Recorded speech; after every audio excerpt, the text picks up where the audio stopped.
Yo, what's up, my cultural kings? Today we're diving into pure cinema. We start with classic creepy castle vibes, bats flying everywhere, and the atmosphere so thick you could cut it with a butter knife. Our Dean stands there looking like an absolute goth chad, patiently waiting for some hero to appear. Dean is the supreme demon lord, and he has that dark robe that all NPCs tremble from. This guy Lyle shows up to challenge, but honestly Lyle looks like he's about to cry. Bro, he's definitely some kind of beta. Din looks askance at him because he knows that he is built differently. He directly mocks this man's equipment during the fight, saying that only the sword is valuable here, and what audacity on his part. Din starts laughing as if he were a real freak and loudly calls out to the Temple Elysium as if they sent such a weakling. Layla shakes so hard that I wonder how he hasn't grabbed the sword yet. Give this guy some milk. Din essentially is giving him a lesson on how to hold a weapon because his stance is simply terrible. Lyle at his 20 years looks as if he has a midlife crisis. Religion puts on a crazy show, flaunts its full title, as if announcing the main fight at WrestleMania. But still Layla's grip is still shaking. He has already completely fallen down bad. And Dean literally shouts at him, "Finally stand tall, are you a hero or a simplification?" Suddenly the tension breaks.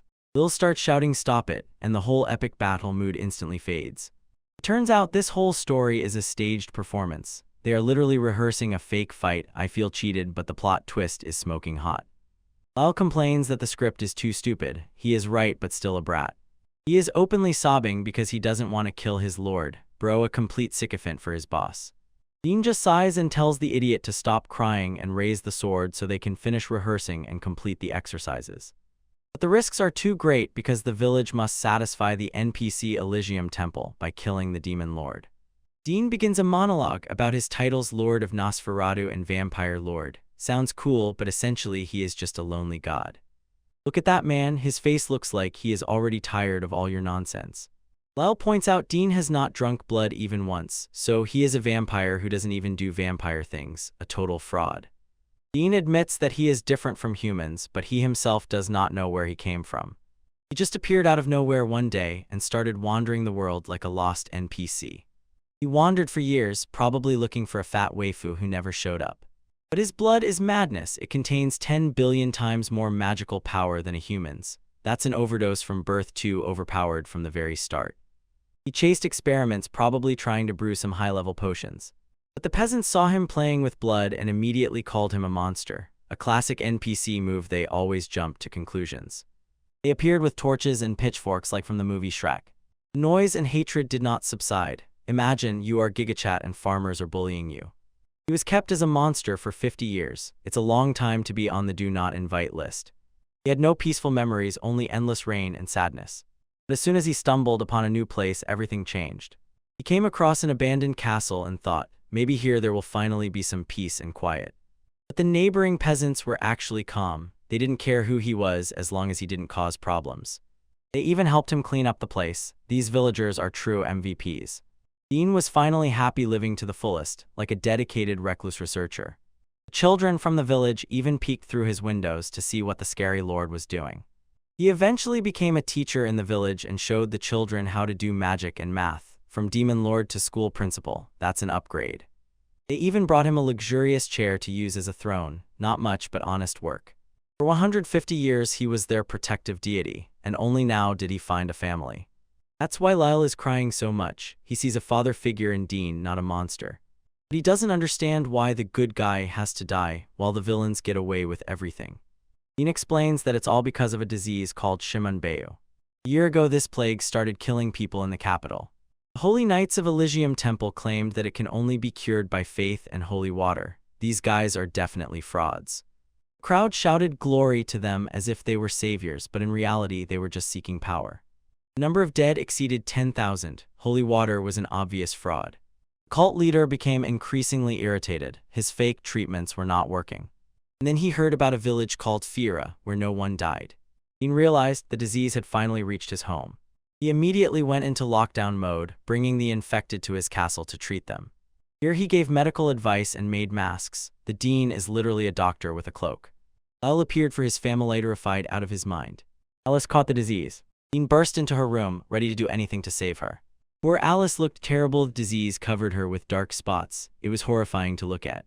Her condition was the worst of all. Dean knew he had to use his secret weapon. He looked at these people as his family and was not going to let them die.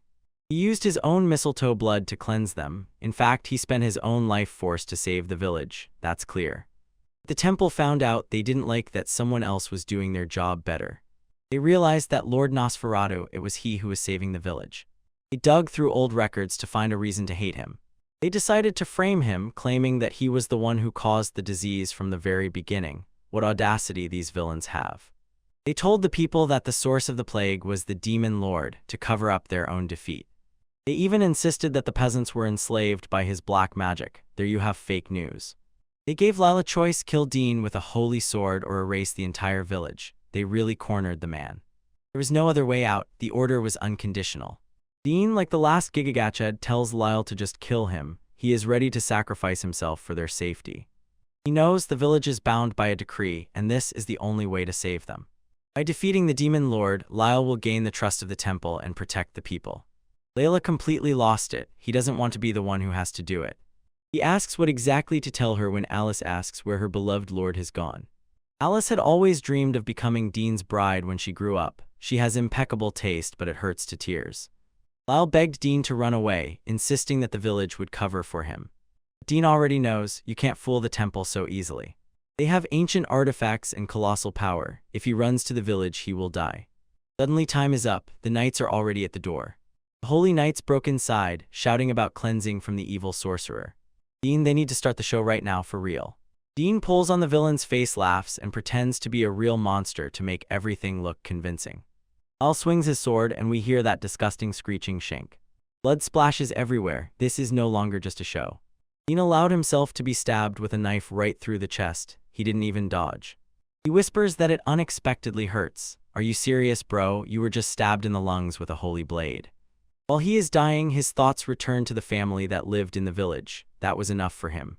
Him seeing Alice's smile for the last time in his thoughts, I do not cry, you cry. He tells Lyle not to waste the life given to them. For a sappy simp like Lyle, this is a heavy burden. Knights begin to praise the hero for defeating the evil lord.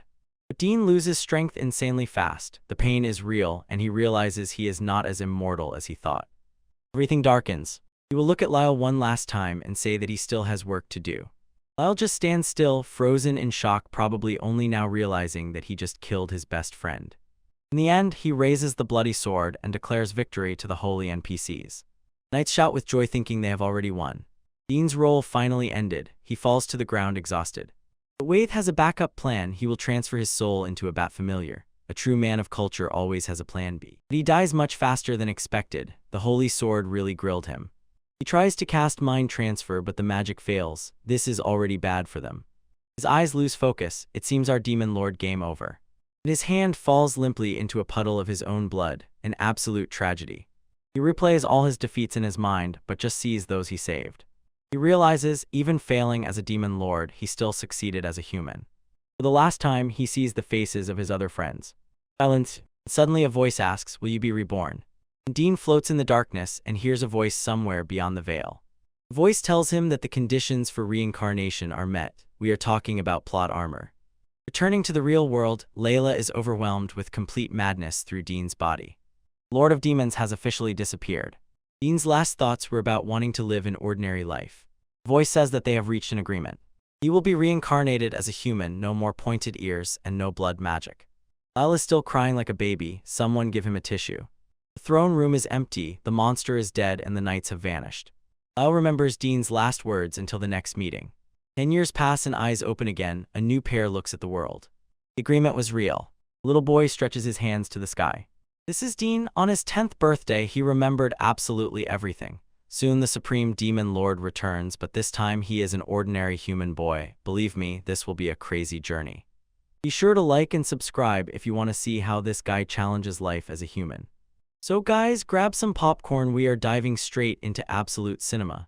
Imagine you wake up and the first thing you hear is some cosmic voice asking if you want to lose this again in another life. Our guy stretches as if trying to grab the last slice of pizza, but he is still pondering what that loud chatter was really about. He opens his eyes and realizes that he ended up in a body that is definitely not his original edition. Maybe he accidentally pressed easy mode by taking the starter pack. He jumps out of bed and the floor groans as if asking for help, but our MC is still trying to feel where he is in this new world.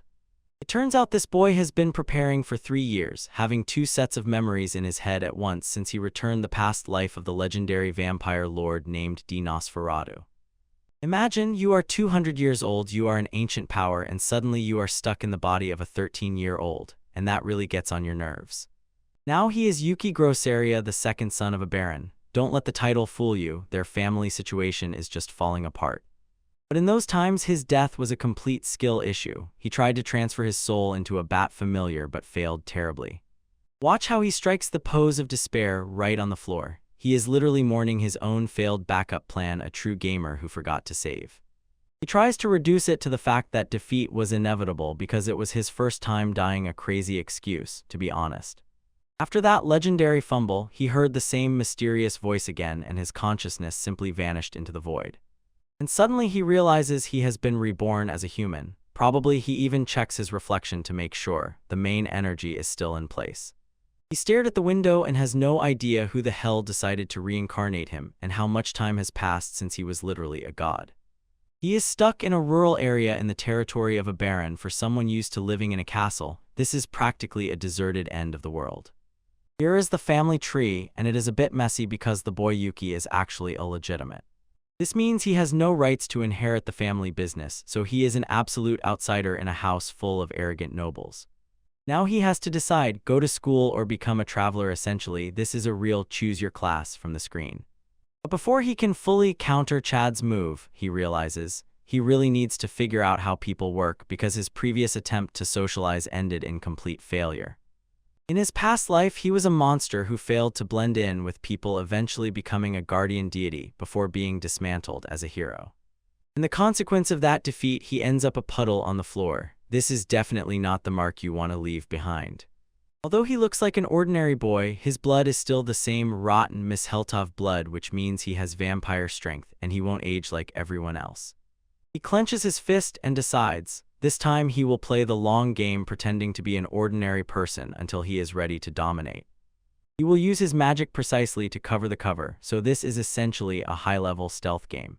Suddenly, a wild bat appears on the windowsill, and our guy looks at it as if it were an old buddy he had been searching for a long time. He realizes bats have always been against him. Well, that is, they really didn't breathe on him much, probably because he himself was once the lord of vampires. Time for a little experiment. He grabs a letter opener to draw blood, and the bat just stands and waits like an NPC. He offers a sip of his misty blood. It's almost like giving the bat a super soldier serum, and at the same time takes a sip of espresso. He asks the bat if it wants to gain wisdom and become his relative. Just a wonderful deal for a random rat from the heavens. The bat takes one sip of that legendary serum, and you almost see with your own eyes how the leveling bar fills up in real time.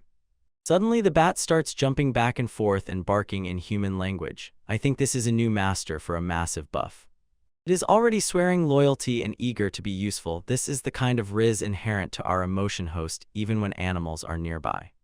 Yuki says this is not some forced domination crap. It's a mutually beneficial contract. Everyone gains from the other's power.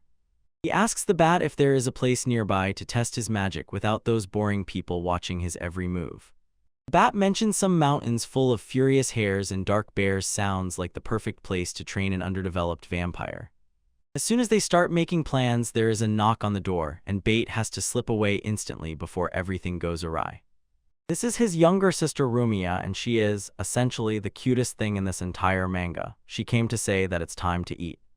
She starts incessantly babbling about her day and about how their older brother Zeros told her not to enter the secluded building, but she obviously doesn't care about his rules. Yuki feels a bit cold, and Rumia skillfully pouts and cuts him off with the phrase, "Think about what is in a woman's soul." He realizes he went a bit too far, so he extends his hand to help her up, a true Chad move to fix the mood. She grabs his hand with a big smile, and honestly there is so much wholesome warmth here that it almost makes you forget he is an ancient vampire. As they walk, they talk about the Magic Guild and how the wind in this old building is complete crap, which gives Yuki some ideas. Rumia says that their older brother Zeros is going to the Lindabar Magic Guild, and Yugi's ears immediately perk up as soon as she mentions high-level magical research. This guild is like the Harvard of magic. Elites and royalty gather here to demonstrate their power and study ancient spells. Yuki is still not in the mood. Ancient magic only reminds him of his past life and a place called Elysium Temple. Rumiya pulls him out of his internal monologue. He is clearly not listening as she practices poetry, and this is a big mistake for him.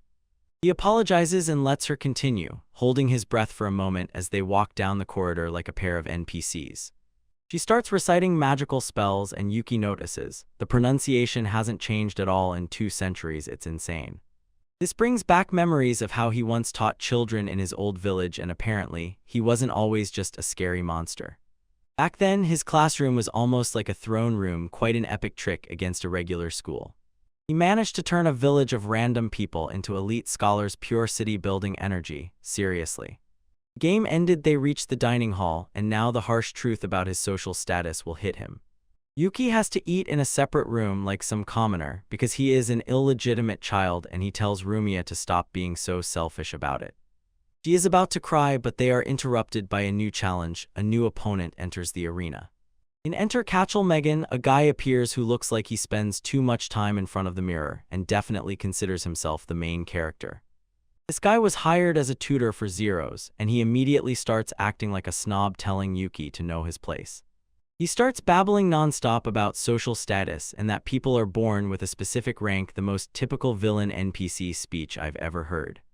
Yuki throws facts ranking humans, elves, and beastmen, and even adds liches and vampires to show how much he knows. Heckle shudders and asks what place a noble house holds in the hierarchy, clearly trying to trap our guy. Yuki calmly lays out the hierarchy: father head, wife second, and then legitimate children. And then he shows that Yuki Grosseria is all the way at the bottom of the list because he is illegitimate. Cackle twists his face and fires. An illegitimate child is not allowed to use the family name at all, and this is, undoubtedly, pure audacity. Yuki simply cuts him off with "pardon my rudeness," while looking completely indifferent to this mediocre hater.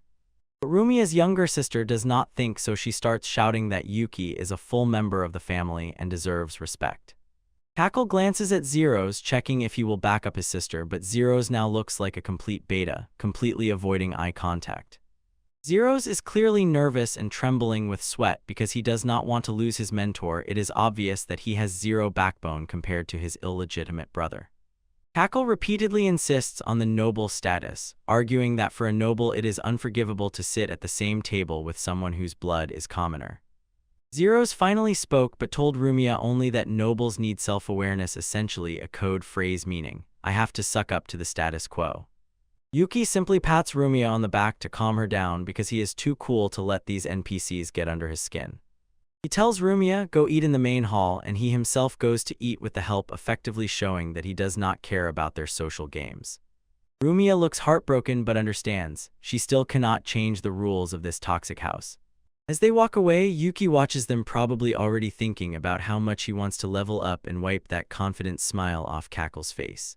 But before Cackle can leave, Yuki asks him for one more thing, and it is clear that he is about to reveal forbidden knowledge. He asks about Elysium Temple, and Cashel immediately snaps, gritting his teeth and telling him never to utter that name again. In this world, mentioning the temple is a complete taboo, and the reaction truly shocks Yuki. He just stands still. What have I done? And the air between them becomes so heavy that it would crush an ordinary person. Cackle takes a breath and decides to answer the question as an act of mercy, although it is just another name for loving his own voice. He reveals that 220 years have passed since the discovery of Elysium Temple, and this confirms Yuki's chronology.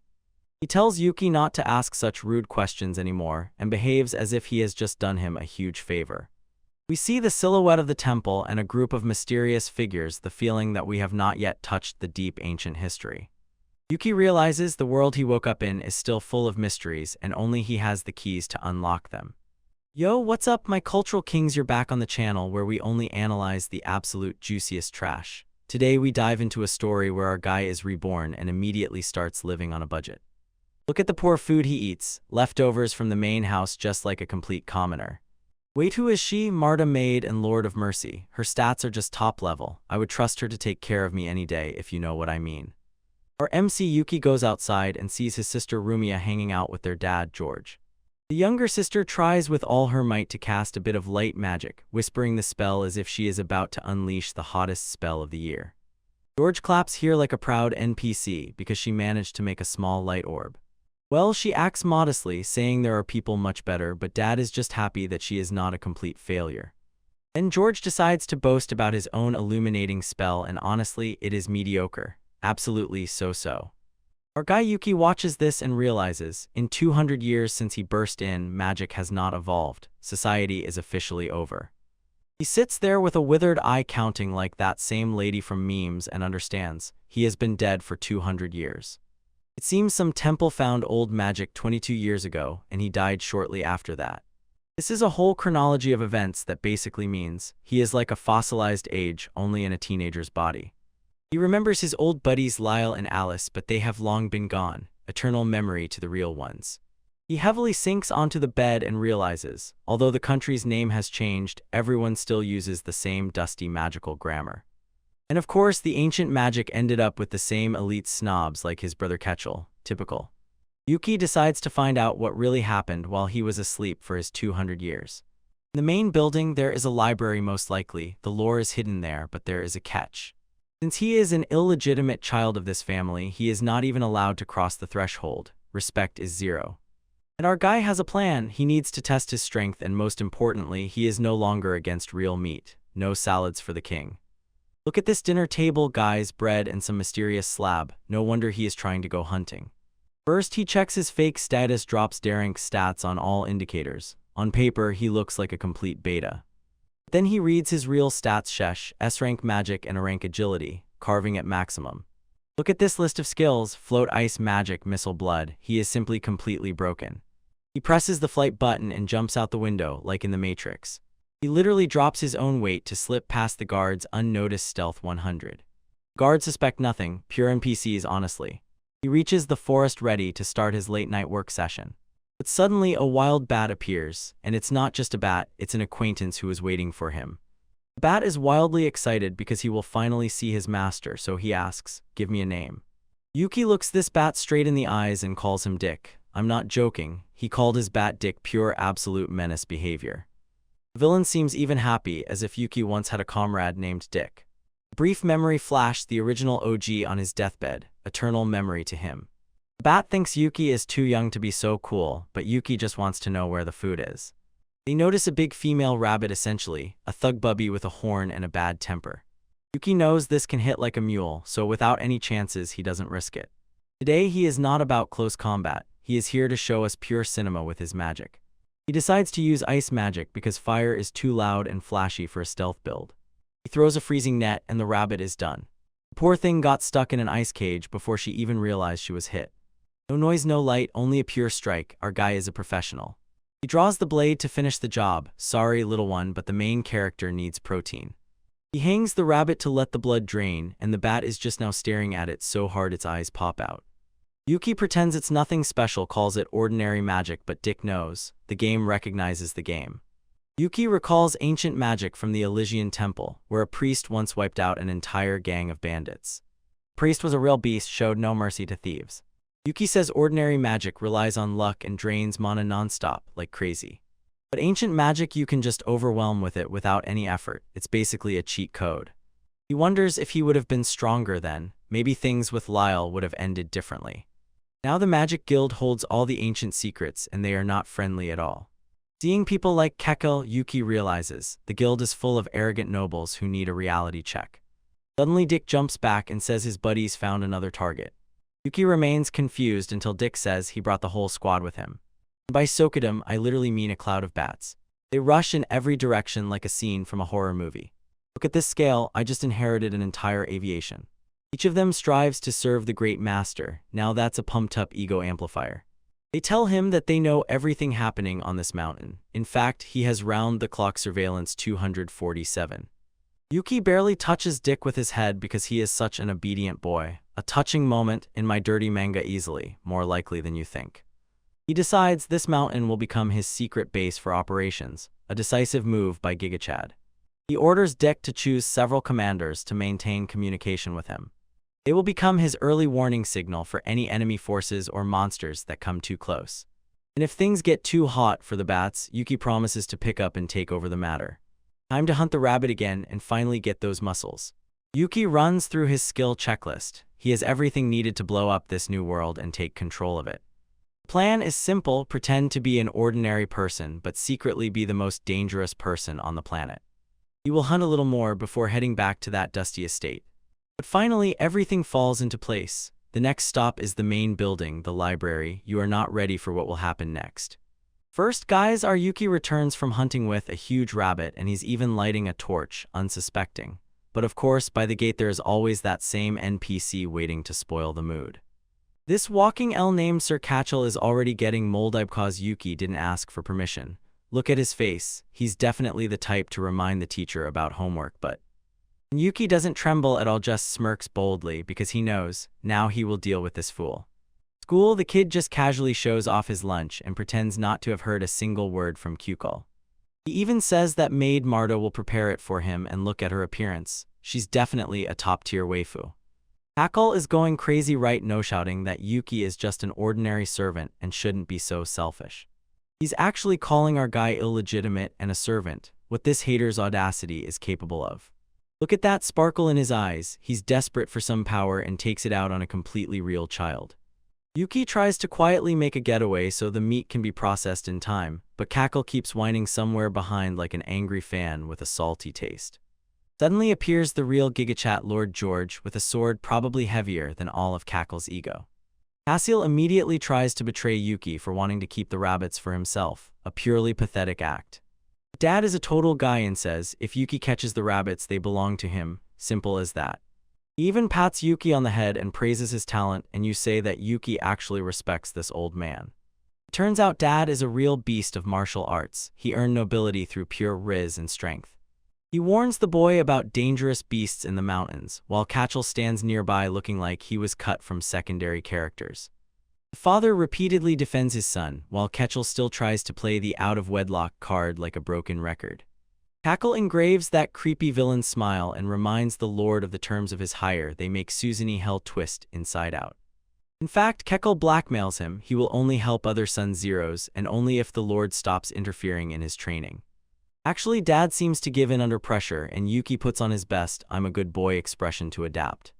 Yuki hands the rabbits to his father to smooth the situation and plays the long game like a true pro. Then he asks permission to enter the library as compensation, and you see gears clicking in his head. He insists that he wants to make up for the lack of knowledge, but we all know now he will stumble upon several destructive secrets in the game. As soon as they look away, he instantly strikes them with that sinister smile because everything is going strictly according to plan. He actually studied his father's training schedule for 3 years to hit exactly this moment of the clash. This is pure combat armor at the top plot level. Dad is so impressed by this submission that he gives the green light, leaving Cackle absolutely exhausted with rage. Which operation successful, our guy heads to the mansion to take down the schedule and clarify the situation. Cackle prowls the corridor like a real psycho, probably planning his next L. Yuki meets the butler Neil, one who looks like the most refined gentleman of all you've ever seen. Once Neil was a real burden on the battlefield, one you wouldn't confuse with anyone else, so this is not some random NPC. Yuki asks if Keckle was just here, probably felt that the hater's energy still lingers in the air. Finally, they reach the library, and apparently there are more books in this world than girls who don't use filters. The butler is shocked Yuki can actually read, and our guy is just hunting for that sharp historical lore info. He finds a book about the kingdom's history and prepares to dive into the plot. He tries to open the shelf, but it is stuck solidly tighter than a simp's grip on a streamer for his merch. Even when the butler unlocked it, the door won't budge, and Yuki feels that something is wrong here. Look how the butler is sweating. He knows that Cahill is behind this petty sabotage nastiness. It turned out the door was locked with a magical device, essentially a high-tech middle finger from Kutchel. Walking through the shadow, Yuki realizes Cackle is trolling him, and it really pisses him off.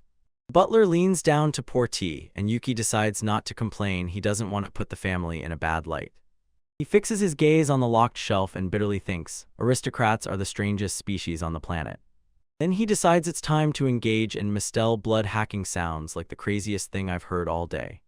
He explains that he can break the magic using his own blood as a conductor. It's just absolute cinema.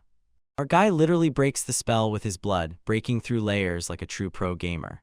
He analyzes the internal structure of the lock and starts messing with the magical supply. Almost everything, he breaks the spell and shows how MC Riz has style. Success, the doors open and he is already ready to read. He even cleans up all the mess so that no one knows anything. The servant returns with tea and Yuki sits there looking way too innocent, like a lamb. Neil notices that something is a bit off in the room. The mood is clearly not right. Panic mode is activated. Yuki realizes that in his haste he turned the magical instrument upside down. He waves it off, insisting that the tutor probably made a mistake, while the butler just watches him intently. Neil remembers this particular seal from the battlefield and how it was broken only by 3 elite mages, so he knows Yuki is broken. The butler almost directly admits that he hates Cachel, and this is a pure bro moment. Cachel is probably somewhere else sulking and losing, while Yuki returns to his research. We catch a brief reading shot because our guy is both a scientist and a true gentleman. An hour later, he finally finishes reading the book and looks a bit exhausted from all that reading. He learns about the Elysium Temple, an ancient magical organization where, essentially, all the cheat codes were enabled. But then he reaches the moment where they all die, and he is truly shaken by how they could just disappear.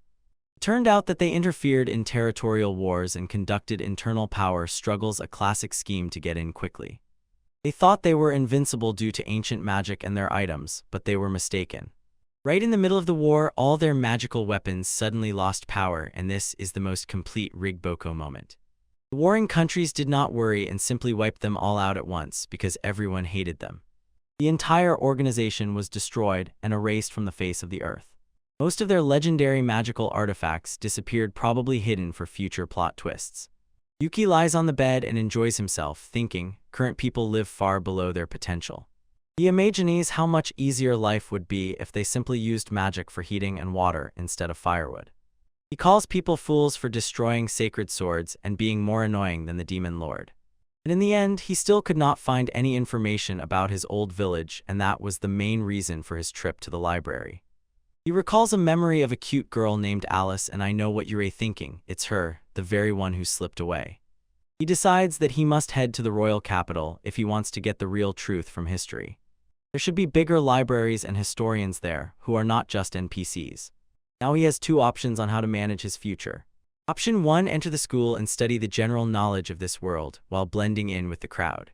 Then he will become a traveler and be on the road all the time, so no one suspects that he is the immortal Chad. Option 2, just leave and search for the ruins of his village to find Alice's descendants. But he suddenly realizes he doesn't have to choose, he can just do both because he is the main character. Suddenly someone starts yelling at him and he is forced to break free from deep thoughts. The red carriage approaches the mansion and you feel that something big is about to happen. His dad calls him from the window, ordering him to hurry up. Zeros has great news and even Kakia seems to be in a good mood. That's definitely a red flag. Yo, what's up my cultural kings? Welcome back to the channel where we dive into the trashiest and most insane movie stories you've ever seen. Today we've got something hot. Our host lives it up like an underrated legend while everyone around is busy sucking up to his mid-level brother. Let's jump right in. We start with this composite guy, honestly, the biggest NPC I've ever seen, smiling like he just found a legendary waifu because Zeros turns out to be a wonderful older brother. Our MC Yuki just stands still like bruh, what? And this cackle laughs out loud as if he has anything to do with the plot. Dad enters looking like a real Chad with that beard and says to Yuki, there is big news for Zeros regarding the Magician Guild. Yuki keeps a straight face, pretends to be indifferent, and asks if his brother finally got an internship or something, trying to maintain a calm vibe. And then Zeros drops a real bomb. The 8th princess, Iris Tuet or Rushja, will come specially to see how he flaunts his powers. Look how he holds that scroll as if it's his holy grail. Riz seems not to exist, but his ego climbs all the way to the ceiling. Yuki here calculates everything and understands the princess will actually also become an apprentice. This sounds like the perfect chance to later introduce some plot-important culture. He explains it for the slow ones in the back rows. The princess, essentially, is a guild scout. She came to check if Zeros is really built differently or if he's just another fraud. Yuki wondered why the real princess came here to a remote barony, and Cackle in the background, as always, remains a complete hater. Cackle starts babbling and screaming that it all happened because of him, because of his recommendation letters, as if he himself has the highest magical abilities. The whole squad is stirred up. They are waiting for Zeros to be evaluated, and Dad looks proud, probably confident that the retirement plan is finally safe. And then Kachel turns into a complete villain, points a finger and orders Yuki to stay home, not go anywhere, and basically shut up and stop breathing while the princess is around. His audacity to call our guy a bastard is a pure invitation to deal with him. Even Dad and Zeros look a bit confused. Come on, Kachel, what's wrong with you? But it's not that deep, yet the man has zero peace. Kachel right now is trying to incite Zeros to hate his own brother, calls him a freak, a nasty little brother, and acts as if Yuki is a stain on the family name. Yuki just stands still, and I am already ready to ruin this guy's entire career, but for now he keeps his mouth shut. He looks at the Zeros and thinks he looks just like their father, and because Yuki had a difficult past life, he really wants to support his brother, not be jealous. But Zeros has already succumbed to propaganda. He thinks that for an ordinary person like Yuki, even existing in the same zip code as the royals is irreversibly unacceptable. Kachel is grimacing as if he is a Discord mod who has just been given admin rights and is pushing Zeros so that Yuki clearly knows his place. Zeros activates full beta mode, says that Yuki was born on the battlefield from some random commoner and that she will not be allowed to become a princess. Probably the praise from Kachel has completely rotted his brain. He points with his finger as if doing something grandiose, orders Yuki to stay locked in the room just like some Cinderella.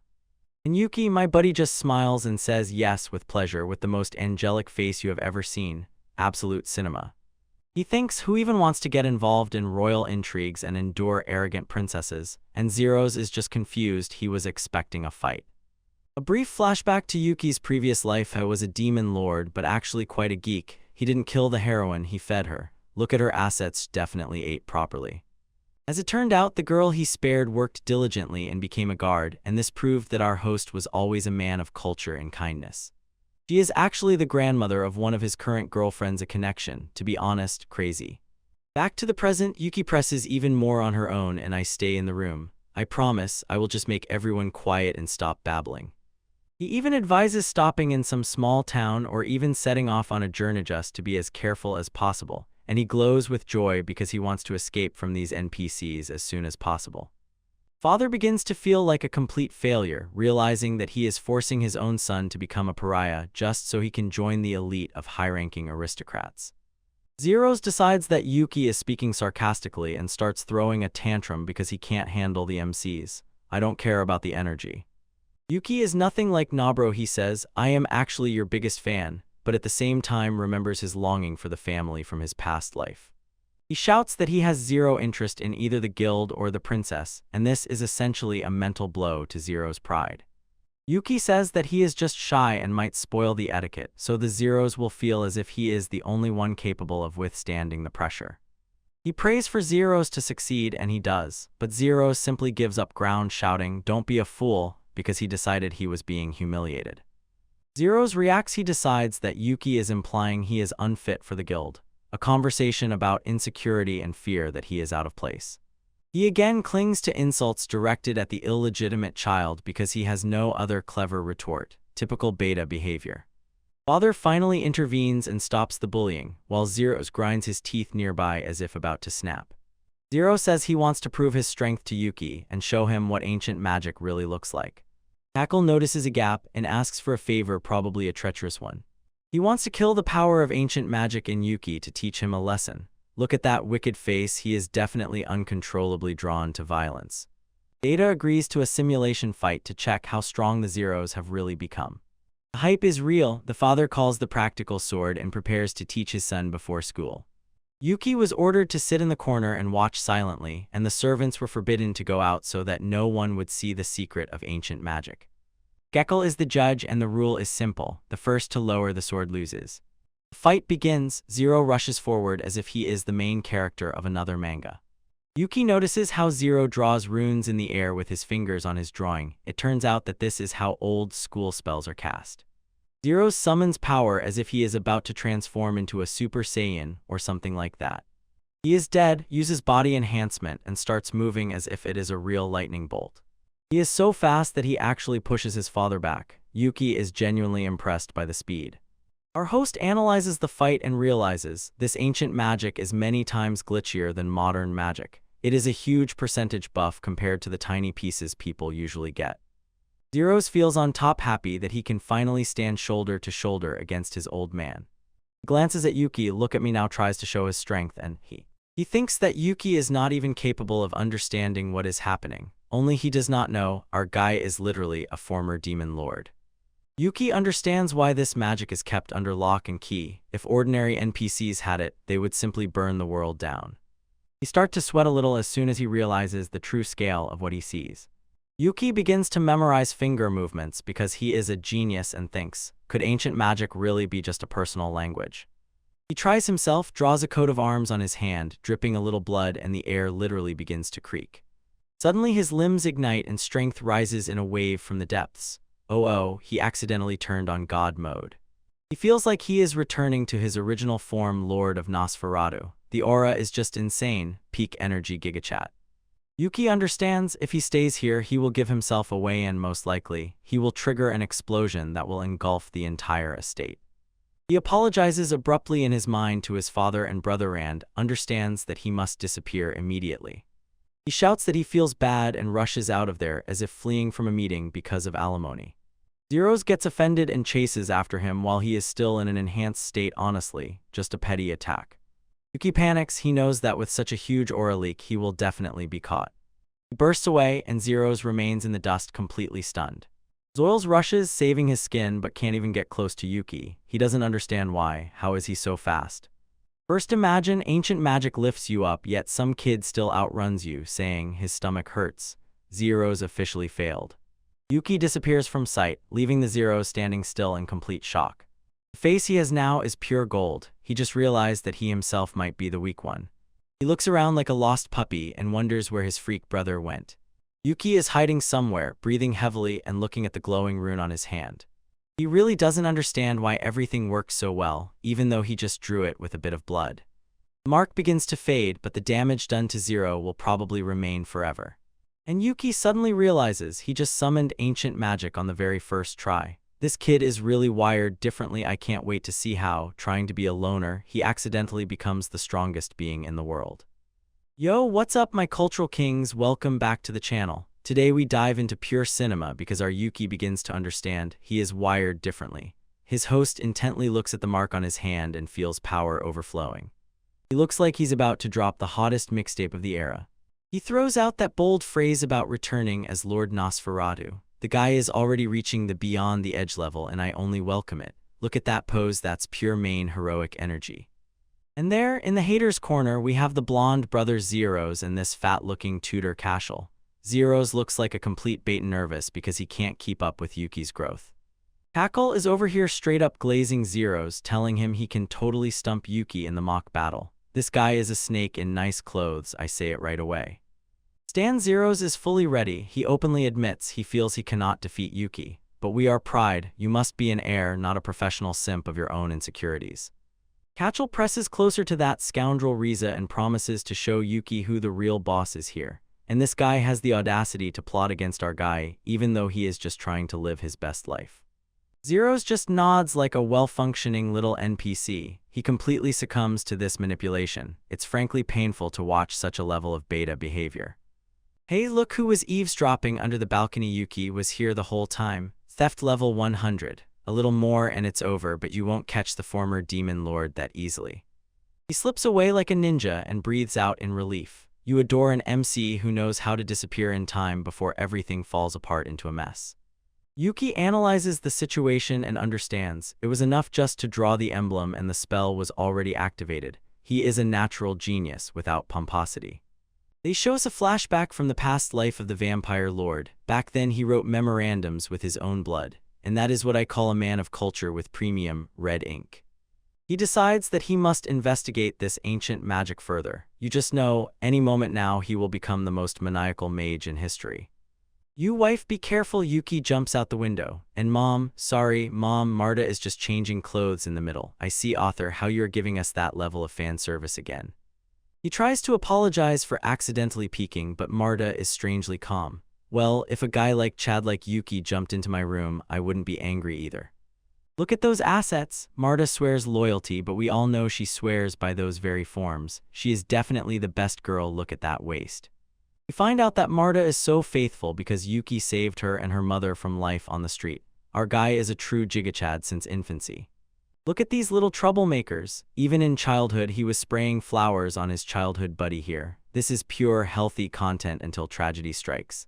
Yuki notices since Cackle Bastard appeared, the whole barony has become stricter and even more annoying. Nobody likes the one who kills the fun.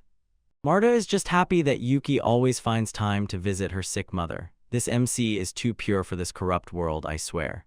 They say the mother's health magically improves every time Yuki comes to her. Is he a doctor, or does he just have that same main character aura that heals?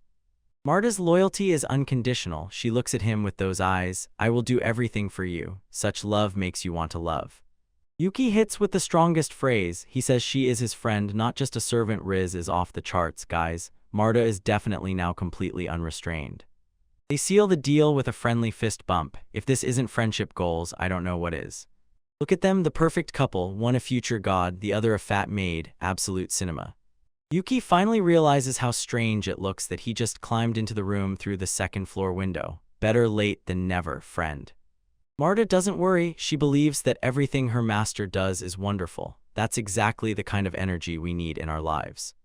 Another flashback. Yuki uses magic to protect the crying Martha from insects. From the very first day, he was her knight in shining armor. Martha decides to roast him a little for that spying. She corners him and he really blushes. And she drops a bomb, promises to wash his hair as a gesture of thanks. I'll give you $10 if you can guess what the culture fans are thinking right now. Suddenly Baron enters. He tells Yuki to stay in the hotel until the princess arrives, but essentially he is hiding his own son, illegitimate, cold dad. Yuki is a true Chad, just smiles and says he really cares. He is too calm for all this drama. Baron actually breaks down and hugs him, feeling like a failing father. In this family, this is a rare moment of genuine emotion. Martha stands behind and watches everything while Yuki dies of embarrassment. Hugs from your father in front of your waifu, that's a certified bruh moment. Yuki replays his former life in his head. Back then he was always the one supporting others, and becoming a child again is a strange journey for him. But he admits there is nothing scary about being cheered up. Our guy finally thaws. In his past life he had no parents, so for the former demon lord all this is completely new territory. He truly feels gratitude for this new life. He has a family, a sister, and a loyal servant. He is winning at life. Dade tells Martha to keep Yuki under especially close watch. Oh, don't worry, Baron, she is already on it. Yuki is bathing in love. This scene is almost too sweet for this vulgar retelling, but don't worry, the drama is already on its way. Back in the villain's lair, Castle is knocking on the table like in classic villain movies. This guy definitely has something bad planned. He is messing with Zero's mind again, insisting that only the chosen ones can use ancient magic. He feeds the child a mountain of lies. Look at that face, begging for a fight. Ketchel is primarily concerned about Yuki. He knows MC is a threat. He slyly plants the idea in Zero's mind that Yuki is trying to steal his inheritance. The manipulation is completely insane. Someone get this guy a therapist. The Cackle starts getting more aggressive, grabbing Zero and yelling at him. This is toxic one-on-one mentoring for those who like such formats. He even acts out how Yuki is handed over to me to train allies for Martha as recruitment. Come on, dude. The man just wanted some steak, not a political coup. Zero's completely roasting over these lies. He is already starting to believe that his brother is his enemy. Cackle calls Yuki a freak and a troublemaker. The audacity of this NPC just knocks you off your feet. I am your only ally. This is a classic phrase every manipulator says before destroying your life. Zero's is already completely brainwashed. He looks at Cackle as if he is some kind of savior. Tell him to come back to his senses. Look at that creepy smile. Cackle is clearly enjoying this way too much. He is definitely a gigachad from the category of outright idiots. He takes out a damn ugly amulet and orders Zero to repeat after him. This is pure cult behavior. Yuki Grosseria is my enemy. Brother, he really said that. Zero's is officially a hater. Cackle smiles as if he just won the jackpot. He holds the air where he needs to. Later, the butler Neil finds Yuki and delivers a message from the Baron. The mountain becomes a restricted access zone due to an upcoming test. Boring rules for boring people. Yuki ignores the rules. He is already planning to sneak out tonight to conduct experiments. He decides to first check what he can do safely in his own room. Safety above all, even for demon lords. He analyzes how Zeros use magic. The boy had to hum and draw in the air, but Yuki did it much faster. He still doesn't understand how it worked for him without a single word. It's called being built different, Yuki.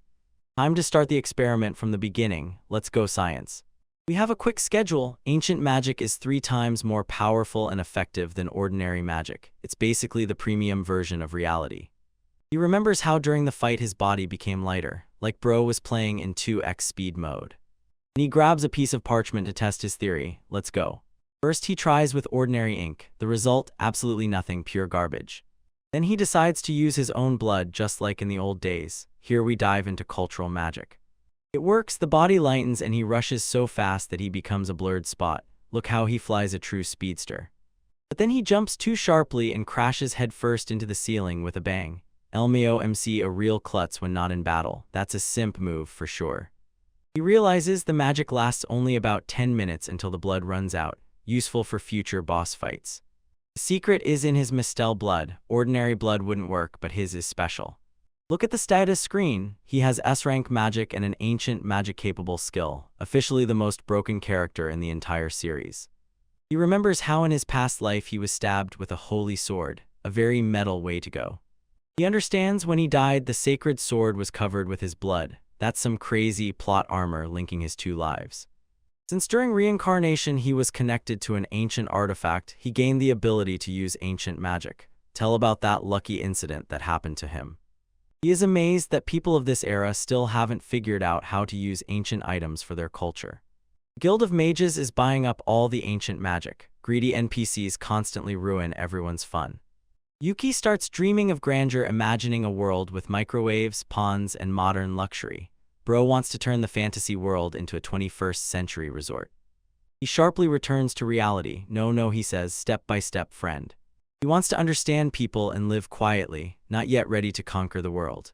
He really hopes that his brother Zero will also become a cool guy, but Zero is currently busy hating everyone. Outside, Marta and the younger sister are glowing. Yuki caught some rabbits for dinner. They are shouting about Yuki's meat. Hey, calm down, ladies. Yuki is perfectly satisfied with being illegitimate, pressure, and just the vibe. He just wants to enjoy rural life and eat meat weekly. Honestly, me too. That's the true GigaChad style. Don't chase me in my past life. He just wants to leave the past behind and enjoy the present. But we all know the past will soon come and knock. Yo, homie, we're back here with another absolute hit recap. Our guy woke up late just like a lazy bones with the same lazy energy. But don't worry, the former demon lord Riz is still with him. He is terrified of his maid Marta, who is probably a complete silly mom scolding him for missing breakfast. Brother literally passed out in a food coma from her pancakes. His bat friend takes off and rushes down, calling, Master. Imagine a flying creature with winged paws as a personal motivator. That's top-class culture. Our guy tells the bats to calm down so people don't think he's a weirdo. There's some truth to that. Nobody likes a snitch in the neighborhood. He wants to try forbidden magic in the mountains like an absolute madman. I'll bet $10 if you guess, will he blow something up or not? He turns on Boost X2 using these blood ridges on his arms. Look at these marks, the brother is literally cooking with fire. He takes one step, bam. This is absolute cinema. It moves so fast that the frames cannot even keep up with its speed. Even he says, yo, this is already too much Riz for one body. He moves much faster than his one level. The landscape is smeared into a continuous fog and our guy is simultaneously a bit scared and at the same time pumped up. He is speedrunning life at 13. Again he hits the ground hard, a loud impact, and a crater remains in place. He is overwhelmed by memories from a past life. Once he flew through the sky like GigaChat, snapped to M-King. He notes the effect wears off in just 10 minutes, and here he immersed himself in mathematics and breaks the sound barrier. And here is the catch, he can cast several spells at once using blood crests because shamanizing is for NPCs. Imagine having to speak to use powers, surely not our hero. He wants to try 3 spells at once. Brother, your body is a pure schoolboy, they will just burn you. And then he fell, lying on the floor in pure agony. The body couldn't withstand so much force. Beta move, but it's okay, we'll forgive it for the sake of research. After 10 minutes he's back on his feet, but his own bone with the baseball bat looks at him as if he's a complete clown. Okay, I can't make this up. The bat's real name is Dick. Our guy decides to ride on Dick's body, and I know what you're thinking right now, so clear your mind from dirty thoughts. He is drawing a crest on the wing. Look at this upgrade for his little one. Dick is flying at full throttle right now. He is shocked by the sheer audacity of this enhancement. The bat breaks the sound barrier, and his sound waves are almost like nuclear warheads. The bat is mercilessly praising his master right now, insisting that his power is unmatched. We love a loyal household spirit. It turns out all bats can use this ancient magic. The Guild of Mages keeps the best for themselves, restricting access, but our guy hands it out left and right like candy. He says magic is just a hobby and kids need to stay in school. Rose is plainly telling us, go find a job in life and get an education. He is still worried that Marta will scold him. I bet Marta has quite a few serious trump cards since he's so afraid of it. He dreams of syrup and bread, but Dick notices nearby a bunch of losers whom monsters are just smashing to pieces. It's a pack of dark bears fighting with travelers. The MC thinks helping them is pure trouble, cold-bloodedly. I don't care if they die honestly, that's straight based in the red pill spirit. But wait, if they die, his brother's test site might be closed, so he rushes with all his might as if his life depends on it because he doesn't want to deal with paperwork. He is terrified to death of some guy named Castle, so he doesn't get angry. Sounds like simp energy, but let's move on. We find the princess and her knight who were chased by bears. Look, guys, you can immediately tell from the princess she's going to be a top-tier waifu. She leaned over because the map lied to her. These maps are always a scam, just like those ads about hot singles in your area. The old man is eager to use "You shall not pass." From him, Gigachat energy, he sacrifices himself for the lady. The princess starts humming the magic of her origin like a true pro. She tells the old man to retreat so she can strike the beasts with a hammer. She casts Ifrit's Flame Blast. That's a level of fire that's just cosmic, absolute cinema. The bear crunches like it's roasted but still stands. It has iron plot armor. Not bad, the bear is still dangerous, and she's running out of mana. She hears even more of them are approaching. The protective mountain is actually a deadly trap. They were definitely set up to fail. Well, the old man jumped out with a scream. Everything looks really bad for the home team. 2 more bears appear. A complete bear rampage begins, and they are the main course. Princess hit the tree. No, not that waifu. She is coughing and looks completely broken. This is usually where the MC appears to draw attention to himself. They're trapped in a circle. There is no way out. They have burned out. She lost her voice and can no longer perform magic. She is completely down bad. She is crying, thinking this is the end of her story. Bear looms over her, ready to finish his business. Suddenly, the sound of an attack rang out. The bear looks confused, does not understand who dared to interrupt his meal.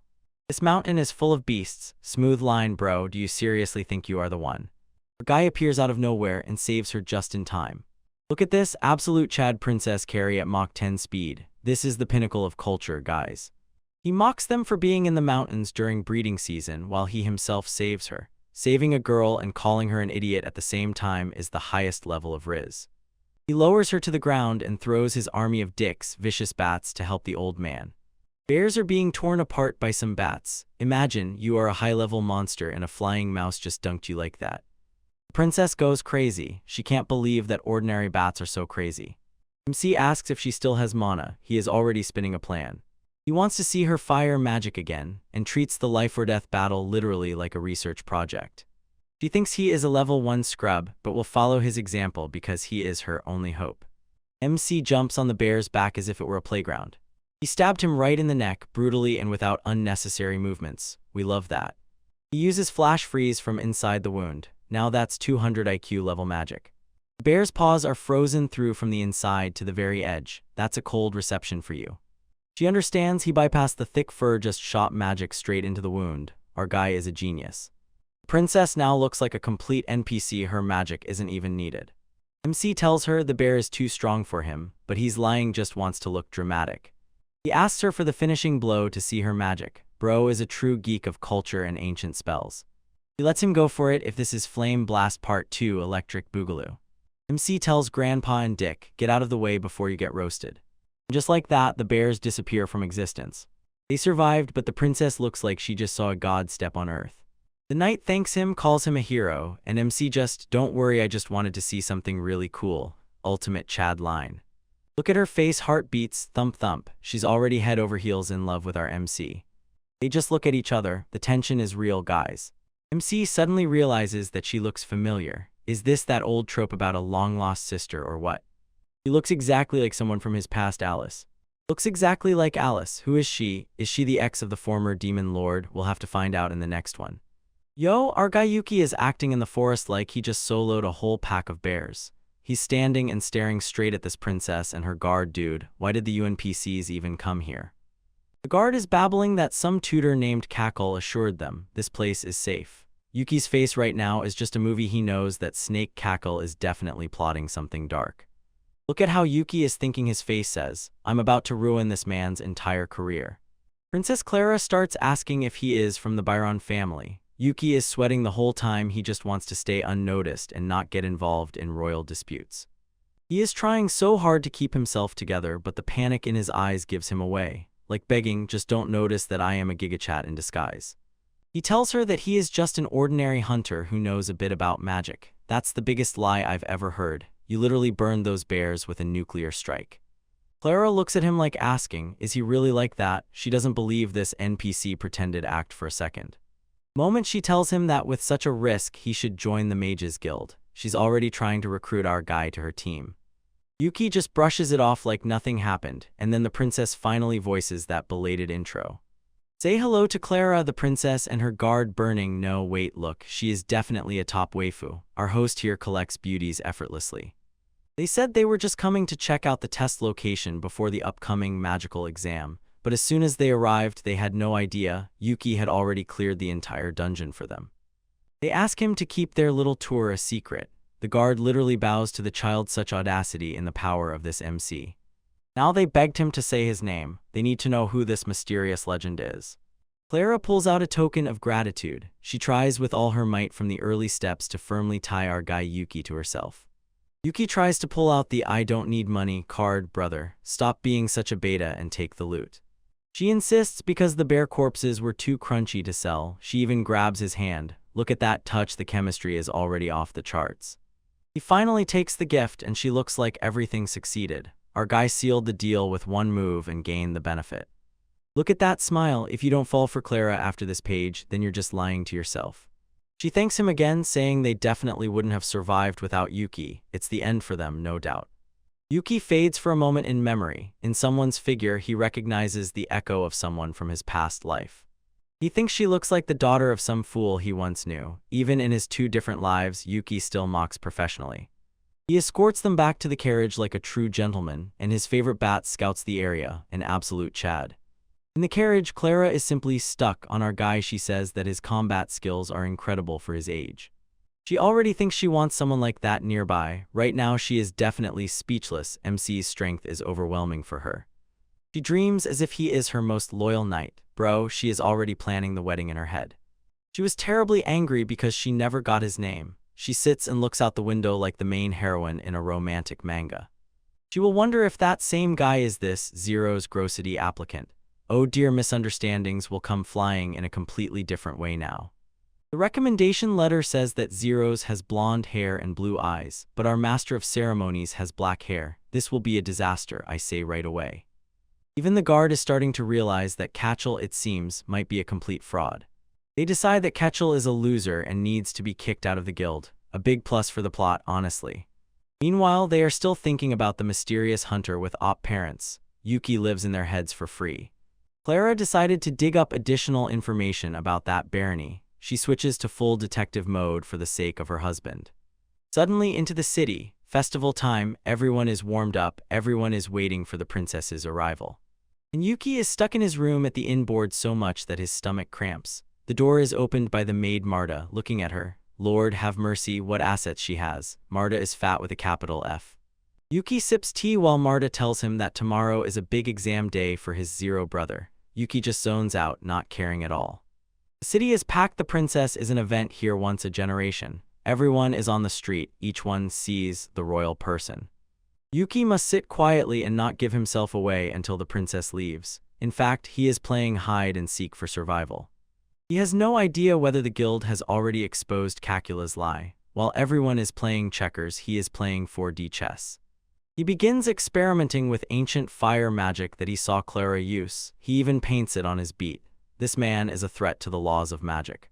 He recalls his former life. Back then magical research was sheer hard labor. But that is no longer. He no longer wants to live like that. He simply strives to be an ordinary god.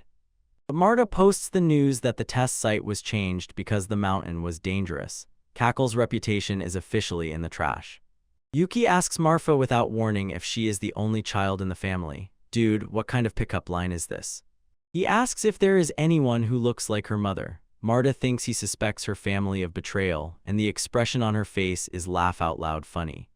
Yuki tries to save everything by telling about the myth with 3 doubles. Not a bad rescue, friend, almost got caught by the maid.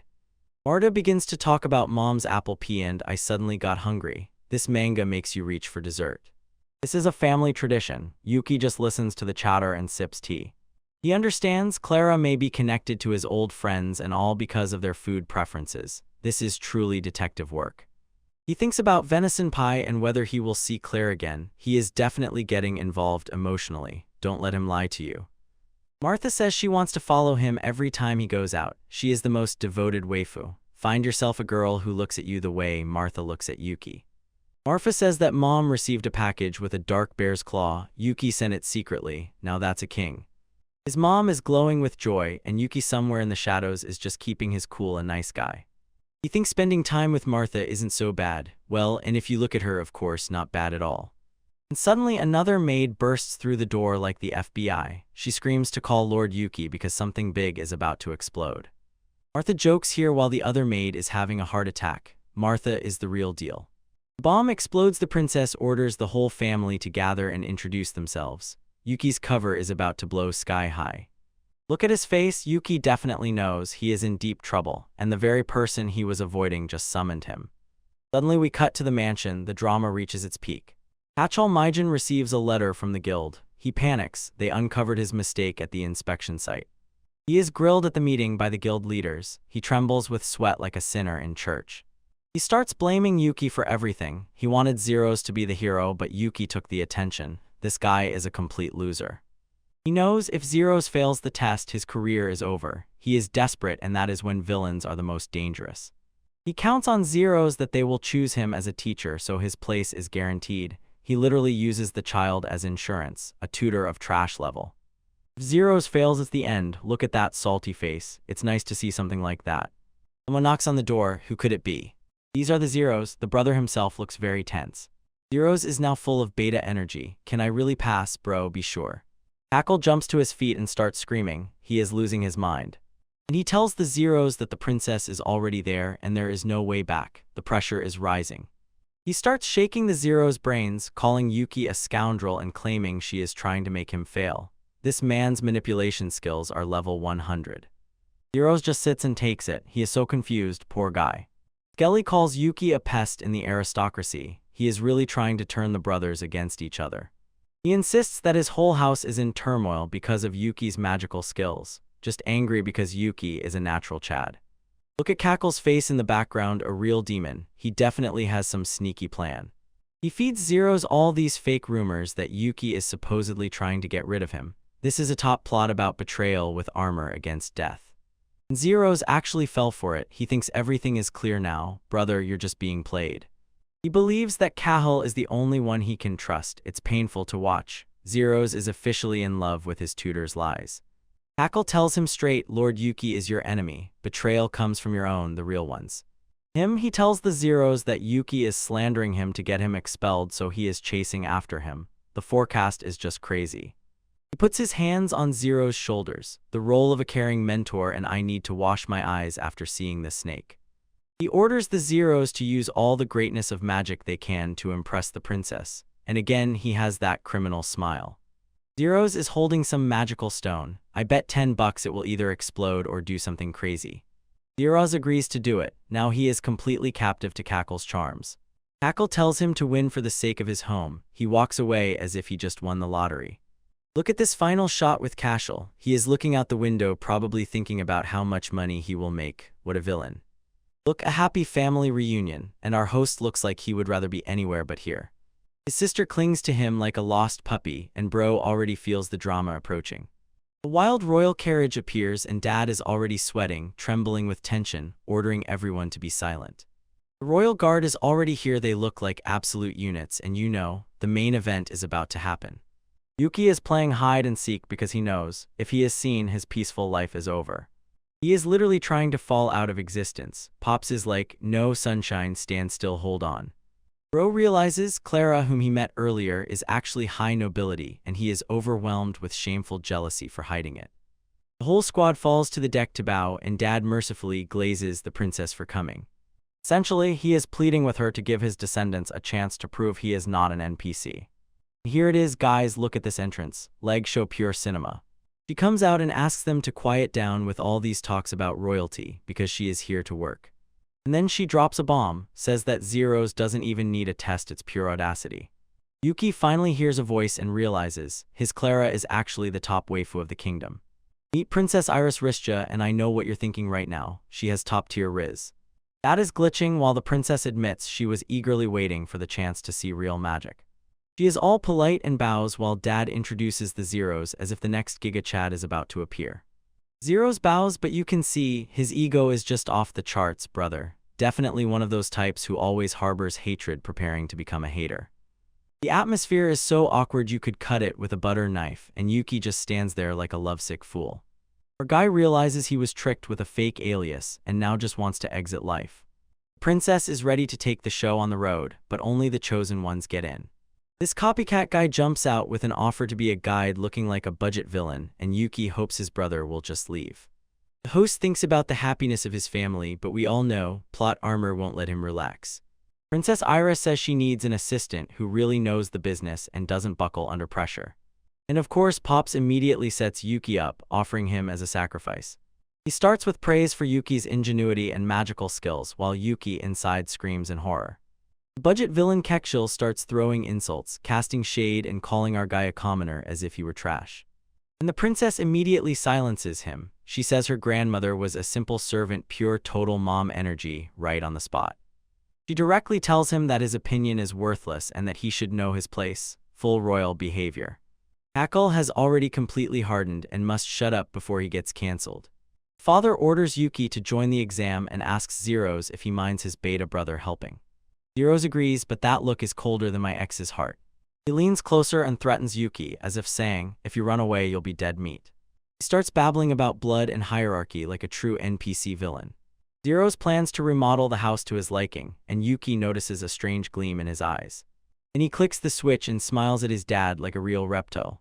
Aha, Cackle laughs somewhere on the side, and it's perfectly clear these two are up to something bad. Finally, they reach the testing ground, a forest full of everything that only dreams of killing you. The goal is simple: get to the other side and not expose yourself to the monsters under the applause. She hands them these ancient bracelet replicas that give a huge buff called Boost. Kessel starts praising all the stuff, saying it's the best thing in the world. The brothers take the things and both seem ready to prove who is really the true chat. Iris warns them this is a one-time thing, so don't waste it. Yuki looks at the equipment and remembers the old days. Back then there really was something worthwhile, and it worked better. The princess explains that Yuki is here only as a benchmark to measure how much better Zeros is. He imagines himself running like crazy, and he realizes this will end in disaster. The princess throws him a sweet smile, but our guy already knows he is being used as a human measuring stick. He just wants to be alone with the Zeros so they can talk tete-a-tete without the snake teacher watching. He actually feels bad because his brother hates him and wants to ease the tension. He recalls the maids at his home, and yes, Martha is exactly like you mean, Yuki. But if the Zeros keep misbehaving, our host might really have to stop being a polite guy. Everyone takes their places as the tension reaches its limit. It's boiling. The princess gives a signal, and you already feel the hype building up. And they burst from their places, both sprint as if their lives depend on it. At the very beginning, Cackle is still boiling with anger. After all, some commoner was taken to participate. He believes that comparing his star student to someone like Yuki is an insult. He is so confident in his hard work that he is essentially already celebrating. He claims that the Zeros are so strong they will smash any creature in their path. Ogden is really trying here to get a promotion, using the Zeros as a ticket. The princess says that the mountain is dangerous, but Cackle just brushes it off and doesn't pay attention to it. He says power is everything, and those who consider it dangerous are simply weak.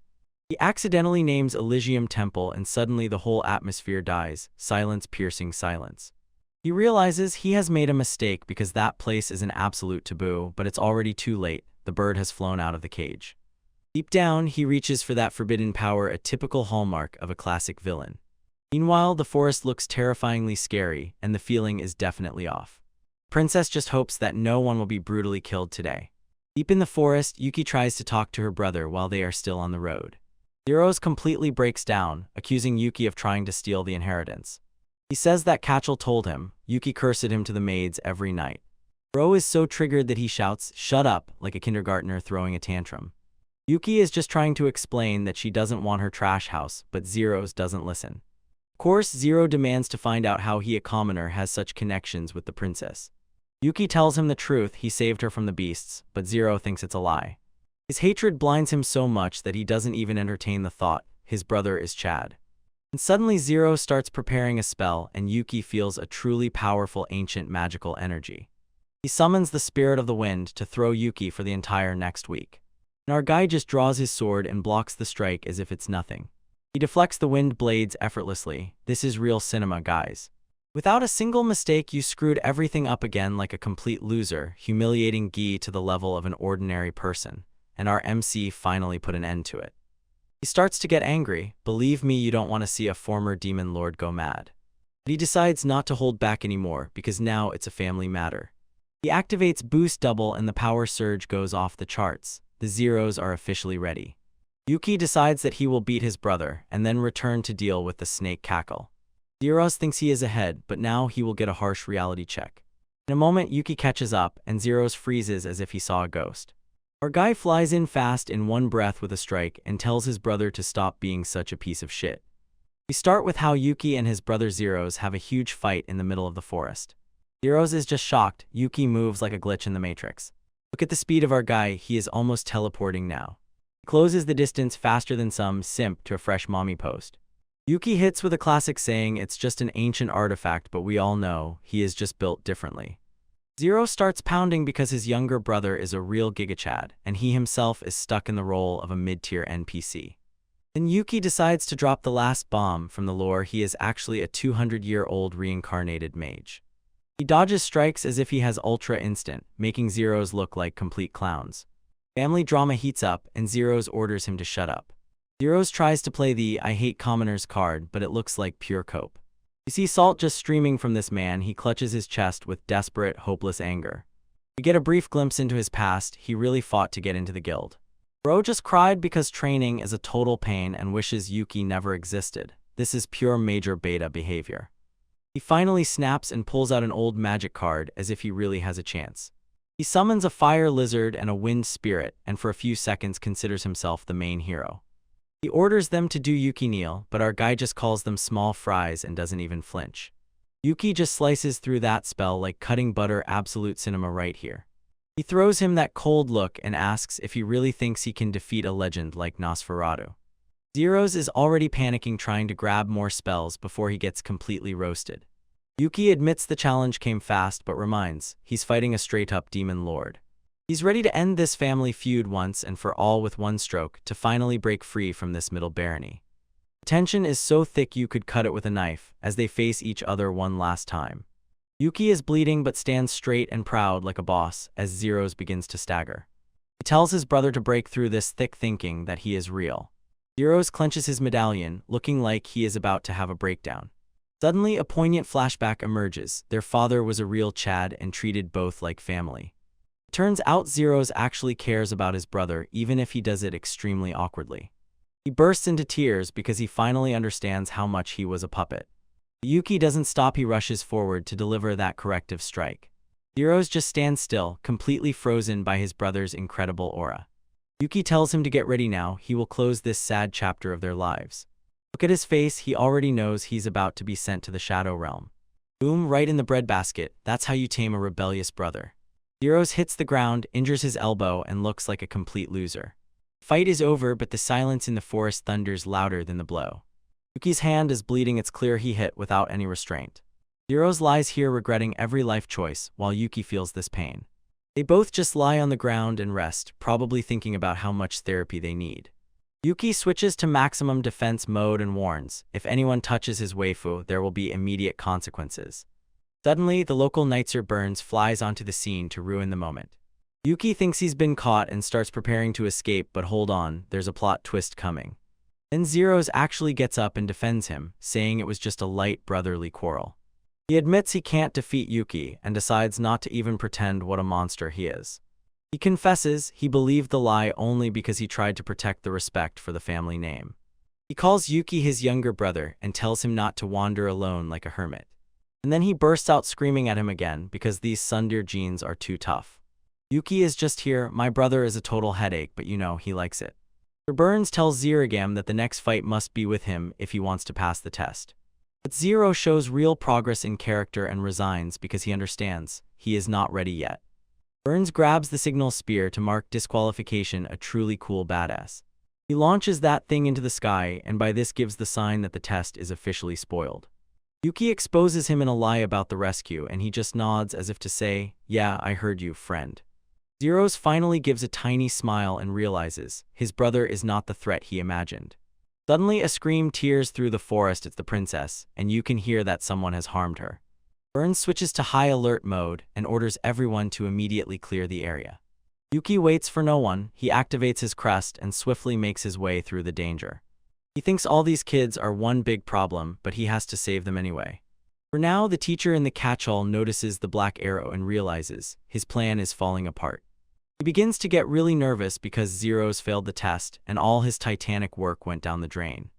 The princess, looking simply stunning in that dress, suggests a retest and Caxiel loses it.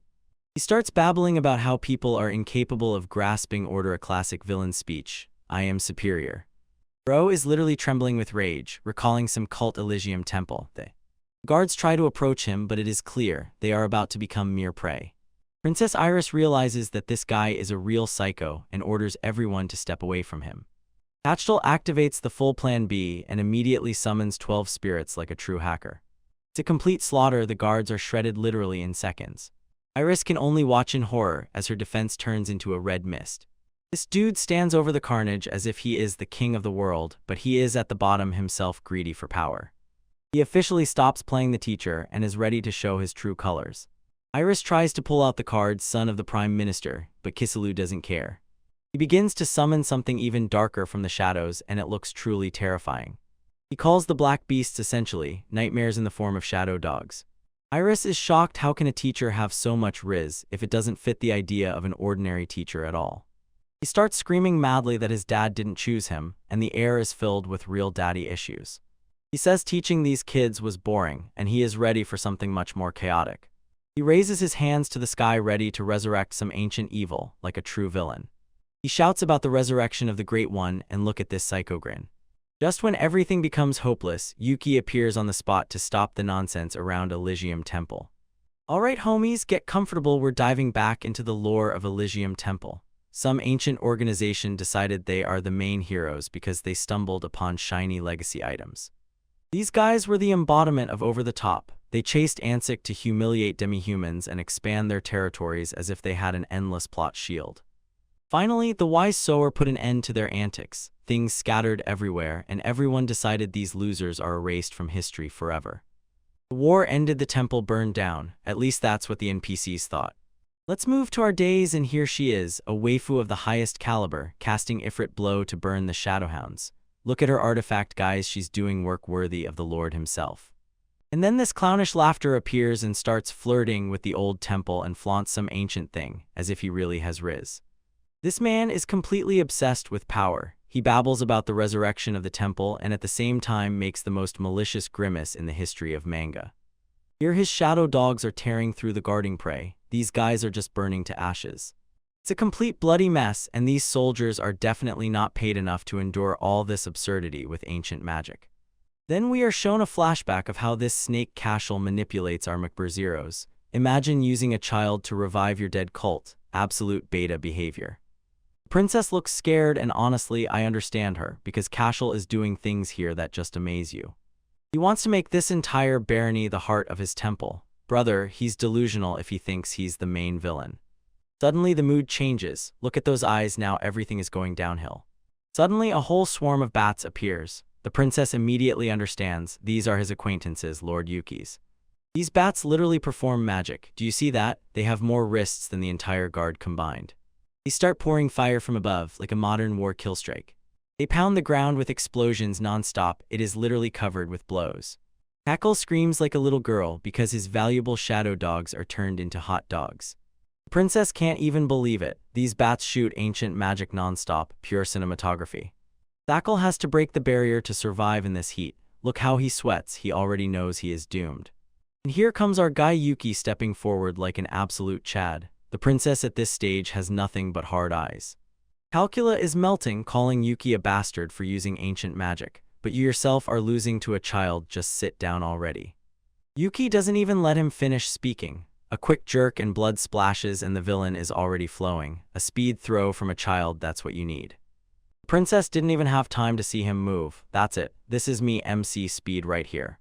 Cackle lies on the ground and cries. Imagine yourself as an ancient priest and you are so harshly torn apart that it takes your breath away. Yuki throws that cold look at him. Say it again. What about my family? Goosebumps, friend, real goosebumps.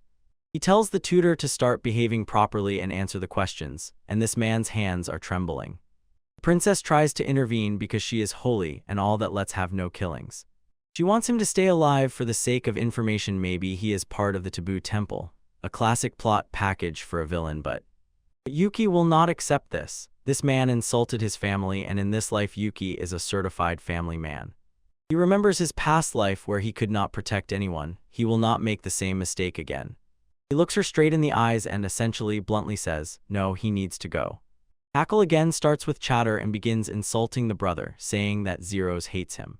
He even tries to arrange psychological games, bleeding. What audacity. Yuki just brushes it off. It's just a normal quarrel, natural. He is too smart for these humiliating middle league insults. And then Cackle pulls out the feather catalyst. Oh, it has begun. Again it turns out it wasn't even my final impression. Giant tornado begins to spin. Now it will get really hot. The princess is confused. Ancient summoning magic. This is already getting out of control. Yuki recognizes that feather. He has already seen this movie. He guesses griffin or cockatrice, but knows it's something even bigger and nastier. Cackle thinks he finally won and again returns to his smug loser. Boom! A huge griffin emerges from the air, screaming at the top of its lungs, ears ringing. Cackle is already planning to take the princess hostage. This man is the CEO down bad. Guards try to hold on, but it's like crispy snacks for that bird. The princess tries to shoot him with an effort blow, but the bird is of a completely different kind. Cackle just laughs somewhere in the background. Someone please slap this man. Griffin breaks the barrier, a bird with a shield, that's just cheating. The princess fights, her magic cannot break that ancient protective seal. Yuki analyzes the situation. He understands that Cackle has too much magical power for a mid-level mage. Cackle orders the beast to slaughter everyone. This freak is a complete psycho, and Yuki starts giving tactical commands as if he were a real pro gamer. Press under the wing and go. Princess, how do you know that? And Yuki simply says, my friend told me. Yes, his friend, he himself from 500 years ago. We see a flashback how he hunts for these things, gathering materials. In his past life, this man was a raid boss.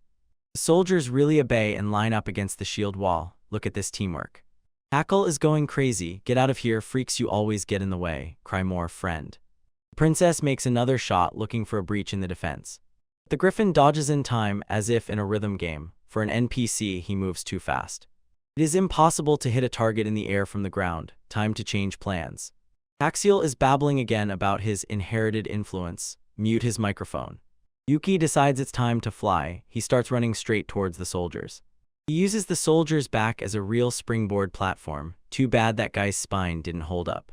A guy in flight, pure cinema. Look at the form. Cackle thinks he's smarter than everyone, but you can't fight in the air, kid. He thinks the trajectory is too simple, and Yuki won't be able to keep up the pace. Yuki has the strongest help. Gather my familiars. Bat literally flies under his leg to give him a double jump. That's the level of Riz. He parkours right in the sky. If you're not thrilled right now, check your pulse. He lands right on the back of the griffin. I'm here, Cackle. The sheer coldness of that look. Cackle loses his mind. Who are you? And the bastard on top of that takes the thief's insult and returns it back to him. That's a move at GigaChat level. Yuki remembers his advice. Use magic only when you're 100 sure you'll hit. He shoots exactly point blank at the bird with a free aerial strike. No dodging this time, friend. Direct hit to the neck. That bird is now deep in the fryer completely. And this whole monster goes up in flames officially. The end. Falls from the sky like lead. Gravity is a merciless mother, and Kekshul is about to collide with her. Complete emergency landing brake. Griffin, the end. Yuki descends as if nothing happened. Now the guards are staring him right in the eyes, and honestly, I don't blame them. Everyone whispers about his insane power. Is he a child or a god? Probably both. Castle is a broken mess, lying on the ground and looking laughably pathetic. He has one step left to finish, but the princess stops Yuki. Don't touch him. He steps inside just like a real mommy. She says his magic is exhausted, and essentially he is just a walking mummy now. He has such a serious expression, definitely the best girl for this arc. She wants the guild to punish him instead of Yuki getting his hands dirty himself. Yuki is like, Tichai, well, okay. And then they notice something strange happening with the body. Yuki feels something suspicious. He clicked his tongue and he knew he just needed to put a period. We were handed some strange text about the ninth priest. Is it a legend? It seems something is already breaking. Sudden roar and sinister laughter begin to dissolve into black smoke. He keeps wondering why he never had magic. You were just a puppet all this time. The shadowy hand gets everything else. Someone just removed the evidence. Yuki and the princess remain standing in place. So, damn it, what just happened? Suddenly a huge man with an axe appears. And he brings Zeros with him. The brother has returned, but he looks like he has been through everything. Such a pendant on the edge of the abyss. We start with this absolute clownish laughter, so self-satisfied, as if he is the real main character here. The situation for our guy Zeros looks pretty bad. He is now coughing up blood while Sir Burns tries to prevent him from meeting the ancestors. Everything is rapidly falling into the abyss. A huge explosion shakes the district, leaving behind only dust and a bad feeling. Suddenly from nowhere a giant barrier descends, and we see the princess looking simply delicious while she tries to understand what is happening.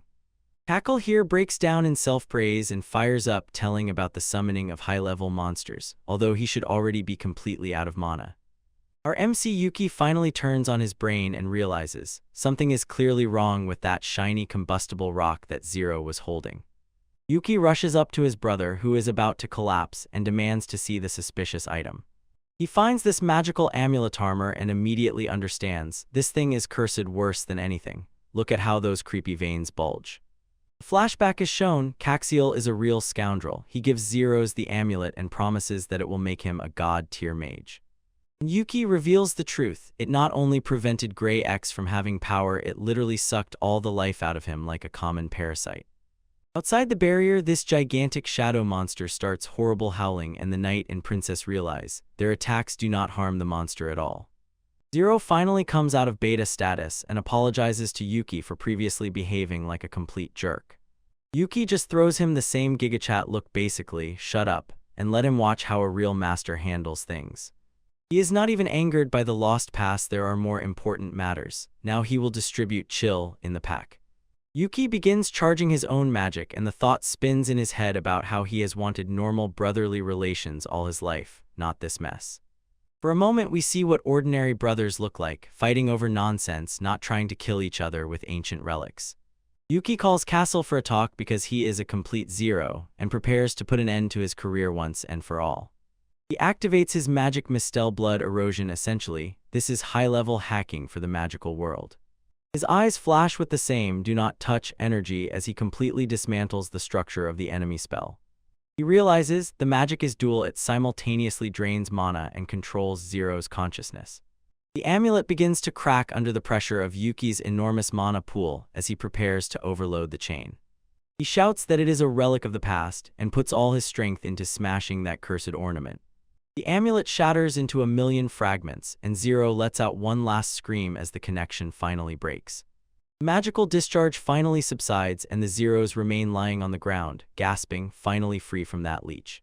Meanwhile, Cackle starts rolling on the floor like a footballer looking for a foul, because his plan just collapsed with a crash and remained irreversibly failed. Yahtzee explains that Kekko's body was barely holding on to the stolen magic, so when the connection was broken, it effectively fried his internal guts. That huge shadow monster begins to dissolve into nothingness, once again proving that Castle was an ordinary fraud. And Cackle now looks like wrinkled dry plum beer, his body and mind completely destroyed by his own greed.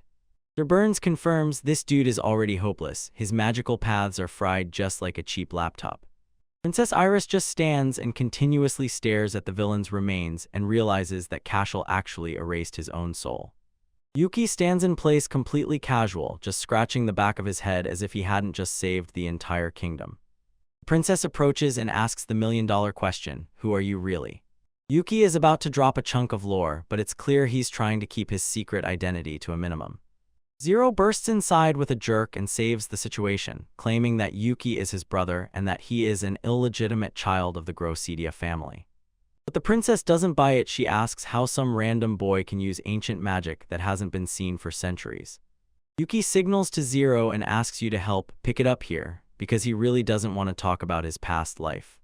Even the shadow mummy spirit behind him looks at him like he's an idiot for getting caught. They invent a lie that Zero taught him everything he learned from Caxiel, which is a total stretch, but they still push this version. The princess turns back to Zero to confirm, and he carries the burden not to waste this chance. Zero switches to full bro mode and says that Yuki is just a natural genius who mastered things even he couldn't understand. He even admits that he envied Yuki's talent. That's why he behaved like a love-struck rascal for Cackle from the very beginning.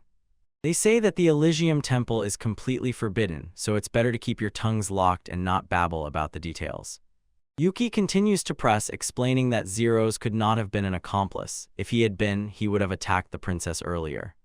He shows broken fragments of the amulet as proof that Zero's was just another victim of Cackle's schemes. He ties everything back to Cackle's downfall and proves that the two amulets were connected via magical Bluetooth. Princess Iris finally agrees and says they will use the evidence to clear the family name and bury Cackle forever. She promises to investigate the connection with Elysium Temple as soon as they return to the capital. Then she turns to Yuki and offers him to retake the test because the first one was interrupted by a very real demon. He took 0 steps forward and said he no longer has the strength to be a mage, placing all his faith in his younger brother. Yuki just stands still. A question mark hovers over his head, and he has no idea how he got dragged into this. Zeros begins to disperse the crowd, urging everyone. He says that Yuki will be the greatest mage the world has ever seen. Two brothers share a moment, and it's even a little warm if you don't count all the killing that happened 5 minutes ago. Princess Iris gives us a top smile wafu and says she definitely wants to see how many talents Yuki hides. The crowd gets excited as if their favorite team just won the Super Bowl. She officially announces Yuki Grocery as an intern in the Magician's Guild, and the Riz levels skyrocket. All NPCs go crazy because the Baron's son really passed the selection. Yuki realizes he has been trapped and he literally cannot say no to a princess, so he just goes with the flow. Returning to the mansion, the rest of the family simply froze at this news. They show Martha the maid, and let's be clear, she is definitely part of the culture in this series. Yuki collapsed on the lounger and realized the fact that he is undergoing training gives him the perfect cover to investigate his past life. He wants to find out what happened to his old village and why he was reincarnated at all. Shadow Mommy appears again, reminding that this MC has much more than meets the eye. His dad literally cries tears of joy because his son finally did something useful. Yuki understands going to the capital is the best way to keep people and their ancient magic under surveillance. Suddenly Marta knocks on the door, and I know exactly what you're all looking at in this frame. She tells Yuki that the princess is waiting in the guest room, and she does not accept a no for an answer. It turns out the princess sneaked out of the party just to see our guy. Well, that's really not very nice. Marta pouts because it's clear she is jealous. She is envious of the royal competitions for Yuki's attention. She is actually a bit angry, and because of that, she looks even cuter, honestly. Marta announces that she is going to the Yuki Mage Guild to watch over him. Yuki is confused. He didn't know that servants were allowed to accompany someone to the magic school. Well, she explains that the Baron asked her to go, and honestly we're all winning because we get more screen time for Martha. Yuki feels that she made a bad master out of him, making her work so hard, but she is just happy to be near him. He tells her to watch his back, and they arrange a fist bump break pure cinema. Look at that smile. Marta is definitely one of those called best girl material. Don't argue in the comments. Yuki jokes if she doesn't find a husband because she's always busy with him, then he'll have to take responsibility himself. Marta laughs and waves it off, but you know, she secretly hopes he is not joking. He enters the guest room and sees the princess is already waiting for him, looking like a true royal person. She asks for a private minute, and you already know, now some crazy plot twist will hit us. Yo homies, we are back on the line with the former demon lord. He is here collecting top wafus like they are limited edition Pokémon cards. We start with Princess Iris. She serves tea and thanks our Yuki for the rescue, looking as if she has completely lost it. She recalls the moment when he saved her secret alter ego, Clara, and by that proved, our guy is the very silent Riz, even when undercover. The princess is essentially a prisoner in the castle, so she is here exploring just to get out for some fresh air, and look at her sitting there, a true waifu of the highest category with those curves. She begins to apologize for calling him a trainee without permission, and blushes even more like a seiyuu whom his favorite streamer shouted out to. She wants Yuki to become her personal bodyguard in the Magician Guild because only he is trusted. This is basically a coded hint. I want you to be with me 24/7. Iris stubbornly wants to find out why she is so drawn to magic and invites him into her world, and honestly, who would refuse a formal invitation from such a buddy like her? He catches that mischievous smile of hers, pure cinema, and immediately understands. Under that royal outfit she hides burning secrets. Yuki is actually curious why the queen risks her life for magic, when most NPCs just sit in the castle and eat cake all day. Turns out she is made differently, not like those other ordinary princesses who only care about tea parties and politics. She tells the whole truth about her grandmother, an ordinary commoner but with crazy magical stats, the perfect choice for the previous marquis. She spills all her secrets because she knows Yuki is a true gigich who will treat her seriously, not just lie around before her royal title. Our guy Yuki is taciturn but collected and ready to listen to the lore of this mysterious bloodline. Grandmother had a gigantic mana pool, but there was something even stranger hidden in her stature, something that broke any logic. The lady was 50 but looked 30. That's the kind of glitchy immortal power, and it makes Yuki suspect that his own influence might have already once leveled his past. Her mother died immediately after birth, so the story with the obligatory deadly tragedy was laid over her already gigantic plot armor. Yuki understands once he gave his Mistel blood to a girl named Alice, and now it turns out that his blood is almost like a cheat code for longer life. He remembers Alice in his past life. She was pure cuteness, even before he reincarnated into the body of this loser. The bro then went so crazy with power back that he doesn't even remember how much blood he gave her. That's a legendary flex. He asked what the grandmother's name was, hoping it was his old crush, to confirm if he was literally the father of this lineage. The name was Rachel, and although it's not Alice, Yuki is still interested enough to want to meet this mysterious lady. He wonders what it's like to live immortal and suddenly realizes it's lonely at the top because all the others are just temporary NPCs. No one knows why the grandmother was built exactly like that, even Iris's mother, so the princess sneaks in the dark in search of an answer. Yuki asks the main question: did Iris inherit that assembled differently DNA and colossal magical capacity? She confirms it. Her magical ability is off the charts, so she is a walking zero bomb in a very nice dress. Yuki realizes he was the one who drew the magical crests on his little animals and maybe even the whole family tree, so it turns out he is the main architect of her power. The royal family always whispered about her condition, because it turns out being too OP is something that makes normals uncomfortable. She joined the guild only to find out what she really is, and there is such a deep existential crisis mood hanging in the air. She worked herself to exhaustion to become a high-ranking mage to understand her own roots and why she is so different. She looks him in the eyes and asks for help, almost begging, "Let our guy become her guide through madness." Yuki notices that her hands are trembling. She shared her deepest fears with a person she barely knows, and now she is completely defenseless. Yuki officially swears to obey her and set off to the guild, and he truly stands up an absolute Chad. She grabs his hands, so charged that she almost throws herself at him. Look, pure happiness on her face, she wins. And then she drops a real bomb. She wants him to become her escort knight. This is almost the highest level of proof that he is stuck in the friend zone.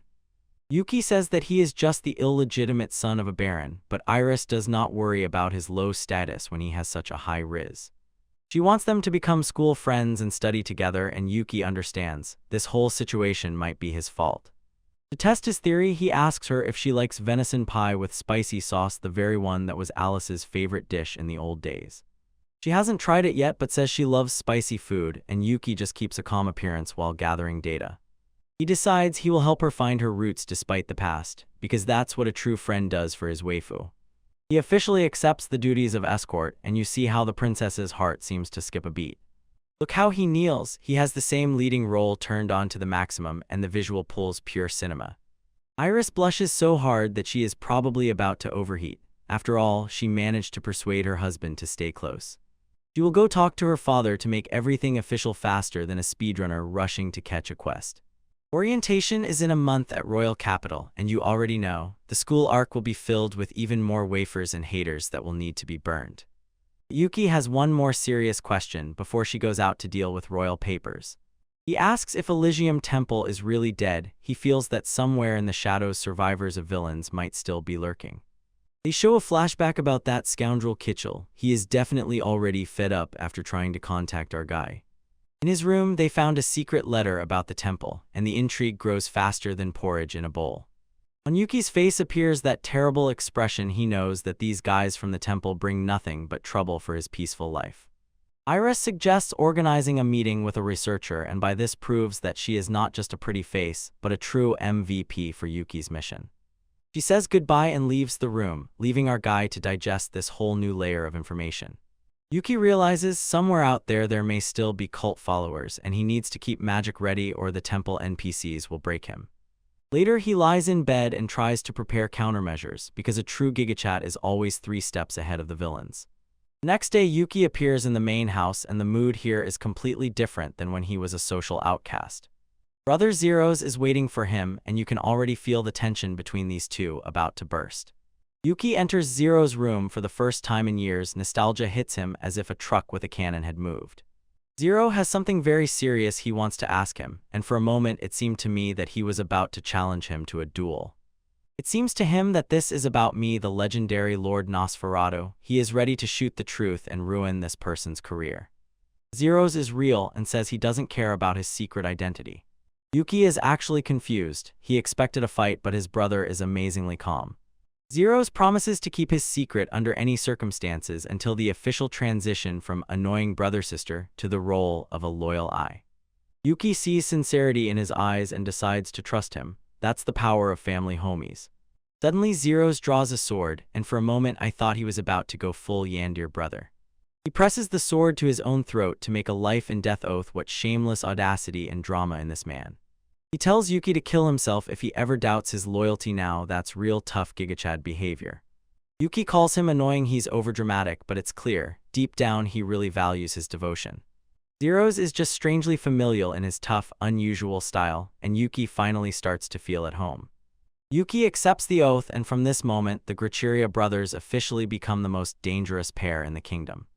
Zeros is all busy being hyped to be the heir and do everything better, and Yuki just wants him to calm down a bit. After lunch, Zeros accepts no refusals when it comes to family gatherings. He literally drags Yuki to the main house, behaving as if he were the overly protective older brother he was always supposed to be.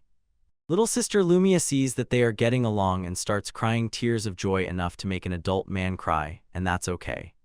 She covers Yuki with huge hugs, and the whole scene is filled with warmth, a real movie moment. Zeros stands and takes mental damage because he didn't get any hugs, completely cooked and jealous. Yuki tells her that he will soon leave for the royal capital, and she freezes. Could her older brother really be leaving so soon?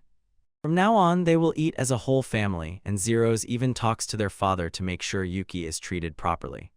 Even Dad joins the group hug, proving that one big family problem is finally solved. At night, Yuki finally gets a long-deserved rest after all this family drama. For the first time in a long while, he begins to dream about his past life, and the Lord is about to dive even deeper. He is again in the throne room, D. Nosferatu sitting in the chair and looking like a true boss. Suddenly someone bursts into the room and shouts, "My lord," interrupting his gloomy sitting. It is the very young Lyle Carmine. He is only 8 years old, and he already serves the demon lord as a little legend. He rushed to do his thing and again pulls us into the good old days in fear of village. Stay tuned, homies, because the past is catching up. Yo, friends, we are diving straight into the deepest place of the old castle. But instead of a dungeon, there is a cool room for a few lucky villagers. Our main dude, the Lord Nosferatu, looks like a real giant with that long hair while taking care of a child named Lyle. MC here deliberately plays the teacher and destroys these minor NPCs without any breaks in his raids. He tells Lyle straight to his face that his grammar and math are worse than an overcooked steak. It gets dark and MC orders the kid to get out before the monsters come out and turn him into a snack. Lyle behaves like a total beta, even crying about it, so MC has to give him some physical reason to finally move. Our guy has lived for 200 years and still can't understand why people go crazy about studying. It turns out Lyle is just a giant simp who wants to marry a girl named Remilia because she likes smart guys. MC realizes he's dealing with a hopeless covered in feelings and tells the guy to leave before it gets worse. But deep down, MC is gentle, so he tells the guy to show up tomorrow 30 minutes before the start to get his private benefits. This absolute yun of a simp shows up right after dawn. Just think what a brazen confidence of a man in love. Go a little further and look at Remilia's leap. She is a true top-tier waifu and even married that little nerd. In the village, the atmosphere is downright tragic. Every second man is in despair because this beauty is no longer on the market. Now everything becomes cultured because Remilia asks to be taught restraint magic for the anniversary. Mom, sorry, Mom. She wants to use it on her husband to keep him only for herself and talks about staking him for the sake of obligations. As soon as she gets those scary Yandir eyes, she declares that no woman on this earth can resist her husband. MC has to quickly check everything because threatening the teacher with the magic he taught you is a crazy move. Remilia admits that human girls are terrible, and honestly there is no lie in that. They are going to gather a whole team of kids, so MC gives her Hermes grass potion to keep the energy high. He hugs him because she is a cultured woman who values her lord. And then she plants a logical bomb, and MC begins to question everything. She says their future daughter will love the lord the most and should just become his wife. MC was stunned by that hellish plot twist that this lady just revealed. MC gets the harsh truth: immortality is not freedom, but a long look at how everyone he vibes with eventually dies anyway. Remilia has no intention of listening to those lonely talks and has persistently started producing a bunch of kids. She hopes that one of them will win the genetic lottery and become immortal to stay with him forever. She will definitely do everything to make it happen, if you know what I mean. MC hands her Lapis a stone as a wedding gift and looks at its glow. Pure cinematography. Remilia is delighted, promising to be the best wife ever. The scene shifts and in bed we see a little girl named Alice. She looks very bad. MC continuously casts Purify and looks much more worried than an immortal king should. Alice asks why he should worry if he is immortal and will never have to worry about the gulag. MC admits it feels unfair. It turns out only he doesn't have to deal with the end of the line. Alice is a little fighter. She says she will do everything to break free and survive, but... And of course she drops a bomb. When she grows up, she wants to be his wife. Her heart goes crazy, but MC just gives her the same yeah silent contempt as he always does because he is used to such riz. She calls him an idiot for dodging the servant's confession, and honestly, that's a pretty fair accusation. MC notes if she sounds healthy enough to complain, then she's probably fine. He hits her with the phrase, maybe when you're already grown up, and that's probably the best way to avoid trouble. They turn it into a competition testing if she can hold those feelings until she grows up. Alice firmly decided not to forget how she feels about her lord. If she wins, she will claim her place as a wife, although Remilia stands behind and looks like she has a big belly and twins. MC tells her to shut up and go to sleep before she says something even crazier. He looks at the stones and reflects on his long life. Just a moment and we see the trauma that caused MC to die. The temple came for him and everything went awry. The screen starts to continuously scatter static as if we are in a glitchy horror movie. MC's face emerges through the noise as memories begin to crack and crumble into fragments. He hears a barely perceptible voice calling him through the digital void. We see a memory of a boy with a sword as if he had passed through hellish torment. Lyle and Remilia appear in a hallucination and say they will see him later. The persistent noise presses on, but the message is clear: they are waiting for him. No matter how much time passes, they hold on to that promise. Someday they will gather again and it will be legendary.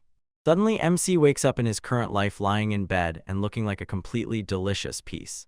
He said he is just a child again and suddenly realized the whole path of memories was just a dream.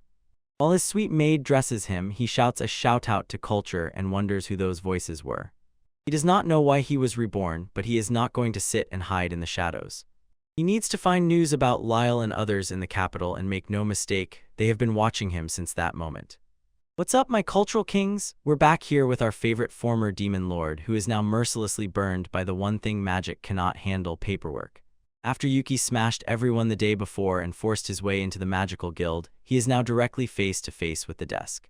Work does not stop. Fortunately, he has Martha, who in that outfit looks like a real snack, to keep him informed, but bro is already drowned in a pile of rules and regulations, so at this stage he is almost an NPC.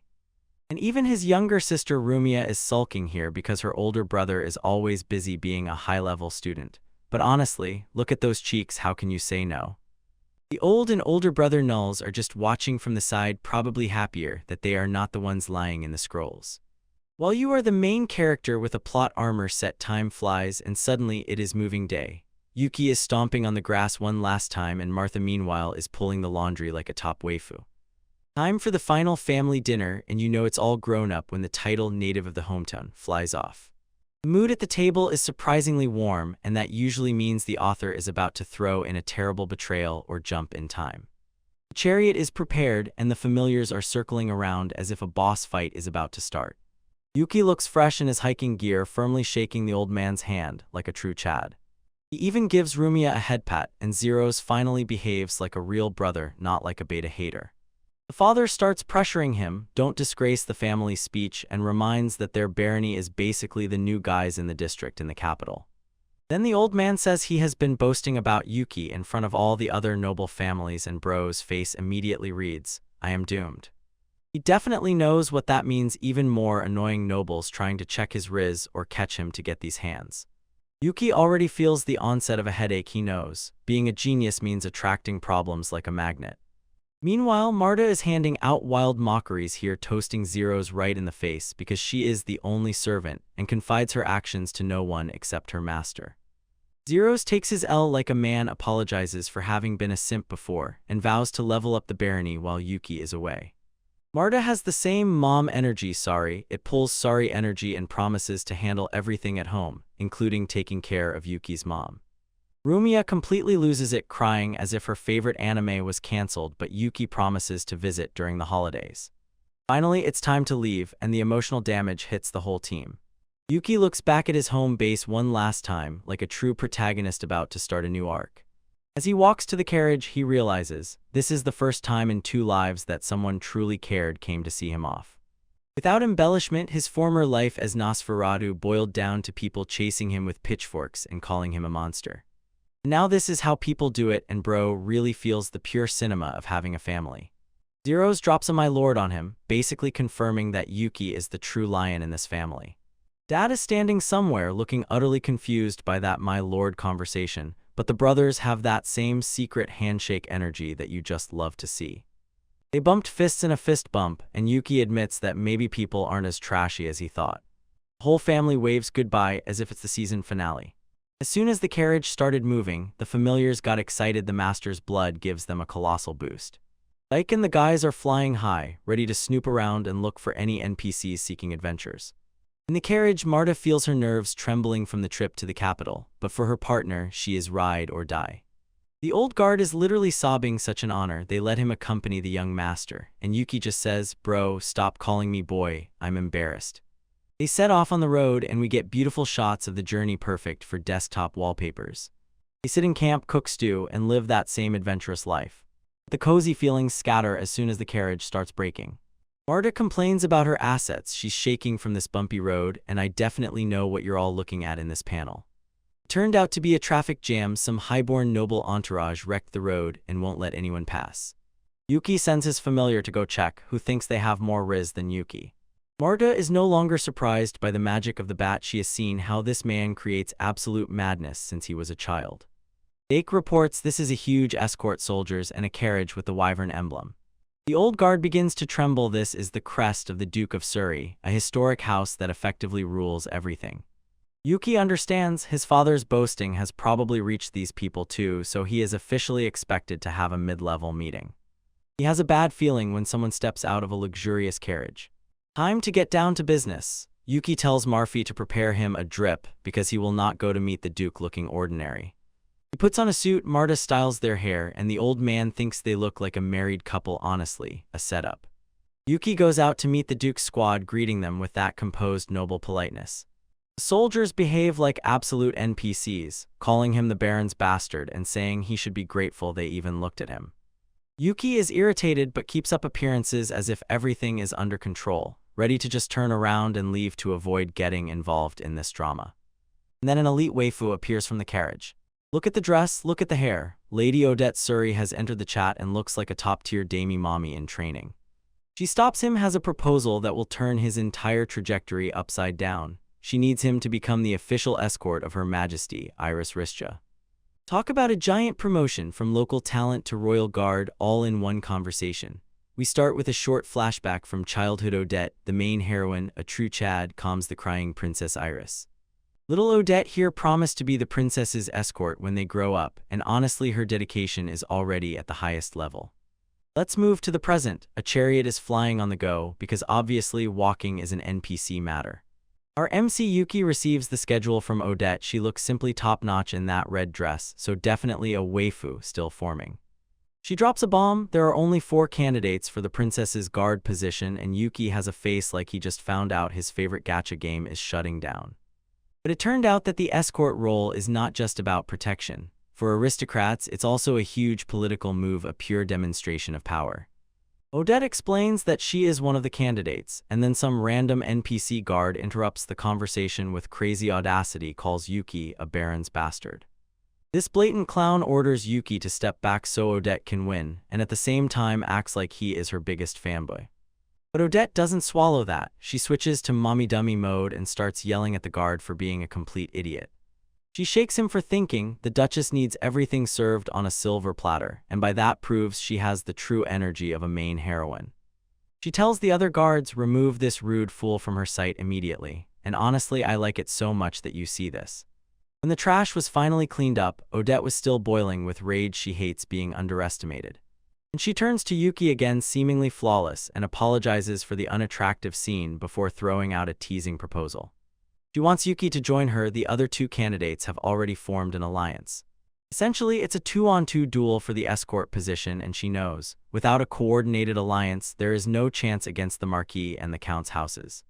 Yuki, a somewhat stubborn fan of logic, understands. In the final, they will still have to fight to find out who will actually get the job.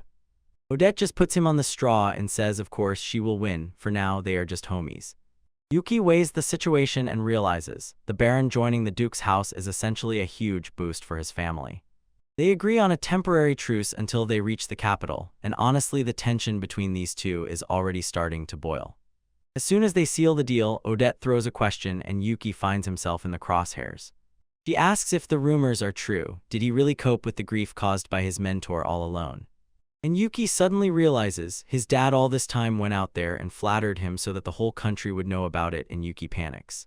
He tries to pass it off as a joint effort together with the princess and soldiers, staying as inconspicuous as possible, like a true hidden op protagonist. He insists that he is just an ordinary person and that defeating the Griffin alone is impossible, but we all know his patience with the plot armor is running out. Odette seems to buy it and says that he promises, shakes his hand, and this definitely brings tears to the viewer's eyes. And when they set off, we notice a mysterious hooded woman in Odette's carriage radiates the same vibes as a secret boss. This is Odette's tutor and he is impressed. Yuki did not flinch even when there were so many soldiers around. The teacher asks if the Graphon story was just a cover, but Odette reveals her father heard the truth from a soldier. Yuki, it turns out, did it himself. She realizes that Yuki tried to behave like an NPC to hide his true level of strength. Odette decides right then and there that turning Yuki into an enemy would be a huge L. Meanwhile, Yuki is simply thinking about his goal to keep Princess Iris safe and at peace. Returning to his own crew, Yuki tells Marty about his plan and she herself looks quite splendid, no denying it. He believes that an alliance with the Duke's daughter is the perfect way to learn how ordinary aristocrats behave, so he can blend in with the crowd. Suddenly, Yuki's bat messenger rings in his head. Ahead on the road, monsters are waiting to set an ambush. It's a pack of dark wolves that are prowling in search of a snack. The alarm signal bursts out. Odette feels uneasy, and Yuki is already getting out of the carriage like a true lad. He orders Marta to stay in place until he goes to take care of his own affairs. The guards are busy doing nothing to help. They doubt that monsters exist anywhere at all. Yuki drops the exact coordinates of the wolves as if he has a minimap mod enabled. Odette goes outside and confirms that Yuki is telling the pure truth. She introduces the tutor who uses a spirit snake, but even she admits Yuki's detection skills are on a completely different level. Odette tells Yuki to go ahead and confuse the monsters while they take care of everything else. Then Yuki asks how long an aristocrat usually takes to deal with a pack, probably about an hour. Odette gets offended and says that the Duke's daughter can do it in less than 5 minutes, and even an ordinary nobleman manages it in only 10. Yuki quickly calculates and decides to take 5 minutes to look average. He clears the magic and rushes away so fast that Odette is left wondering, is he even human? While he runs, we are shown a glimpse of his past 200 years ago as a demon lord. Then the villagers needed 1 minute to kill 10 wolves. He tries so hard to be human, but his power level is simply broken beyond reason. At first, he finds the wolves and decides to boast a little about his nobility. He draws his sword but still decides to cast some ancient magic instead. He strikes them with a forceful blow, a complete spectacle, pure fire everywhere. Odette watches from the side, completely stunned by the scale of this fight. She rushes forward with force of earth magic, and honestly, it looks simply incredible when she does it. Yuki is actually impressed by her magic, thinking that for a duke's daughter, it's just unbelievably cool.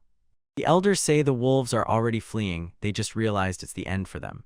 Yuki checks the time and realizes he's already at the 7-5-minute mark, but Odette is still disappointed he let someone slip away. Not wanting to fail his usual human test, Yuki chases after the stragglers. He corners them and finishes the job with one move without any effort. He turns back and literally bows, apologizing to Odette for his incompetence and for taking 10 minutes. He really regrets that he couldn't endure the 5-minute Duke standard. Guards whisper that Yuki is a monster, but Yuki is bound to his own defeat and suggests canceling the alliance. Odette's face says it all. She is completely losing her mind over how much this guy is delusional. She needs to explain the math again. 5 minutes from the moment you start the fight, not counting travel time. She yells at him, none of the people can move as fast as he just did. Yuki, the same clumsy host, just thinks she is behaving very politely because she corrected him. Odette realizes that she completely misjudged his abilities. He is not just strong, he is a true natural monster. Yuki will beg her to stay in the alliance and teach him common sense because he clearly lacks it. Odette takes his hand and smiles. She understands that she just reassured the most broken ally in history. But then something starts twitching and moving in Yuki's vest. He suddenly remembers he also forgot about his other little friend. And from the air emerges a tiny, amazing golden-furred fox, and Odette is momentarily completely speechless. Yo friends, let's start with how our MCU finds a wanderer and picks him up. He has his heart in the right place.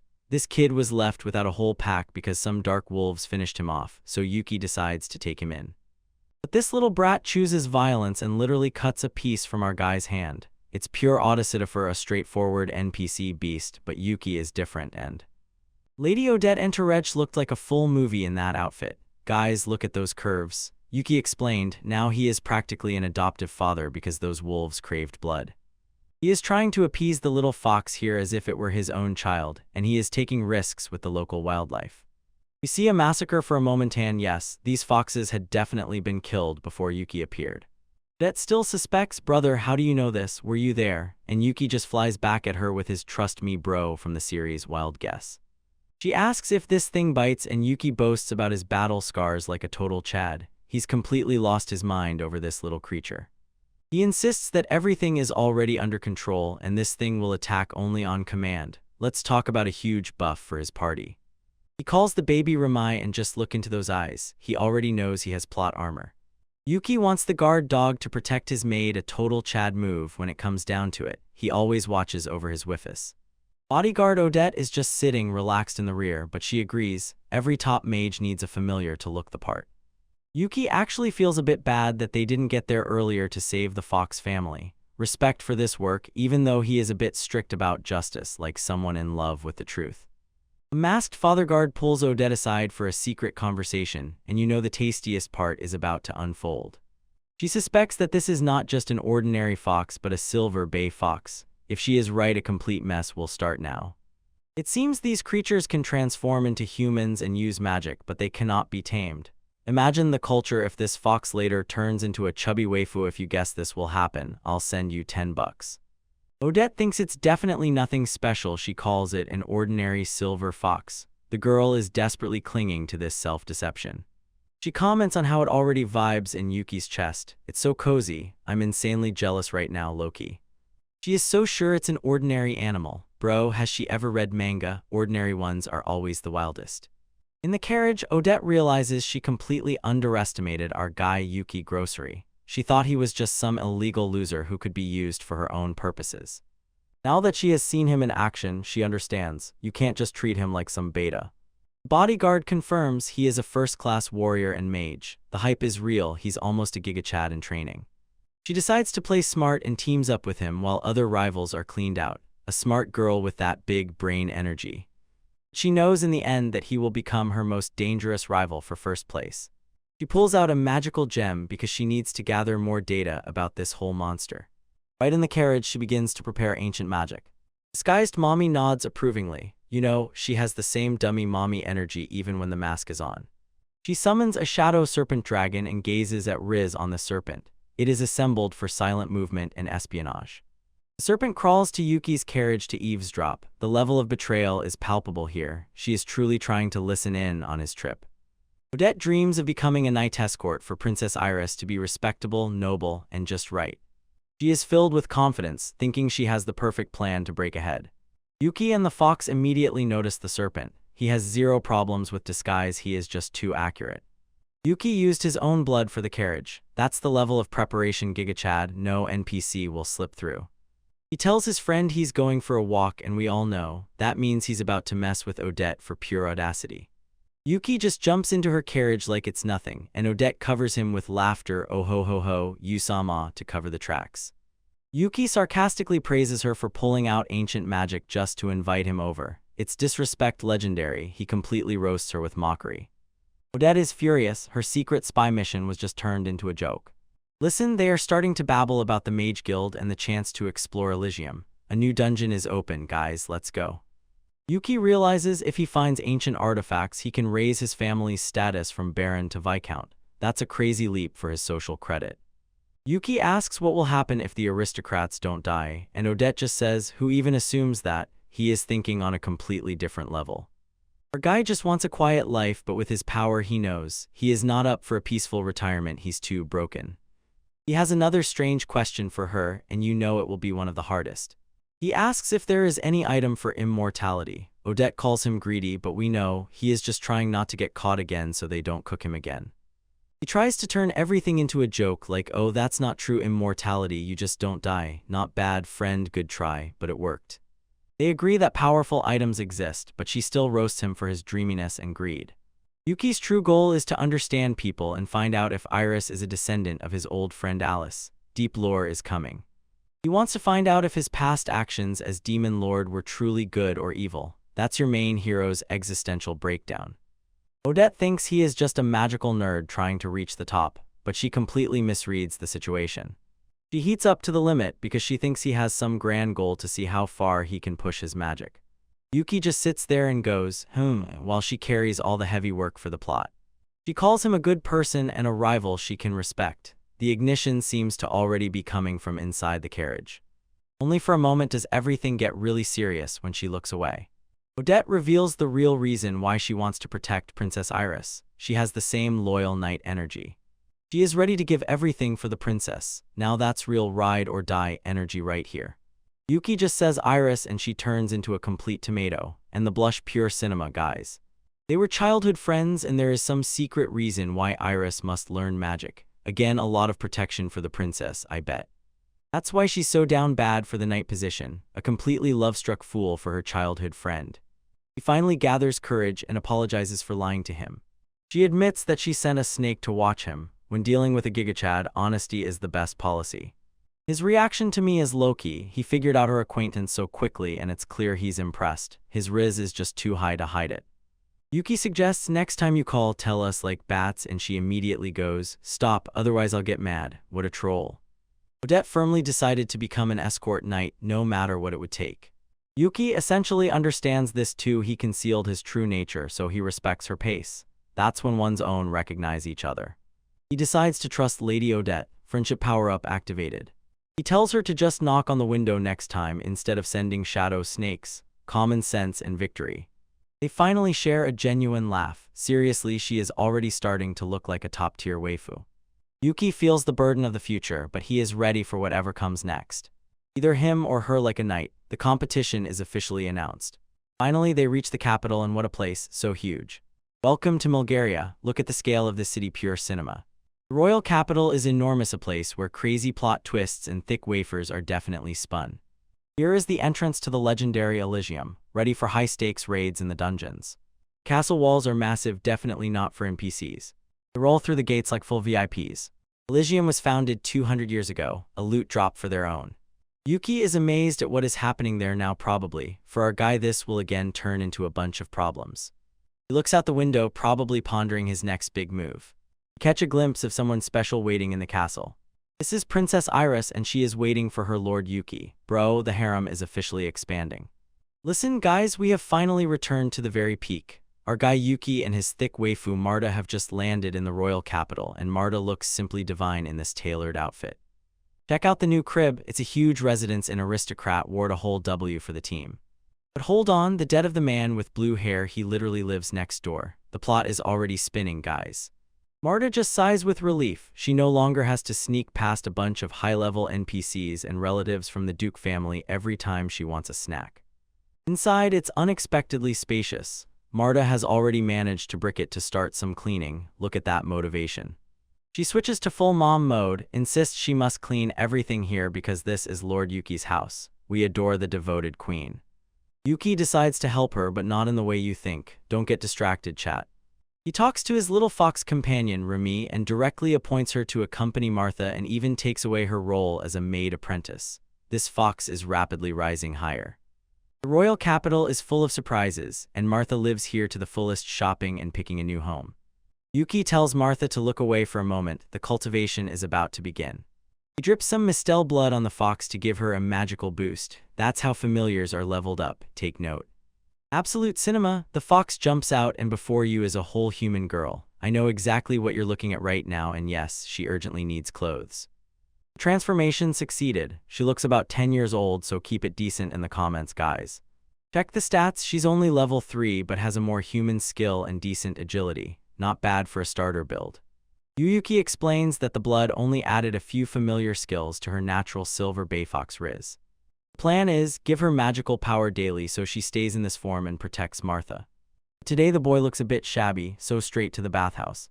Martha suddenly turns and sees a naked child standing right in front of her. The shock on her face is priceless. He pulls it off like a champion. That's Remy right, pure pomade energy. Turns out Marta was just pretending to be surprised. She knows that Yuki is made of different stuff, and everything he does is never ordinary. They are properly introduced, and Remy is ready to be the best assistant of all, only warm and bright vibes. Marta is already managing the royal bath situation. She is the true MVP of this house. Yuki is fussing with the hot bath water like some peasant. Even a former demon lord sometimes has to do housework. Suddenly Dyke Bet notices a wild guest by the door. It looks like a man in some pompous, overly luxurious robes. This is a message from Her Highness, Iris Rischa. You realize things get real when royal figures start sliding into your DMs. Our guy received an invitation to a secret meeting tomorrow. Yuki is already guessing what his princess wants. He hasn't seen Iris since the test, and he's definitely sinking to see her again. Meanwhile, look at Odette, she's just furious. But can we talk about how she's sitting on that chair? Respect, but she's so stately. She received a letter from her father even before the princess's invitation, and the old man is a total bore. She is in a terrible mood right now. The Duke is ruining the atmosphere here with his actions. The letter says that she either needs to become a top-level mage or they will drag her back home as a recluse. Her father is a complete beta for this. He believes that the Duke's daughter should just stay at home and be a trophy. The incredible audacity of this man. You have two paths, either become Iris's escort at night or achieve C rank within a year. This is an incredible marathon. And to reach C rank, you have to pass the 3rd level of Elysian now. That's real high-ranking dungeon crawling. Odette does not give up. She wants to learn from the best to stay close to Iris. They made a promise to be together forever. Now that's genuine bestie energy. She decided to protect her princess despite what her father says. Yes, look at her face, she is already ready to cook, and Yuki is right there next to her. Moving forward to the Royal Palace guesthouse, time for the Chad's meeting. Yuki and Odette stand before Princess Iris. The tension in the room is truly palpable. Iris starts by apologizing to Yuki. She is so cute, definitely the best candidate for best girl. It turned out that Odette's father used his political risk, power to force her into the escort knight role, although initially it was Yuki's position. Odette is pressed by irritation. She knows that dad played dirty. Other aristocrats started crying like NPCs because they didn't want the Baron's bastard to become the princess's knight. Now they arranged a whole new qualifying exam to satisfy the nobility. Pure politics, you hear. After the trip, Iris was severely feverish, so she couldn't send messages earlier. She felt terrible that she couldn't write to Yuki, but this really messes up our guy. Everyone knows that Yuki is the original GOAT, but he has to play by the exam rules so no one gets an unfair advantage. But Iris wants him to stay close to her as her trainee no matter what. She won't let go that easily. Yuki bows deeply like a true Chad and accepts. He can still investigate the connection with the village while staying close to the princess. Odette was essentially a cover so Iris could see Yuki. These two girls are a dangerous duo. Look how they are friends. Odette is glad she could come to her princess's aid. Iris makes the same real demand. When did you two get so close? She senses rivalry. Yuki remains calm, says it was kind of accidental. They talked on the way to the capital. A gentle, skillful guy. Iris suspects that Yuki saved her and Odette is completely confused. This is definitely love. Lord Yuki's ability in battles is just wow, right? Now Iris is teasing her so much that she is beside herself. Now they really get along. Yuki has officially launched his harem kingdom in the capital. Yuki decides to use this informal meeting to ask a question from the lore. He asks if she knows anyone among the ancestors with the names Lyle, Remilia, or Alice. These were his old call signs from the old company in a past life.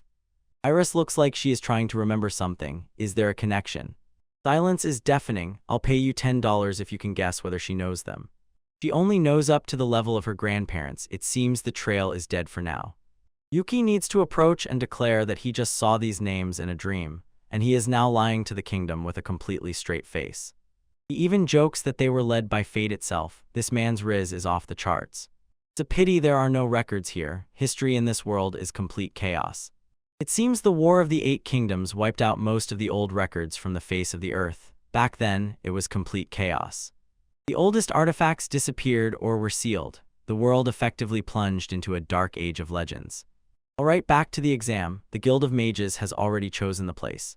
This will be in the cave where they keep the holy sword. You just know, something crazy is about to start in this cave. Suddenly the doors open and two more candidates appear. Here is the trash. Iris is calling them. Our private meeting is officially over. Look how these two clowns are coming and they reek of the energy of ordinary NPCs. We found Jill von Kiel, the son of the Marquis, and Heyer Wolfgang, the son of the Viscount. One looks like a scoundrel, the other like a boor. Jilvan is already complaining about the unfairness of this meeting, but he is a certified hater. He behaves as if he has already won. This arrogance in the boy is incredible. He plainly says that the exam is a waste of time because only he is worthy. Bro praises himself so much it's over the top. And Iris and Odette are already shocked by the tea. Look at these faces, they know he is a loser. Pierre wants to say something, but he is a complete beta and can barely utter a single word. Sylvan orders him to shut up, saying that he is of a lower family rank. This guy is a walking L. Yuki just stands still and thinks about how people like this petty boasting. He is far above all this. Sylvan finally notices our guy Yuki and shoots him a look full of disgusted condemnation. He calls Yuki a cheeky bastard and tells him to get a grip. What cheekiness is there to speak like that to a former demon lord? He tells Yuki to back off before it gets awkward, and he really thinks Yuki knows only a little magic. Yuki just bows and thanks him with all his heart, but he is so sarcastic, it's beautiful. But inner Yuki is a completely different creature. He immediately shows he is Nosferatu, not human. He is a real monster. He knows this meeting is just a tiny glitch against the backdrop of his long life. But this short meeting is about to end abruptly. Look at that terrible smile, pure cinema. Our guy is about to ace this clown in the exam. Jilvan shuddered. For a moment he felt the bloody grip of a killer. Stay tuned, the next episode will be a slaughter. Bro, look at the faces of these NPCs. They are knocked out because our MC just hit them with the truth. Yuki here with the same ultimate riz, giving everyone confidence that he is not going to back down from the exam because it will be a useful experience. That's him, a true Chad. Even the girls feel the heat. Look at those eyes, they know they are close to greatness. This ginger simp is going completely crazy while Yuki just smiles Princess Iris like a boss. Odette begins to understand that our guy is on a completely different level. She is definitely head over heels. Everyone to their places, the pouring is about to begin. Princess Iris explains the entrance to Elysian, and honestly, look at the design of this character. Pure culture. They babble about some secret passage used only by the guild. Boring chatter from ordinary characters. Let's get to the action. Mission is located on the upper level of Elysian, and just my luck, it's full of dead people. Whoever reaches the holy sword first to become the personal escort knight for Iris will receive an unprecedented boost to their social status. But wait, Yuki is starting to remember. It turns out he was killed by that very sword 200 years ago. Now that's a personal insult.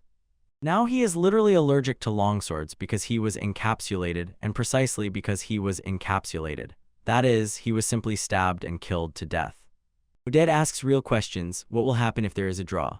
Iris says that they will have to fight for this. Absolute cinema is approaching. Odette gives Yuki, let's unite. Teams look and she wants this alliance. Returning home, we are greeted by the best maid Marta and the cute familiar Remy. Man, my feelings are already trembling. Yuki gives Remy headpats, which she definitely deserves. Marta is definitely the best girl in this house. Remy is a sleepy little familiar, and honestly so am I. She turns into a little fox and loses consciousness. The levels of wholesome are off the charts. Yuki explains to Martha about the undead dungeon, like it's just an ordinary Tuesday. Another memory about some frank trash skeletons. MC really can't stand them. Marta worries about her lord, and Yuki just sips tea like a gigachad. To cheer him up, she bakes his favorite pancakes with cheap honey from the market. Martha is the real 10/10's waifu. Look at that face, the man is ready to clear the entire dungeon solo for those pancakes. He even asks for more tomorrow. This man has his priorities straight. Finally, the day of exams arrived at the Limbo Magician Guild. Squad approaches the headquarters. Enter General Burns. This guy is an absolute monster with that huge axe. He has a private conversation with Yuki, all tense because the aristocrats are bothering again. He promises that it will be worth it, no matter how much everything goes awry. Respect. Burns is completely serious, promises this on his own name. He knows that Yuki is the real deal. Finally, they reach the entrance. This dome is the gate to Elysian. It looks like the arena of the final boss. Wow, look at the examinate emitter, a C-rank mage, and she has mommy vibes blazing. Mommy, sorry mommy. They enter the distortion, and everything starts to cling to the head. Spiral looks into nowhere. This is some level of nonsense from Doctor Strange. Yuki feels this strangeness but keeps calm while everyone else is already confused and can't pull themselves together. Odette is about to whirl. You're not that cool, huh? Yuki's sense of balance cracked. In a past life he could fly. Massive flex. This place used to be a temple where people were executed just like that for a random passerby, harshly and crazily. Yuki is really thrilled. He has the same energy as the main character for Ancient Ruins. General Burns sprinkles deep lines about karma. Boring, show us the monsters. Look at the scale of this pit, a whole giant spiral into darkness. Team is shocked. This is no longer a school trip. This is an unexplored underground labyrinth, the perfect place for the plot defense to suddenly make itself known. This noble NPC Jilvan starts barking at the general, and the guy begs to be tamed. Yuki offers Odette a shoulder to lean on. The cut is natural, effortless. Demetra explains that there are only low-level ghosts and skeletons here. Easy XP, right? She tells them if scared they can run back to the safe zone. Demetra is fierce. We are near the entrance to Holy Sword Cave. It seems to me this looks like a one-way road. Ilvin is still whining about his noble family. Just shut up, Beta. Demetra tells him to walk on the floor alone if he is so confident, and she really said bet. One wrong step and you fall into a pit. Game over, man. It's simple, get the sword first. No sabotage allowed, but we all know how it will go. Demetra says she can't watch everything. That's a green light for some incidents to still happen. Odette asks how they will even find out who won. She thinks ahead. You have to get to the sword yourself. No sending your acquaintance to do the job. Yuki has a question, and it is about to change the mood. He needs to know why the sword was sealed here at all if it is so important. And the other guys keep pushing, just play, brother, but Yuki breaks down the game on the level of 4D chess. Turned out that no one can even take the sword, it's just a shiny paperweight. Demetra realizes Yuki is made differently. He looks at the picture as a whole. 5 minutes to develop a strategy, either talk to friends or go alone. Yuki and Odette start planning. She says her familiar is taking too long to respond. She tells him to drop these formal addresses with titles. Now we are on a first-name basis, guys. The ship sets sail. They divide the cave into sections. Odette is actually useful. They will have to choose a straight path with undead or a detour. They go straight, in speedrun style. Yuki says he can handle the monsters. He almost carries the whole team. Odette reveals terrible news. She wants Yuki to become Iris's night escort, not to be one herself. Yuki is embarrassed. Is this not a competition? She explains that Iris is looked down upon because of her commoner blood. The royal family is entirely hateful. He grabs his hands and begs him to make Iris happy. True friendship. She knows Iris needs someone with real strength to protect her from the snakes in the palace. Yuki realizes Odetta is a true G. She sacrifices her own chance for the sake of her friend. Yuki says they have to put the conversation on pause until he passes the exam. Look at that smug smile. Squad is gathering at the starting line. Everyone is warmed up. Even the NPCs look like they are about to jump into action. General Burns is watching his podig. He knows it's about to happen. The meter gives the signal mom is already ready to act. And they moved. The exam officially started. Who will draw the sword first? My bet is on Chad. Well, friends, it's time for the big exam. Let everything explode. Everyone tries to look cool while humming their basic spells.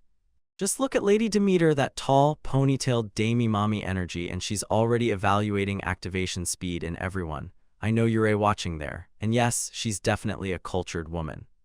Suddenly, a powerful flash of lightning blinds all those NPCs. A real player just entered the game. Our Yuki has no time for your slow-mo moves, so he just picks up Odetta like a true Chad and rushes away, overtaking everyone. Look at that cheeky boldness. He's already breaking into the lead before they even blink. Poor Odette is completely down bad right now. Look at that blush. She didn't expect the MC to carry her in his arms so early in the day. The other teams stand there like complete idiots, still trying to finish their long shot while Yuki is already far ahead. Can you imagine being such a beta? Odette tries to behave like a lady, but Yuki is like, pipe down. We're partners, so focus on your magic and I'll carry your thick assets to the finish line. They crash right into a crowd of skeletons, and Odette panics thinking they're about to be snuffed out suddenly. But he's just wired differently, barely takes his eyes off them and immediately tells her to calm down, saying everything is under control. He just lightly touches one with a small dagger and the skeleton starts shaking as if it just saw its own browser history. The skeletons literally retreat in fear. Imagine you're a monster and you're that scared of a child. They're completely finished. Yuki reveals that he encoded his blade in Mistel blood, basically a cheat code in the form of combat juice against the undead. He's playing 4D chess here while everyone else is playing checkers. These skeletons are cleared so fast it looks like a religious ritual gone wrong. Odette begins to realize her partner is a complete monster in human form. We only glimpse Yuki's past for a moment, the vampire lord, and while the men buzz about GigaChad energy, it becomes clear. He didn't rule the undead because he was one of them, he ruled them because everyone feared his purifying aura. He tells Odette, hold on tight, they're about to hit nitro. This is no longer a race, this is a massacre.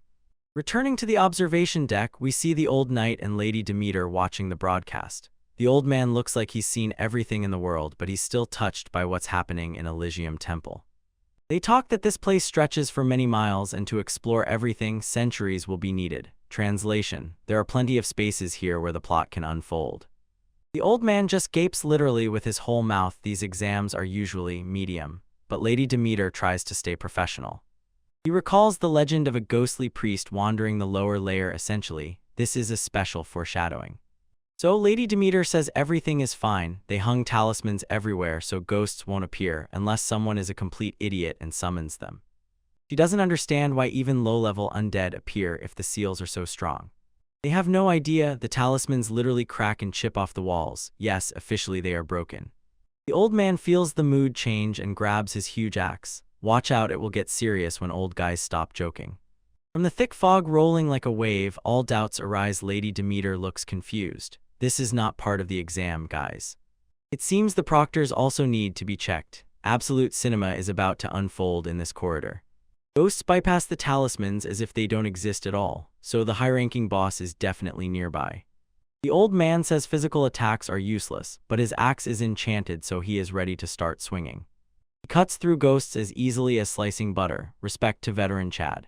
And so that no one falls behind, Lady Demeter casts a dark spike sorcerer curse and wipes the floor with everyone else. Look at that form, look at that strength, mom, sorry. She is furious because there was supposed to be a promotional action requiem rally at the Reincarnated festival to stop exactly what happened. Suddenly some vile voice whispers that her activation is too slow. This is the highest form of disrespect. The voice starts talking about kings and priests, and it immediately becomes clear. This is not some random ghost from an NPC. Back to the exam, the old man asks if the children are safe while checking the seals.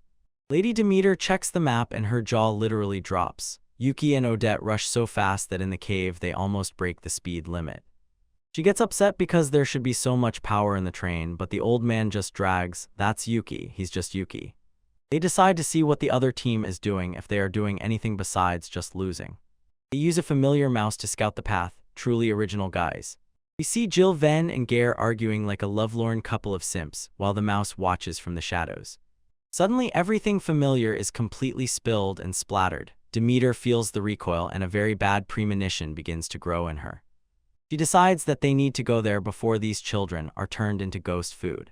Let's go back a few minutes. Gilvin behaves like a typical noble bastard, grumbling that Yuki is a bastard while he himself loses the race. He pulls slowly and says that's how you win, but in reality he's just copying because he has zero risks. Gale asks why Gilvan didn't just let him cheat and burn Yuki with a spell. At least Gale is honest, he is a real snake.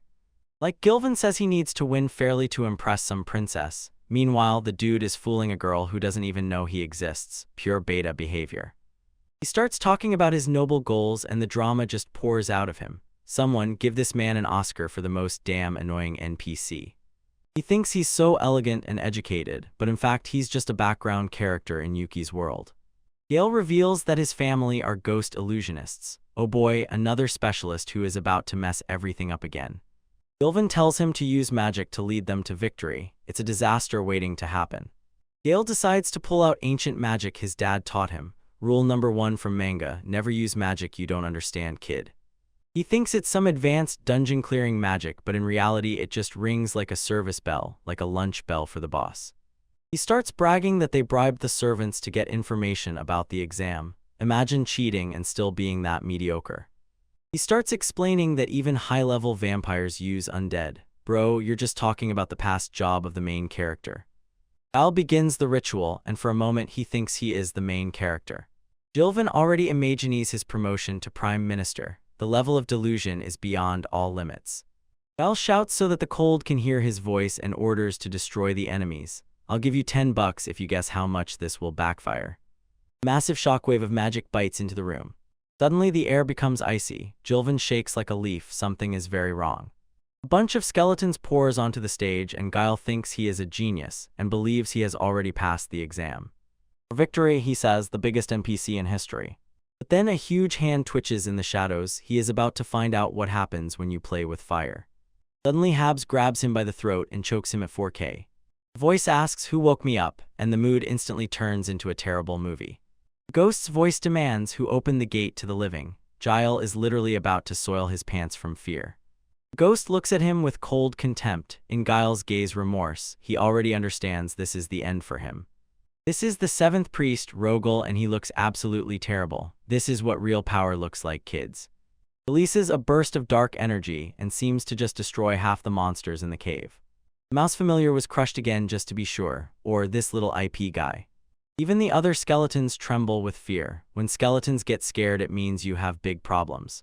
Gilvan is hit by a mental crisis. He realizes he has just summoned the legendary spirit-walking priest who has been wandering in the darkness for centuries. Giles just hangs in place like a wet rag. His magic did not subdue the boss, it only invited him to dinner. Gilvan is paralyzed with fear. Where did all that noble pride go, friend? Ghost begs for an ancient artifact and asks quite rudely. He starts suffocating Gilvan too, probably because his voice was irritating. For glory, whatever it was, this guy is already dead. Dead Gilvan is thrown down like a sack of potatoes. Ellen chat for the noble simp. Ghost just walks past them, searching for what he came for. He is not even interested in these two losers. Yuki and Odette finally arrive and feel a colossal aura. Yuki's face says it all, finally a worthy opponent. They look down from the cliff of the cave, and there is nothing but emptiness. And Lady Demeter and the old man finally catch up, but it seems they might be late. The very unreserved movie camera that can no longer be stopped is about to happen. Yo, what's up my educated kings and queens? Welcome back to the channel where we only analyze the highest peak of fiction. Today we dive again into the story of our guy Yuki. He's basically a walking cheat code with maxed out Riz. The team has finally reached the destination, a suspicious cave clearly labeled lair of the final boss. Can you all take a look at Odette for a minute? The ads for this girl are just crazy. She looks gorgeous in that outfit. Mommy, sorry mommy. They find the legendary holy sword, but honestly it looks like a rusty piece of scrap metal that some NPC left out in the rain. What a disappointment. Probably Yuki was expecting some shining Excalibur like a talisman club, but this reality looks pretty baked. Odette starts preparing to tell the origin story of the sword. No one has been able to pull it out for centuries, and this thing is considered an item of the highest level of danger. And she starts jumping around like a complete fool because technically they passed the exam. If you can guess whether she actually did something useful, I'll give you $10. Look at that face. She realizes she has been carrying the full burden all this time. Pure NPC energy, just as it should be. And suddenly Yuki feels someone's presence in the darkness. Bro stared into the fight, and the vibes here are clearly not perfect. Someone is definitely moving in the shadows, and I have a feeling he didn't come for hugs. Yuki tells his waifu to shut up. A big dark force is flying towards them. Get the popcorn ready, guys, this is pure cinema. Terrifying army of skeletons emerges behind this nerd named Guile. It is led by a giant dark figure. Odette is completely stunned, and it turns out that Gale is covered by an ancient boomer ghost, which possesses him. At first, this fossilized specimen claims that he is the 7th priest of the Elysium Temple. He is 200 years late, dragged himself to the festival, sat down, and Ghost tells them to get lost, but our host simply pulls out a knife and looks like a complete gigachad. Priest launches an ice attack, thinking he has already taken down our guy. But Yuki just stands still and blocks the entire attack, simultaneously protecting his waifu. His riz is off the charts. Dead are not supposed to cause problems for the living. Bro, that phrase is pure coldness. He is who he is. As soon as the fight heats up, the cavalry arrives. Look at the teacher, look at those curves. I'm melting, guys. She jumps into the thick of it to protect her students like a true one. She uses Darkness Thorn, sounds epic, but the ghost priest just twists his ancient magic with a stained glass. He stops her attack like a mosquito bite and calls her a fool. The disdain is real. He starts swearing loudly, saying that the mages of this era are weak and their activation is too slow. Ghost priest begins to boss around, flicking his tongue about how his temple should rule the world. Typical villain behavior. Cave starts collapsing with full force and stones fly everywhere. The trainers now look very, very seasoned. While the ghost is in the middle of a villainous speech about evolution, Yuki decides he has heard enough. He blitzes the ghost and orders him to be silent. Did bro really just tell the legendary spirit, get lost? He strikes the ghost with a cleansing spell and suddenly the great villain starts screaming like a simp who got rejected. Yuki looks at him with that pure audacity, calling him pathetic for becoming the monster he once hated. The priest is stunned, shrieking, "What have you people done?" when he realizes he is losing control. Yuki picks up the pace and jumps into another, striking midair. He looks like a true Chad. He orders Odette to prepare, and she finally does something useful, casting a grand earth spell. The blow is colossal and the ghost takes a serious hit from this combo, cracking apart. Yuki admits he knows this ghost has been a loser for over 200 years. That's a personal attack. Now the ghost is desperate, begging for the holy sword to gain a new life. Yuki simply ignores the babbling and heads straight to the sword embedded in the rock. Odette panics and begs him not to touch the sealed treasury, but our guy doesn't care about the rules. As soon as his hand touched the hilt, the sword literally spoke, greeted him, and said, "Welcome back, my lord." Seal cracks and the blade flares with that legendary holy light. Yuki understands this is the very sword that killed him in a past life. No greeting, only an awkwardly terrifying encounter with the weapon that stabbed him. Odette and the ghost are equally completely stunned. Some random student just pulled out the national relic. Yuki lifts the sword and it transforms into a pure blade of light. We see a memory of the hero who killed you 200 years ago, and it turns out that guy didn't want to do it at all. Ghost priest realizes his dream is dead and begins to dissolve, vanishing into thin air.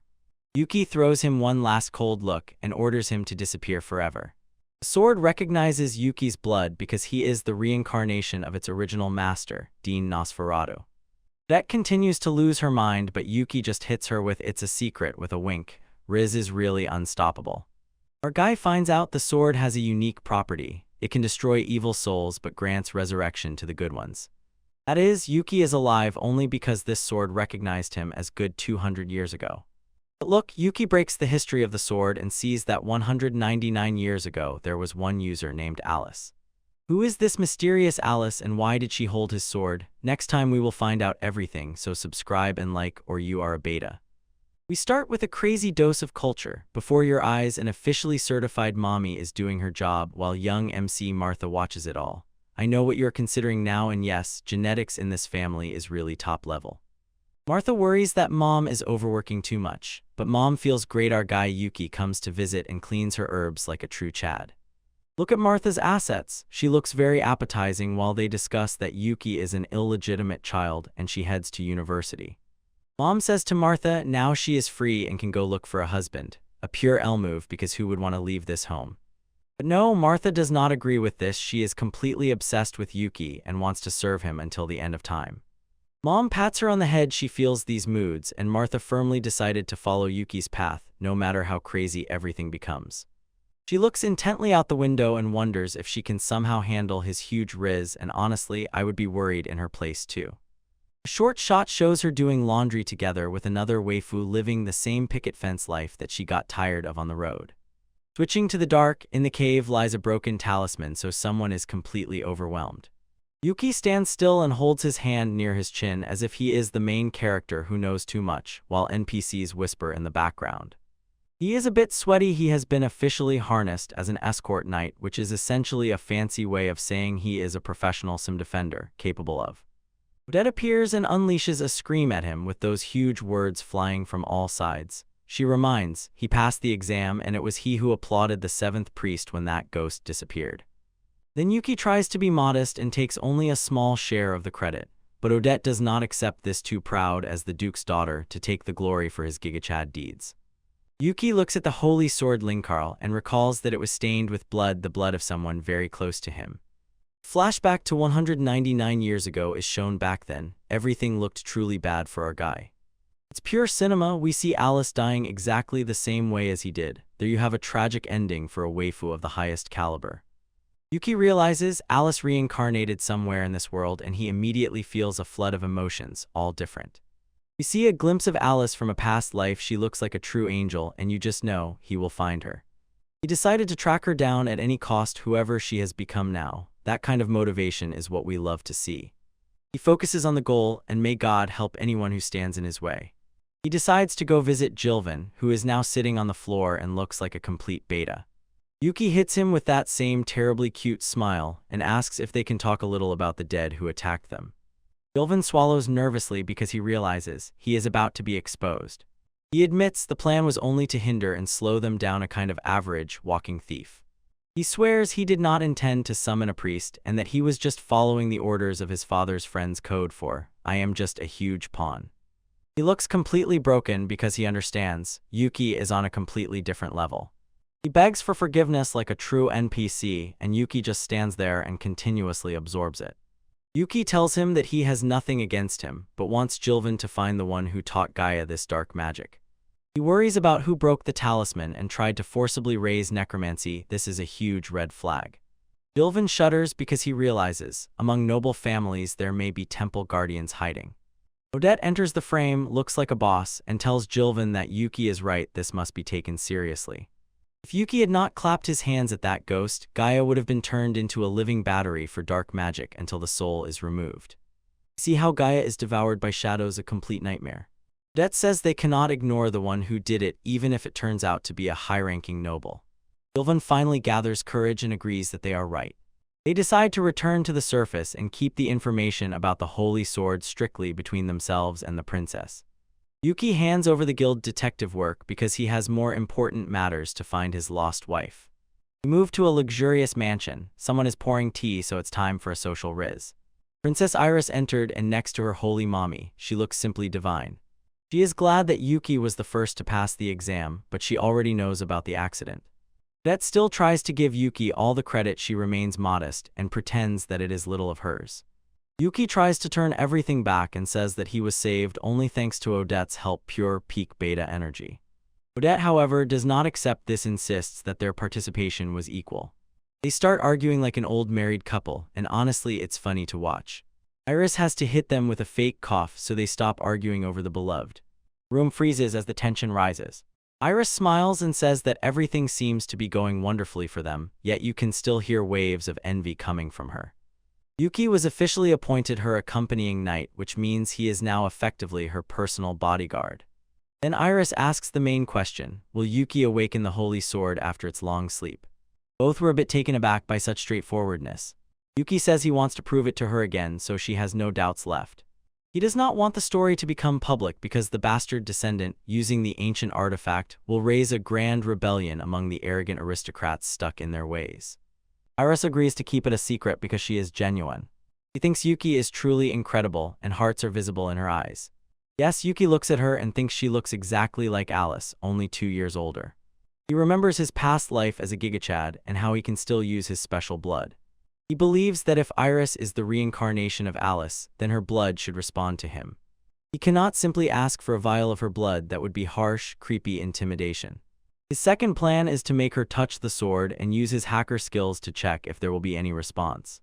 He also analyzes her behavior to find out if she remembers anything from her past life. He remembers a dream in which he was told to protect her, and because of that, he feels that she might really be her. Iris blushes because he looks at her as if a predator is watching its prey. Odette scolds him for rudeness and for looking at the princess like a complete weirdo.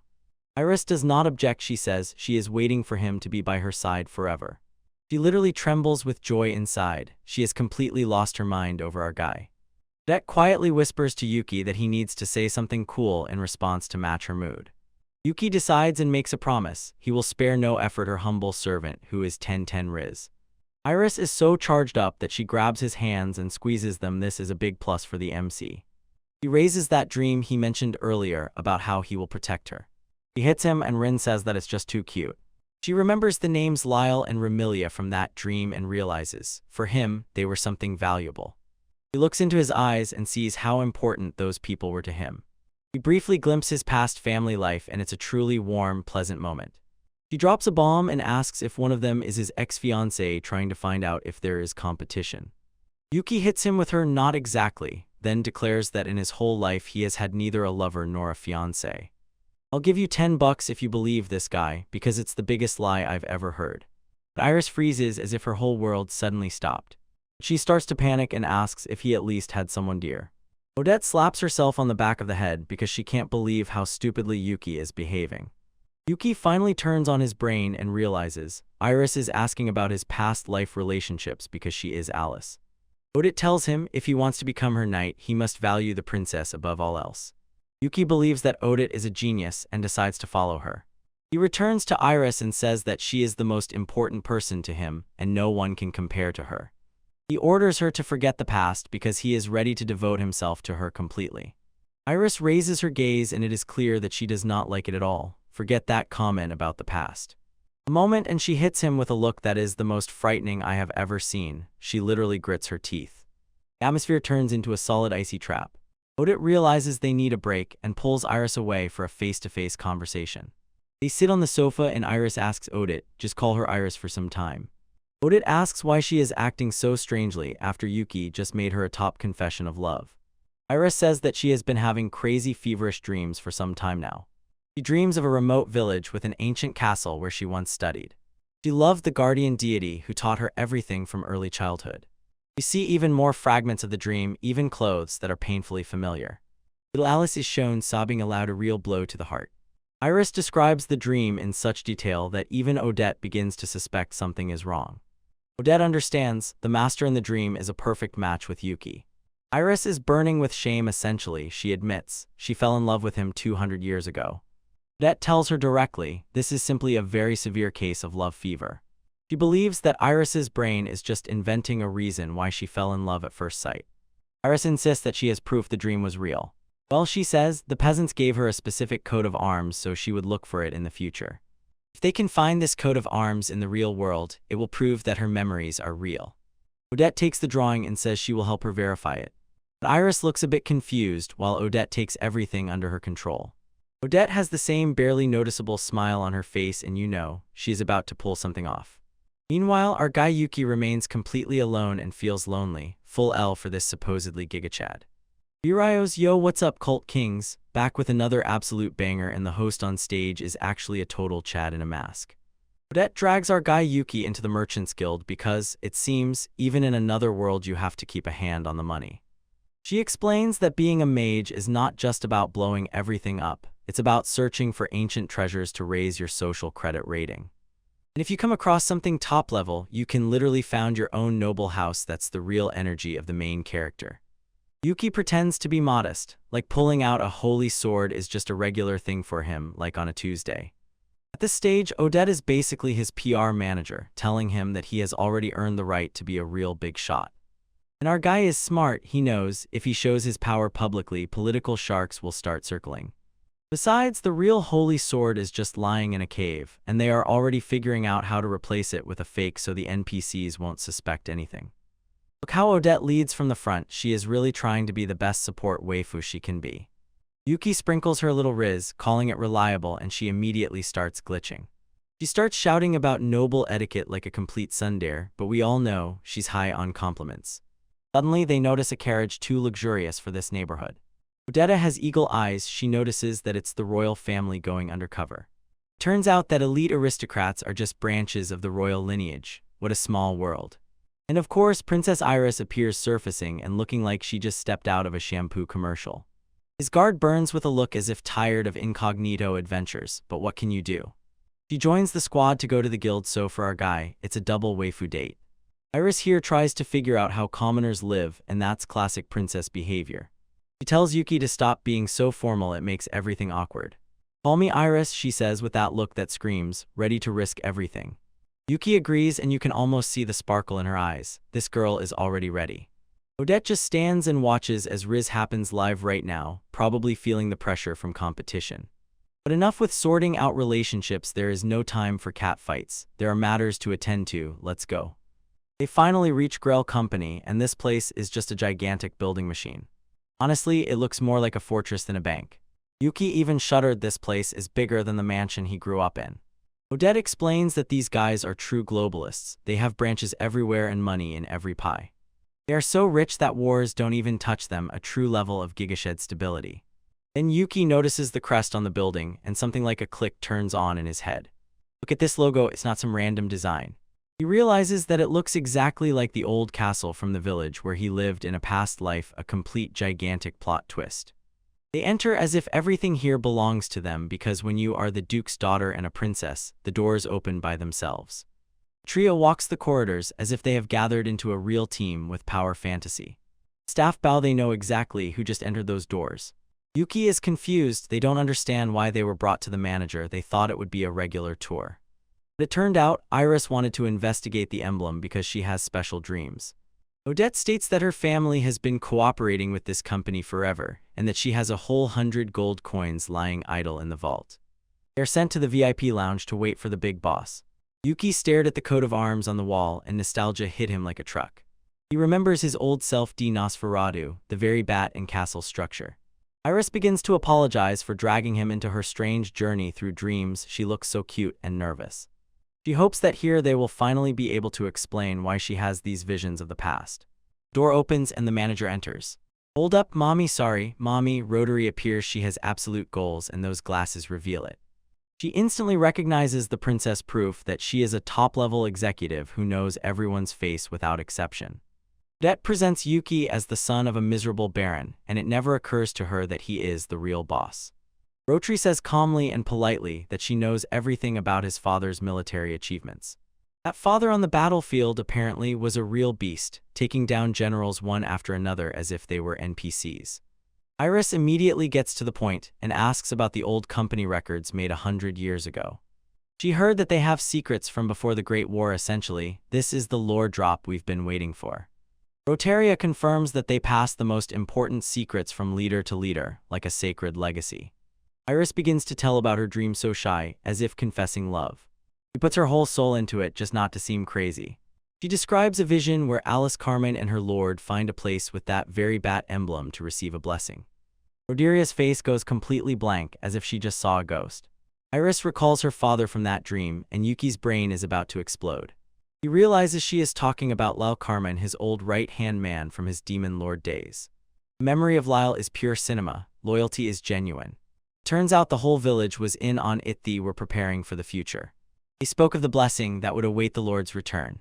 And that's not all. The entire inhabited region gathered a huge dowry for Alice over generations for when she finds her lord. Yuki is going crazy because these guys were actually saving money for his future wedding 200 years in advance. Roderia nods and says she is fully aware of the plan. Yuki is like, how do you know that? And just calmly relaxes. He drops the last bombshell. The Grail Company was founded precisely to manage this money for him.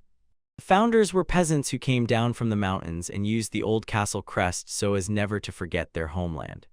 There's a saying they have preserved for 2 centuries. No matter how much time passes, we will always be the people of my lord. That's the peak of loyalty, bro. Yuki freezes in shock. He realizes his squad from 200 years ago never stopped. They are coming for him. Rotaria orders them to follow her to the rear so she can explain the rest in private. Iris is so overwhelmed that she grabs Yuki's hand. The ship is sailing away, guys. Odetta stays behind with the butler, completely confused, while the real plot moves forward. They enter a secret storage bunker, and Rodiria begins unlocking it using a security level no lower than high.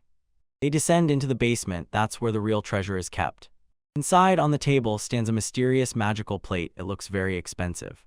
Yuki asks what the deal is with this luxurious dinner plate. It is an original ancient item that the company has preserved for generations. Iris loses her temper because even the magical guild only has fake copies of such. Yuki just imagines how much a deal like this could fetch on the black market. Rotary explains that it is a high-tech device for handwriting and a magical scanner used for verification. He hands Yuki a pen and orders him to sign his name. He needs to embed his magic into the signature to prove who he really is. The guy takes the pen time to reveal his true identity. He writes Dean Nosferatu in an ancient language, and the platinum starts flashing wildly with light. Iris immediately begins to cry. Her soul recognizes the magical signature of her lord. Identity of the machine ding is confirmed. Rodiria closes her eyes, finally sees the moment she was born for. She says her family waited 200 years for this very moment. She kneels before him, showing who the real boss is here. She reads the story of the Lord, the one who saved them from the plague and gave his life for them. This devotion is legendary, giving you goosebumps. Rodiria Kofi officially swears to give him her life and the entire company. The legend of Demon Lover is just the beginning. Wait, we're starting at the top level of confusion. Our girl looks like she just saw her browser history leak. Our host here is trying to process everything, because honestly this plot rushes faster than a Discord mod chasing a Nitro giveaway. Look at the brazen confidence of these genes. Rotaria looks simply incredible, and while she explains that Alice actually made a pro gamer move and reincarnated as Princess Iris. Bro is still trying to put his thoughts together, but let's be honest, he's probably just thinking about the plot armor he's wearing right now. The tension in this room is such that even my caffeine level at 3 a.m. can't compare while I watch these two staring at each other without blinking. We have a brief flash. The absolute gigachat demon lord himself confirms that Alice really is back in the game. Look, these two are literally glowing with kindness and smiling. It grabs you so much that an older man might cry or at least feel for a moment that he's not such a jerk. She is already fully focused, calls him my lord, and in her gaze is pure worship that every simp in the comments dreams of having. Stop, she looks a bit lost again, as if she just remembered she left the stove on in her past life. Yuki here asks really important questions. I wonder if it hurts as much as during a breakup when a holy sword pierces the chest.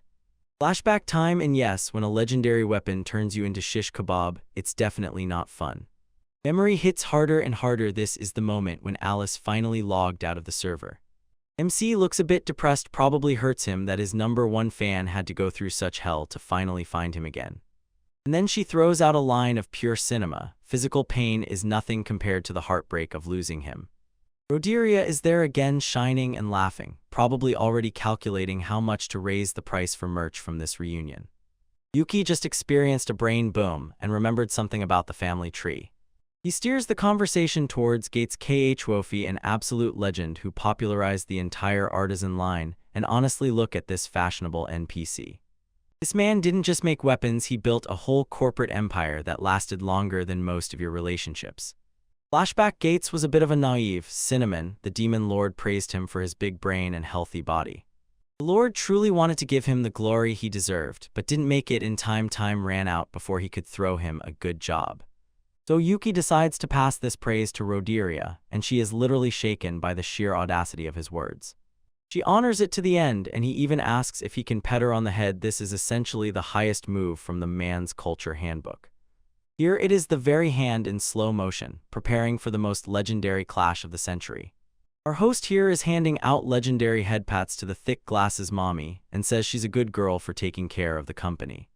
It turns out Ancestor Gates was quite the crybaby back in the day, especially when someone else took his girlfriend. F in chat for the fallen friend. Iris is preparing to drop a bomb with lore about what happened after the Lord bit the dust. Yuki sits like a boss and tells them to get comfortable because this story will be longer than some filler arc. Absolute cinema, Iris simply sits on his lap just like that, as if it were something completely natural. This guy has endless riz. She realizes what she has done and starts glitching, her face turning redder than a tomato in a blender. The waifu is completely confused, thinking she was influenced by Alice's memories, but we all know she just totally fell for him. It turns out that Alice was once a professional lap sitter, so the muscle memory is still too strong. Yuki offers to carry her if she is so tired, but she decided to sit properly today to keep her dignity intact.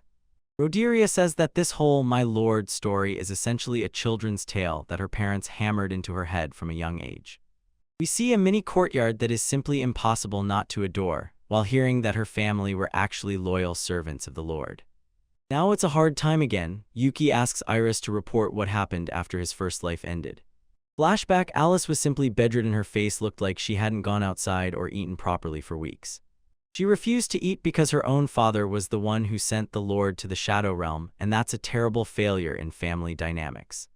In the present, Yuki tells her not to be so reckless, and she only smiles as if used to being scorched by him like that. She was ready to delete her own save file just to follow him, not knowing at all that he was already setting up his transformation. Her father made the final choice to kill his lord to save the village, and Alice knew it was not his fault, but her heart was still burned.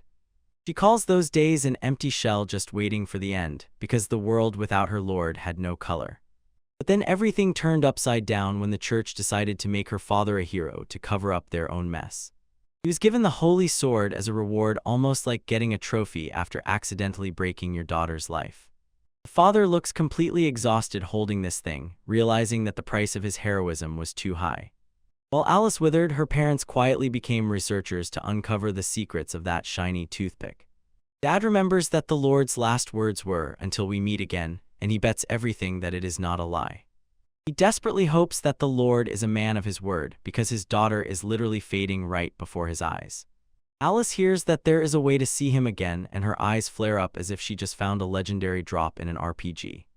She realizes if there is a next time, she must be there to meet him no matter what it takes.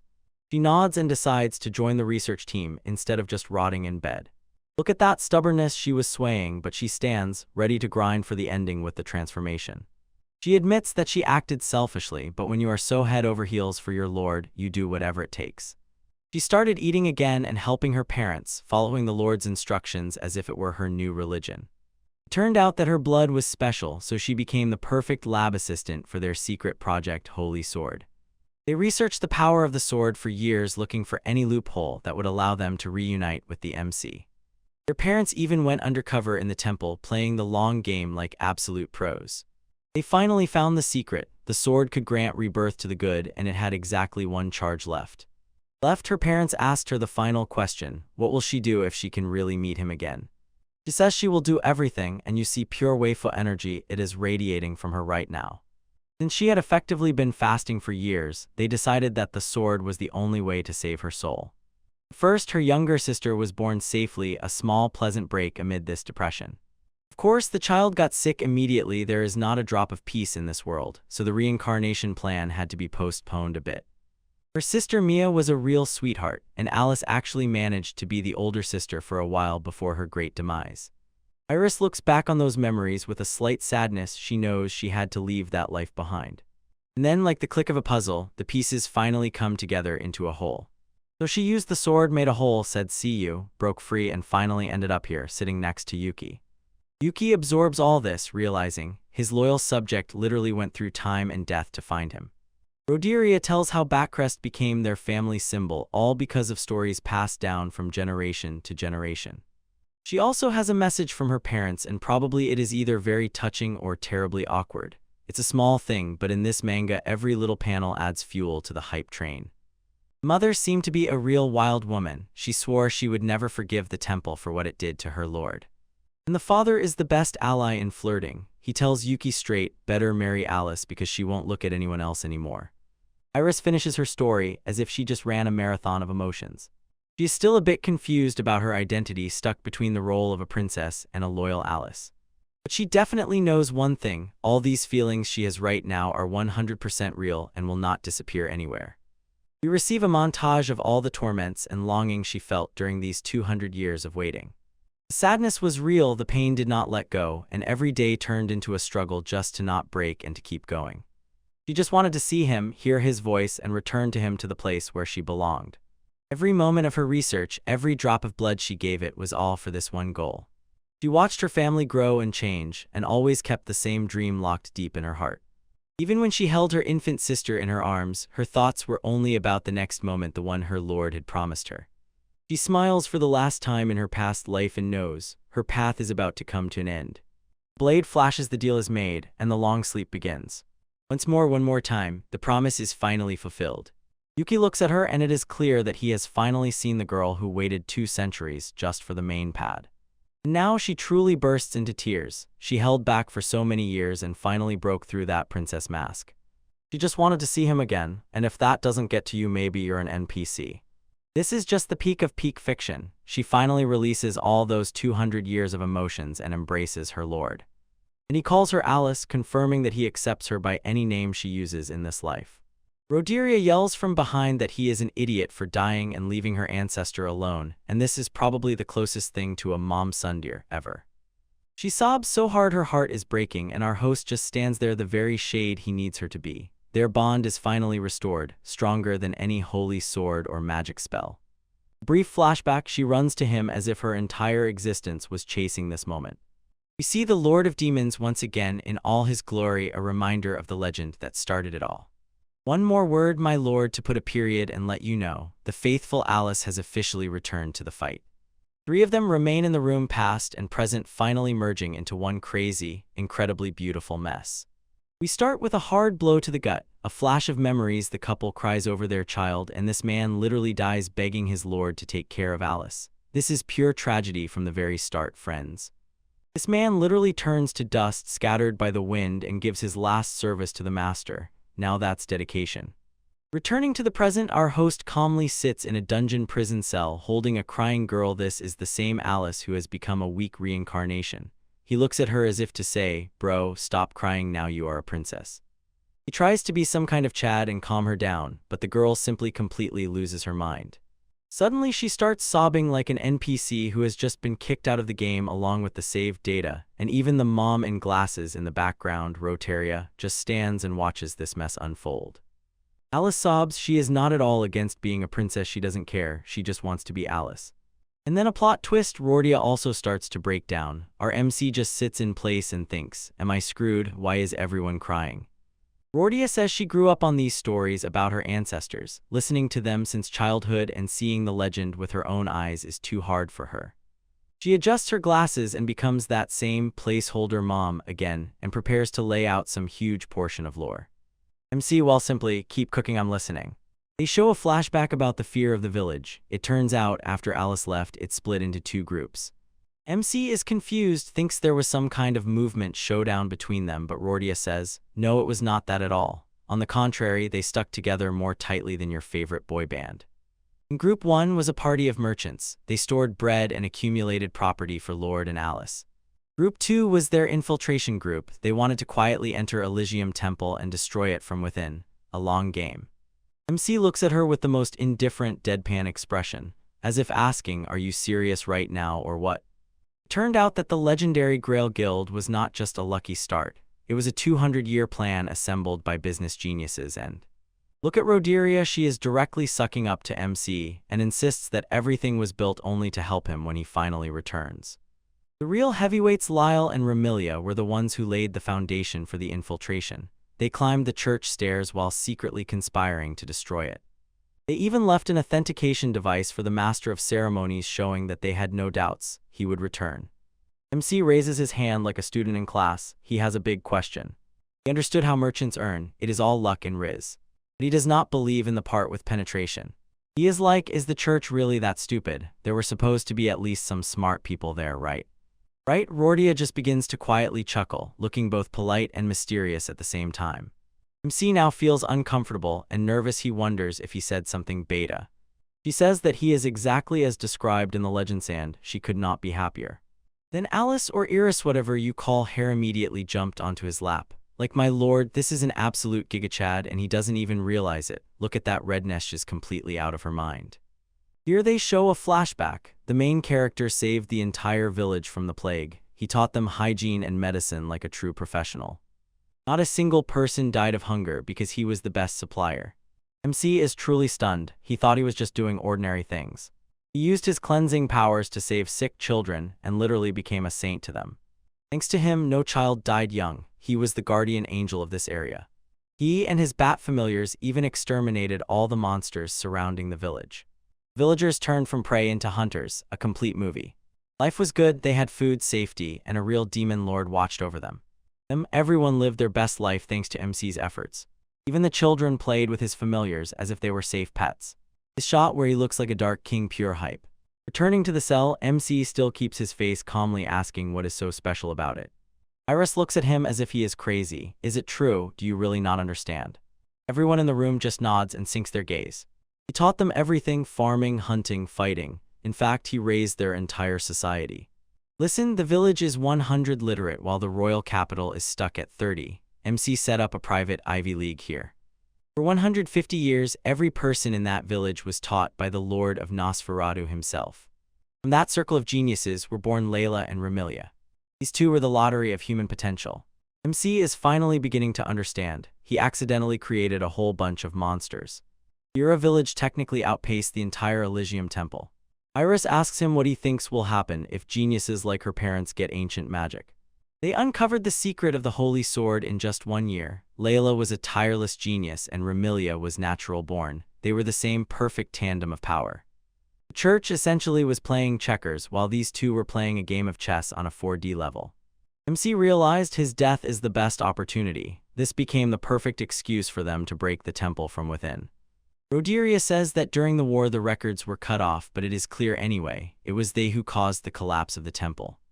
200 years have passed, but their legacy still drags the main character along. Layla was greeted as a hero for killing the demon lord, but in reality he was a genuine Trojan horse. They decided to finish off their enemies while they were still smiling and celebrating. Look at these grim faces, there was no joking here. Church has zero chance against these two. MC thinks they overdid it a bit, especially since they still had another daughter, Mia. He looks focused and calm, as if thinking about the good old days. Rodiria finishes her story and looks as if she is already ready for the next stage of the plan. They realize they have been talking for a long time, and their friend Odette is still waiting outside. MC decides to give Rodiria one of his bat messengers so they can keep in touch. Rodiria falls to one knee and offers full support. She has officially joined the squad. He throws her a sidelong glance and she winks and says, if he needs money or tools, just say the word. Mommy is rich and MC like betting on you, I will count on you. He turns to Iris and tells her that she needs to keep up her princess etiquette so that no one suspects anything. He asks if he can leave an acquaintance with her. And then he delivers the boldest possible phrase, send me your bedroom address please. Bro, his swagger is off the charts. Iris is literally trembling, grabs his hand, and her expression is as if she is about to explode from embarrassment. She takes this much more seriously than he does. He pulls out the promise he made back when he was curing her of the plague. MC ponders, but what exactly, which one? Again, Iris starts to get annoyed. Stop beating around the bush.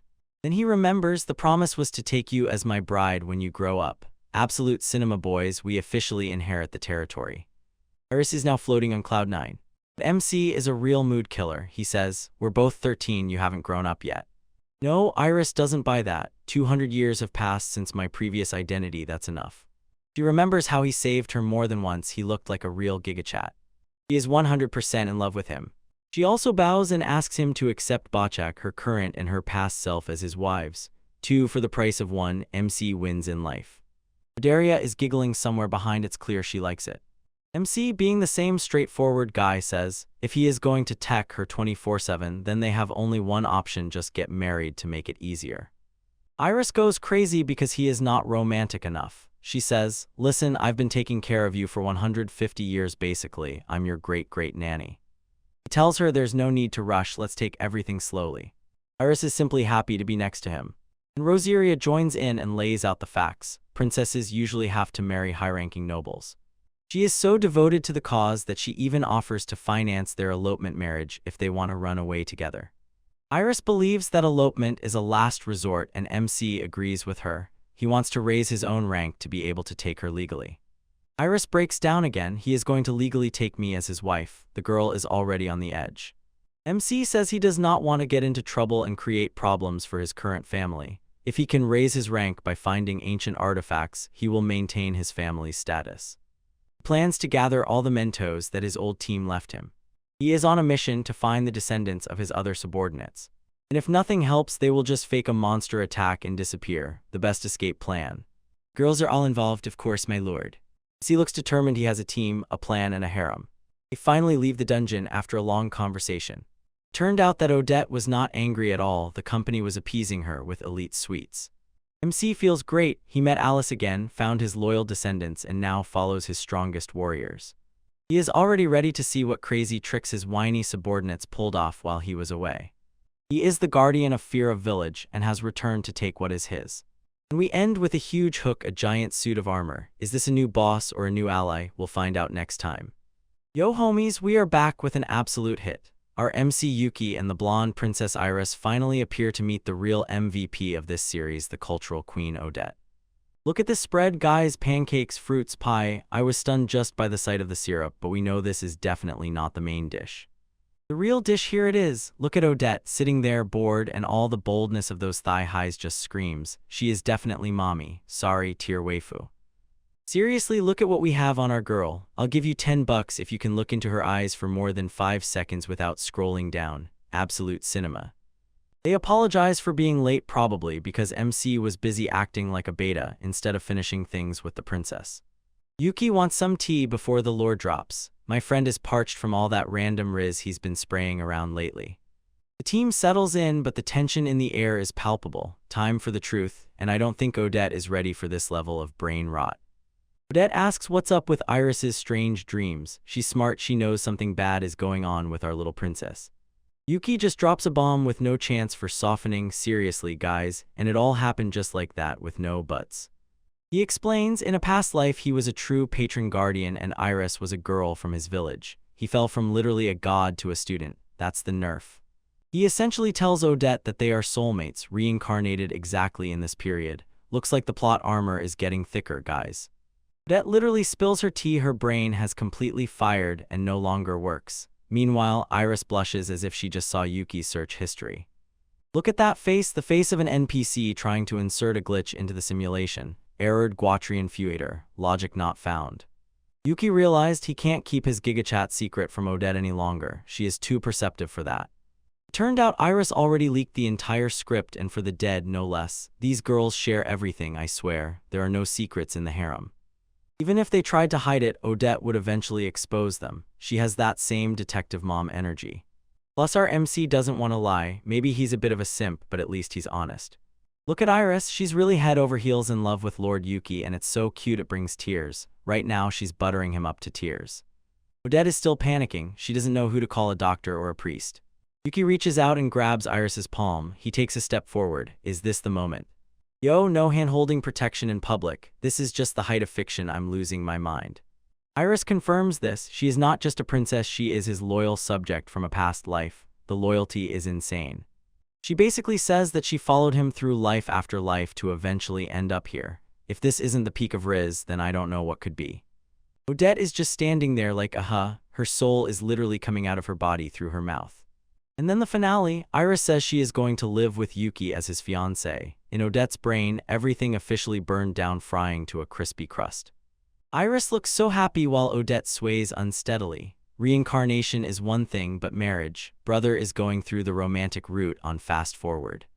Yuki understands this is too much to grasp at once. You can't just approach an NPC and say that he is in a fantastic reincarnation story and expect him to calmly accept it. Odette takes a deep breath and says she understands. At least she tries to act as if she understands. Psych, she says she doesn't understand anything at all, but will pretend for the sake of the plot. Honesty is policy.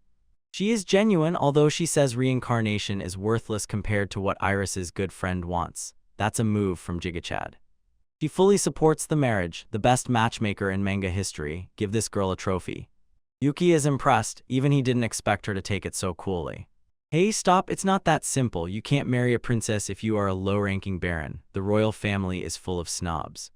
Yuki must raise his rank, and for this he needs 2 more ancient artifacts. The cleanup does not stop if he finds them, he will be able to jump from baron to marquise. This is a colossal strengthening of his social status.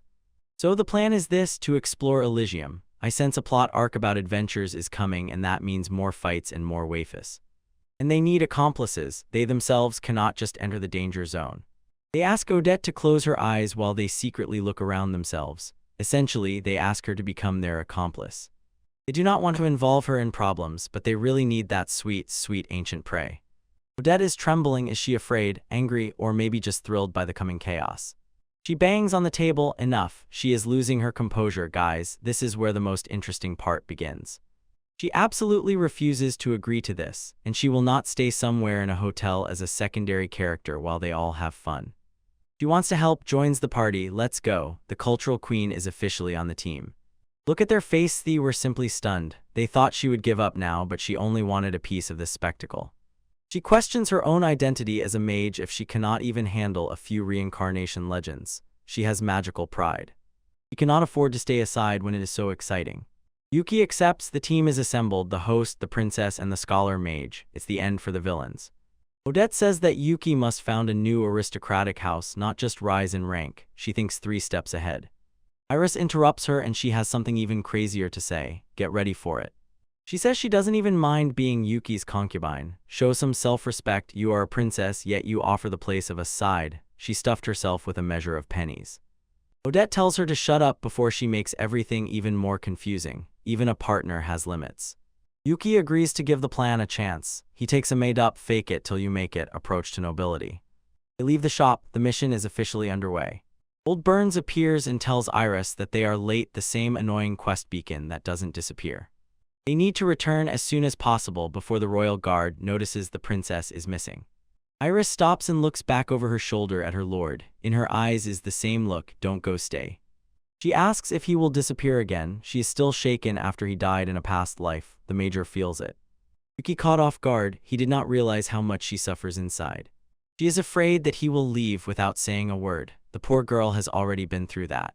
But our master of ceremonies is a dude. He promises he won't do it. This is a mandatory oath, folks.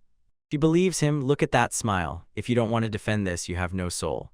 Odette looks at them and says, yes, this is definitely fate. Even she cannot deny the chemistry. She asks Yuki what he really thinks about Iris from a friend's perspective. He says she is pure and innocent, but deep down she is a strong girl who knows what really matters. He thinks she hasn't changed at all since the last life. Reincarnation for these two is really just a new game plus.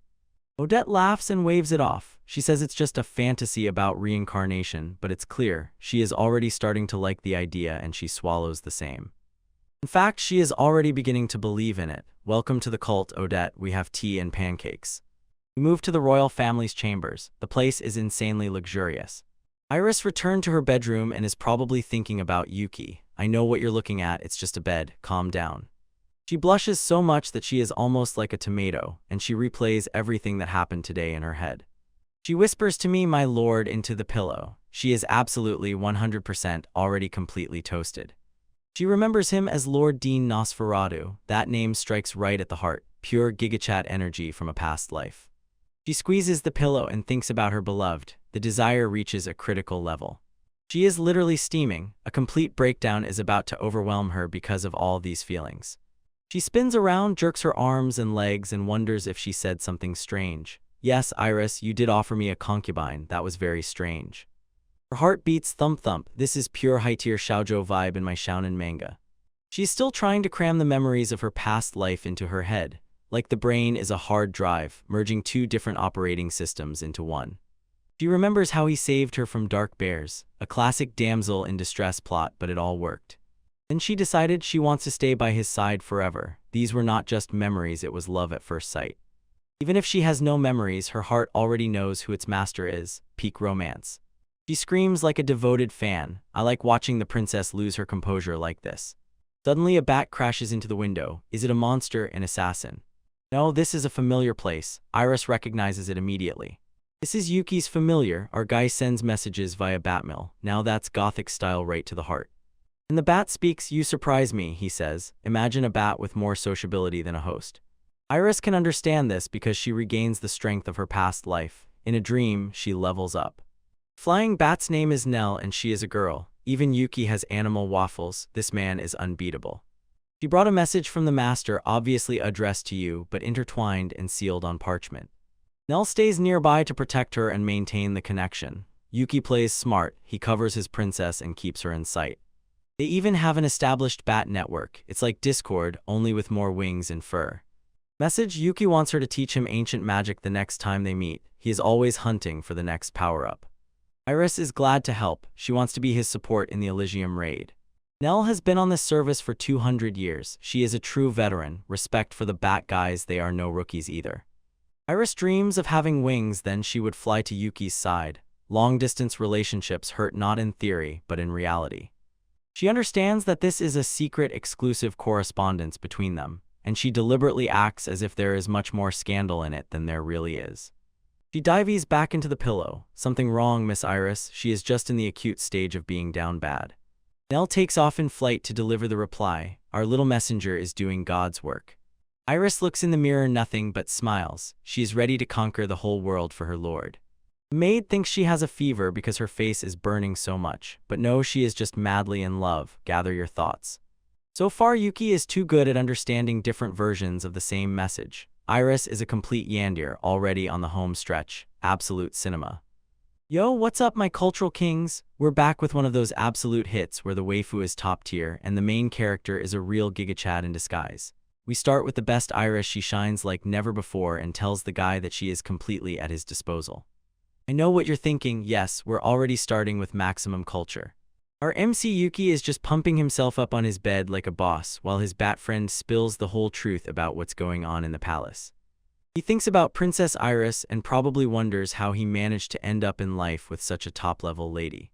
It seems I am resting to teach him some ancient magic, but she is a little shy. Look at her rosy face. It's clear she is already completely sailing after our guy. Yuki tells the bat, signal if everything is okay. She herself keeps her face looks calm and collected. The bad guy even offers blood to boost his stats, pure audacity, but well, a buff is a buff even in Africa. Yuki looks at Iris's vision, and it's immediately clear that he is already figuring out how to protect her. That one promises to protect her with everything he has, and honestly, Riz is just off the charts right now.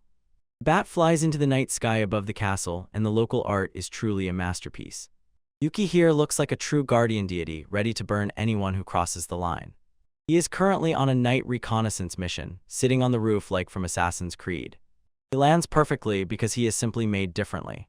At night the capital shines, but Yuki is not here for the sights. He is inspecting security. He notices that magical patrols are everywhere, snooping around looking for any NPCs trying to cause trouble. Above the palace even rises a huge magical bell dome signal. How scared they must be if they think this will stop the demon lord. They are definitely doomed. Yuki notices that on one side of the palace there are far fewer guards and starts wondering if the royal family themselves are trolling. His bat asks if they plan to surrender the capital, but Yuki is playing the long game.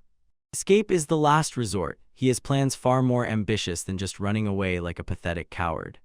He is considering raising his family's status because a baron is, at best, a middle rank. And he starts dreaming about marrying Iris, disappearing to live happily ever after. Bro, that's literally me. Speaking of the devil, Odette appears in an outfit just stunning. You can't take your eyes off her. She is ready to go into immortality just to stay close to Iris, and that is true devotion. Bat is interested in this immortal thing, but Yuki remains simple and casual. He jumps across rooftops like a ninja and thinks about old things that can literally change your life. He remembers his past life essentially. He was a magical doctor who fixed elderly people's backs. Now that's a real Chad. It's hard not to believe him. His ideas shine with words and even insist that they are brilliant, and honestly, I agree with that. Shift is over, so it's time to return to the den. He sneaks back to his place and notices the light is still on. Someone is definitely waiting for him. The front door is locked, so he needs to perform a Spider-Man trick and sneak in through the second floor. Suddenly, he notices a mysterious figure in a cloak sneaking down the corridor. He sneaks up behind her and makes a leap, scare across the whole level. Nothing like this has happened before. The scream she lets out is pure top-tier comedy. Turns out it's just Odette, and she is literally trembling right now. She starts roasting him for snooping around secretly like a worthless guy, but Yuki just swallows it and holds on like a champion. They start a conversation about why she is out so late, and she insists it's just a night walk, but we all know that's a pure lie. She shows that she has a letter from the Magic Guild, and now things are really going to heat up. But in reality, she has 2 letters, twice the trouble. One of them is about an old case involving magic where a ghost was involved. Sounds like a mediocre filler, but we need to be careful. The second letter is a real find. It is about the ceremony of the night escort. Yuki is puzzled, and here we are shown the competition. Meet the 4th Princess Salvia. She is the same age as Iris, but looks like she has serious character problems. Yuki sees that the timing is too suspicious. Sylvia is the legitimate heir, and she is practically the favorite of the entire royal family. She was a true hater and demanded to hold her own nighttime ceremony just because Iris was getting one too. Yuki recalls how Iris's brothers and sisters once looked down on her and how exactly Salvia always led the pack. He instantly gets into the drama after all, his high IQ sparkles in every move. Odette confirms Salvia is essentially a professional hater.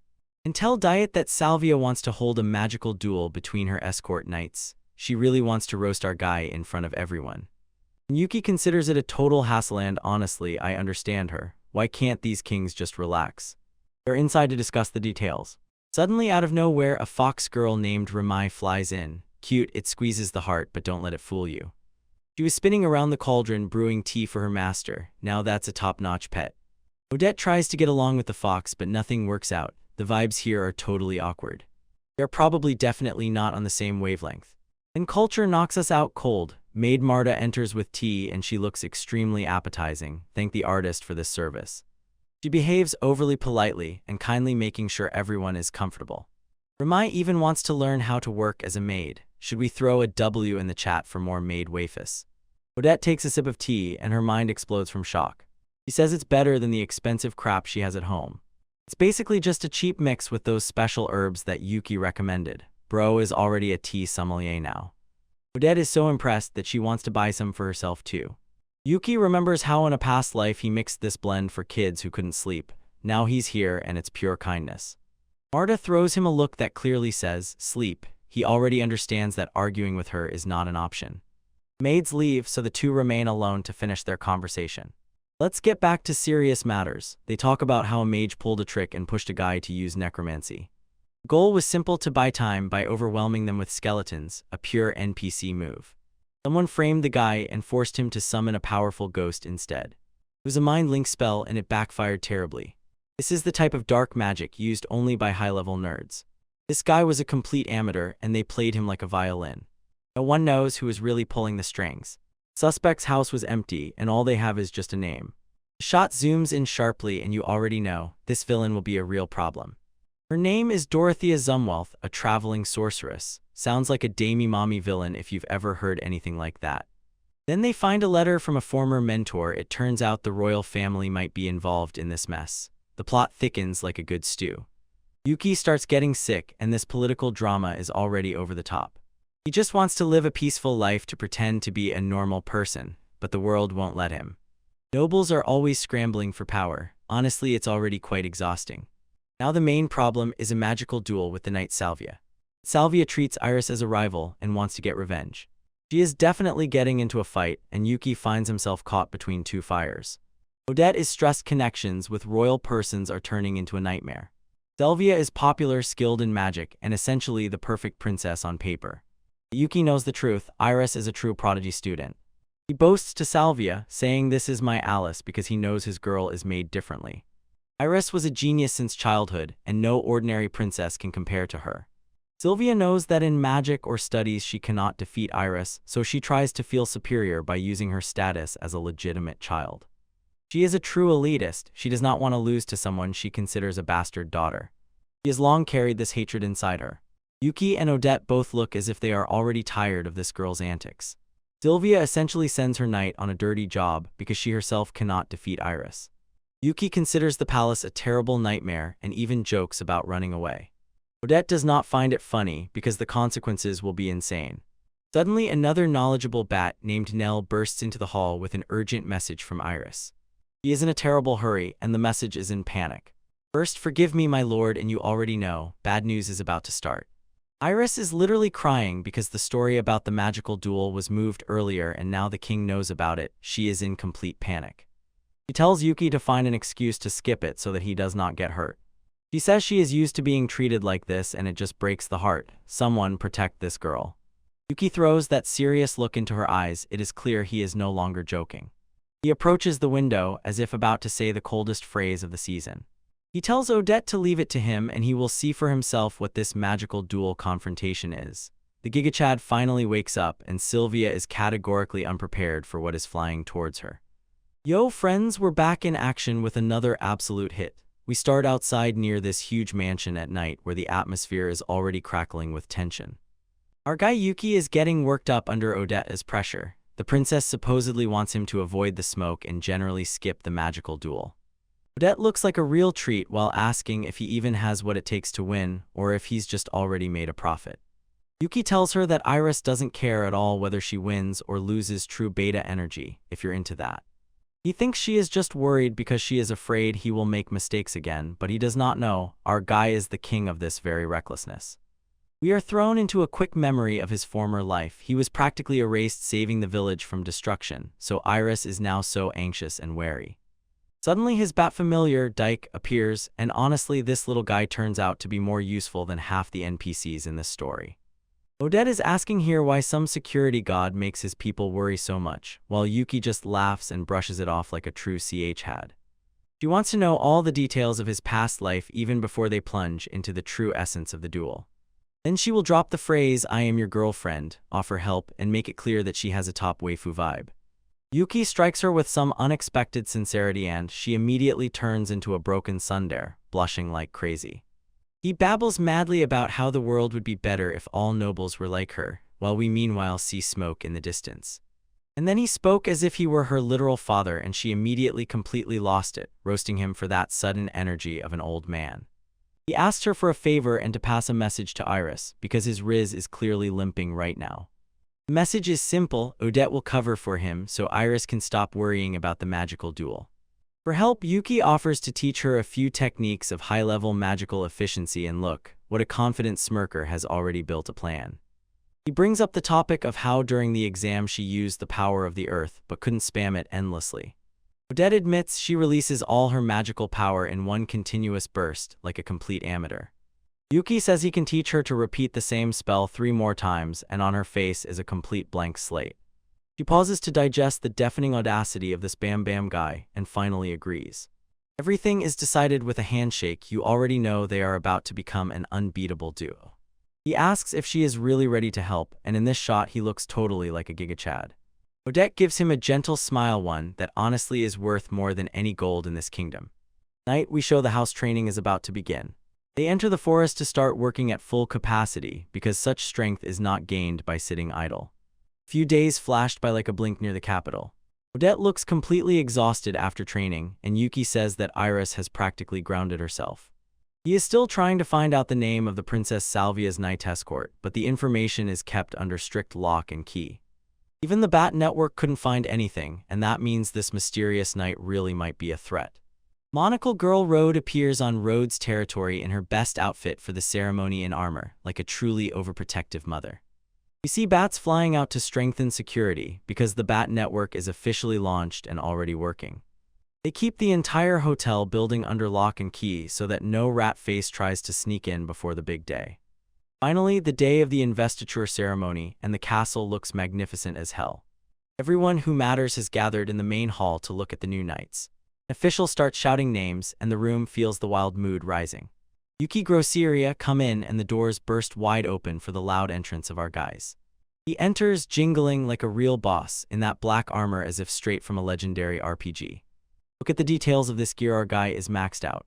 He grumbles inside at the carpet, while everyone else is furious about how majestic he looks. The rural nobles can't believe their eyes. A kid from the outskirts tried on such elite gear. On the armor, the relief of bat wings, and this is top-notch designer work, a true level of maxing out in the best sense. Verdiri says she made it based on legends from his past life, and honestly with this version she really prepared something incredible. Yuki understands she definitely overdid it, but he needs to hold it together on stage so the audience sees that everything is under control. He introduces himself like a true nobleman and vows to protect Iris at the cost of his own life. We see the king and 2 princesses, and immediately it's clear, the drama is already boiling. The king looks like he hasn't slept for a decade, but still retains that same royal posture. Iris looks just like Santis, and Princess Salvia stands there looking like the final boss of Mean Girls. Salvia has so much trash in her hair that I wonder how can she even keep her head straight. The king orders Yuki not to move until they bring the next participant. The official announcement reports the first child of Marquis Keels, and the mood immediately changes sharply. Alec Keels enters, and Yuki's face says it all. This guy is definitely going to be a problem. Alec looks like a typical arrogant nobleman who thinks he is the main character. We get a close-up of his boot because it turns out his steps are so theatrical. He approaches the king with all the confidence of a man who has never lost a fight. He introduces himself, and it is clear that he likes the sound of his own name. This man is a mage from the Mage Guild of rank C, and officially he is a Knight of Salvia. Yuki is sweating inside all the time because C rank is actually really normal here. Turns out Alec is the older brother of that loser Gilvin, and he is here apologizing for his younger brother's antics. He tells Yuki that he will now show what a real mage looks like, and it sounds like a serious villain's speech. He wants to restore his family's honor, and that smug grin screams that he craves revenge. Switching to the carriage wheel spinning, while Odette rushes to the arena. She panics. She didn't expect a C-rank mage to appear as her escort. She didn't pass that information to Yuki, and now worries that our boy is about to get beaten up. Alec seems to be a real big shot in the guild. He clears huge dungeons one after another. Flashback: Gilvin crashes spectacularly because he is a complete masochist for ghosts. Princess Salvia became interested in the Keel's family only because she was weakened and easy to control.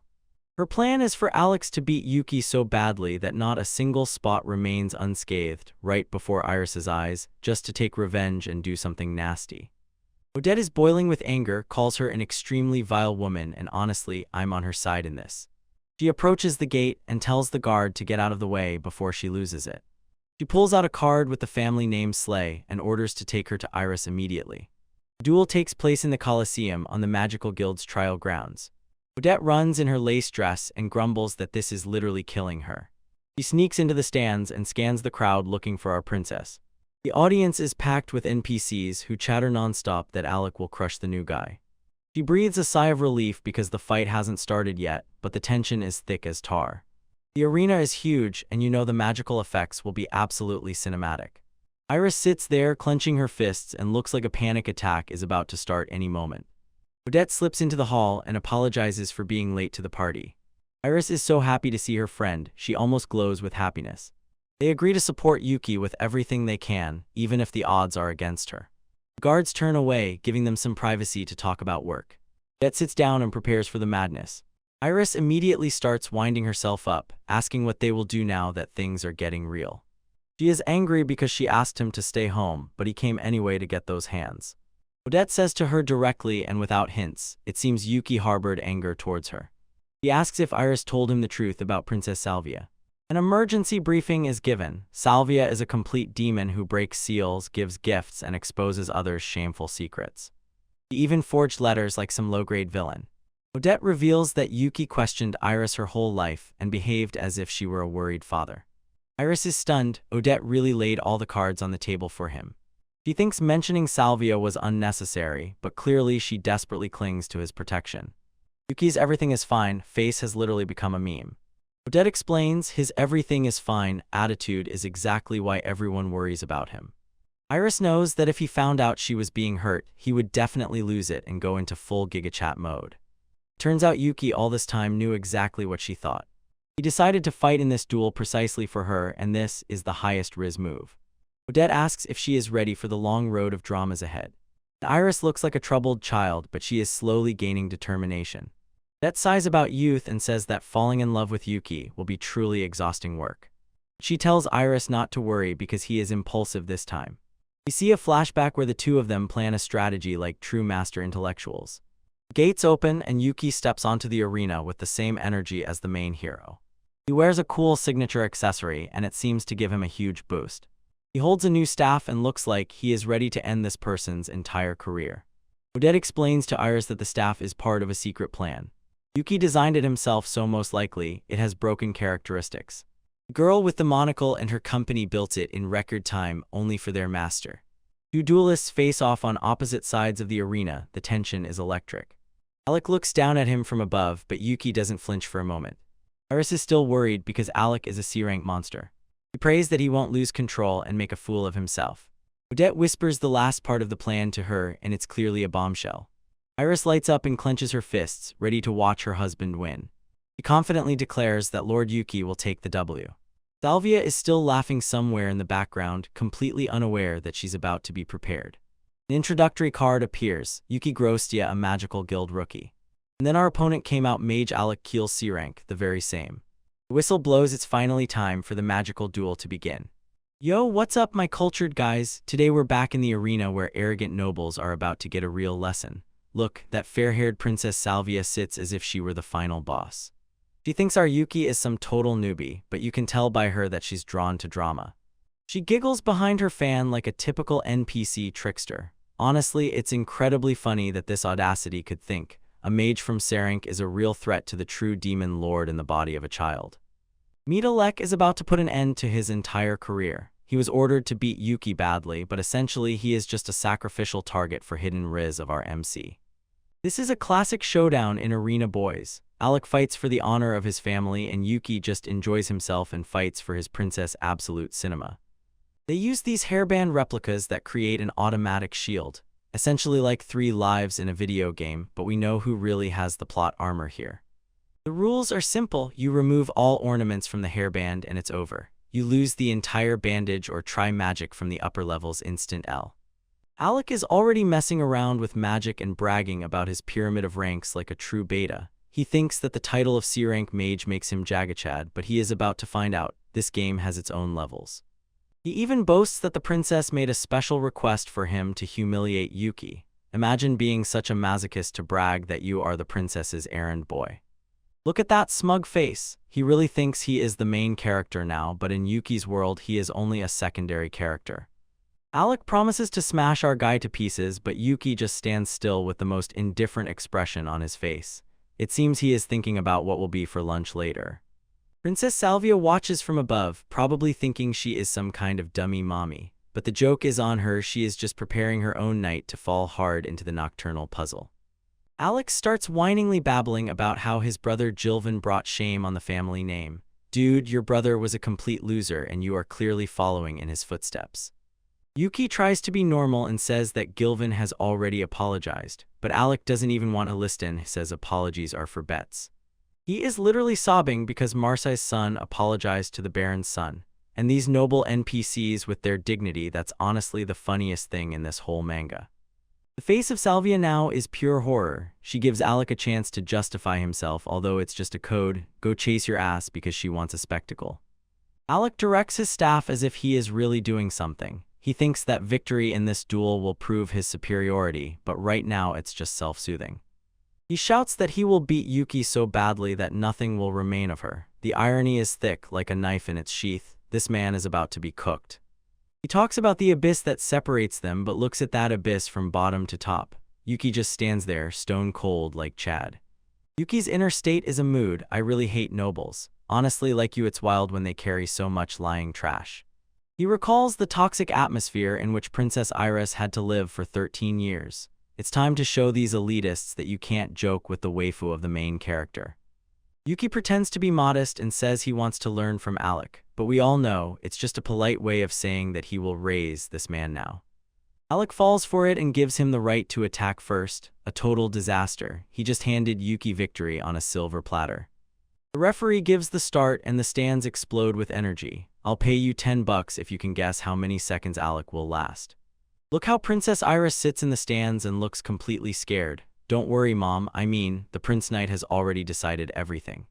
Yuki starts with a low-level ancient spell Ifrit's Blow. Alec sharply snorts, thinking it will be a weak nonsense, and then out of nowhere appear 4 huge fireballs. Alec's S-rank brain doesn't even have time to process the full scale of the firepower flying straight at him. Alex's face when he realizes that low-tier spell is actually a massive wall of fire, pure bliss. He literally says it's just colossal. This is it. Well, gigantic. That's what she said, bro. The explosion is so powerful it shocks the entire royal box. Salvia's jaw almost dropped, honestly. Mine did too. When the smoke clears, Yuki just stands there calmly explaining how he boosted the magical power. While Alex is fighting for his life, he's busy doing calculations. Alec managed to block it with an anti-magic shell, but his shield already looks very cracked. Good thing the plot armor held up for at least 1 hit. Our guy Yuki is really impressed that a C-rank could defend like that. The condescending tone is screaming, and I'm all for it. Yuki hits him with the phrase, "Can I go again?" with a smile. The disrespect is legendary. Alec is just boiling with rage like an angry troll from Reddit. Alec starts drawing symbols with his finger while simultaneously raising his staff to speed up the spell. He's working so hard, but it's still not enough. Yuki just hangs there, running the thought through his head. He doesn't want to learn from those who think they're better than everyone else. Preach king. Alec pulls out his blazing meteor magic, trying to reclaim at least some lost dignity. It looks impressive, but we know it's just average mediocrity.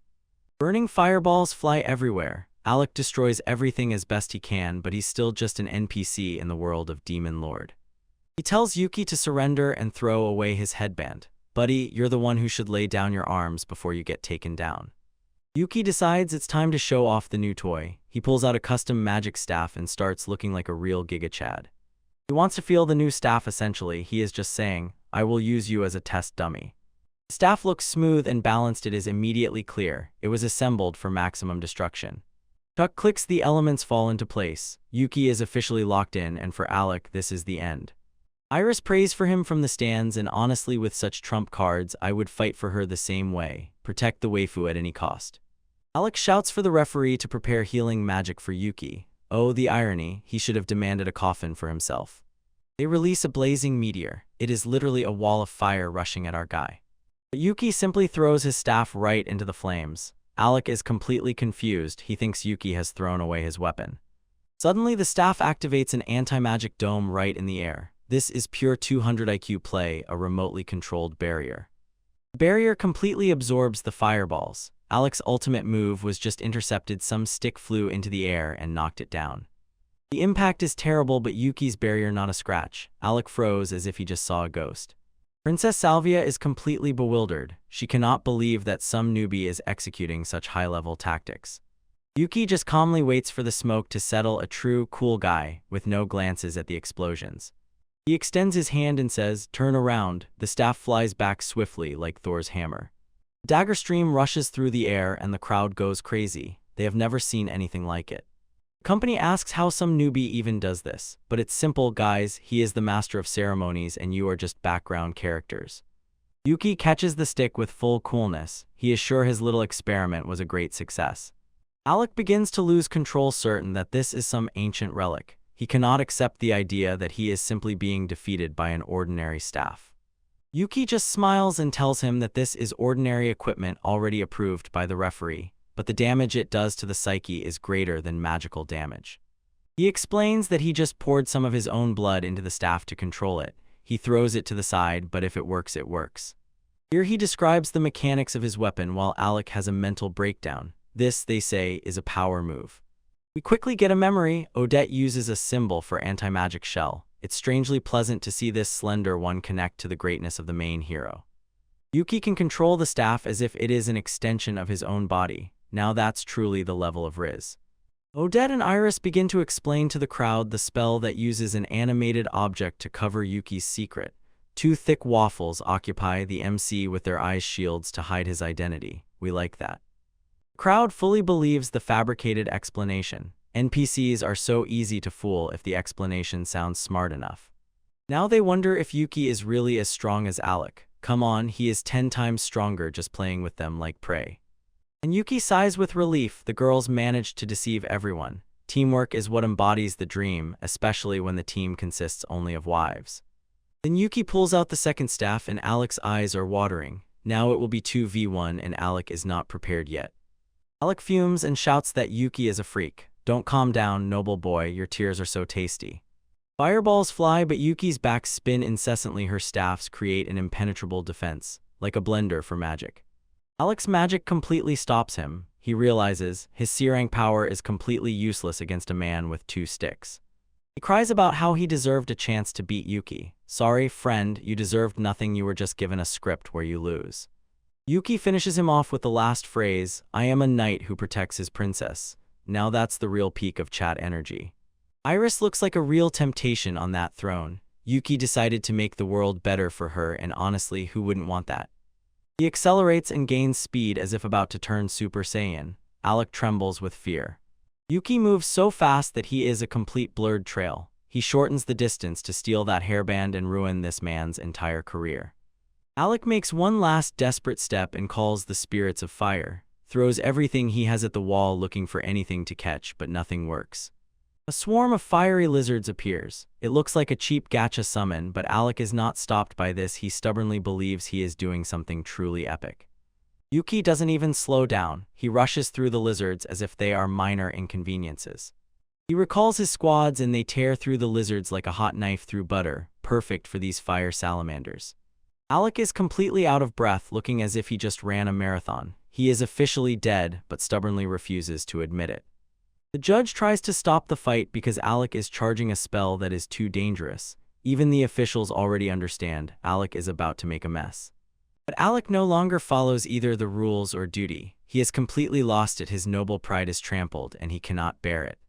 He calls his ultimate familiar spirit. Yuki remembers the griffin from before, so he understands this is no joke.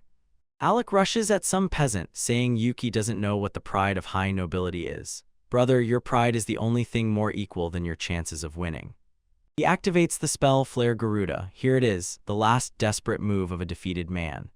From the magic circle emerges a gigantic head of a firebird. It looks like pure cinema, I won't lie. Flare Garuda is gigantic. It looms over the arena and is ready to burn everything to the ground. But you definitely know, in the next chapter Yuki will knock this bird right out of the sky. Yo homie, we're back in action with the most cultured former demon lord in the game. Look, this giant fiery bird tries to look cool, but our guy Yuki just stands there and doesn't care about anything.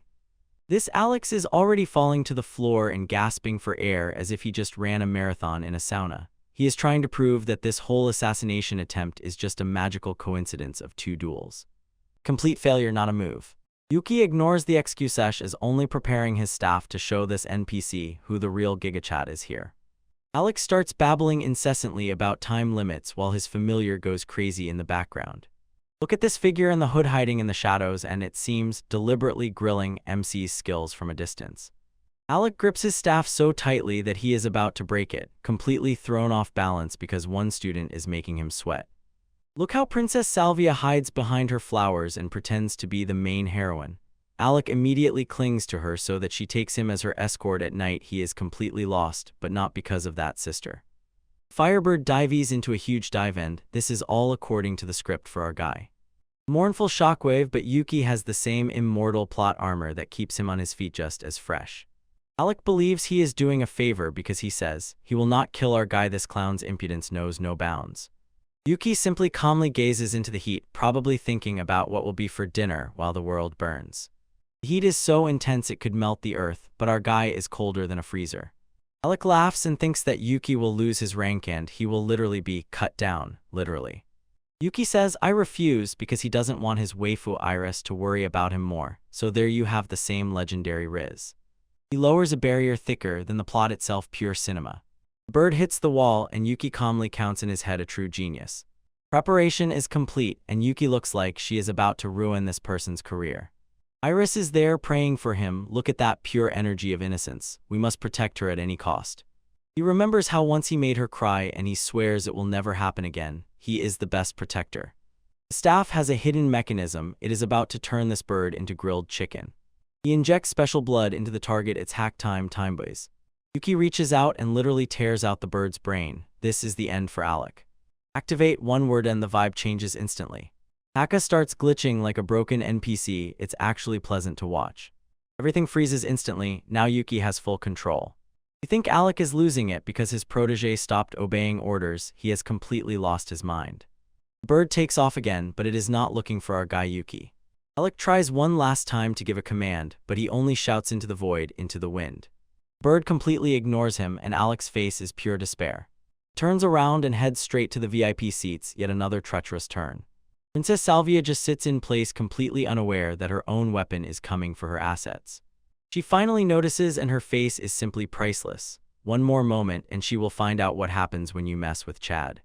The little bird dives right at her and Yuki just points and laughs. This is exactly the level of content I am here for. A massive explosion right in the princess face. That's your rear guard fire. Alec calls out to the princess with a scream, but he's too late. He can't save her in time. Yuki teleports behind Alec faster than you can say oh my wa mashinderu.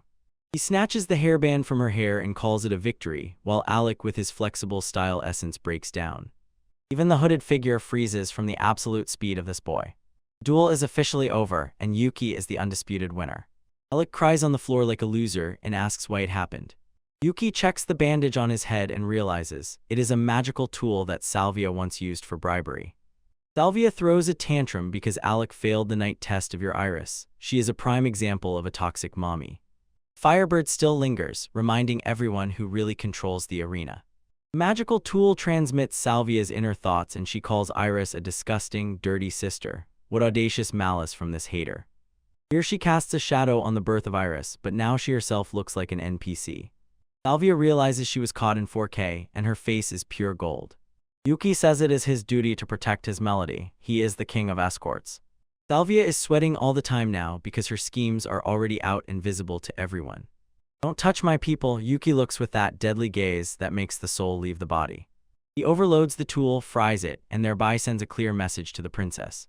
Salvia falls from her place in complete humiliation, and Yuki simply throws the trash aside. Alec looks at him intently, probably wondering if he is even human. Alec is still breathing heavily, catching his breath and asking what Yuki did to his precious familiar. Yuki tells him that he lost control only because he is weak top-tier trolling. Alec finally admits he has reached his limit and can no longer stay in the guild. He looks even more disgusting than his brother, a family of professional L-takers. He faints from exhaustion. Call the stretcher and bring him some milk. Salvia is still trying to hold herself proudly while being dragged away, but her legs are trembling. One more bunny look from Yuki, and she is ready to depart from life. He runs away together with the guards. What a coward. Seems I hit the target. Yes, you really hit it. You are an absolute legend. The crowd goes crazy wondering where Iris dug up such a monster mage. Even Yuki got a little tired after that whole performance. Here comes our main beauty Iris rushing through the corridors as if she were in a romantic anime. Yuki says he fulfilled his duty and does it so easily, so skillfully. Iris starts crying and scolding him. She is so precious when she worries about her husband. Yuki gives her legendary head pats to calm her down. Today we chew normally, guys. She is angry that he didn't tell her how he was bullied. She passionately wants to be his shield. They start arguing like an old married couple. It's so cute. Look at that expression. Iris' gaze is definitely of the highest grade waifu. She switches back to princess mode to regain dignity, but we all know she will soften anyway for Yuki. She invites him to her mansion as a reward. Real heat is about to start in the royal house. Yuki demands the truth behind the invitation, not falling for official refusals. She confesses she just wants to be alone with him, and finally makes her move.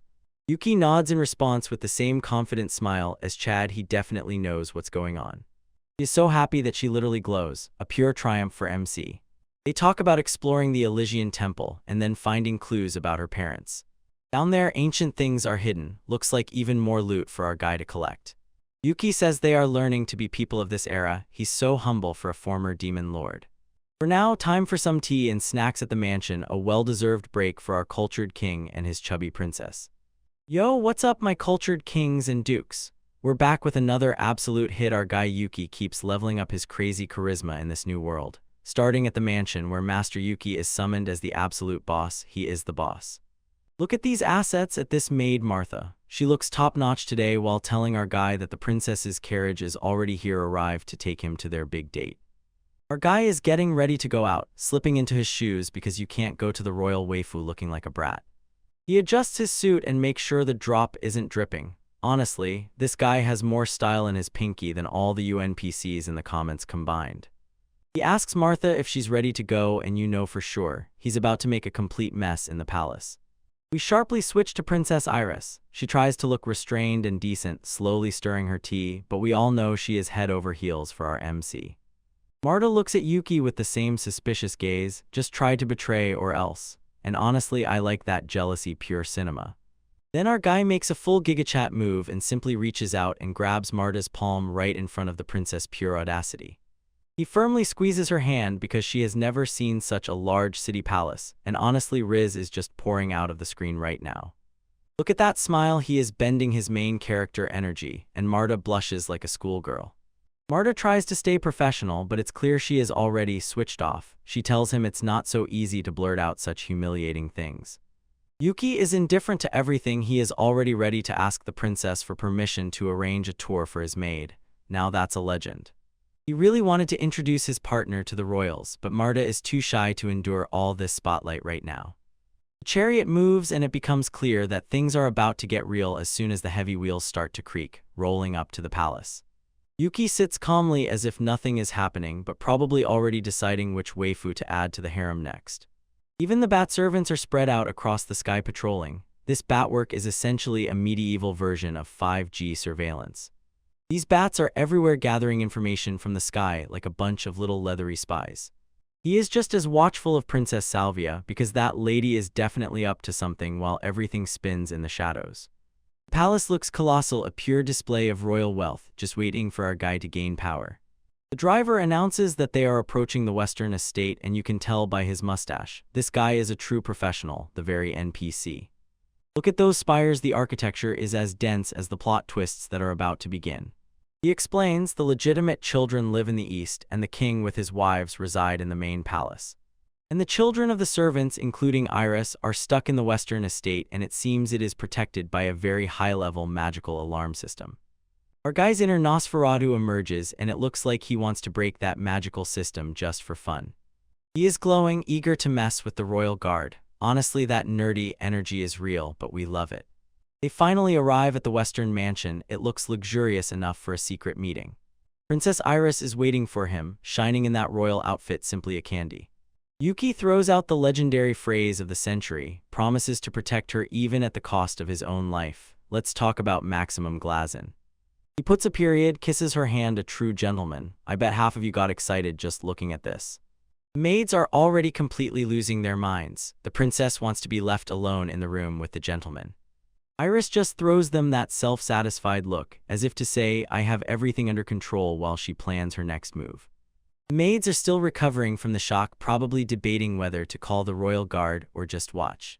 Iris explains that since he is her escort, they need to get out together to gain trust. Yeah, sure, we already understand everything. She has everything planned ahead, playing 4D chess to steal some time alone with our guy. She tells the maids that during crises one must get used to being alone, and the maids are like, all right, boss, as you say. They retreat and leave the room, finally giving our two lovebirds some long-awaited privacy.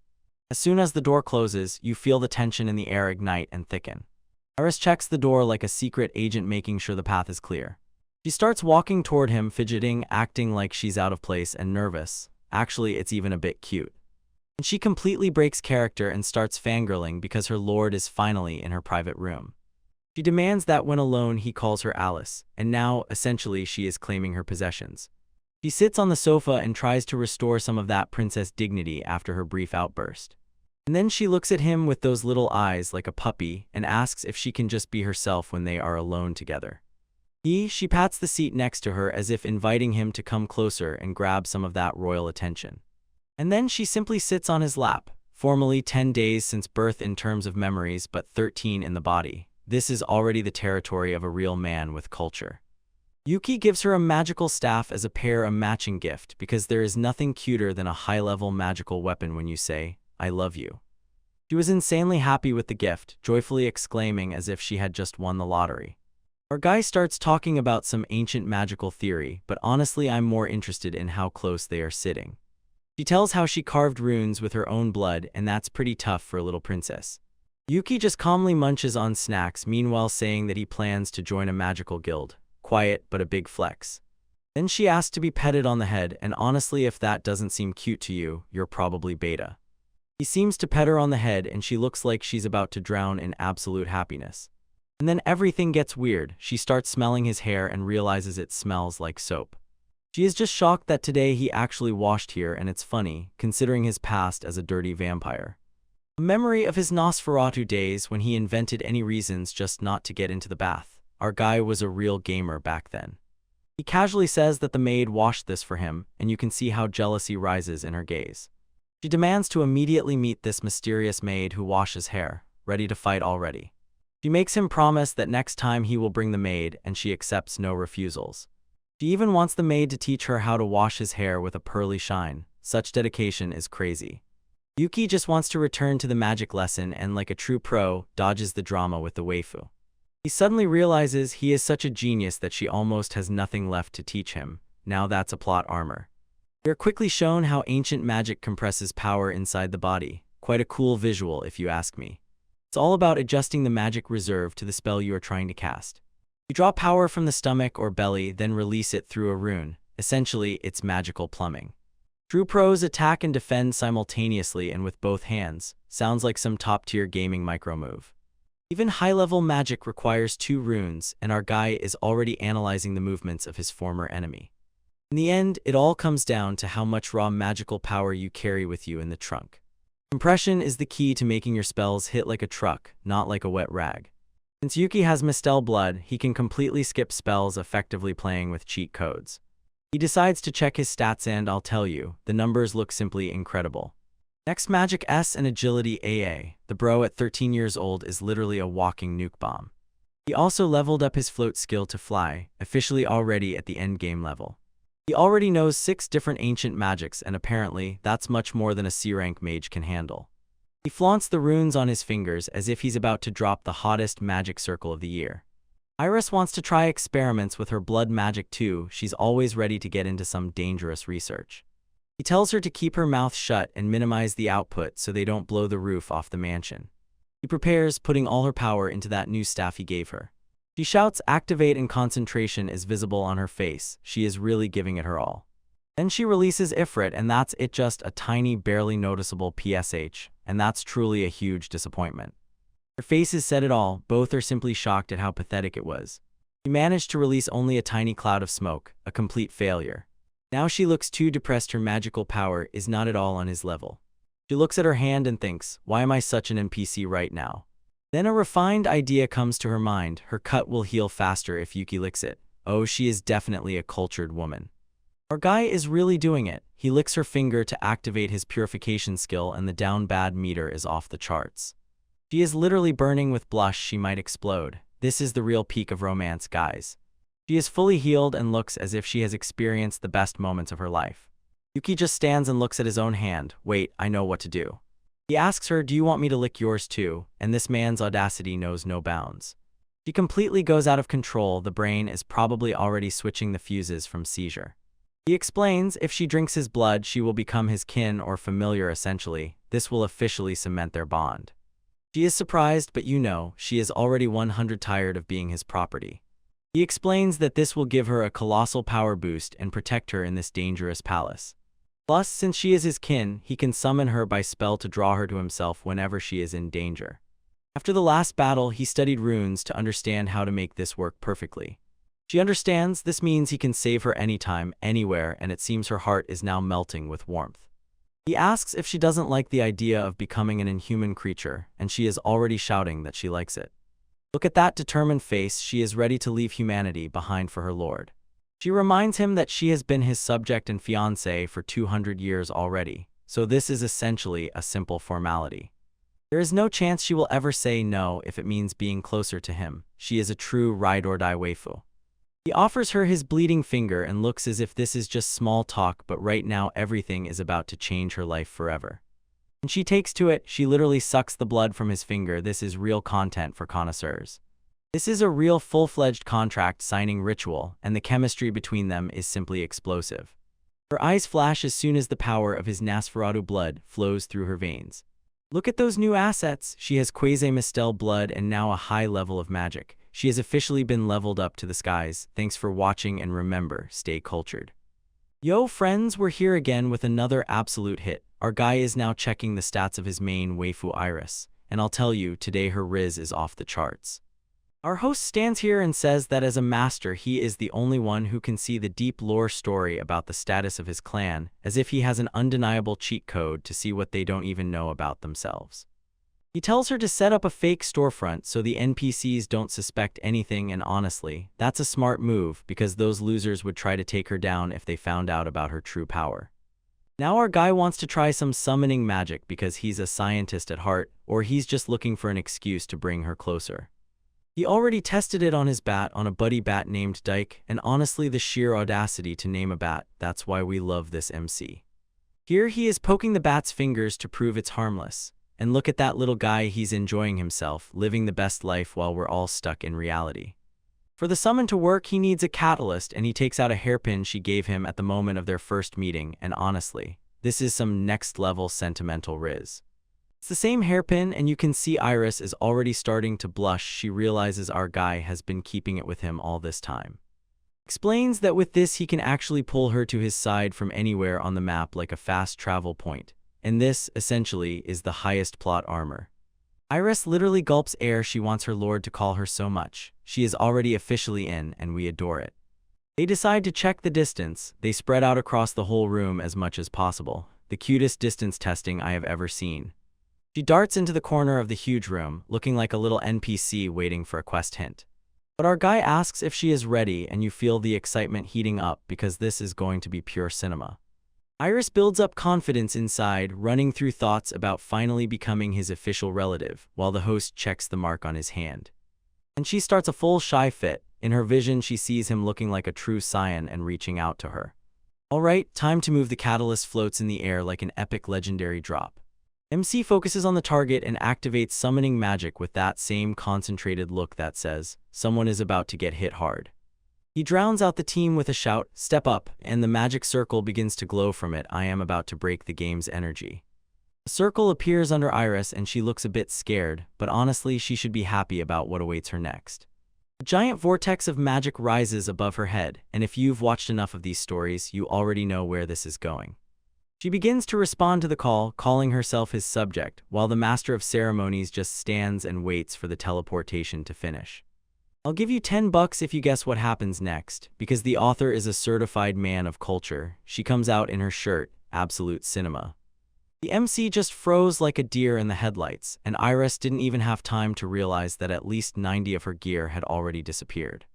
Look at the artifacts displayed here, guys. The artist really knew what he was doing with this script about accidental summoning. Drop in the corner of the room, her dress just lies on the floor like a discarded item. She literally summoned herself out of there from among her own clothes. The MC, a kind of educated intellectual, immediately understood. Magic only takes what is directly stuck to the body. That's why she ended up in underwear.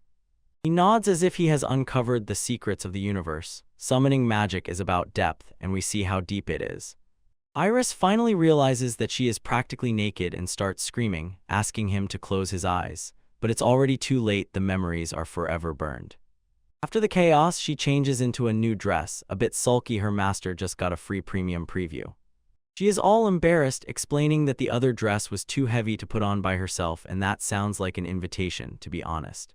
She sharply turns around and asks what he thinks, searching for that same complimentary phrase to save her own dignity.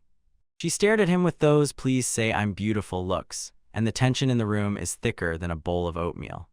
Well, our guy at this moment behaves a bit like a beta and simply tells her to hold the dress tighter next time, and she loses it. He tries to keep a straight face, saying he has already seen her body in their previous life when she was sick. A strange boast, but okay. He tells her that she has grown up a bit. Since then, the rainbow eye just stands there like this. Is it a compliment, or are you just mocking my achievements? Yes, he compares her to Alice from his past life and suddenly realizes seeing her grow up again is actually very touching. He starts to behave emotionally intense, and the shadow of his past self looms behind, and this is a rare moment when the plot really moves forward. Iris decides to wave it off. She has fallen too deeply in love to stay angry at him for long. She asks him to hold the magic next time so she can finally dress properly, an honest request. And then she says, "If you need to wash your hair, call me," without hesitation, and he really is the MVP in this episode. Later, they start a conversation about searching for return summon in Jenny, because going back is an NPC's business. The experiment went fully, and he gives her those head paths she desired. Essentially, it heals all her mental trauma. Here she bursts with fire from pure pleasure, and honestly, I would so want that to be with me. She switches back to a professional tone and tells him about the guild's magical exam that is to take place in a few days. Theme research of Elysian, but only for trainers, so this is actually the first dungeon quest for children. MC is already planning to entrust his girlfriend Rotaria to prepare something. The chat always has to be on standby anyway. Iris must return, but the maids are going crazy. She is dressed in a completely different dress than the one she left. Now our guy is resting in the carriage and probably replaying in his head how successful his cultural experiment was today. Meanwhile, at the Magic Guild headquarters, several boomers are sitting around the table dragging out a boring meeting. We see Demeter, a C-rank mage who looks like a complete mommy, and she is deadly bored. These old stumps can't agree on anything. Everyone is on edge. A dead spirit has appeared in the Elysian temple, and no one knows who is to blame. They are worried about the organization that once sparked wars, and now it sounds like some great thieving force is rising somewhere in the shadows. If that ancient magic falls into the wrong hands, it's the end for everyone, and Demeter just sits there looking good while they panic. This is a huge failure for the Magic Guild. They were supposed to take care of this place. Demeter stands up to deliver her report, and you immediately see she is the only one in this room with any riz. She explains how that newbie gamer caught an obsession from the priest's spirit, and to me, that sounds like a skill problem. The poor guy's brain is almost boiled and his memories are a complete mess. He is practically an NPC. The council is in full swing. They are worried that he doesn't remember the spell for summoning magic. They even used magic to check his brain as mush, and yes, confirmed he is completely cooked. The elders are losing hope. How could this happen under their watch? One of them suggests sealing the affliction completely. Classic. If he can't be taken, then no one will move from their place. Demeter just watches the drama unfold while they argue about what is more important, safety or loot. So this A-rank mage named Zamer raises his hand, and it's immediately clear. He is one of those who considers himself a giant, but in reality just envies and hates. He is the big shot in the guild and a true fan of magical domination, and that almost always means he is about to say something unpleasant. He shouts about how the temple followers might appear again and ignite another war. The other sages try to speak sensibly, but Zamer is not going to listen to anyone. He slams the table loudly, trying to intimidate everyone and force them to follow his plan. He wants to seal the affliction so that no one else can get the physical body for the spirits. Then someone laughed in the corner and shouted that the guild is trying to monopolize all the ancient goods for itself. This is Lord Kane, a B-class mage who just came in with that one, and I have the main heroic energy. He scolds them for decorating their own power and for trying to keep all the ancient magic hidden from the public. He points out, if you just close the wounds, only the elders with experience benefit and the trainees get nothing. Hammer completely breaks out shouting. He yells at Kane to stay in his lane, even if he is of royal blood. Stop, did he just say royalty? Yeah, this is the second prince, Lord Kane, and he is laying out the true truths right here. He sits there like a real boss and not once loses his pace while the old man throws his tantrum. He says he does not use his royal origin to win, but is personally involved in this mess with the summoning. Flashback from Iris's escort exam is shown. It is clear that Kane has long been watching MC and his team. Well, he calls Demetra to confirm his words, and she is noticeably embarrassed. The prince directly puts her in her place. Kane says he has a duty to see this through, and honestly his risk is almost as high as RMC's. He asks if they were able to identify the person behind the whole obsession incident. Demetra throws out a name, Dorothea Samuels, a wandering sorceress who seems to be the new villain we need to watch closely. Kane says catching her is the top priority, and it's a much better plan than just locking the doors. They have a drawing of her, and even in the sketch she looks like she could step on my foot, and I would say, thank you. They spread this drawing all over the city, but she still ignores them, probably holed up somewhere in the capital. Kane slams the map on the table with a crash and says he has a proposal that will change the game. He wants to put up a reward for Dorothea and make everyone in the guild join the hunt. A reward for catching her, plus an honorary title. Now that's real motivation for these NPCs. He offers a reward equal to what you get for finding an ancient artifact, in other words, a real jackpot. The whole room freezes in shock because the royal family is actually ready to go that far.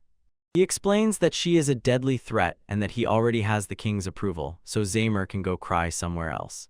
He asks the guild what they think about it, staring them sharply in the eyes, and don't even try to say no without looking away. Silence falls in the room. They realize the prince has completely outplayed them. They realized that they themselves had caused the trouble, so now they basically have to agree and clean everything up. There is no reason to refuse such a juicy offer, so Kane essentially won the dispute. Demetra asks if he is personally interested in this matter, and you see that she is curious about his motives. Kane leans back looking like a real cool guy and probably thinks about how much easier his life is when he is a genius. He admits that he is interested because he wants to find out what these remnants really have planned. He says it would be a shame to miss such an opportunity, and honestly, brother, me too. So he steps forward and takes the floor. He managed to take full control over all the meetings. He proposes to seal the wounds only until Dorothea is caught, a fair compromise that will keep the loot available later. The intern's exam is postponed, but Kane says safety comes first, so he gives them another task instead. The elders are impressed. He just resolved a dispute that lasted 3 days in 5 minutes. Davar grits his teeth because his leadership was just completely overshadowed by the B-rank prince. They cast their votes and Kane's proposal won a convincing victory. Turning to the MS house, our guy is finally home after a long day of research. He says that Iris said next time he needs to take Marta with him, and the maid looks a bit confused, but we all know more wafus means more culture. Ali Fulford, yo, what's up my cultural kings? Welcome back to another absolute hit recap where we dive into the most awkward and glorious panels the world has ever seen. Today a story about a world where women are on top and magic is broken, so get comfortable and let's go quickly. We start with him completely face-planting into the dirt, and the green glowing mommy looks down on him as if he really is trash. Look at her blatant audacity. She's right here looking for experimental test subjects, and honestly, mommy. She probably has that look in her eyes that says, she's about to ruin your life and you'll most likely thank her because she's just fabulous. But look at the cover, guys. This green-haired villainess is Dorothea, and if being a follower of some weird cult means looking like this, then I'm joining the cult immediately. Narrative calls her a beautiful follower, and for the first time the text doesn't lie. Look at those assets shimmering in the moonlight. A few days ago we see the local village where most likely all the NPCs live, going through their boring daily lives. But who cares when Odette looks completely exhausted at work? She's clinging to the plot as if her life depends on it. But our guy Yuki is just relaxed while Iris serves him tea, probably wondering why this blonde pearl gets so worked up. Turns out the magical exams were postponed because some priest was summoned and a total nightmare hustle began. They are looking for this girl Dorothea, a traveling mage who is almost like a ghost to the guild. Yuki just quietly sighs because he knows this Elysium temple will turn into a constant headache for him. He is trying to live his best life here, and these religious fanatics keep appearing again and again to ruin the mood. Target's goal is unknown, but she is definitely a follower of the temple, which means she is almost certainly crazy and dangerous, the best type of waifu. Yuki is overwhelmed by a wave of flashbacks from his past life. These losing failures from the organization called him a monster, but honestly he is just a gigachad in a child's body. Odette is in complete shock. She needs to level up to C rank, and this whole temple situation is blocking her testing ground. She has her own circumstances, probably noble under pressure, but we are here just for character design. They both snort and pace back and forth like a pair of loser bets because they are not allowed to enter the temple zone. And then suddenly Yuki has an epiphany, and he points to the reward for Dorothea. He says, hey, if we take this crazy mage, isn't that an instant promotion? Odette thinks he is tripping because this is a job for high-ranking officials, but Yuki knows she has a secret ingredient. Odette begins to realize our guy seems to be cooking something here, and something that could burn. Essentially, he tells her if they catch her first, they will get all the secret information about the temple. He rushes about ancient artifacts and secret magic, and you see how Riz is working on Odette in real time. She is completely hooked on the idea of finding ancient artifacts. Who doesn't love tasty loot drops? They sit in this luxurious room and are probably conspiring how to commit various war crimes for a promotion. Odette looks at him as if he is a complete weirdo, but we all know she is impressed by his confidence. She asks if he has something in mind, and he makes the most innocent face he can, just like an NPC. She lectures him with a finger raised and says that subordinates cannot participate in high-level business. It seems that already on the way is a whole group of beer anchors led by some cane they are going to clean up. And just look, Odette says she is not interested and then pulls out a real map of forest capture. She is completely obsessed with this mission. She laughs as if it's a trifle, like, I just happen to have an incredibly detailed map and a portrait of the target. Well, all right, sister. Yuki looks deliberately defiant. He wants to conquer her with his own hands. He has a mountain of questions about this temple ruin, and he won't let some riffraff from the beer ank take his loot. He asks where she might be hiding and is already reaching for the map. The investigation is focused on this particular forest, and high-ranking officials are already converging on the neighboring villages. They drag out the boring routine and hard grunt work, while Yuki looks for a shortcut to the final boss battle. There is a task for beginners, to kill monsters nearby, and Yuki sees this as the perfect cover. Or Chibai Odette, it's just for the vibe while they plan their extracurricular activities. Yuki asks if she is joining and tries to stay as professional as possible. For now, we see Iris in work mode, hood on her head, looking like a top fantasy companion. Next to her is Yuki, her escort knight, that is, roughly speaking. He says, I am the main character and I am leading the girls on a tour. In a few days, they arrive at the place and it looks like a typical starting zone in an RPG. Their instructor is Demetra, and oh my, the guild really knows how to pick staff. She has such high ponytail energy that it screams, I will step on your feet. The whole squad looks top-notch, but we know who the real driving force is. Demetra tells them not to go all out because she will handle the heavy stuff, but Yuki just smiles slyly. He knows he is built differently. He has a bat familiar Dyke who gives him reconnaissance about big rabbits to the west. Your culture meets Chad energy. Yuki gives his own blood to level up 12 bat units. Now that's fearless bravery. He begins asking Demetra about the Rocky Mountains and Black Forest, trying to find out where the real danger is hiding. She tells him they leave the Black Forest for last because in fact it is a death trap. Yuki is way too kind, which works in my favor while he plans to send his bat spies deep inside. He tells Iris that when the time comes, to distract the instructor so he can disappear unnoticed. Iris is pure cuteness, she just wants to help her lord, but Yuki says, if things get really bad, he will call her. He already has the signal prepared, and he feels on top of the world. The bats take off and fly to check the caves and forest, while the cadets begin their hunt. We see a bunch of dead rabbits lying peacefully, these fluffy NPCs. They didn't even stand a chance. Girls think it was easy, but Demetra is actually impressed. These kids are really twisted. Night falls, and while the girls in the village throw a dream party, Yuki sits on the roof like in an Assassin's Creed trailer. During the day, they grind monsters on the track to keep their reputation. Yuki just stands over the dead creature, and his bat network finally returns juicy information. Ike returns with a report the target is in Black Forest. This is a pure moment down to the goosebumps. The bat practically screams that they have found a hidden dungeon. Something is hidden near the entrance, and it is far too suspicious. They find a cloak thrown on the ground, and this is not just any ordinary cloak. On it a coat of arms depicting a lying wolf. Yuki calls the girls closer because everything suddenly becomes serious. Iris immediately recognizes the coat of arms. It belongs to Wolfgang County, so now high-level politics come into play. Odette is confused, and Yuki is already putting the puzzle together. Dorothea seems to be in very close relations with the Wolfgang family. That's how she got that luxurious carriage and equipment. Black Forest is an hour away by horse, so time is running out. Yuki tells them he is heading there at night.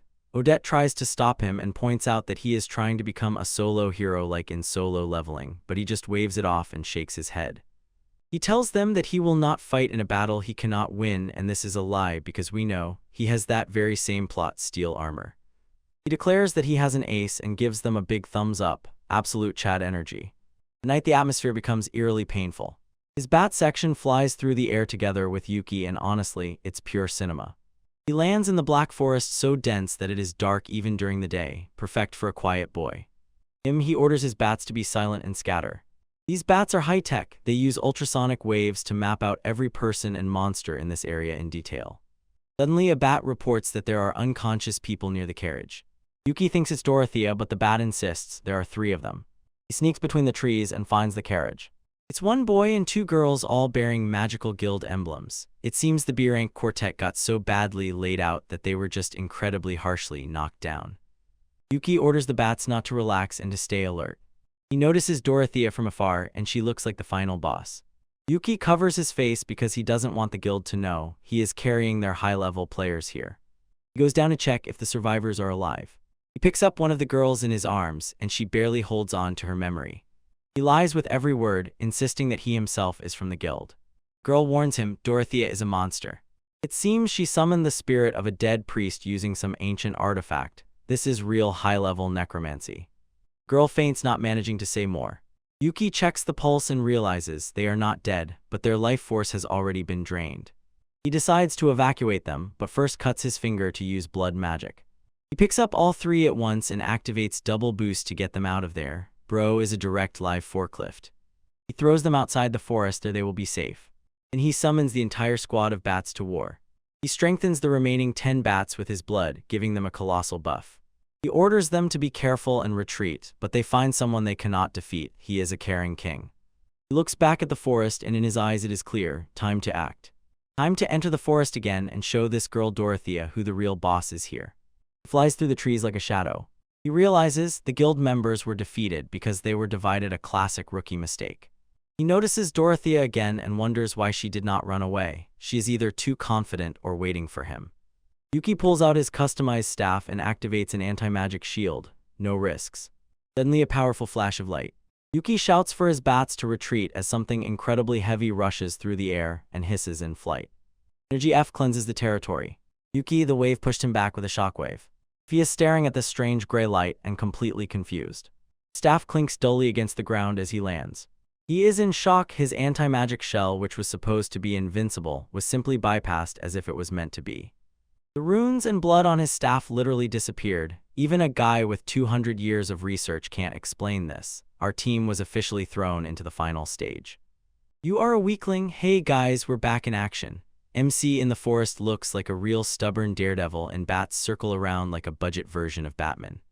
This magic wand just died. The anti-magic shell ran out of charge. Bro, he's literally fried if he doesn't figure this out.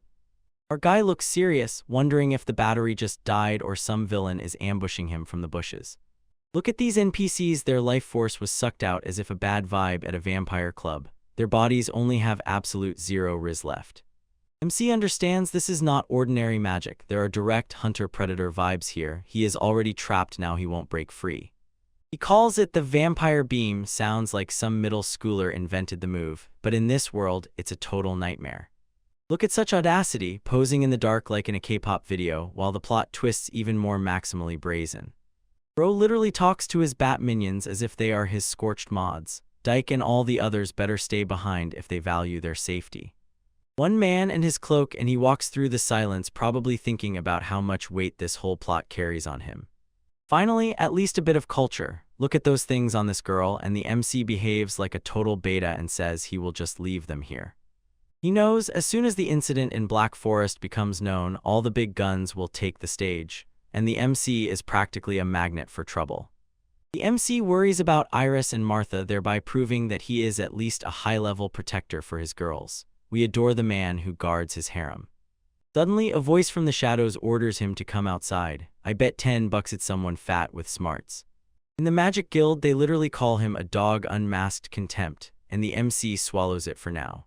Announce the date. Look at this fake mommy who comes out of the shadows and talks about making her test subject obey her. Mommy, mommy. The MC starts to say that ancient things are supposedly trash, but she is not satisfied with that. She is about to show him real power. She has the same "I know something you don't," and yet she doesn't smile honestly. She could step on me any day of the week. A sharp iron clatter hits the ground, and you already know, now everything will go from zero to absolute cinema.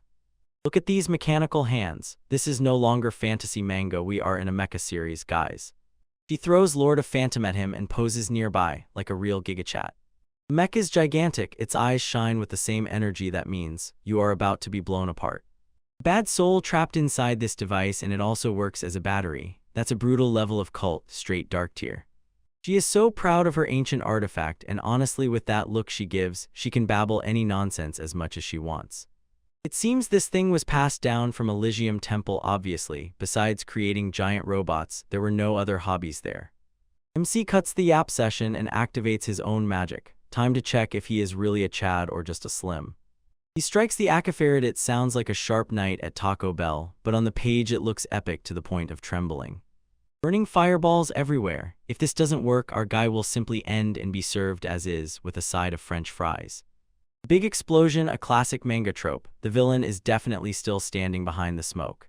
Yep, the mech just stands there like a neat Chendos, not a single scratch on the paint. Pure plot armor. MC realized his fire was essentially a snack for this thing. It absorbed everything like a sponge. Mom laughs at him. Ancient magic is essentially powerless against her big metal toy. MC figures out the surface was suspended so that it would suck magical power like a greedy NPC who can't be satisfied. A new plan must be urgently devised.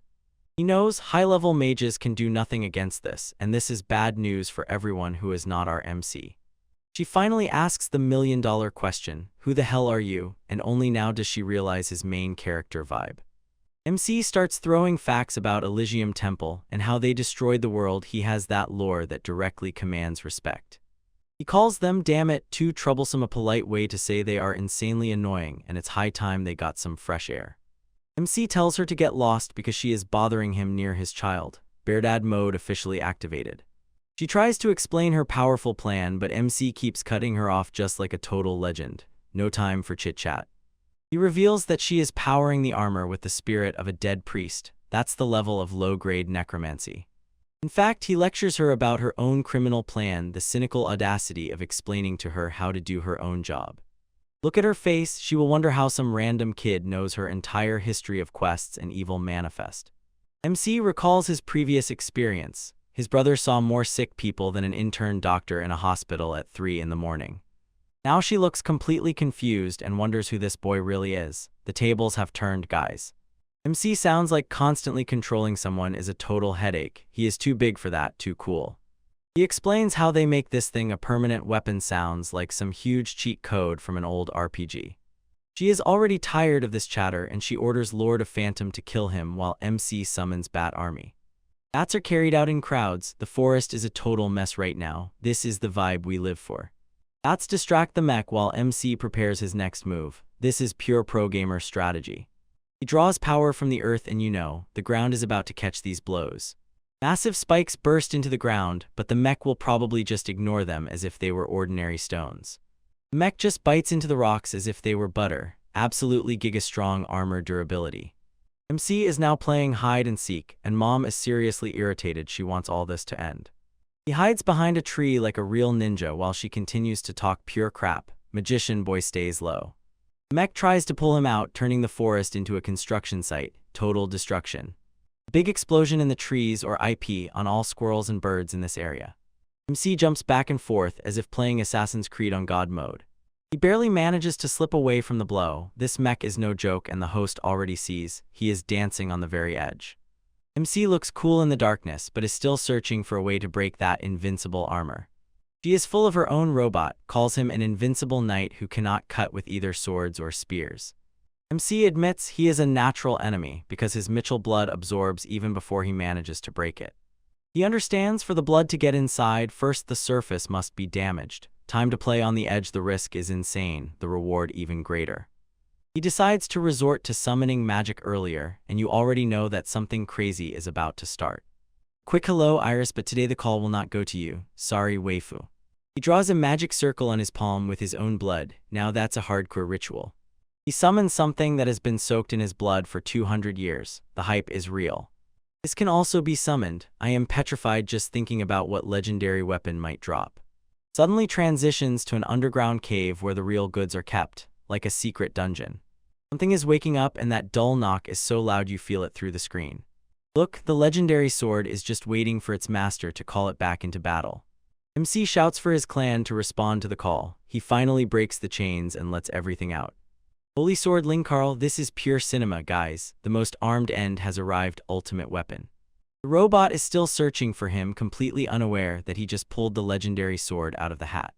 MC flies past the mech as if he has a turbo in his boots, too fast for NPCs. She sees his speed boost and realizes she might have targeted the wrong battle wizard. Her face is priceless. Too slow, MC is already behind the mech before the robot's head can even process that he exists. He swings the holy sword and it cuts through the invincible armor like a hot knife through wax. Mech's arm literally falls off. Mommy's face is pure I messed everything up energy. We love such a spectacle. MC explains an ancient artifact of equal grade can pass through defense. Magic logic every time. The mech emits strange horse glitches as its arm sinks into the ground. The end, it can't be saved anymore. She asks how he did it and MC replies, maybe over time it just wore out, sarcasm at maximum. He keeps chopping off more and more parts as if working at a scrap metal dump. It's pure demolition. The eyes grow dim. Lord of Phantom is now just a pile of overpriced scrap. Falls to the side, a heavy dull thud. The game is over, man, the game is over. Look at its size. MC really worked hard on it with that holy sword. Mommy stands there looking confused without her huge toy. Now she is definitely in complete disarray. MC explains he cut off the rear arms to stop the vampire beam, and he is a genius right in the middle of the carnage. He looks at the fragments, thinks maybe he went too far. Do you think so? Everything is already in pieces. He remembers his real task was only to patrol the highways, a kind of workaholic hero. Mommy lies on the ground, completely broken and humiliated. She looks like she needs hugs or a lawyer. He presses the sword to her throat. No more games, it's time for truth and a few lore hints. He questions about the treacherous sage. The main character suspects it is someone he knows very well. Looks scared, but from this angle seems even kind. Culture check passed. She sharply pulls away and tells him not to play with her. She hates this traitor more than anything. He says it's disgusting even to mention. That man from 200 years ago, but the salt is real. She just sobs and curses the traitor. Look at that offense for 200 years. MC asks to name the name, and the tension is so thick you could cut it with that holy saber. And it's already hard for her even to pronounce these words. Hate makes her gnash her teeth wildly. All karma and bang, here he is, man myth, the very traitor. MC holds her and realization slowly dawns. The plot just got an incredible buff. MC simply says, as expected, he knew it from the very beginning when absolute gigachat. Yo, what's up my men of culture? We're back with another track where the lore is deep and the waif is even deeper. Starting with powerful lore drops about the treacherous sage Lyle Carmine. They say he once sealed some ancient artifacts. Our host just relaxed and listens as they brag about their prodigy children, like watching a compilation of his parental victories. He starts asking questions as if he himself is the main character of a detective noir, trying to find out what Sage really did. This just breathes intrigue, guys, even if it's just a black box of text trying to look cheeky. These ancient things have been devalued, and this is essentially a huge debuff on the entire server. MC examines this huge piece of metal as if it were a discarded toy from a Happy Meal. Could this really be the legendary Lord of Phantom? Look at this gigachad in a mecha suit. If I had one like that, I would never go to the fridge again. This girl in the background looks like she's about to lose her mind. The pressure is probably already off the charts. MC finally falls silent and stops babbling, preparing to show what his man of culture magic is capable of. He throws Mistel blood on the ground as if he were the front man of a vicious rock band from the 2000s. The Wanderer starts climbing into the mecha with bare hands without any tools. He's basically a digitized IT specialist in this fantastic world, probably charging 50 gold per hour. The anti-magic surface repels him like a girl repels a sim at a convention. He finds a cavity in the hand essentially, a loophole for his pro gamer moves. Activating hack again, this is out cinema, hope you're recording. Finally, he breaks through the anti-hacker wall, because Rizbro works even on inanimate objects. Look at these schemes, this is not magic. This is the damn Act 4090 motherboard. MC already feels on top, grins as if he just stumbled upon his father's secret folder labeled tax returns. He tears through the first and second protective layers like wet paper. He is already in the main framework. I'm analyzing the inner magical zone. We are very close to the juiciest part, guys. Finally, he reaches the locking mechanism on the armor. Time to see what's inside. He just releases the pilot, and I'll give you 10 bucks if you guess that this is a thick waifu. Execute the command. This is where the plot really starts to thicken. Click, the hatch unlocks and dissolves. Time for the main revelation. MC catches the pilot right in the air with his Chad-level reflexes, zero simp energy. It's a girl, obviously, and she looks completely exhausted from the internal heat. Turns out they use mages from the guild as batteries. Well, that's outright thieving behavior. MC has already grasped the essence, you can see it on his face. He understood everything and is ready to spin a 3-hour video essay. This thing was only partially closed because over time everything started to fall apart, a classic case of planned obsolescence. To move this, a colossal amount of life force is needed, and I feel the same after a long gaming session. MC blocks the system for 24 hours so that we don't have to deal with these robotic antics again today. Red-haired mommy is here again. She is furious and boiling with anger, demanding to say who is hiding in the chat hood. MC stays calm, pretending to be some mysterious traveler from another anime. He names the Lord of Nosferatu, and honestly, the edge is so sharp that I almost cut myself. He calls his old name because he knows, through this hood she won't see his face. 2 words and the IQ move is already here. She repeats the name again and again as soon as she heard that her favorite VTuber is actually a man who is 40 years old. She thinks he is joking, but you don't joke with a man who has so much culture. The name clearly weighs much more than it seems. Look how she is sweating. Did the tourist sage steal that name? The comments are already heating up. MC really looks at her confusedly as if before him is an NPC with a broken dialogue tree. He is like, what is this girl even babbling about? As it turned out, there were 8 such lords in Elysium Temple, and that's a whole boy band of mechs. She is burning with excitement, clenching her fist as if about to start a speech about the power of friendship. She calls him and names him Lord of Nosferatu. Creepy. The deceitful audacity of this woman is beyond all measures, and already MC understands that she is talking about his children Lyle and Remilia, and his own children are dragging his name through the mud. His previous life was named after that mech by its title. That's all the originality on the family tree. MC just stands disappointed and realizes that he really raised world-class trolls. She chews on the idea that if the temple existed without these two, it would rule the world. Copium is a hellish drug. MC wonders why they used his name. Maybe they just missed and needed their own dad. Sudden thought knocks him down like a truck carrying a whole load of waifu pillows. He recalls something from the past, and for a moment it becomes too serious, cutting deeper. This is trauma from being stabbed with a holy sword. Something like this will definitely ruin my weekend. Leilu was shedding tears because he wanted to get invulnerable armor, as he did not want his dad to get hurt. A warm, sincere vibe of the conversation. MC exhales through his teeth. His children were reckless, but their hearts were in the right place. He asks where the real Lord of Nosferatu is, now probably somewhere in the garage gathering dust. He begins to notice that all this is too predictable, just like Harem anime, where the main character is dumb. He still endlessly talks about justice. Someone give her a hobby already.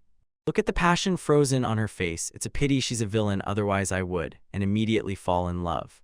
She preaches about how the world will freeze in place and sounds like every villain who considers themselves a hero. She is laughing like a maniac right now. She definitely needs Snickers or something like that. MC is officially annoying. Just drop it and stop, he says, holding maximum gigachad. He calls her filthy, burn her king, make her understand who the real boss here is. He defends his children like a real Papa Bear. Don't talk nonsense about his lineage. He tells her that the temple just hired the wrong people, exactly like a skill issue in fantasy. She grits her teeth and threatens to kill him, but we all know, at this stage she is just an NPC. She is about to use a move that burns her life force, the ultimate. I call it, lose a turn. The MC does not take this seriously and throws a freezing net. Instant shutdown, rebooting is forbidden. He just stands there as if nothing happened. I would never lower my guard even for a moment near some liar. His specialization is ice magic, and honestly its coldness is just like his heart when he sees a beta male. He clamps her mouth shut, finally silence and calm so we can enjoy the view. Okay, look at her assets now that she is all tied up. In this panel, guys, the culture is insanely strong. His bat menagerie Neil appears the perfect winged partner for any Dark Lord. The Lord, Princess Iris, and Odette are already leaving time to clean up the mess and behave like a normal person. He delivers news about the captured mages, as if he were some kind of fairy tale courier. He understands summoning the holy sword is probably too much for his low-profile cover. Now he thinks at full speed. You can even hear the gears turning in his head. They invent a legend about a mysterious person, defeat the villain, a classic plot defense. He leaves the armor because he says he has specialized armor somewhere else. What a show-off. There are only 8 of them, and that already sounds like a bunch of future content for us. MC thinks about how many people could die if they were used. Let's be honest. Mysterious beam attacks. This is almost a fantastic Gundam show, and I'm all for it. Girls finally arrive and see the consequences. Look at Iris, she hugs him, so deeply immersed that she no longer feels shame or restraint. They see Dorothea wrapped up and tied. Serves her right, fair, she looks like a Christmas present. Bats drag the holy sword away, like a flock of tiny cute thieves. Iris looks completely confused. Her face itself is the mood at the moment when the plot begins to complicate. Dorothea is still struggling on the ground, but look at that pose. Absolute cinema, boys. Girls tell how they found everything. A good lie, I'm sure everyone will believe it. Look at this cute little mouse courier. I need a plush embodiment of this guy right now. Need to go from the spot, Shashdosh kid. The main group is going to investigate. It's time to act natural and pretend that we are not op. Odette reads the report about the lords. She is definitely the one in the group who does all the homework. MC says Iris not to look his way. He is trying so hard to keep this secret transformation. He again tells Odette the same thing. Bro is a true master of hide and seek. They guessed what would happen to Dorothea, probably a very long stay in a very small room. Iris wants to reward the one who caught her, if only she knew that it was the same guy she had a crush on. MC and the girls receive an award just for being nearby. This is a failure that lifts you up. In the tavern, he hid the sacred sword under the bed. Indeed, the last place anyone would even think to look. He still thinks about those Amacha suits and what a headache it is. It turned out they have a self-repair function, essentially a mecha version of immortality. Finally understands why his children sealed them. Well done, Lael. He is proud of Lyle and Remilia. Look at that smile, so warm from our Dark Lord. You are my proud children. I am not crying, you are crying. He just wanted to pat them on the head. The best dad in manga history, no doubt. And the main thing, where is that armor they actually took? Stay tuned, guys. Yo bro, warming up with heavy lore about ancient artifacts and Lord of Nosferatu. And honestly, even when the MC is upside down, this vibe is pure cinema. Look at these waifus guys. Iris and her friend look top tier, but they seem a bit worried about our guy Yuki. Yuki is whispering sweet little things into her ear, and he is simply passing on information from Dorothea. A professional, no doubt. Boom, Prince Cain rolls up to the spot looking like a real gigachat and ready to take control of the situation. Look at this brazen mantle, he strides as if the forest belongs to him. Stop, who is this instructor? Demir looks simply gorgeous in that uniform, I know what you are all looking at. Mommy, sorry mommy, and the artist, it seems, knew exactly what he was doing with this angle. She has the best advantages.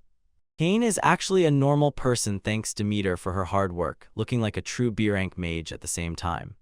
Demeter reveals herself as a true friend, gives all the credit to Princess Iris and the whole team for their desperate actions. Cain gives the girls a light pat on the back, of course, in a figurative sense, and praises their diligent work like a true king. Our MC Yuki finally introduces himself, says he is the second son of a baron, but behaves as if he is some NPC, although we know he is the real MC. Cain is overflowing with excitement before the meeting on the night Iris leaves under guard, and Yuki just stands there as if to say, here I am, nothing special. Iris is completely stuck on Yuki's friend and tells her brother how proud she is of him. The power of this Riz is just off the charts. Cain tears apart other NPCs who tried to take credit for themselves and says that Yuki and the girls are worth much more precisely because of their accuracy. The prince gets carried away with generosity and says he will reward them on behalf of the second prince. This sounds like a huge W. They came across an ancient artifact and Cain realizes how close they were to losing it to Dorothy and as accomplices at that. He asks what they want as a reward, and I'll give you $10 if you guess what this modest MC asks for. Both Iris and Odette are pure sweethearts. They say they want nothing and that Cain should just reward Yuki.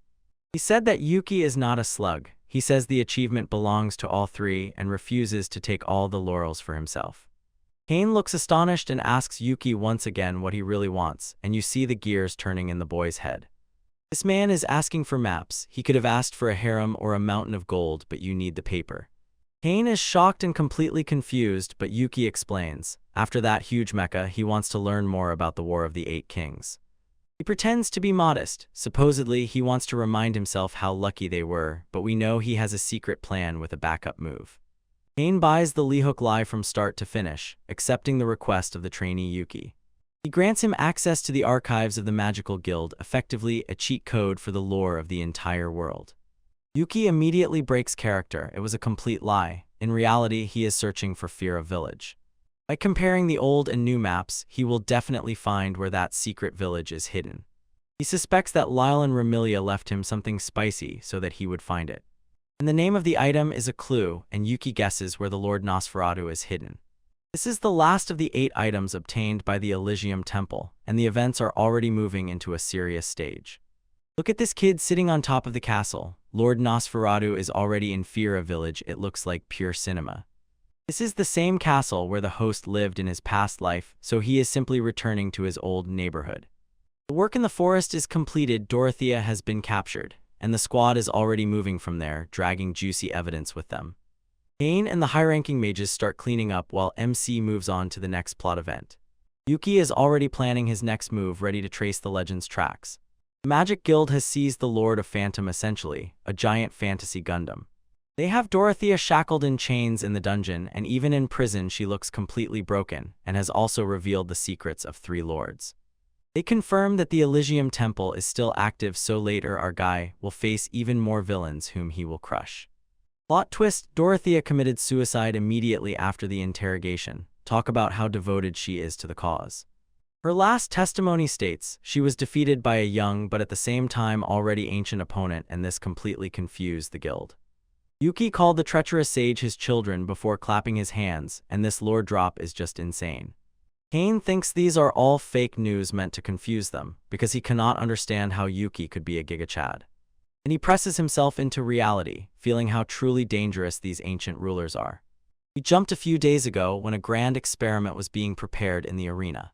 They will try to activate Lord of Phantom. Sounds like a recipe for disaster. Cain is leading the show, but some old farts are watching his every move. Our girl Demetra is a pilot, and she drinks a magic potion to enhance her stats. Look at that concentration. She climbs into the mecha, and the culture in this frame is simply beyond imagination, thanks to the artist. This mecha is a direct threat to mages. It despises magic and shoots life force absorbing beams. Demetra is locked in, and the giant robot starts clanking, coming to life. The activation sequence begins, and Demeter looks like she's about to enter the Matrix. Her eyes flash red. It's alive. This is where the most interesting part begins. The crowd goes crazy because the legendary ancient artifact is actually moving. Elder Zamer behaves like a real hater, insists the experiment is premature, even though it works perfectly. Kane gets annoyed in response, says that Zamer joined only because he wanted to see everything with his own eyes as his dear native being. Mages begin to hum and whisper heavy spells to test Mecha's defense. They launch a burning meteor at it, and usually any NPC would be boiled in seconds. Kane worries whether Demeter can handle this with just one hand, and now he is about to see true power. Demeter simply crushes the meteor strike and doesn't even sweat. Boom, the explosion is gigantic, but the Phantom Lord stands firm and towering. He is completely unharmed. The crowd shudders at the incredible strength of this armor. Kane panics and asks Demeter if she is okay, if she felt any pain from that blow. She says she felt absolutely nothing. The anti-magic shell simply erased the attack before it could touch her. Zamer's eyes flash with greed. He wants to replicate this technology for himself, a typical villain's move. Kane knows the old man is a mage to the bone, chasing dangerous power all his life. They test it again and again with the power of earth magic, and the mecha repels everything each time, like a boss. They worry about keeping it secret, but Kane says there could be high-ranking mages here. Kane again starts a conversation about Yuki, saying that the boy feels something incomprehensible, something he cannot ignore. He remembers how Yuki in a duel slapped a C-rank mage and didn't even intend to pay attention to the reward for Dorothea. Zamer wants to bribe him because he is only illegitimate, but Kane knows this boy is made differently. Kane decides that it's enough and tries to stop the experiment for today. But Zamer is not finished yet. He stops Kane because he wants to see more. He wants to test combat abilities and even offers his golem as a punching bag. The old man behaves recklessly. He pulls out magical crystals to summon something big. He calls his servant, and in his eyes a wild gleam. This is definitely the end. Kane shouts for him to stop, but Zamer is already completely carried away by his hype. He worries that Demetra won't cope with what this old devil is tearing from under the earth. Zamer wants to prove that his golem is the strongest, and you see madness in his face. A huge stone golem appears and looks like a real monster, ready to smash metal. Something roared so loudly that probably the entire arena shuddered. He shifts his gaze to Lord of Phantom, and you realize, now the chaos will begin. The golem charges forward like a beast, and Demetra suddenly freezes. Kane shouts for her to get away, but Ksamar gives a clear order: stay and fight. Demetra is gasping and struggling, and the pressure in the cabin rapidly becomes downright insane. Look at her eyes, guys, she is surrendering, and this angle, the artist is definitely someone with understanding. Now she smiles like a madwoman, as if the impulse calls so sweetly now she will lose her mind. Yo friends, we are here again with another absolute hit review. Starting with Demetra, yes, her strength is exhausting, but she looks like a complete treat. The squad talks about showing no mercy, and you already know, MC is about to snap. Look at this robot, a real, absolute unit that just takes and destroys this stone golem NPC. The robot just throws its arms headlong like a gigasmash, no fuss. One heavy blow and this golem is officially cooked. The dust finally settles, and we finally see our MC, and that old grandpa Zamer is watching this carnage. Ksamar is laughing insanely here. His scientific project actually worked, and Demetra looks completely exhausted in the corner. MC tries to stop the experiment, but the old man stubbornly rolls out the ancient technique, and everything goes too far. Our MC doesn't take it lying down and gives the old clingy guy a piece of his mind for losing his composure just like a total beta. Look at that energy explosion, real cinema. MC with the same energy crashes into the old man and calls him a submissive to power scumbag. Eventually, the old man realizes he was faltering and decides to end the experiment. Demetra collapses from the tension, and I know you all are watching. These assets are top level. She is already powerless and says that this ancient technology is not for ordinary people to play with. She feels worthless after riding that huge metal machine, and honestly, Mom, sorry Mom. This Lord Robot is a legendary ancient artifact, too much riz for one kingdom to handle. MC realizes they just grabbed something truly serious and problematic. The fact that everything is in an imperfect state is even scarier for the future. We momentarily see some hooded Chad from the past. He was smashing these things effortlessly back then. They decide to seal this metal monster like a secret boss. Zamer wants to be the one who controls it, probably just looking for the WIFU mode button. Look at the waifus in the background. They are just judging the old man for pure audacity. They agree to share research so that maybe someday they can build their own mechawiffus. MC arranges a stare-down for him and makes him promise never to use it unless another lord attacks. MC is back at his workplace, probably deciding which girl to add to the harem next. He wonders where the other lords are hiding in this world. We see silhouettes of several high-ranking boss officials, and we know for sure they will have insane plot armor. Bro really craves a personal ancient artifact, totally down bad for upgrades. Time for a library walk, and you know the librarian is a real certified beast. MC rolls up with Iris and Odette, an elite cultural dream team of impeccable level. He is searching for his old village Fira. After 200 years of wars, the map has completely changed.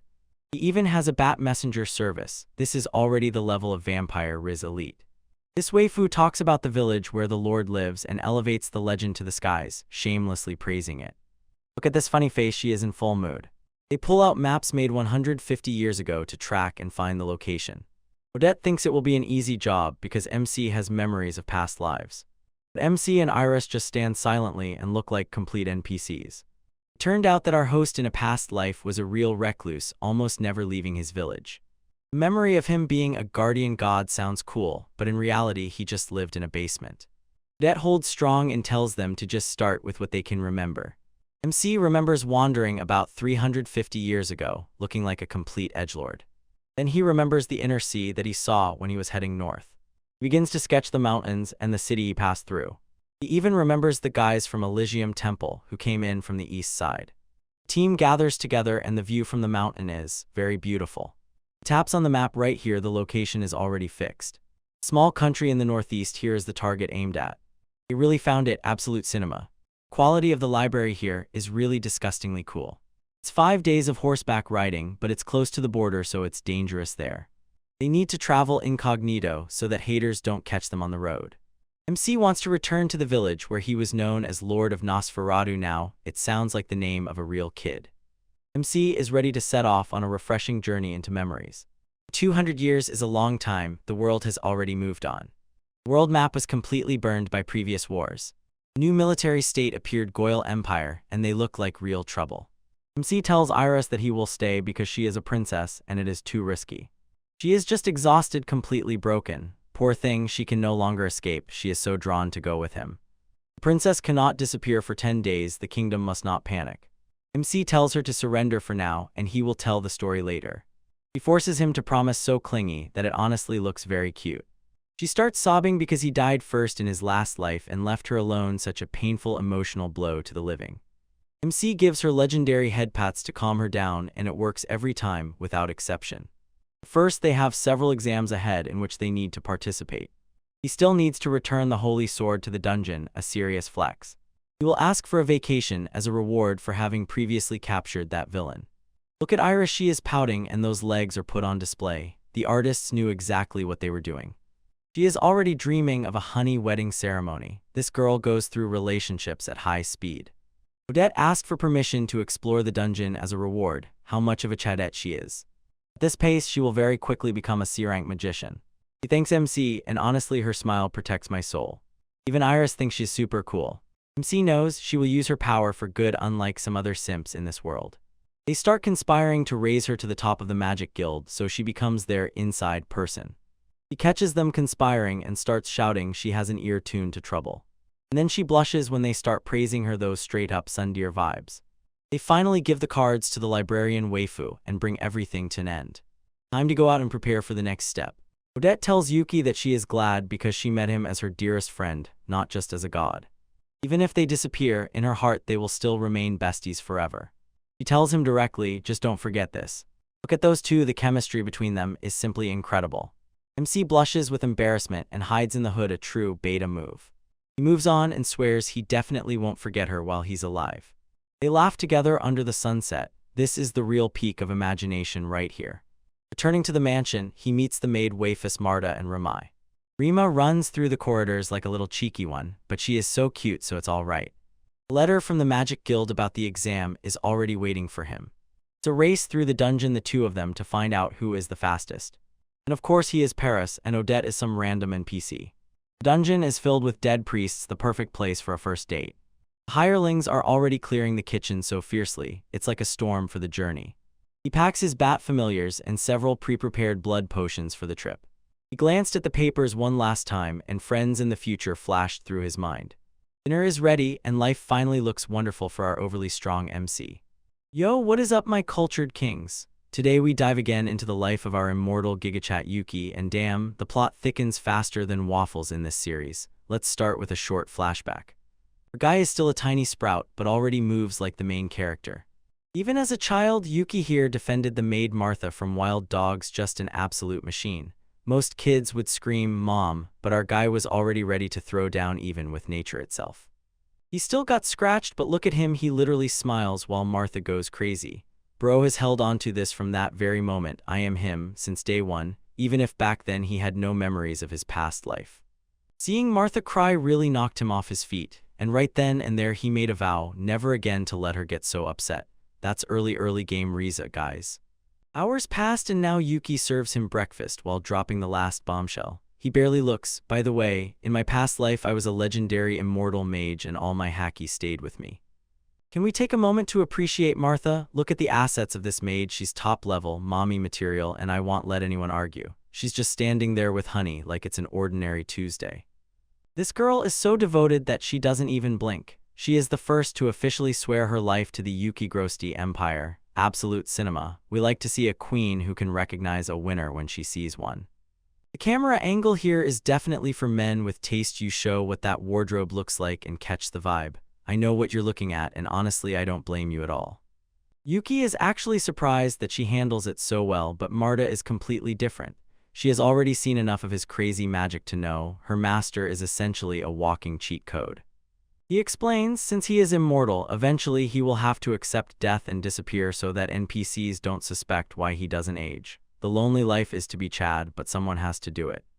Marfa starts pouring this syrup on the pancakes and calls it a loyalty test. It's like asking, is she invited to the secret immortal club or will she be left behind? She says this absolutely seriously, ready to drop everything just to be near him. If you don't have a girl who is so damn attached to you, are you even winning at life? Yuki, as such a sweet friend, asks about her mother because he doesn't want to ruin her family life. Meanwhile, our little elf Remy somewhere in the background is just trying to keep up with the conversation. Marta pulls out an Uno reverse card and a letter from her mom. It turns out her mom has recovered and is returning to work at the estate, so officially Marta is free to follow her man. Yuki gets so fired up that he slams the table with a bang, and honestly, look at that pure smile. He is a man with taste, really cares about his team. That's how it should be. Marta is blushing so much right now that her eyes are misty. She is literally breaking down from his kindness. She is definitely thinking about more than just cleaning duties. She tries to pretend like she has a bunch of problems and is so professional, but we all know she is just happy that she no longer has to choose between her mom and her master. Rima sits in the corner trying her best to brew tea, looking like the most valuable NPC in the entire existence of quiet silence. If she manages not to spill it, I give you $10. An awkward pause trembles while they wait. Probably, Yuki realized that he just asked the girl to hide with him forever. He tells her to sit down because Lord Dump is about to get very long. Grab the popcorn, guys, the real heat is in the backstory. Yuki confesses he was going to leave right after he slapped that guy because his secret identity was basically exposed. He recalls his brother Zeros and says that he helps keep the secret a real bro from a relative. In these stories, brothers usually only envy and harm, but Zeros is normal. As it turned out, Zeros is also to blame for their mother getting her job back, so the whole family basically depends on the Grosidia brothers. Marta here is spinning Zeros because he is so sensitive, and Yuki just goes, yeah, well, okay, probably. Just don't get jealous, Master Yuki. Then she finally has to face the main question. How many years does she have left before he stops looking like an ordinary person? She wants to know exactly when he will stop growing and disappear into the shadows. Yuki says he has a childlike face, so he will probably look like a teenager until his mid-20s, and that gives them about 10 years of normal life. Marta is already planning her future for all 10 years. Yuki is shocked at complete collapse, but Marta accepts no complaints. She has already decided her fate, and our guy now just goes along with it. Now she throws him that stern look again, the same one that once scared him in childhood. When a woman looks at you like that, you just say, "Yes, ma'am," and move on. She is practically shouting that she will go nowhere, and honestly, her passion deserves respect. Yuki understood he cannot win against her stubbornness, so he just sighs heavily and accepts his fate. He was going to bribe her so they could live normally, but she wants adventures. Rima finally appears with tea, walking as if carrying a live bomb, and she spills it everywhere. I told you, she is a real klutz, but she tries as best as she can, all right. Yuki strokes her head because he is the king, and Martha is just happy that the team stays together. Martha is officially locked in place. She follows Yuki even to the ends of the earth and even strikes a small pose to show what she is determined for. Yuki just wondered why she overdoes the poses, but what can you do? Culture breaks through. She declares that her loyalty will never yield to any of his past lives. Now she competes with ghosts. That's the level of devotion. Ramai finally catches the mood and understands, now they are a package. You can't abandon one if you want the rest to stay. Yuki is simply exhausted by all this emotional energy, but somewhere deep inside he is glad he is not alone. He begins to think about how to make Martha immortal too, using some ancient artifacts. Bro literally gathered him from immortals and is playing the long game. Martha's face is pure relief. She has finally found the place where she belongs. And immediately she switches back to mom mode and says that Yuki's hair needs to be washed. I see where this is going and I like it. Ramai says that the bath water is boiling. Sounds a bit dangerous, but mages are made differently. Now we switch to our other waifu, Odette. She's just fuming with rage because her father sent her a letter, pure nastiness.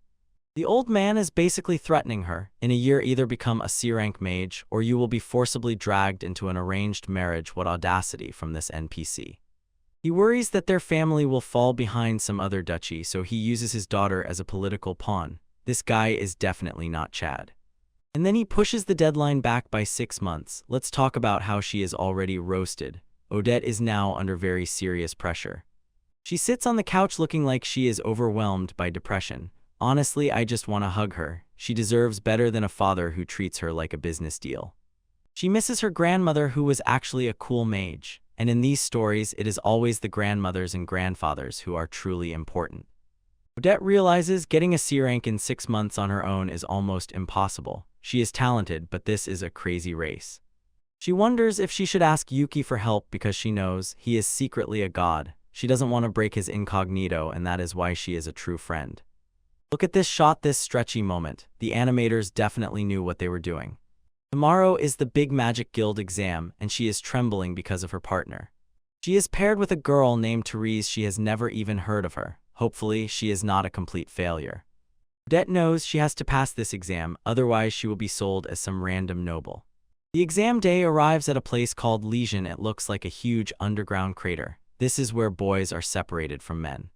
All the trainees gathered, including Yuki and the princess. Everyone's faces show tension. Only our guy has slouched and is just relaxing.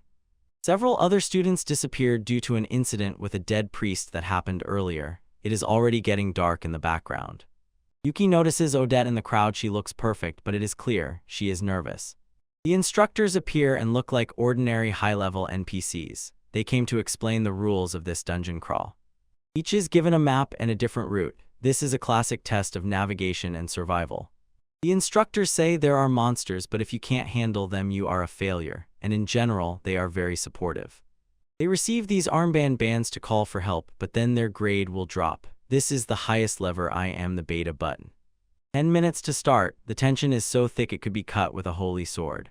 They are warned about a huge crack leading to the 3rd layer. If you fall there, you will effectively meet your creator earlier than expected. Princess Iris begins to tremble. Lately, she has been acting strangely, and Yuki already notices it. From just being close to him, she gets goosebumps. Is it fear, or is the legendary Riz at work?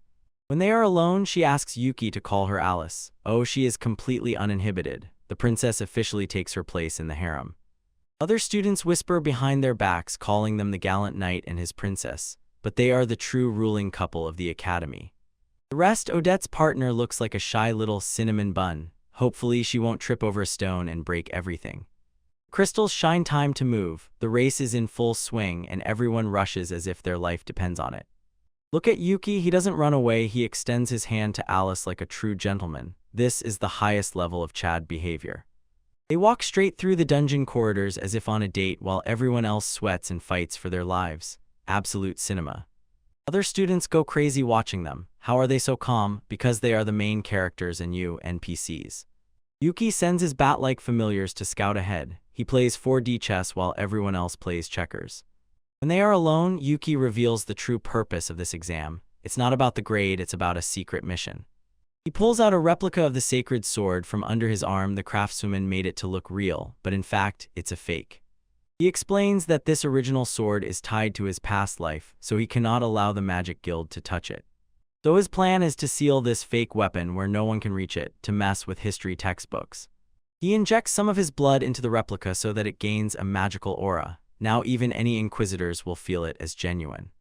They find the place where the original was kept and prepare to replace it. This is pure high-level deception. He sticks the fake sword into the rock and it fits perfectly. If I didn't know better, I would think this is King Arthur. He applies an ancient magical spell on the ceiling to secure everything firmly, and now anyone who tries to pull it out will have a very bad end. Yuki is satisfied. Now his secrets are safe. Only he and Alice can pull this thing out. And then they realize if someone really manages to pull it out and finds out it's a fake, they will be completely shocked and utterly confused. Yuki's solution will just blame everything on the Elysian Temple. Bro, a real illusion. Blaming the temple is the oldest trick in the book.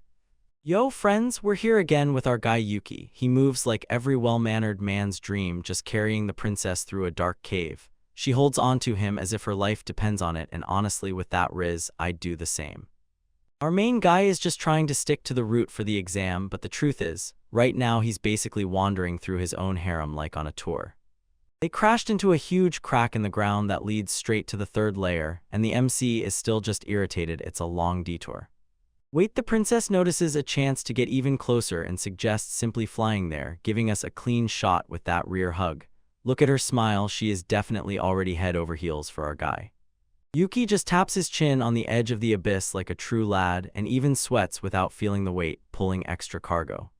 This jump saves so much time, but Yuki starts wondering how the rest of the group is holding up. He is thinking specifically about Odette because even a G-Jagachad like him knows when the waifu is in trouble. He calls his bat familiars Dyke and Nell to report on the situation around. The trainers haven't shown much progress, so Yuki decides to add some blood buff to his beats to speed up the process. Meanwhile, Odette looks simply stunning, but she is already beginning to realize something is seriously wrong with their route. There are too many monsters spawning for a basic exam, and she starts to feel like they are being deliberately led into a trap. Look, these worthless low-level mobs are rushing at her as if they can decide something by jumping. They really think they have a chance against these assets. She understands they are already near the second layer, essentially, a death trap for anyone who is not a high-level mage. This place is famous for the fact that as soon as you use any bright magic, hordes of monsters swarm to it, turning the trial for beginners into a complete nightmare. Odette asks her partner Teresa to check the map once again, hoping that they just took a wrong turn. But then everything becomes strange. Rise starts behaving like an ordinary NPC, endlessly calling her Lady Odette. The mood cools even faster than the heart of my ex, while Odette looks at her friend, pure, complete confusion. Rise begins to tremble, and she says that it's better for them to just surrender and call for help right now. She begs her to stop, even though there is still plenty of time on the clock. And here comes the betrayal, guys. It turns out the Magic Guild is not neutral, and they were misled by a fake map to throw them off course. She deliberately lured Odette into this dangerous hall, and the sheer audacity of this move is just madness. Odette is completely broken and cannot believe that her own partner is selling her out like this. It turns out Odette's father is a total beta who wants to drag her into a political marriage because his family is falling behind. The old man is so desperately craving status that he is ready to ruin his own daughter's career. Perez cries like a simp, insisting that she had no choice because she cannot go against the supreme aristocracy. Odette comes to the conclusion it's her own father. He changed the map just so she would fail. He even cut her deadline to become a C-class mage just to force her into that marriage agreement. Their lightness makes him keep asking her to surrender because he thinks the duchy will continue to follow her until it gets what it wants. But Odette is not some weak secondary heroine. She builds up the vibe of the main heroine. She decides to return to the beginning on her own, although she does not have a real map. Therese is going crazy, calls it reckless, and Odette has finally reached her limit with this cap. She says she will follow memorizes her brain with a high IQ to emphasize her other top-tier qualities. She remembers how Yuki overcame countless crazy situations and understands she cannot let him down. If she gives up now, she knows her guardian deity will most likely laugh at her, and she is already so deeply involved that she will not allow it to happen. Suddenly, she hears a creak and something pushes her so suddenly that she doesn't have time to orient herself at all. This is one of Yuki's familiars. There is a rune on its wing, and it immediately understands. This Gigachad sent it to find her.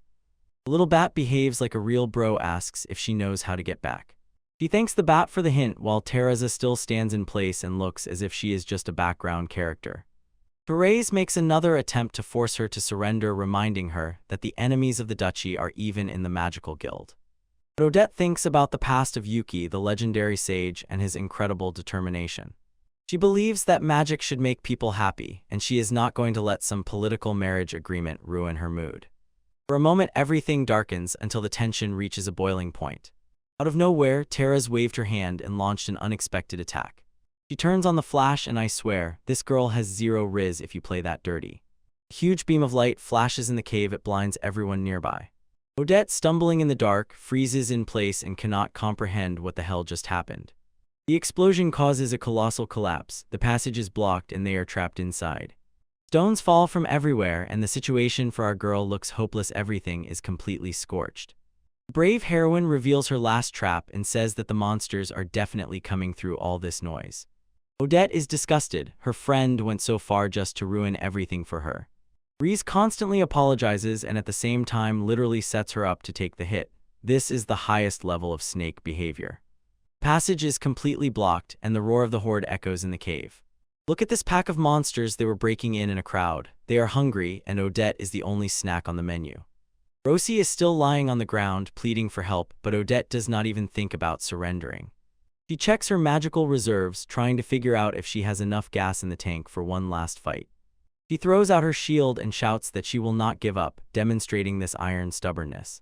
And then the flying creature Nell steps forward and prepares to show everyone why it's better not to joke with Yuki's animals. Fate begins to summon a burning meteor, and you immediately realize it's about to get really hot. A giant swirling vortex of flame begins to form, and the animation budget immediately skyrocketed to space. Odette stands as if rooted to the spot, and the light in the cave flashes with complete destruction. Fire magic is so insane that it practically turns the entire room into an oven. Everything roars, hisses, and burns, while the monster horde receives total annihilation.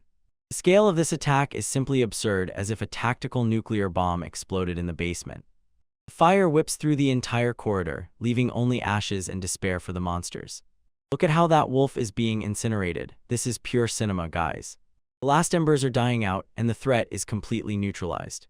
Odette stands motionless in the room full of ashes, unable to comprehend how a small bat could have gained so much power.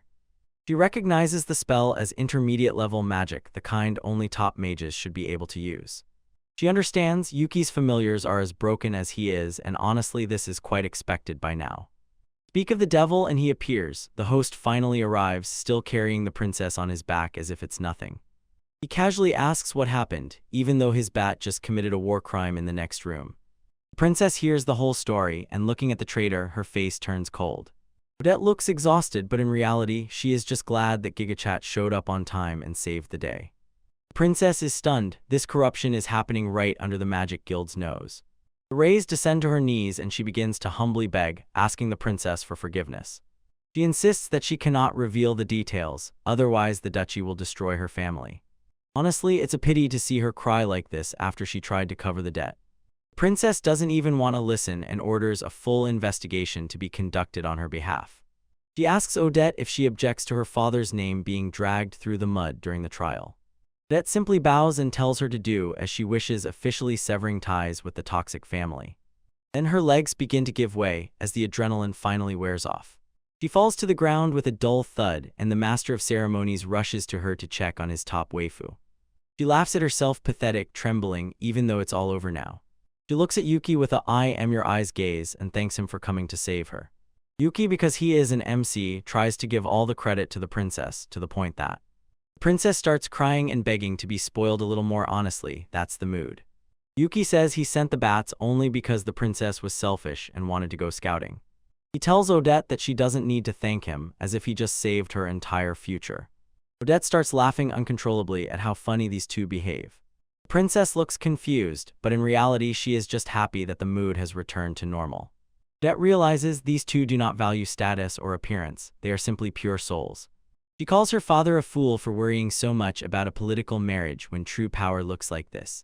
Then she drops this bomb and asks if she can become a villager of Yuki when he builds his own place.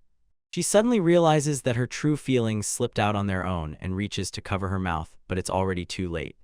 Yuki looks embarrassed, probably thinking about how many more girls will try to move into his house. The princess reminds her that she was first in line, so Odette must wait her turn. Odette understands that the requirements to become his villager are probably crazy, but she is ready for the trial.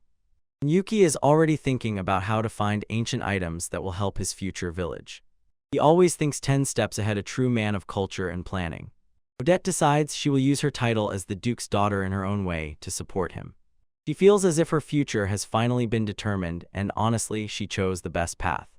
We begin this chaos with heavy drama. Odette's father, Duke Slay, is officially at the end of his life. The Magical Guild does not joke with this old man after he tried to fail the exams. A summons letter just appeared and it plainly says, "You're already doomed, friend, because you interfered in the guild's affairs." Look at this man's face. He already knows he is about to lose everything because the princess and the general will personally come for his head. He rereads the fine print and realizes his political career is more dead than my social life. His reputation and pride are literally falling apart, cracking like a cheap glass vase, and honestly, you enjoy seeing it. Ordinary people are already grinding rumors about how he was ready to put his own daughter at risk for the sake of winning the power struggle. Meanwhile, our short-haired waifu Therese got off with a light punishment. Essentially, she was just a pawn in this chaos. The Duke is so scared that he is faking a fever to avoid the summons, a total weakling move, to be honest. He even wrote a letter swearing to leave Odette alone, forever the only sensible thing he has done so far. Odette finally broke free from that toxic home and looks like a real 10 out of 10. Review these assets in the new section on the artwork. In this series, the guys are a strong culture. Odette sips tea like that same total mommy and savors what her dad is so ashamed of that he doesn't dare to show up in public. Now we have a cute maid waifu in the mix, and our Yuki just connects with pleasure and his reputation is soaring. She has already quite well found the way to receive real love letters from fans because her riz is so high. Yuki is happy. The drama ended for 5 whole minutes and he can finally properly enjoy the tea. But this thing doesn't last long because Odette decides to stay close and go with Yuki on her next big trip. An instant flashback to the incident at the exam to remind how crazy everything became. Odette asks Yuki if he is busy after the exams, and it's clear that she is definitely smitten with our MC. She invites him to go to a village near the kingdom's border to find something important. She admits she just wants to escape the scandal around her family and clear her head. Yuki agrees to go because he is a Chad, and Therese is hanging somewhere behind in her full speech. Here appears this masked lady, literally mom on the case. I bet she will be important later. Odette is a bit confused, but she is already ready for adventures. It's good that there are those nearby who care. They cover everything behind the backs while the others prepare to move on. Meanwhile, we peek into the young master, Jer. He is now sulking in the room like a complete NPC. His butler tries to push him to meet with a friend, but the boy is stuck in his feelings. Then Gilvin bursts in like a true gigachad and tells him to stop being a loser and get up. Gilvin is here on an unofficial visit, just dropping by his buddy. He throws Jer a book as a souvenir, probably hoping that this time the kid will learn some real magic. Gilvin heard that Jer is still shutting himself off and decided he needs a sober reality check. Jer is essentially traumatized and afraid to use magic after being caught up in that last plot twist. He remembers how Yuki had to intervene and smash that priestly spirit to save his own skin. Gilvin talks about his own strict Marquis family and says that his father would have hated him if he bowed to someone of lower rank. He already knows the rumors about slay duchies. They spread through the salons of the upper world like a flash of flame. Gilvin is real and believes that all these rumors are complete lies. He even apologizes for putting Gaia in a dangerous position, and this is already a real step forward in character development. He tells Heyer that he recognized his mastery in magic and has no intention of abandoning him. Gaia looks like she's about to cry from all this bromance energy. Gilvin orders him to keep learning because his talent will become the main boost in the future. He is literally sobbing in the corner because Gilvin behaves as if he is a legend. After tea, they start chatting about something called Lord, and it sounds just like pure cinema. Gilvin's brother is a rank C mage who knocks you down with a stick of information. It seems they stumbled upon an ancient artifact giant armor that can withstand magic. This is literally a fantastic mecha, and I am thrilled by it. But here we see Prince Cain approaching the sealed warehouse, looking as if he is up to something evil. He greets Demetra and she looks like a top-level waifu short-haired, right behind those bars. Cain is obsessed with seeing the legendary ancient artifact they hid. Demetra tries to explain to him, ancient magic is meant to expand human capabilities, not just be a weapon. Cain asks the real questions: what happens if you have an infinite supply of magical power? He essentially says, if you had enough mana, you would become an invincible god. This Lord Armor is not just a tool, it transforms people into something more. The contradiction is that someone once actually managed to defeat this thing. Cain believes the previous pilot was just a clumsy person who didn't fit this machine. He is on a mission to find a personal lord he can fully control. His faction is already moving forward with replicas, but he wants to have the original power. He wonders if somewhere there is someone who can truly handle the original lord. He is basically looking for a person he cannot control, and that sounds like a recipe for disaster. He wants to find the best mage in the world and talk to him about his matter. Demetra is just watching him, probably thinking that this prince has completely lost his mind. Cain unlocks the gate with a radiant magical spell, and he looks like a pure villain in the making. He is ready to give everything just to meet the highest mage. He needs to know how a person with such power sees the world. Demetra looks at the sky, wondering if that day will ever really come. Back to our main group, Yuki is packing his suitcases, and the maid and Marta are waving him goodbye. Odette is already ready to set off. Can we take a moment to appreciate her outfit? Just wow. Their final stop is Torius Erildum, all the way in the north near the border. They jump into a horse-drawn carriage to begin a long journey through the wilderness. Yuki thinks about the Lord of Nosferatu and about how he has to wait for them. From afar, the city looks very tiny as they set off into the unknown. The road will take 3 days by carriage, then by boat, and another day on foot. Odette checks the map and looks cute while doing it. Yuki casually brags, throwing out a phrase that he traveled the same path 50 years ago. He hates boats because he doesn't want to get wet. Honestly, the simplest thing you can recognize in him. They plan to rest in the third city to make the best use of the first day. Yuki has a suggestion on how to make the journey even faster. He has that smug expression on his face, which means he is about to use magic that will break the game. Suddenly, some NPC adventurer puts a hand on Yuki's shoulder and pretends to be a total badass. This guy thinks they are just covered newbies. Monsters will tear them apart. He gives them a dark warning about unthinkable monsters beyond the walls. Yuki begs for specifics with that look in his eyes, as if he is already ready to end this man's career. Our guy has been hunting monsters since the times when this man wasn't even born. Not even his great-grandfather was born yet. The NPC laughs and waves it off, admitting he himself has never seen those monsters. What a clown. He recalls a rumor about a monster in real armor. It is a giant beast that wanders the wild desert night after night. And yes, Yuki was definitely intrigued by the very idea of an armored monster. They arrive in the city and decide to explore everything before dawn to avoid new NPCs.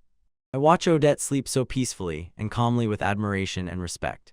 She wakes up, yawns, and looks incredibly cute as they get ready to leave. Yuki doesn't want to be noticed, so he has a special plan for their journey. He orders Odette to jump on his back, and I know you all will envy our MC right now. He firmly straps her and so she won't fly off when he hits the gas. The city is completely empty as they prepare for takeoff. Yuki activates Boosted Double, and you see magical circles flare up on his hands. Odette's face when the G-force hits priceless. They fly so fast that they leave sonic booms in the middle of the street. He activates Fly Skill and makes a crazy jump into the air. He tears off the roof like a real ninja and accelerates even more.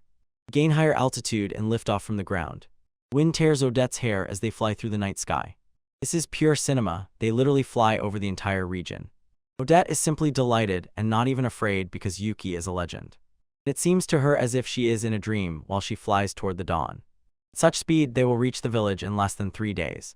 Even a flying fox familiar finds it hard to keep up with Yuki's crazy speed. He plans to repeat the jump every time they approach the ground to stay in the air. The sun begins to rise and the landscape is truly breathtaking. Odette looks back at Yuki. There is so much admiration in her eyes. She says this is the best trip of her life, and honestly, having Chad like Yuki as her personal jetpack backpack is absolute life goals. Yo guys, we start with a nice view, seagulls somewhere nearby, because it looks like today we are at the beach. We are approaching a port town connected to the inland sea, and honestly, the vibes here are just perfect. Our guy Yuki is here with his blonde waifu Odette, and they just landed in the town of Gazanin. Look at this town, it's really big, but I am sure rent there is still lower than in my studio. And here ships are doing their thing, and everything looks like a real fantastic harbor. Yuki catches the sea breeze like a true Chad, and Odette hisses at him to keep quiet because he's too conspicuous. There are plenty of NPCs, travelers, and merchants here, a real goldmine for side quests.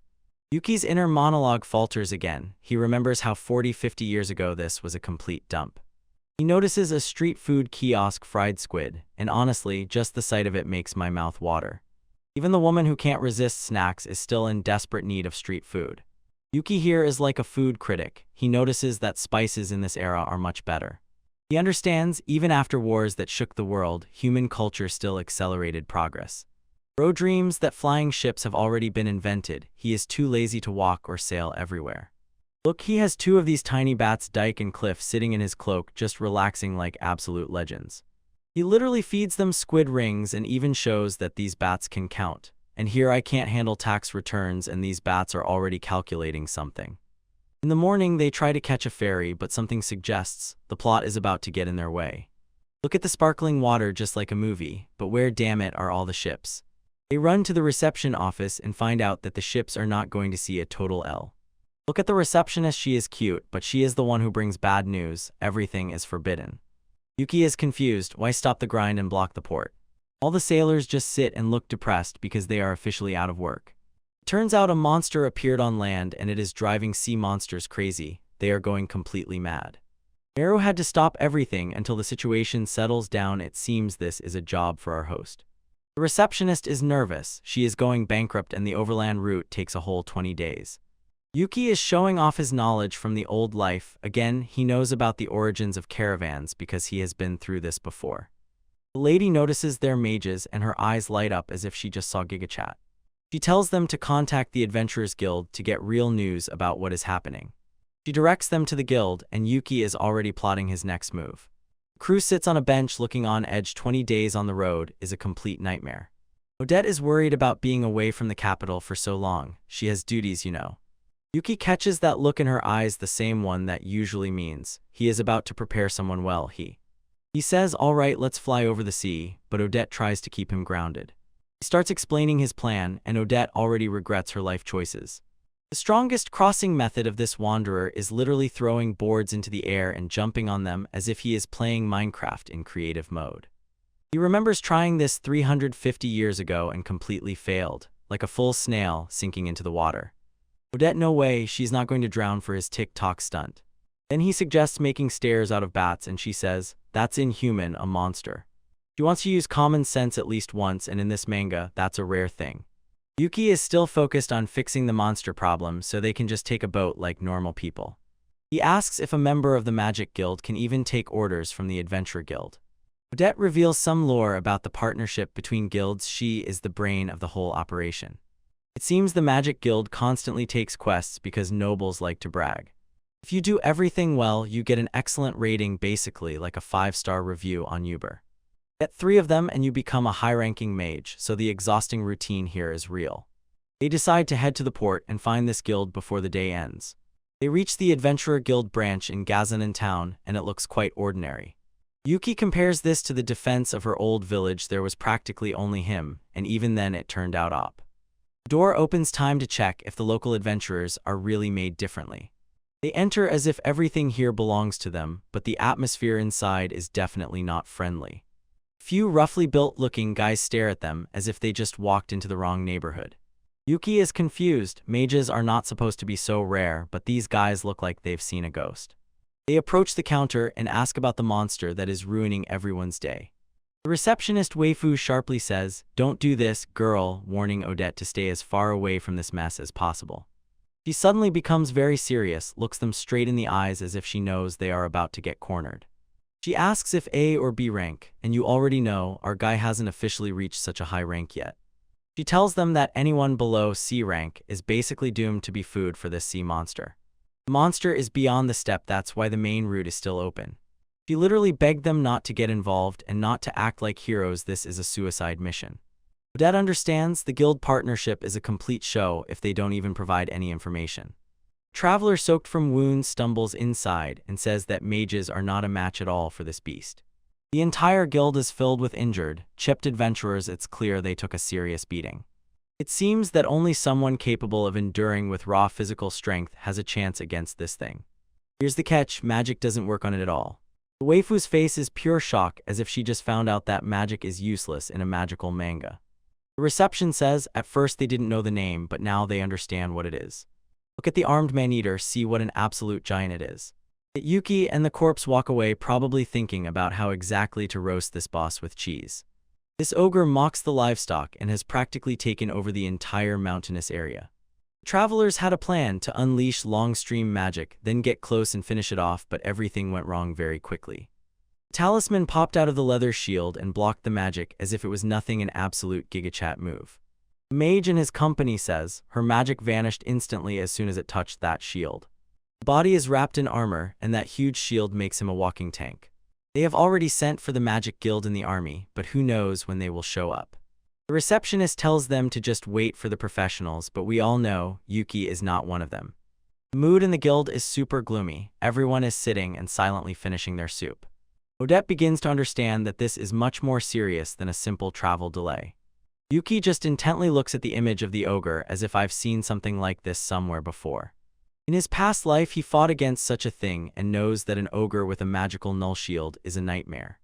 He asked where this village is, and you can see by him, he is already planning to ignore all warnings. Raw traveler, I just said that this is dangerous. Are you deaf? Yuki brushes it off with the classic phrase, I just need to see the scene, as if he is a tourist or something. The guild is almost like, alright, go find your death, we won't stop you. They leave the guild, and Odette, she is already sighing but knows Yuki is about to break the rules. She warns him if he does not get an official request, then no merit will be credited to him for the murder. Yuki says he wants to help everyone, but on his face is that cunning, insidious expression. And then he drops a bomb. He does not plan to conquer the ogre at all. They enter the room and Yuki immediately falls face first onto the bed, like some complete cringe. He thinks about how that ogre turned the shield's magic into nothing. It reminds him of the Lord of Phantom Armor, whom he had already fought before that one also nullified magic. Odette puts the pieces together, and she is simply shaken with shock. She realizes Elysium Temple may be involved with this ogre, and that is a big trouble.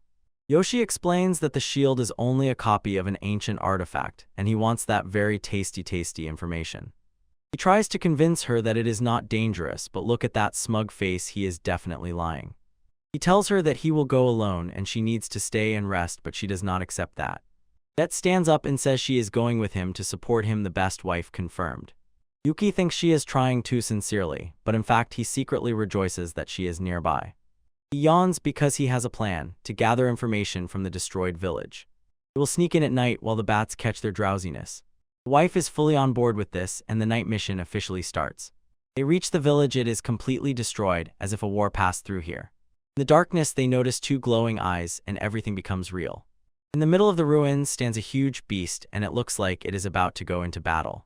Yo homie, we're back with one of those absolute hits. Our guy just lives life to the fullest while these NPCs try their hardest to breathe.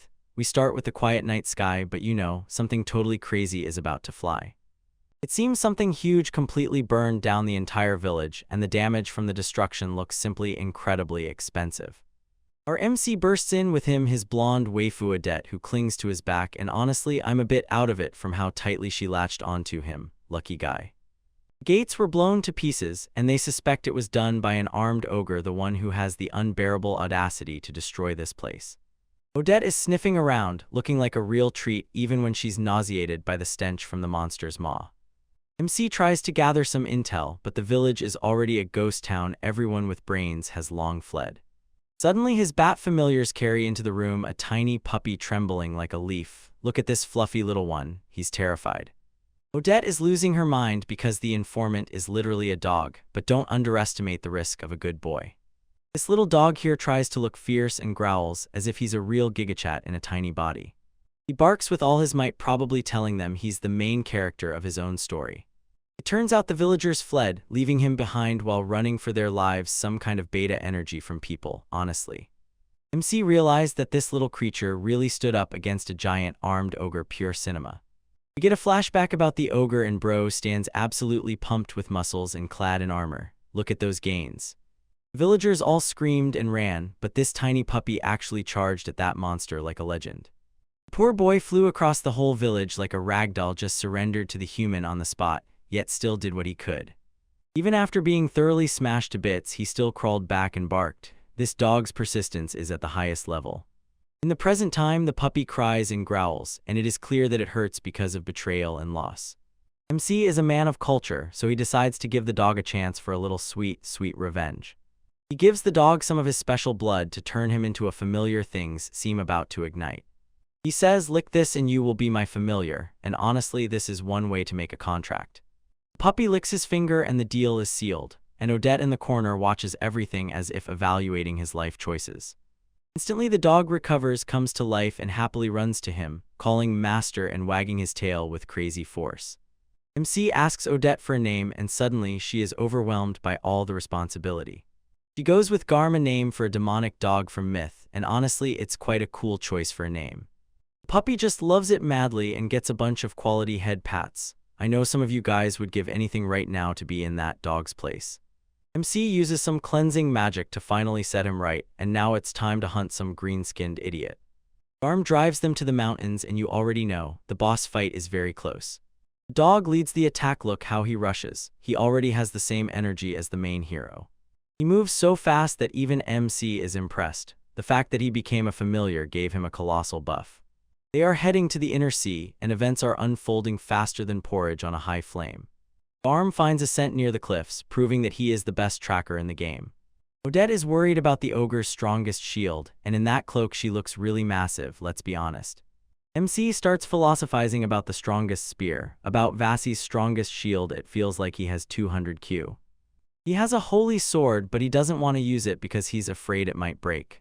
A conversation about how he, like a gear collector, keeps everything to himself. The bats notice something flying towards the sea. The excitement reaches the limit. Our duo flies over the landscape. The view is just wow, but Odette's reaction is even better. They notice an ogre on the ship below. Time for total chaos. That ogre is a true absolute loner, even for his race. He definitely goes to the gym and knows his stuff. The ship is stuck there and the port is nowhere in sight. Suspiciously terrifying, to be honest. MC recalls a piece of lore about sea monsters and, keeping a cool look, puts all the details together. He looks down at the battlefield and prepares to break this ogre's entire career. Odette is confused about why they are being stopped, but MC is simply made for this. But he makes up some random excuse about a walk and how he ran into the ogre just to immediately jump into the fight. He dives right in and the soldiers below go crazy because some random kid just appeared. The soldiers try to roar to protect Milady, but against our guy they look like pure NPCs. The disgusting giant lets out such a roar that most people would immediately turn to stone with fear, but MC doesn't even blink. He crashes into the ground and tears out a shockwave in all directions, and the soldiers look like pathetic complete betas. The guards are simply blown away. Their weapons don't work against this monster. The ogre literally beats their swords with his shield, breaking them completely, and this guy has an iron plot armor. MC steps back a step and says to Odette, he already has the answer to the riddle about the spear and shield. The winner is quantity, he says, and now looks like a real boss as he flies through the air. He pulls out his new sticks and the brother fights with 2 wands as if playing VR. They cut out a short memory about the girl researcher who did it, a bit of a nerd but definitely well read. She didn't even let him pay for the sticks. It's clear that she is completely hooked on the magic of our MC. MC says if there is only one strongest shield, he will simply use 1,000,000 spears. He will cast ordinary magic relentlessly until this ogre turns into pure ash. Soldiers on the ground are crying because they are losers, and MC here is about to pull off a pro gamer move any moment now. He shoots the ogre in the forehead, and the height difference looks funny with the vibe of Divavis Goliath. He begins his singing, calls the light ones, and prepares for the blowing of the Ifrits. Massive fiery explosions burst out from everywhere. This is what we came for, guys, pure cinema. Fire swirls around like a hurricane, and the visual is pure manga peak. The ogre hides behind his shield, believing he is protected from the heat. He is actually twisting his lips behind that shield. What audacity this monster has. Magic disappears and the ogre thinks he has won, but in reality he is just being tricked. Odette descends to the ground and orders the soldiers to get out of her trashy skin so they don't interfere. She introduces herself, Odette Slay from the Magic Guild, and you immediately feel that same mommy energy. Another noble girl, Natasha Tordias, is stunned to see that her face, as if a new waifu has been added to the collection. Natasha looks at the MC with that save me look. At this moment, he is definitely picking up a harem. The little noble girl runs in circles and trembles with fear, and honestly, she also looks cute. They explain how they got stuck here because of a monster attack. It's a classic damsel in distress setup. Det tells them to run to the sea, while she and the MC carry all the heavy work. The MC just stands in place with an outstretched hand, as if about to drop the hottest migraine of the year. The ogre is still confident he repelled the first wave, but is about to face harsh reality. The MC realizes the shield blocks only from the front, and he has a plan to hit where it hurts the most. Boom! Behind the ogre flies a massive explosion, and now he looks really confused. He awkwardly jerks back and forth, and his face is priceless, and he finally understands that he is not the main character here. MC's rods hover in the air and charge with electricity. This is some top-tier riz. Ogren squints as if where did it come from, and honestly it looks like it has already been pretty badly weakened. Smoke and sparks fly everywhere while MC prepares his next big move. The ogre tries to swing his shield, but he is too slow, he won't catch our guy in time. Even the bat familiar jumps into the thick of the fight. It screams Ifrit and looks much cooler than bats are generally allowed to. Ifrit blow, MC says with the highest fuel energy, as if just ordering a burger. A giant column of fire cuts through the ogre. Look at that damage, that's definitely a critical hit. The disgusting man-eater screams in agony, and the fire keeps burning. This is what a bad day at work looks like. He tries to keep the shield raised, but he is hit from every angle. His armor finally starts cracking under the pressure. The strongest defense crumbles. The armor literally falls apart from his body, and the nobility watches from the ship as if at a movie premiere. MC notes the shield is still in good condition, and that's great because he definitely plans to take it later. The ogre boiled with rage, and now, during the last desperate roar, he charged into attack. MC just relaxed, says it's the time for the finale, and now he will end this man's career. A magical runic sign glows and trembles on his hand, and he is about to start illegal experiments. He combines 2 different runes to double the power. This is a real big brain, smart guys can't help but upgrade this. He mixes Ifrit blow with the power of the earth, the magic of molten lava. That's it, brother. Simultaneous activation. Now MC looks almost like a literal god. All this energy just flows through him completely. The whole world begins to shake, and the earth is about to split open and swallow this fool. The ogre rushes into attack, but runs straight to his own funeral. The earth reddens and cracks, parting. This is magic of the end of the world level. Massive spikes of molten rock burst from beneath the earth, and it looks just brutal. The ogre was caught right in the very epicenter, and he won't survive. Odette watches from the ship, her jaw dropped. She didn't even know he had gone so insane. Fire Giant is right now being simultaneously set on fire and pierced, a real overkill. He falls to the ground, twitches and smokes like a burnt steak, shattered into pieces, bozo. This entire area is now a complete crater, scorched earth, and MC stands there as if nothing happened. The nobles are completely delighted, calling him a brave and powerful mage, but he is probably just thinking about lunch. MC is simply happy that his experiment worked, constantly fueling excitement, his mind soaring over how cool ancient magic is. This is pure bliss.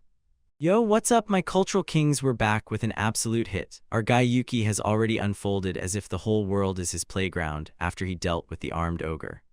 Look at the mood of this abandoned wasteland, like the final boss, and this is even before the hint ended. Yuki here inspects the loot, acting as if picking up a huge legendary shield is just an ordinary Tuesday, like a workout at the gym. He questions whether it's an ancient artifact or just a top-tier replica, but honestly, bro is so crazy that he would probably kill a god even with a wooden spoon. But wait, something shiny rolls out of the ogre's remains, and in these stories, if it shines and is round, it's either a giant buff or a one-way ticket to being instantly cooked. Yuki looks intently at this mysterious orb like I do at fresh pizza at 2 a.m. It's a red crystal, but it's too dark to properly see the stats without a light source. It turned out that this thing is the very heart of the armed giant, and it's metal to madness if you ask my opinion. Yuki decides that later he will use his hacking to see exactly what kind of break this item has. Meanwhile, the princess sits in the cart, sulking and hugging a pillow as if that is her main mood. Odette appears with a new waifu under her arm, and damn, look at the character design. Here we have a serious direct rivalry for the title of Best Girl. This is Lady Natasha. Toria is the eldest daughter of the Count, and she simply looks as if she just stepped off an elite runway. Yuki just absorbs everything, probably counting how many more noble ladies he can add to his collection before the ship sinks. Natasha is trembling with gratitude, our guy a full official beau because he essentially saved her entire bloodline from becoming ogre snacks. Yuki pretends to be modest, but we know he enjoys this attention and at the same time tries to figure out how to drag that heavy shield back to the city. He asks them to give him a ride in the morning to Gazan and essentially a VIP escort for a job well done. Natasha is impressed by how clever our guy is, and honestly the chemistry is already stirring and about to boil over. They are going to travel to the royal capital to report the ogre to the magical guild, and that is pure paperwork, which I would definitely skip. The plan is to cross the inner sea, which means a boat awaits us, and you know what that means. Beach episodes are already on the horizon, guys. Natasha gives a necklace as a thank you gift, and it looks like a top-tier accessory that most likely gives us plus 50 to style. Well, she insists, let him take it, because saving a life turns out to be more expensive than a piece of jewelry in this economy. Suddenly Garm, the dog, jumps back onto the stage as if he is the main character of his own anime. Yuki tells the ladies to wait because he has to finish some detective work before they scatter. The squad reaches the summit, and the atmosphere instantly becomes eerily eerie. Garm is already here, and with that nasal 5 of his he is tracking the ogre's lair. Honestly, he follows a trail better than most NPCs I know. Odette looks skeptically, all she sees is rocks, but our guy Yuki knows that things are thickening. It's just a bunch of rocky mountains, but everyone knows there's always some secret catacomb hidden in the terrain. Garm starts scratching the wall as if a tasty piece is hidden behind it, and a good boy never lies. Yuki realizes this is a hidden gate, and his strong blood barely trembles from the scent of mystery. It is a magical sealed door made to blend in with the mountain, a fairly high level of architectural risk. A memory from the past comes to him. Yuki made a secret room purely for health records. It was absolute fan behavior, and we still love him for it. He is here trying to compare his old secret hideout with this ogre's den, while Odette just looks confused. It's time for real gamer moves. Yuki initiates the hacking process to bypass the security system. He confirms that it is locked and everything relies on some kind of mid-level magic, essentially a child's puzzle for a prodigy like him. System analysis shows that there is sticky magic and motor magic holding the wall together. Success, he sabotages the lock and injects his own mana into the system, like overclocking a PC. He realizes only authorized monsters or people could open this, so the man-eater probably had some suspicious roommates. He places his palm on the wall, and you can barely hear the access granted effect. He asks Odette to give him her hand, and she is ready to go all in. She activates the boost, and look at that determination. It's not just a pretty face, she has strength too. They both make a huge push, pushing the stone with all their might. The wall begins to slide open with a heavy rumble, and it sounds just like an epic movie scene. So the secret path opened, and inside it is dark and dangerous. They enter the nest, a place so large that even a mighty ogre could fit here without hitting his head. This is a complete mess of broken swords and all sorts of junk, as if after a wild party the sports faculty's shack was trashed. Yuki finds a rotten table a strange thing for an ogre mother, unless he worked a regular job in the evenings and lived a 9-to-5 lifestyle. And he finds the remains of an old book, but the pages are almost entirely dust now. Only the cover remains, but in the world of magic, the cover is all you need for a plot hook. This is the first sacred text of the Elysium Temple. Sounds like pure lore superstition, which will definitely cause problems later. Odette is going crazy. This place was a secret hideout of a cult that has lasted for 200 years. Yuki realizes in ancient times this rural place was a major trading hub, so it's the perfect location for a sneaky headquarters. Garm picks up 2 more human scents, so the ogre did not live alone, he had guests. 2 people were definitely here together with the monster, and I am sure they did not come for tea and cupcakes. Yuki puts it all together and understands these were the people who gave the ogre his equipment. One of them was probably Dorothea Samuelson, and the outcome made Odette look as if she had just seen a ghost. It later turned out Dorothea and her partner experimented on the ogre, probably trying to create a super soldier, or they were just absolute menaces. Turning around, Yuki decides to write a letter to the guild, let the professionals take care of the cleaning. The situation is bad, but our guy remains calm, composed, collected, a true gigachat. Since the ogre is already prepared, the nest is officially open for capture. Yuki returns to Garm and says that he can freely return to the village, but the dog is too loyal to do so. Garm is babbling here that his mother raised him to repay debts. This dog has more honor than most villains in this series. Yuki smiles and you immediately understand, it's official now. A permanent mascot has been added to the team forever. He checks Garm's stats and the little one has good potential, but now we will see a huge level up. Garm quietly inhaled, sensing Yuki, and realized he still keeps that strange ogre heart crystal with him. Yuki pulls it out and the wild energy from this item rages like crazy, emitting a continuous glow. Odette is frightened by the ominous atmosphere, while Yuki is only curious. He breaks the crystal and splits it to see what is really going on under the hood. Inside an extremely concentrated magical power, but it is bound by a fierce curse. He explains that this item is essentially a high-risk class material. It makes you incredibly strong but turns you into a mindless beast. Odette understood why the giant ogre was such a tank, and it rightly scared her. Yuki catches that sly gleam in his eyes. He wants to craft something with this forbidden material. He thinks leaving the injection is fine because they are still doing the guild a favor. Odette worries about how dangerous it is, but Yuki is already 5 steps ahead. He praises her for caring, but is already planning a purification ritual. Here he plays the hero of justice, insisting that evil must not be allowed to take over him, but we know he just needs a buff. He uses his own Mistel blood to neutralize the curse, a pure triumph of his op abilities. After purification, the crystal begins to sparkle like a diamond. Now it is a pure power-up item. Yuki, all smiles, insists that it is safe now, but Odette starts roasting him for how cleverly he talks contrary to what he actually does. She reproaches him for being such a tinkerer. He just wanted a new toy for himself. Garm starts poking Yuki's leg, wanting to bite that shiny new enhancer. The dog literally asks to be made stronger. He has the same grind set. Yuki, holding the puppy, thinks everything through to the end and decides that Garm's body will withstand the purified energy. He allows Garm to lick the crystal, ordering him to swallow slowly like wine. Garm begins to glow as if about to transform into a Super Saiyan, and the crystal dissolves into light. Everything goes smoothly, and Yuki watches the development like a proud dad. Light blinds and Odette cannot believe what she sees.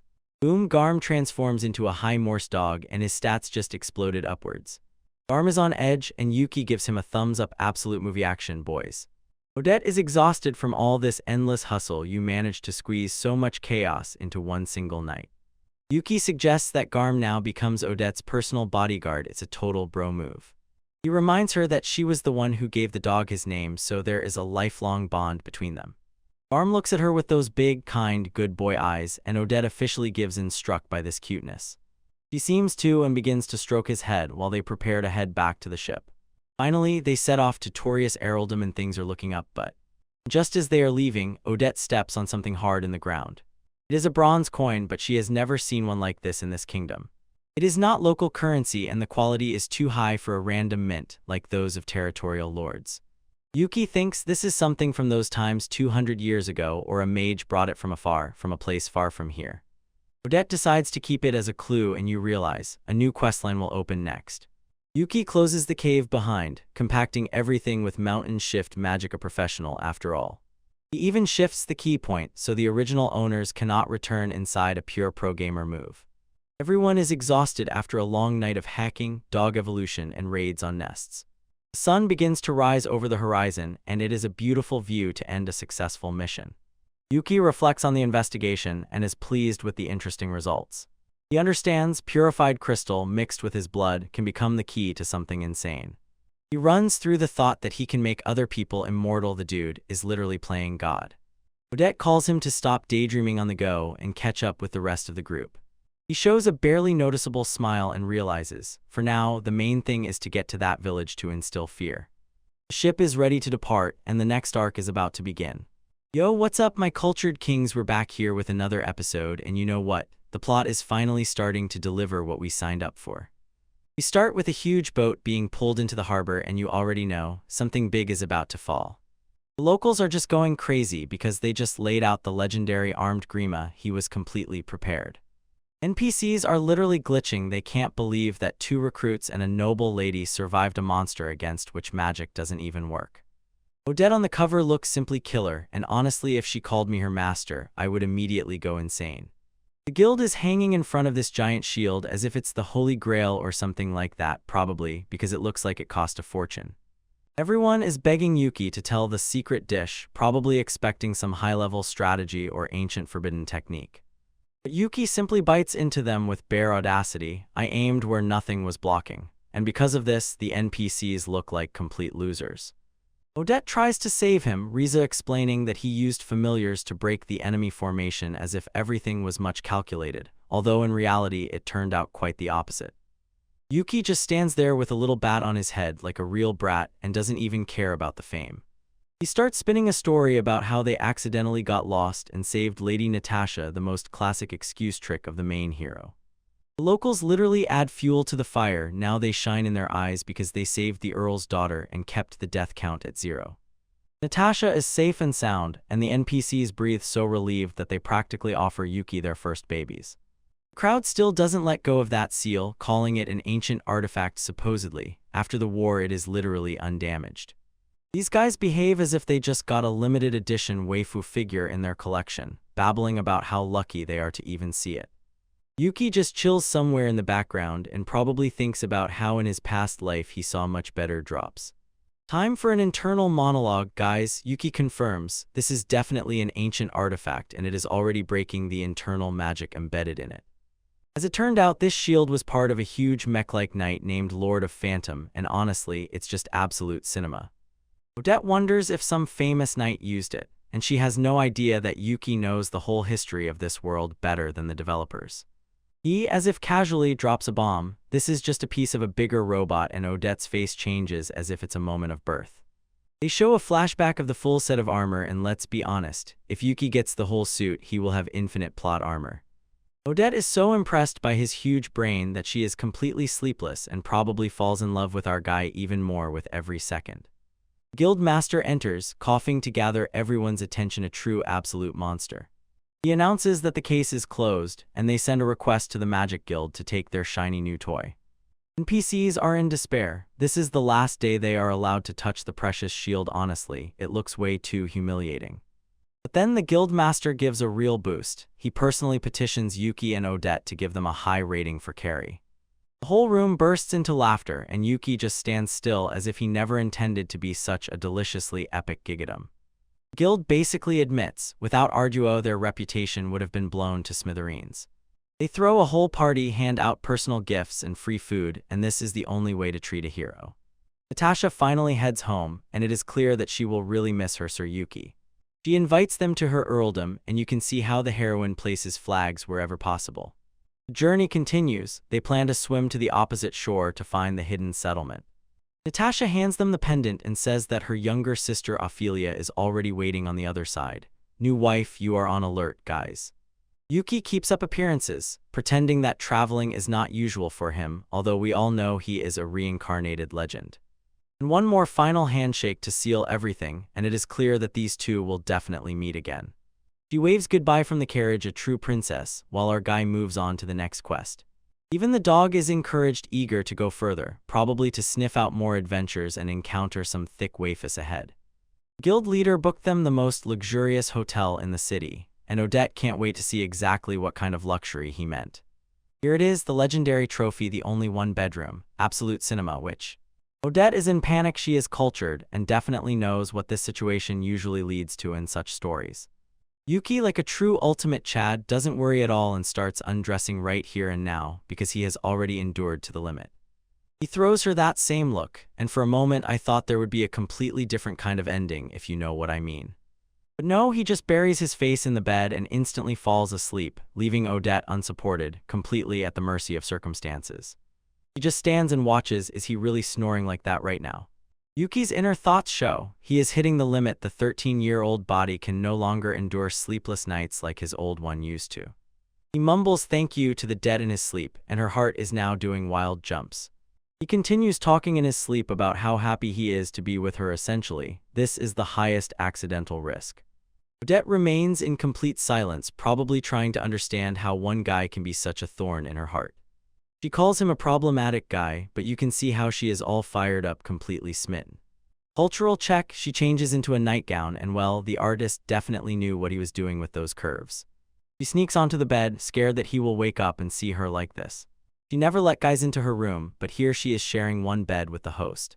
Her heart pounds and she twitches and makes movements like a girl in love. Honestly, this is top content. She finally settles down next to him and immediately feels lighter, calmer, just because he is near. She reflects on how much she has changed since she met him, from a reserved, noble lady to a person who feels free. He whispers to me and then slowly falls asleep. She dreams of being born among his people essentially. She is saying that she wants to be his wife. And then Yuki starts talking in his sleep about his fiancée Iris, and Odette immediately explodes. The dream turns into a nightmare about him eating poisonous mushrooms, and Yuki just chokes and hiccups in his sleep. Odette decides to just stop thinking about the strange things and go to sleep before she goes crazy. She tries to suppress that feeling deep inside, but we all know the path of a childhood friend is a constant struggle. Morning has come and Yuki feels like a million after that legendary dream. Meanwhile, Odette looks like she hasn't slept for 3 years because of the emotional damage he caused her. Suddenly, a bat starts wildly hitting the window, probably with news about the next boss fight. Familiars reported that everything was quiet at night, so at least they weren't ambushed while they were feeding with spoons. Yuki thanks them for the Riken and says that somewhere there might be more than one armed ogre. Arm the dog was also on patrol, proving that he is the best boy in this whole series. It's time to move out, but first Yuki has to send a letter to his real fiancée so she doesn't think he's ignoring her. He sends 2 copies of the same letter just in case, and all with the same logistics at a high IQ level. He knows that Iris will most likely keep 1 copy for her collection, and that sounds a bit like Yandir, but we like that here. They leave the letters at the guild, and this is finally the moment to leave this city behind. Family ship Toriga is already waiting, and they are ready to weigh anchor to the next waifu, that is, to the village. Look at those seagulls, guys. That's the smell of a new sheet and fresh plot armor. The ship is huge, and Yuki looks at the ocean as if he's about to conquer the whole world. The waves are calm, ahead are Nocia monsters. Finally, time to relax a bit. Odette is already sleeping on the deck again, and let's be honest, that's a perfect 10/10 for culture. Yuki decides to give himself a rest. The luxury hotel clearly failed at its job and didn't help her fall asleep. He looks at the opposite shore and remembers the ancient kingdom that once worshipped the temple. Captain approaches and calls Yuki, boss magician, a title he definitely earned. Captain offers him a snack, practically bowing for having saved Natasha earlier. It turns out that during the battle with the ogres, the captain got so scared that his legs gave out on the ship. Classic NPC behavior. He is so grateful that he tells Yuki, ask him anything and our guy is ready to dig deep for the lore. Yuki asks about the Jurest kingdom and the captain admits that he is weak on history just like many others. He explains that it was a small kingdom destroyed during the War of the 8 Kings because of their ties to the temple. Nothing remains of the palace. The whole place was basically wiped off the face of the earth. It was a chaotic war with ancient artifacts and magic. Sounds like the perfect setting for a DLC. Yuki realizes if the lords had not been sealed, the outcome would have been simply unthinkable. And the captain talks about one thing that actually survived 200 years, a song. It is an ancient song sung at festivals, and it is definitely an important plot twist. Yuki thinks it sounds beautiful, weapons, kingdoms fall, but the music remains. Truly deep, bro. The festival is soon, and the captain invites him to drop by if he finds the time. He says that Lady Ophelia, Natasha's sister, might even be singing somewhere very close. She is called the Diva Torius. She sings at the pier to greet the ships. Yuki is interested in this diva, whether she has significantly more riz than other girls he has met. He wonders if she can tell him about the remains of the hidden village. The shore is already around the corner, and the captain tells him that he is lucky. The landscape is beautiful, but we all know what Yuki really came for. He is overwhelmed by a memory 350 years ago, how he resettled here like the birds. The captain orders him to listen carefully, and you already feel a change in mood coming. Here she is, the diva herself, greeting them with a song. The new waifu has officially appeared in the chat and looks just like a movie. We open the scene. Our guy Yuki is relaxing on the boat when suddenly the composition breaks. He hears a mysterious singing from the dock. Look who it is, Lady Ophelia, and you have to admit, the character design in this manga is already at the level of top culture. Yuki is completely fixated on her, probably wondering if she has that hidden riz or if she is just an NPC. And then he really listens to the words and his face says everything you need to know. The lyrics directly flatter the real lord with black wings who heals the sick, and Yuki is all sweaty because it sounds too familiar. Captain immediately pokes as if to listen to how the diva sings, a rare honor, and Yuki just wants to disappear. Bro tries to hold the stage and look worthy, but we all know, inside he is already burning out. He literally thinks, what kind of song is this, and why does it sound like his own fanfiction invention? He starts winding himself up, thinking it's about some ancient king, but the description somehow hits too close to home. The song keeps spinning again and again about how the sweetest great lord returns and Yuki's face reaches its maximum. I am in the category completely overwhelmed level, that's it. Odette finally wakes up from sleep and immediately recognizes the melody. It's Yuki's personal theme. Our guy has to move faster than a Discord mod, chase after the minor girl to shut her up before she reveals his entire identity. He tries to divert everything and asks the captain who the lord in the song is, hoping it's just some random gigachat from history. The captain says only the lady knows everything, and Yuki still holds Odette hostage like a real threat. And the captain just yells at the lady, and Yuki waves his hands. No, stop, don't do this to me. Ophelia stops and looks back, and I already know what you are thinking. She is really so cute, so delicate. Odette is gasping and grabbing air. Yuki almost strangled her to keep his secret safe.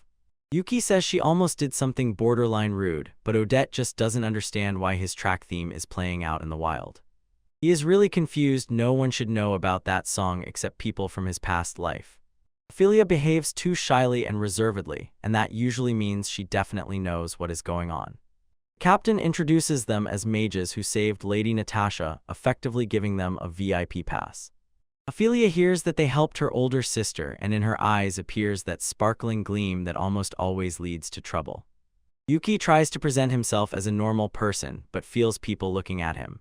She notices his black hair and black eyes and definitely puts the picture together faster than a speedrunner.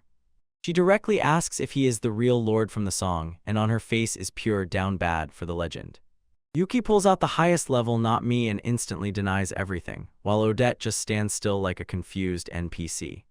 The next moment they are already in Torius Araldum Mansion, a place that seems to be worth more than all my life savings combined. The Count is a complete bro, thanking them for saving his daughter Natasha and maintaining a genuine vibe of friendly conversation. They are invited to dinner, but Yuki is still distracted. Ophelia seems to know too much about that song. He needs to find out if she is connected to Fira village, because this mystery is deeper than a bottomless pit.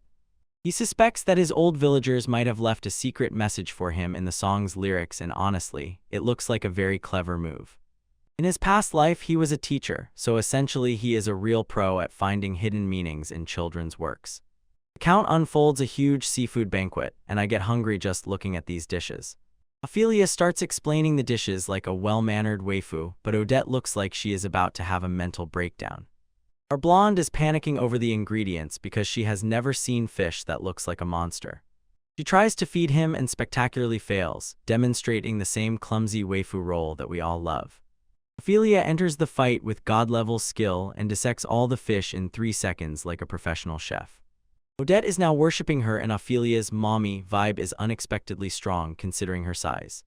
She offers to help Yuki further, addressing him as Sir Yuki, but almost slips and nearly calls him the true lord. And our guy is already in the middle of the meal, eating as if he hasn't seen food for a week. Ophelia is stunned. How he ate that fish, simply amazing, leaving nothing behind except a clean skeleton. Yuki tries to lie and says that at home he ate a bunch of river fish, but his professional eating habits look way too suspicious. Flashback time: in his past life, he flew to the sea only to catch these very fish for his village. He was essentially the dad for the village, deboning fish for the kids because they couldn't handle the bones. He suddenly realized he just completely shattered his legend because he ate like a sea god, totally clueless like a nobleman. Ophelia shows that he even knows the secret trick with the seaweed wrap, and Yuki officially starts sweating. This awkward silence at the table sounds louder than an explosion, I swear. The Count has to tell Ophelia to back off so the guests can finally enjoy their food properly, without interrogations.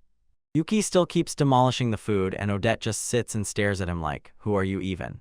The Count asks why they are really in the city, and it's time for Yuki to lie again. He says they are just apprentices who want to learn magic, the biggest lie I've heard all day. But despite everything, the Count buys it and praises their passion for learning about the ancient battlefield.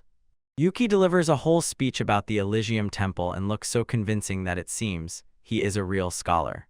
This old man literally applauds him. The level of deception here is pure cinema.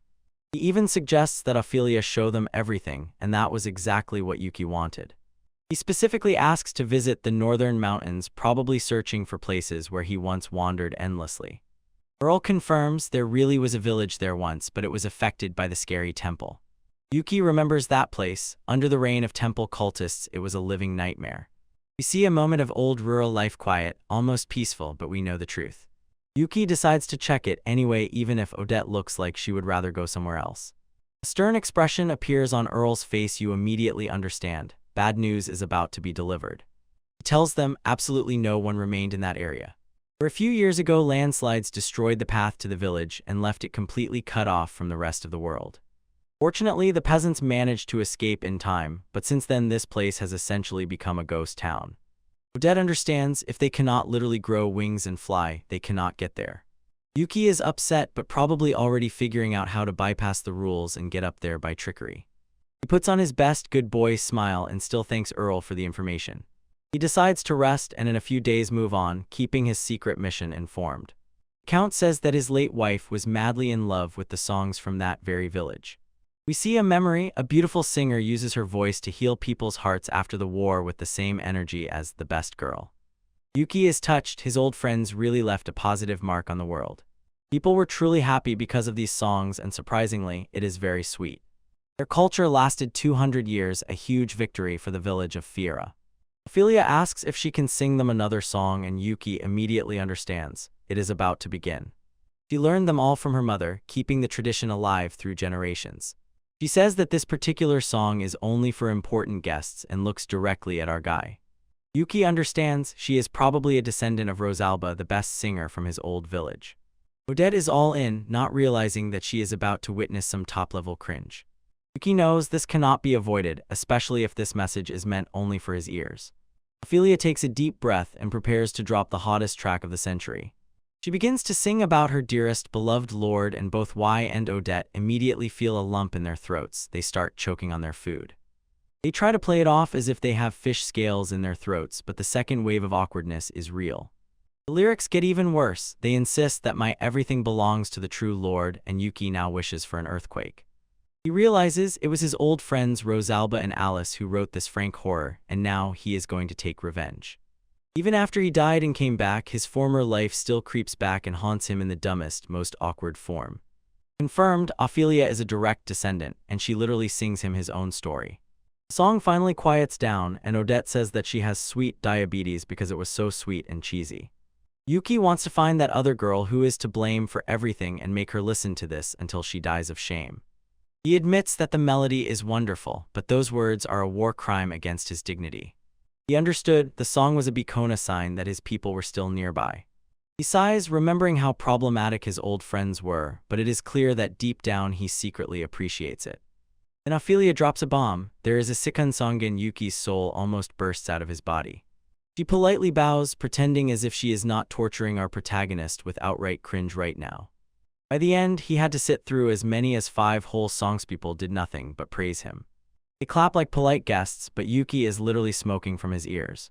Ophelia admits that her mother ordered her to watch the guest's facial expression very carefully while she sings. She was told that a true lord would be kind and Cheyenne. That is exactly how Yuki behaved. He realizes that he has been completely understood and exposed by a little girl, and that's it, the end. She gives him a barely noticeable wink and tells her father that girls have their own secret song. She is a true predator. She tells him that she wants to be only his ally. Quite a sweet Gwyn for Yuki Harem. He understands it was all just a test, and he completely failed to keep a poker face. He bows and thanks her, finally admitting his secret is already revealed in this house. Confirmed, she knows his identity, and she is 100% on his side. Yuki decided that coming here was still a great idea despite the mental damage from the songs. Now it's time to head to the mountains and find out what really happened to Fiera village. What is up, my cultured kings? We're here again with the MC, who is essentially a walking cheat code, but now he's listening to tracks as if at a concert. Bro looks at that ogre like he's some average NPC, and at the same time thinks about plans for the next vacation.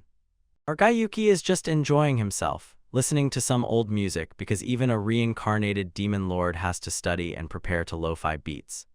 Look at this little beauty. Ophelia blushes even more than some simp in a VTuber chat just because the MC is breathing. It seems the older sister is involved here, Natasha, and I already know what I hope. She is truly a certified mom. This noble guy and Odette are discussing strategy, and I'm just admiring Odette's distinctive design. The artist clearly knew what they were doing. Renz feels out of place because of the border, probably because he knows the plot is about to heat up. The Gallo Empire is redeploying its troops in manga terms. This means the NPCs are about to be mercilessly roasted. Odette is stunned. Military training near the border is basically a universal signal that everything is about to go awry. Down, the monsters have caused a circus again, and the host is just standing there looking cool, probably counting how many seconds it will take to wipe them out.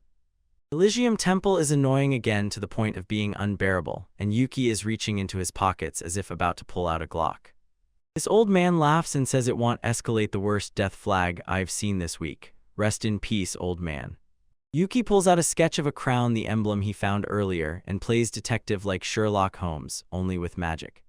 Look at this drawing of the crown, it's the key to the mystery, and look how that kind dog in the corner is creating a legend. And he explains that this logo is not local proof that some foreign influence is trying to disrupt its silence. The noble confirms he has never seen this currency before, and our host is just as I expected, maintaining the maximum cool guy aura. Ophelia wants them to stay overnight, and I know exactly what you're thinking now. Get your brains out of that alley, she's just a good hostess. Her smile is too pure for this world. She literally glows, and the MC just froze and stares blankly like a true beta. Look at those eyes. Yuki seems enchanted, closed off, probably already thinking about that snack he'll have later.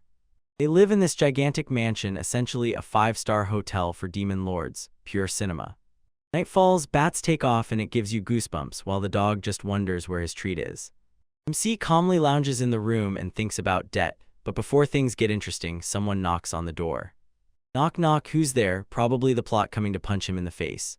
Ophelia came late at night. I'll give you $10 if you can guess what she wants without looking at the next page. He lets her go because he's a gentleman, or maybe he just hopes for some lore hints. She starts talking about an ancient song that tells about a legendary figure, and we all know that's our Yuki. Black hair, black eyes, and a guardian deity dancing in the air. This is a description essentially compiled as a highlight reel of his past life. Yuki is hysterical inside because his secret identity is being leaked by a children's counting rhyme. She looks at him intently and asks if he is the same lord from the legends. The tension is thick like the blade of a sword that can cut. He decides to stop keeping it to himself and tells her his first name, finally showing a bit of riz. Then he's about to drop the family name and blow her mind, throwing her into another dimension. Dean Nosferatu, the immortal mage. This panel is pure fire, looks like a straight digachad. Ophelia is completely stunned, trying to comprehend that a literal divine twilight is standing in her bedroom. Yuki just stands there as if nothing special. The audacity of this man knows no bounds. She believes him immediately because she is cultured, and he simply says, "Aha, that's how it happened, and I have returned." His mother always said he would return, and now the prophecy has come true. This is peak storytelling, bros. They tell how the village name disappeared over time, probably because some haters tried to cancel them. They show a memory of the war. Back then some treacherous sages tried to destroy everything. Absolute losers. They deliberately erased the village from history, but a good legend can never be broken. The songs were created to strike right at the heart, and so that the memory survives even when the records are burned. Yuki thanks him for keeping the memories alive, and he is all sentimental at that moment, while the village celebrates in the distance. Ophelia blushes again. The gentleman praised her, and it's so intense that Down Bad doesn't even cover it. He realizes the landslides that blocked the village are not accidental. This is sabotage. Elysium Temple sealed the road so that no one could return and take revenge. These are the real villains. Our guy is planning a trip to the ruins because he has unfinished business to complete. She warns him about giant snake monsters, but clearly does not realize she is talking to the same guy who invented being op. He finds out that the monsters were released by the temple just to be toxic. The level of petty meanness is simply insane.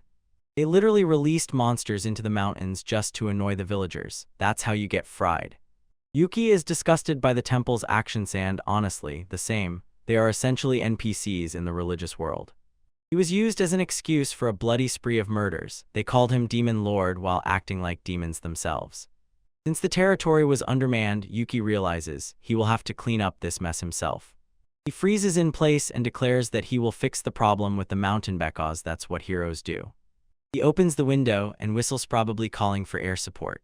Meet the team. Dyke and Cliff chase bats, and Garm chases a dog. These familiars have more riz than most MCs.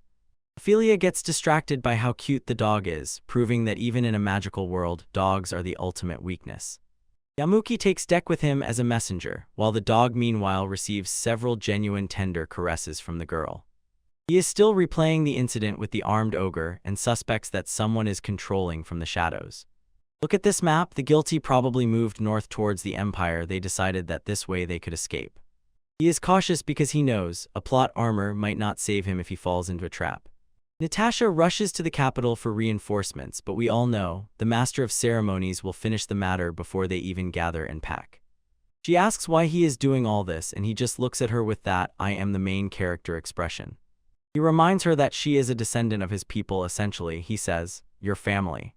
She is touched by his kindness, and Yuki only responds with a smile, one that could melt steel. Time for inner thoughts. He is already planning to disappear and live quietly as soon as all this ends. But he wants to spend time researching and tinkering with magitech, essentially, a genius's retirement plan. He wants to create magical copies to help people with disabilities, and by this prove that he is a true Chad with a heart of gold. He does not want those he loves to die while he lives forever. Immortality is a burden if you are lonely. He insists that all this is only for his own selfish benefit, but we all know he is just a huge softie. Ophelia is simply stunned by his logic, and he giggles like a fool. She starts to quietly chuckle because she finally understands why her ancestors loved this man so much. She kneels and swears loyalty, becoming the newest member of MC's growing harem. Yuki cannot understand why she suddenly is so devoted, and this once again proves that he is completely dumb when it comes to women. He asks about the song about the old castle, snooping around for more clues like a true pro gamer. There really is a song here, and she is impressed that he even guessed to ask. He has the same 200 IQ move. The song talks about how the Lord returns to his dwelling, confirming his old base still exists somewhere out there. He is ready to set off, but Ophelia has one last request before he leaves her behind. She asks to let her lightly pat his head, and my heart just melts. This is too cute for this trash retelling. He is like, "Alright," and extends his hand ready to give the final reward. Head pat initiated, and her dream finally came true. She looks happier than a child at Christmas. They say it's a tradition for the guardian deity to pet heads during ceremonies. This legend is very deep, fam. Flashback to his past life, he did the same with the villagers, and back then he was a gigachad. The song says that the peasants would rather he stayed alive even if it meant fighting the whole temple. He wonders if they were mad at him for leaving, but the next part of the song clears everything up. They just asked him not to die a second time, and that's the warmest thing I've heard all year. He thinks they're acting unreasonably, but you can see that little smile. He loves it. He likes these guys. She steps away to rest a bit and feels like she's on cloud 9 after that head pat. She literally gallops away, and she seriously got twisted out of shape by that deity. Dawn, our guy, is already ready to set off, but he doesn't go alone. Det combs her hair and looks like a real mommy. She insists on going with him because she won't let him have all the fun. She wants to be the one to support him, and I'm 100% for this duo. Look at that wink. She has top-tier riz, and she knows it perfectly well. They set off together, and you immediately understand. It's going to be epic as soon as the blonde waifu joins the team. Suddenly, we are transported to a mountain fortress. The guards there are basically just waiting around for something to finally happen. They sigh heavily and look bored. It's clear they have no idea where they actually are, even though this is manga. They complain about Grand Dark Boa. It sounds like a boss fight is about to break out. They dismiss rumors about the village above the mountain as myths, but we know the truth. They recall the legend of the temple's wrath, once again proving that those priests are complete freaks. One guard reports he sees a black figure flying toward the mountain, and immediately they start mocking him for it. The captain laughed and brushed him off, said it was a stupid report, and never dare laugh at someone who sees MC. People can't fly, he says, and a moment later the main character disproves him in the most dramatic way imaginable. Suddenly there is such a terrible rumble that it literally throws them away from the spot, and they jump up. Something gigantic rolls down the mountain, and this NPC is guaranteed to have a very bad day now. They think it's a boulder, but in reality it's much worse. This is the head of a giant snake. That thing is colossal, and it was just completely destroyed. Guards fall silent, realizing that one of the rulers of the mountain has just been removed. This is one of the 5 rulers, and he is dead as a nail in the wall. Someone just took aim and demonstratively showed power over the entire mountain. These snakes have scales that even high adventurers couldn't touch, and yet they were cut as if they were butter. But the guards just stand and look over the wall, probably nullifying their thoughts or wondering if they are needed anywhere at all. Trees rustle wildly, which means even more action awaits us ahead. Here he is. Yuki jumps through the forest, dealing with snakes as if playing Fruit Ninja Absolute Cinema. Yo, what's up, my cultured brothers? We're back with another absolute track. Our Yuki steps out and shows these monsters why you shouldn't mess with the reincarnated Demon King. We start at the mansion where NPCs notice Yuki, and the squad also moves out to the mountains too early to get down to business. They are going to head to the northern border to deliver supplies and ask Ophelia to sing for the troops, but honestly they're just stalling while the real Chad is in the field. Yuki and his blonde partner Kikodette are now jumping through the trees like a scene from a high-budget Naruto fan edit. But the forest is already overrun, and it doesn't take long before a huge, scaly NPC appears looking for a snack. But our guy doesn't even sweat. He snaps the first snake as if popping bubbles in packing film. 3 and he's just warming up. Odette here uses Dance of the Earth God to deal with the small fry, and look at her control. She's definitely from the top tier of waifu. But suddenly a giant snake tries to sneak up on her and ruin the mood. Yuki crashes into the situation with such audacity, with such a level of risk, it takes your breath away, and carries her wedding style through the air. Look at the blush on her cheeks. I tell you, she is officially down bad for our guy. Yuki pulls out a magical dagger and literally stabs it into the snake. One activation, and in a boom, the snake's head becomes absolute cinema. It explodes from the inside out. But wait, there's always a bigger fish. In this case, the leader snake is so thick it has enough of its own postal code. When things get really bad, a bat flies in and calls him master.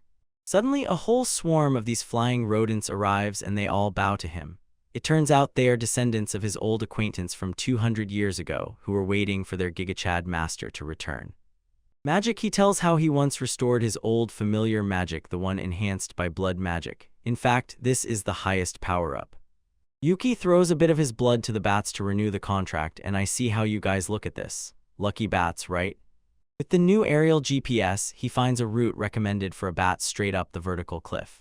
The bats swarm the boss snake like a pack of angry fans at a concert, to hold his attention and not let him turn around.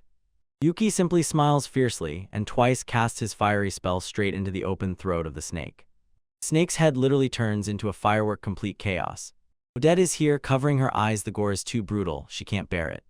After the fight, it turns out, these bats have been guarding the ruins of his old village for centuries out of pure devotion. Now that's real chat energy. They finally reach the ruins of Fira village, and it's a very emotional moment for our guy. Meanwhile, in the palace, Natasha Toriya's the cutie Yuki, who was saved earlier, reports about the armed ogre giant as a threat to Prince Cain. They are nervous because those monsters have magical shields that erase spells, a total headache for any ordinary mage. Master Zamel got so carried away researching this ancient technology that he literally sizzles with potion to stay awake. Natasha starts to hallucinate about Yuki, and we get hit with a flashback to her mother. Mom, sorry, Mom, look at the assets in Toresu among women, it's a family cultural tradition.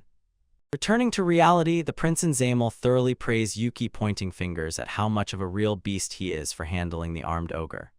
They start arguing about who can recruit him to their faction, as if he were a legendary item about to drop. Natasha finishes the report and leaves, feeling that her life owes our guy Yuki a huge debt. But as soon as she leaves, the door remains open, and a new rival appears.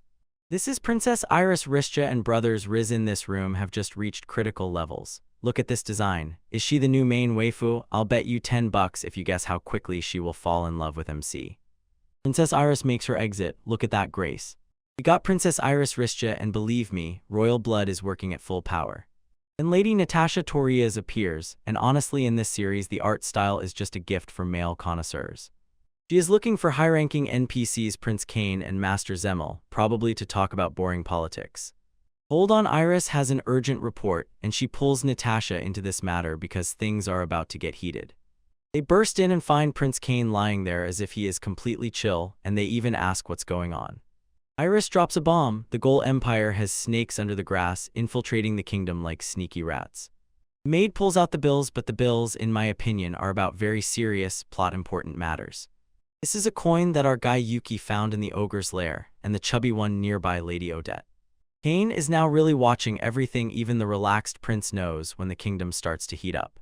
It turns out this coin is an official pass for me to hire you to dirty the money of the empire's nobility. Iris already had the Magic Guild investigate your big brain did its job, and Natasha was completely stunned. Natasha is already openly flattering the princess, thinks she is the most worthy, exemplary thing since the invention of sliced bread. Look at this psychedelic image of the princess, and her knight, their bond is so strong it blinds. She bets that these two high officials are not complete beta losers and will realize how serious everything is. The The theory is this: the Empire and the remnants of the Elysium Temple have united. It's essentially a crossover nobody asked for. Yuki's letter says that the enemies could have released giant ogres only to buy time while they themselves flee north. The room goes silent. They suddenly understand what a terrible audacity this plan is, if it's true. If the ogre master is heading for the Torius domain, then Natasha's court will soon turn into a battlefield. Iris does not wait for the committee meeting. She demands that the Magic Guild immediately send strike forces. Kane is worried about the danger, but Iris has the same look that says she is ready to risk everything for her husband. She shouts, "I will go," with such confidence that she probably woke the neighbors. She insists that it is her duty as a vassal, but we all know she is just really hooked on Yuki and wants to see him as soon as possible. She has already packed her suitcases and is ready to dash away. The speed of this escape is simply incredible. Natasha is literally crying tears of happiness. She thinks the princess is holy, but Iris is just chasing after that night Riz. Natasha offers to be the guide, and Iris radiates a dark, determined aura from happiness. She is so happy to meet her lord that she almost reveals her true feelings in front of everyone. Kane just sits and says, "Yes, of course. Kingdom security, as you say, sister." He has never seen her so agitated. In her head, literally like a mantra, she repeats, "I will go to his side." He gives her the green light on the road to Torius domain, officially launching the rescue mission. Even old Zamal wipes away tears. He is quite the ladies' man when it comes to such devotion. Iris is wildly happy inside. Finally, there is a reason to go and find her husband. Kane tries to tell her to be careful and wait for Yuki, but I bet she has already halfway slipped out the door. She swears that she will never leave Yuki's side. It sounds more like a wedding vow than a mission statement. Kane thinks he is a good brother, and Iris looks like she just won the lottery. He whispers that he gave his word, and now there is no turning back. The guys just stood there wondering why the tension suddenly soared to the limit. And then, as if on command, the princess sets off as the vanguard investigator, rushing at the speed of a hungry gamer flying to the fridge. Meanwhile, our guy Yuki and the charming Odette reach the old entrance to the village of his past life. Odette admires the view, and honestly, the view is almost as impressive as she is in that outfit. Welcome to Fira Village, the very place where everything began for our host, even before he was reborn. Dead silence. It is either so peaceful, or it is the beginning of a horror movie, depending on plot armor. Look at these empty fields. Now it is a real ghost town. Yuki enters one of the abandoned houses to check the mood. The roof leaks, but the furniture is arranged perfectly, as if the NPCs just left the game for the day. He looks up at the sky through the holes, probably remembering the good old times. Odette asks what it looks like, and he says, even though it smolders, everything is kept in order. He felt relieved because it means the peasants had time to gather and leave normally, humanely. No signs of fire or destruction, just the natural flow of time doing its work. Odette grabs his hand and tells him not to make her worry. That's top-tier waifu behavior for you. She noticed that he was tense all the time, and that proves she is the only one who truly understands our guy. The observation throws Yuki off track. Sometimes he acts like such a dull master of ceremonies. She wants a full tour of the places where he and Iris once lived, and she won't accept any no's. They start walking through the village, and the scale of this place is really impressive. He boasts about the terraced fields and pure spring water. In his past life, he basically played SimCity. Yuki tries to show that it's totally uninteresting, but we all know he is proud of his work. After that, we see a public bathhouse, and you realize the culture here was strong if hygiene was so developed in this village. He even had heat-resistant cauldrons to boil water. This village lived in the future while everyone else was stuck in the mud. Bulletin board for announcements about monster appearances and requests. Here the system was better than in most modern MMORPGs. Herbal garden and laboratory that sold top potion samples to neighboring towns. The economy was flourishing. They even had a good forge. This village was essentially a high-class center for elite players. Odette feels defeated. These designs are so flawlessly functional that her own domain looks simply mediocre. She cannot believe that a village from 200 years ago was so developed. She is literally losing her mind. Yuki casually says that basic magic can be mastered by anyone, and they hunted monsters together. So what kind of elite squad was that? He insists that one improvement in 50 years made it natural, but we know he was the one who carried the team. Odette looks at him with serious eyes, about to ask the main question. She asked if he could become the guardian deity of her domain. Essentially, she asked for the horse to carry her people as well. He refuses her, saying that it was the peasants who built everything, he only helped with the blueprints. We see a glimpse of his past. He looks like a true gigachat while building structures for his people. He just wanted them to work without unnecessary thoughts, and that is a truly legendary deed. He again replays the past, wondering if he really did enough for them. Odette gives him a sweet smile. She knows that he, as always, is just being modest. They are already approaching the castle, and the climb from the village is no joke at all.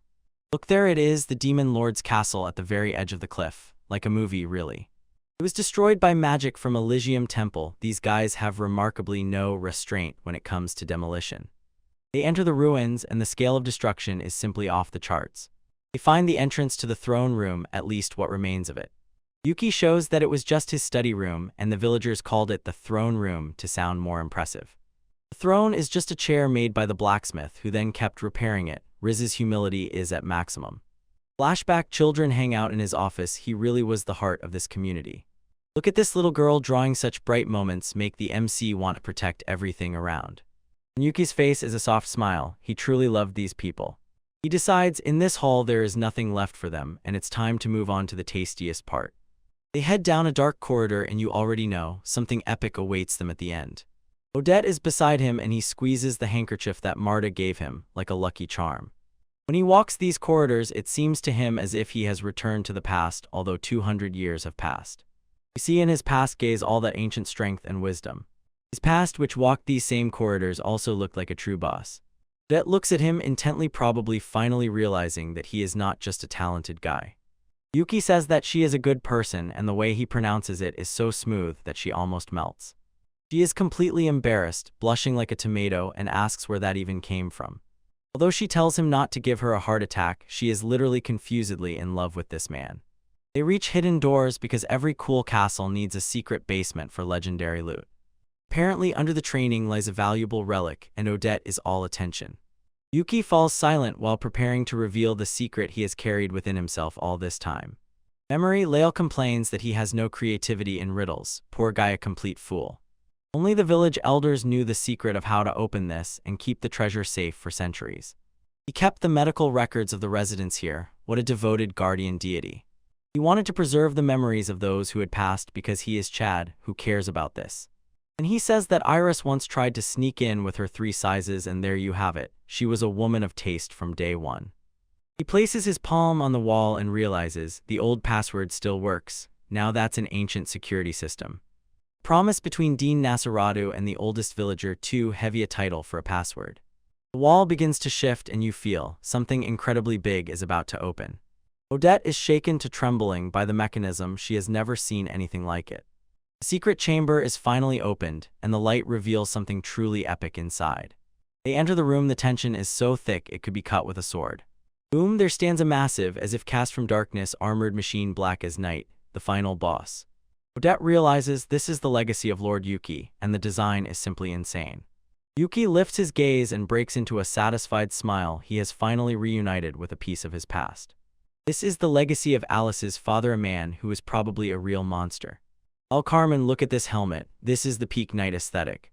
Yo, what's up, my cultural kings? We're back with an absolute hit. The rapper finally pulls out old stuff that makes Tesla look like a tricycle. We start in a secret bunker because Lyle apparently was a real prodigy and thought of everything down to the smallest detail. This room is locked so tightly it's almost mythical, like my search diary, and the password was a peasant secret passed down for generations. And then we see this, the absolute monster of royal knight armor, just standing there and looking like it could single-handedly blow up an entire continent. Craftsmanship in this piece is pure cinema. You can tell the artist was really on point when painting these plates. Yuki and our blonde waifu Odette look at it as if it's a limited drop, and honestly so do I. This is the legendary Royal Knight, built especially for Yuki, and that incredible echo of aura coming from it just knocks you off your feet. Lyle even left a bunch of documents. Everything was perfectly organized, proving that this man was a true giant of administration before his departure. Yuki is smiling here because he knows his child really took care of him as pompously as possible, as much as it can be. Although the room is cramped for a giant metal death machine, somehow we'll squeeze it and make it work. Suddenly Yuki notices that some gamer code is engraved on the floor right in front of the armor. He tells Odette to light it up because his old eyes can't make out the small text in the dark. This is Lyle's handwriting, and you know now is the real moment when the son leaves a message to his father. The message starts with, "For idiot data, pure power move," but he calls it a gift for the injury he himself caused. Essentially, he assembled this thing so that Yuki would never have to worry about defeat in battle again. Yuki is literally kneeling, now the emotional blow hits harder than a cannon volley. He dedicates Royal Knight Lord of Nosferatu to his father, and if that name isn't peak edge, I don't know what is. Our guy really breaks down. He understands how much his foolish son went through to prepare this. Lyle infiltrated temples, betrayed elders, and took all the work upon himself to the point of calluses to guarantee his father's safety. Odette tries to be a supportive waifu, reminding him that actually the entire village people were on his side too. We see a squad for a moment, and honestly, these characteristics were too high for ordinary random peasants. Even Vampire Mom in Memories whispers to them not to do anything dangerous, but we know these guys are assembled differently. Yuki decides enough crying time to fly because he will definitely take this baby for a run-up. If he can't move this, he will just leave it here and return for research, but we all know he will make it work anyway. Odette promises to keep the secret, and honestly, look at that face. She is 100% the best girl in every way. She also asks to be taken into the research team, and I tell you, the culture in this laboratory will be off the charts. She wants this technology to help people live comfortably, such a noble act, almost too pure. Yuki is already warmed up, time to give this ancient relic a real, aimed launch. He does a classic warm-up, spins his arms, because he is already starting serious magical construction. The plan is to penetrate it with mana and blood to check if this huge piece of metal has a soul. Suddenly, a wild bat appears. This is an emergency message from the familiar behind, in Ophelia's place. Something is happening near the cliff now, and Harb starts to panic.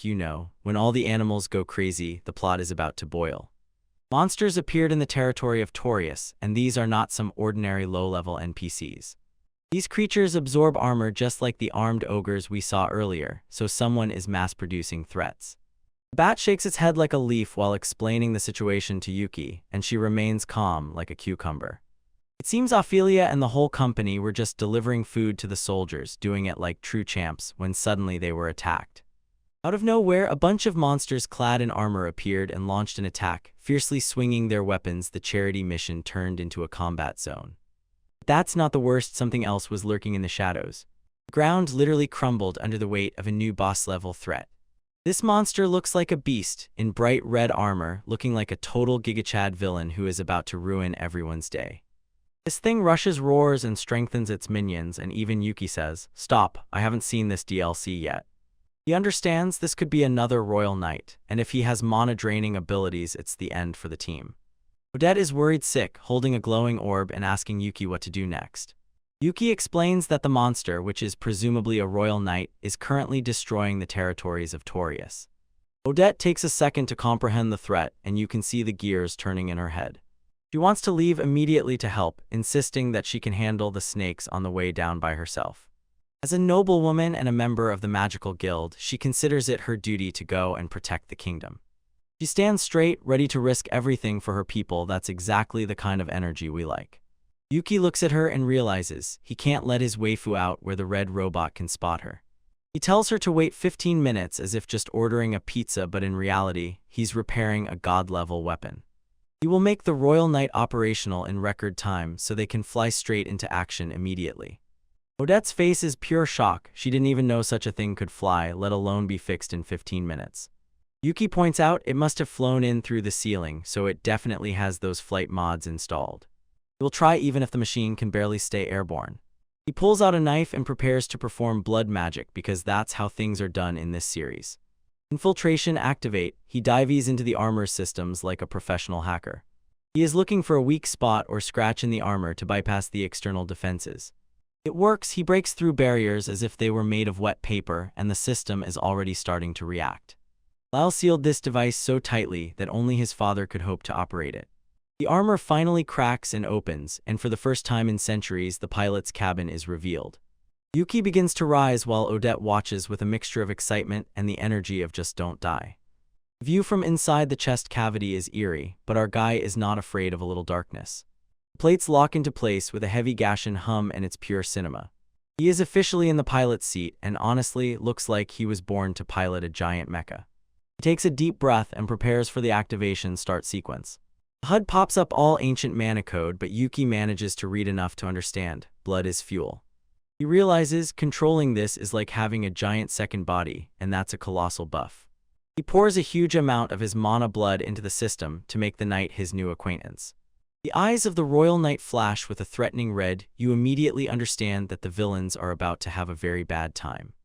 Officially activated, and Yuki sits there like the final boss of the entire world. The system loads into Mode 1, and the Lord Nosferatu is officially back online. Yuki feels how the mana core pierces the entire unit, and it seems it is an extension of his own limbs. He begins to test the movements, and although everything creaks a bit, the mechanism moves smoothly. The legs respond even better than the arms, and he finally gets into switching perspectives. He even feels how these wings open and close. He is 100% sure this thing can accelerate to Mach speeds. And then he begins to hear a mysterious voice inside this device, the same one that has been speaking for some time now. They mention the number 7 and the trump card. This proves that these ancient relics are much more than empty shells. The voice speaks of the Lord of all, but Yuki is too busy right now to deal with the lore. He decides to ignore the creepy ghost in the machine and focus on the mission at hand. Later, he plans to dismantle the system completely, but for now, he will just use it to crush a few ogres. He even thinks of making copies of this technology for his maid who is waiting at home. Now that's an employer too strong. He especially wants Ophelia not to die because she is a descendant of his old village. This rescue mission is practically the first step toward his dream of a peaceful retirement life without stress. Odette is going crazy. Yuki mastered the control of the ancient superweapon in just 5 seconds. He explains that the man of blood makes it feel as if it is alive. Honestly, a little creepy, but very cool. He stretches out a giant metal hand and orders Odette to jump inside so they can finally move. She is a little afraid of the giant claw, but holds on tight because she knows Yuki will not let her down. Yuki is amazed at how sensitively the armor sensors work. He feels everything through the metal. Odetta realizes that he can feel the texture of her clothes and skin and sees that she is a little embarrassed. Then Yuki drops a cultural bomb. He feels its heat through the armor, even its heartbeat in his palm. The ancient magical civilization was at its peak when it designed these sensory links. Agree. And thanks to that terrifying technology, he can fly while holding his wife in his hand and keeping her safe. Wings unfolded, and they are simply incredibly majestic. Here is the climax of this chapter. He orders Odette to hold on tight. They are about to break the sound barrier. They crash through the mansion's roof with a roar. Who needs doors anyway if you have a jetpack? Now they are flying over the forest like a true god descending onto the battlefield. Lord of Nosferatu heads straight into Torius territory to show these monsters who the real Chad is here. Meanwhile, some mysterious new characters appear as if ready to join the fight. One of them is dragged away while the others chat about safe travels, so the intrigue is definitely heating up. Yo guys, we're back with a new track where the MC is just playing GTA with cheat codes while everyone else plays Dark Souls. It all starts with this town being scorched to the last crumb. Armed ogres are tearing it down mercilessly. Look at these infantry soldiers standing like they're stuck in place and shaking as if they've never seen a monster in their lives. Count strains before his people, telling them that these orcs are the legendary armored ones. This was definitely timed to the day the Count arrived. Bro is definitely getting stream sniped. We see this cute assistant daughter from behind, but today guys, she is not the main course.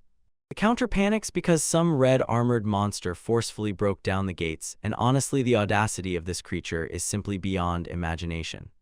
This red monster looks like a real gigachat beast. Look at the design of his helmet. He roars so loudly that all the other ogres go into complete psychosis. And these monsters are squeezing out demon juice right now. Look at the veins on this guy. He definitely worked out in the gym. Soldiers are going crazy, trembling erupts everywhere. This ogre is taking a run-up like a Discord mod when the pizza arrives. Counter tries to arrange his units, but we all know these NPCs are just here to be quickly destroyed. This armored giant ogre is an absolute behemoth. Just look at the size of that club. He set up some trash barricades to stop the advance. Strangely, this big guy really believes and charges headfirst. He literally count down by the score. Now the soldiers jump on him together, as if this is 10v1 in the alley. They poke into the gaps in the armor because they are too weak to break through the front. Archers continuously shower with a hail of arrows as if this is the lobby of Call of Duty. Rima turns into a living target, and the mages appear to take the victory. They release magic balls and stone balls as if it really changes something. Now the scorekeeper feels on top. Yuki gave him a strategy for this level. The ogre finally quieted down an absolute L for the monster team. He lies there like a complete loser. Soldiers celebrate as if they just won the world championship. The Count knows 5 more remain, so it's time to retreat.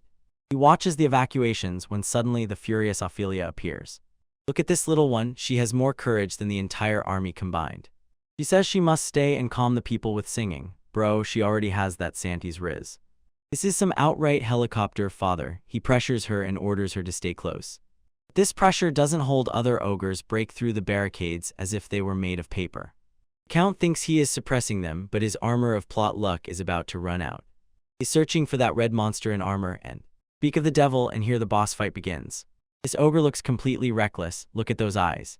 He lets out such a roar that it probably smells of rotten eggs and pure cruelty. Magic bullets no longer work. These mages have been officially declared useless. He crashes through the defense at full speed. Diverger barricades are literally blown to dust. And this monster is a real beast. Just look at his bare, devastating destruction. He steps on soldiers as if they were his ants. The wizard shouts at the top of his lungs for everyone to run, saving their lives. He tries to hold the line, but now he looks like a complete weakling. Then a mysterious voice covers him, calls him a stupid lord, and you immediately understand, things are about to get very hot. Something spins in the air at Mach 5 speed. And boom, red monster lands on the roof as if about to drop the hottest album of the year. He hits the count right in the face, and the speed is just unfair. He endlessly babbles about how the true king will return. He calls the count's family a gang of thieves who stole the land. But wait, Ophelia absolutely refuses. She shouts that it is not true. Look at our little queen standing against a real monster. The soldiers are shocked that she is so fierce. The monster simply pities them for being uneducated. Ophelia exposes him as the killer of that person. The monster says he came to correct history, but he probably thinks he is a teacher. He reveals that he is Rider King, Lord of Beast. Sounds like a name from Mediocrities, to be honest. Look, his boots are trembling. Monster attacks, and these shields are made of pure cardboard. Look at the slash effect, this is pure cinema. The shields are broken, and the soldiers are sent to the Shadow Realm. Everyone is flying through the air. Count is already on the ground frozen, as if about to cry. He tries to fool him by pretending about reinforcements, but the monster does not fall for it. The monster decides he will take hostages. And of course he lowers his gaze to Ophelia.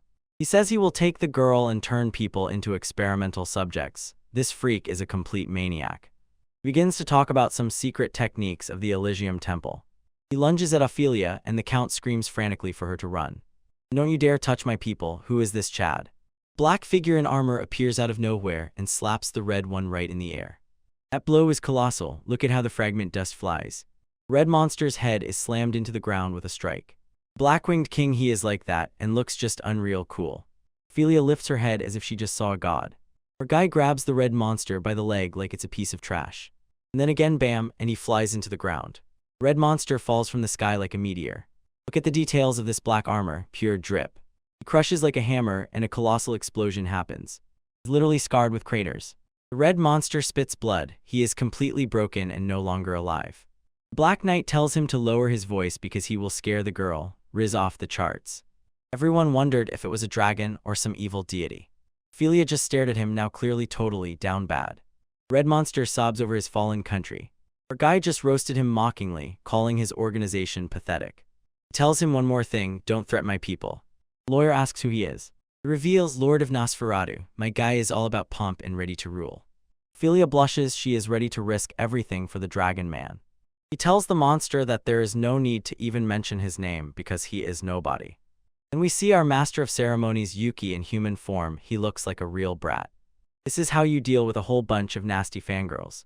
Yo, what's up my cultured brothers? We dive right back into the fight. Our guy in a giant metal suit completely takes down this fool. Watch how he presses this machine like taking out the trash. Our host relaxes in the pilot's cabin, but don't be fooled by the sweat. He's just angry because he's a mage who has to do the pilot's job. Turns out this huge piece of junk is called Lord of Beast, but honestly right now he looks more like Lord of Elves. Our guy just tears apart the iron as if browsing a PC components store. The pilot of this machine goes completely crazy, yelling at our host to let go. But bro, you're dealing with GigaChat. If you keep struggling, he'll just snap your toys. The armor literally screams under the pressure of our MC's brazen courage.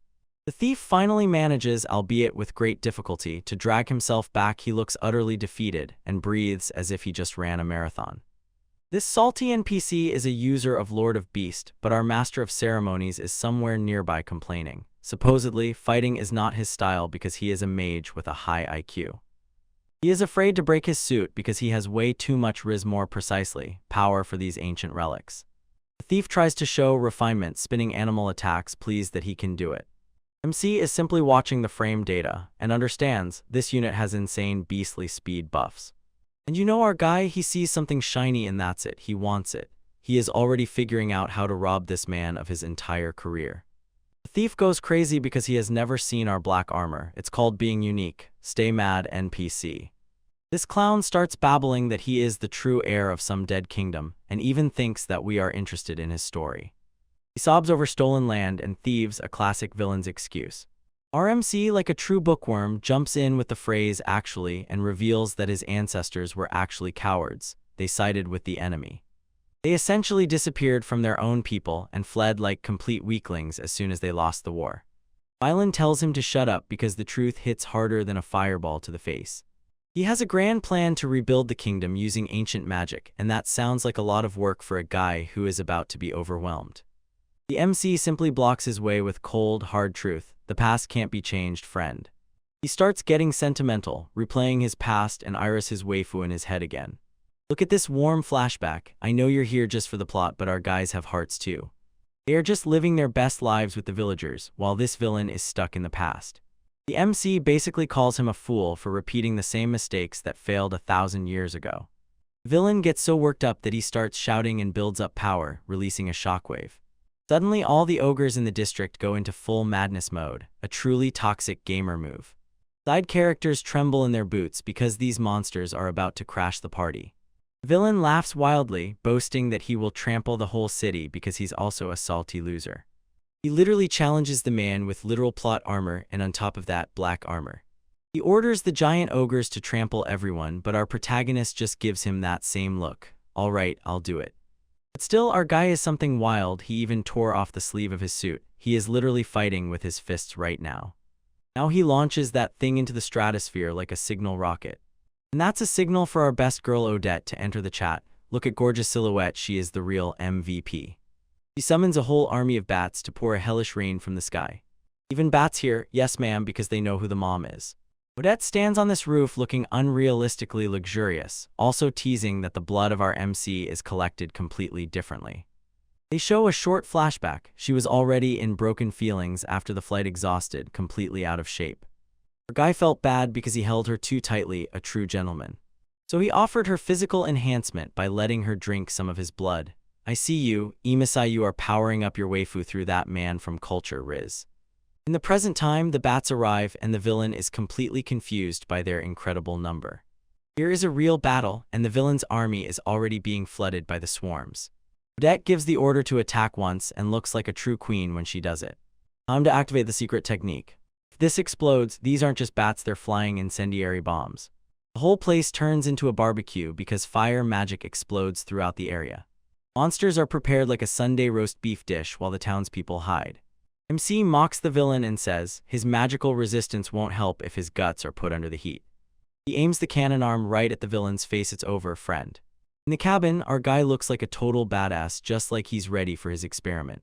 Burning meteor, this is no longer a fight, this is a massacre. The explosion is colossal, and MC admits ancient magic is much closer to him than a fight at the level of an ordinary commoner. He looks like a true Chad standing in the middle of the flames. The villain is left charred and broken. He cries over his shattered ambitions. You're ready now, friend, literally. MC says he'll dismantle his unit and play with it. This is the highest form of disrespect. The villain cannot believe that our guy got such power and doesn't even try to build his own empire. Our MC is too smart for that. He suspects that this fool was all along just a puppet of the Goyle Empire. The villain planned to become king, but would have ended up only as a regional leader for the empire.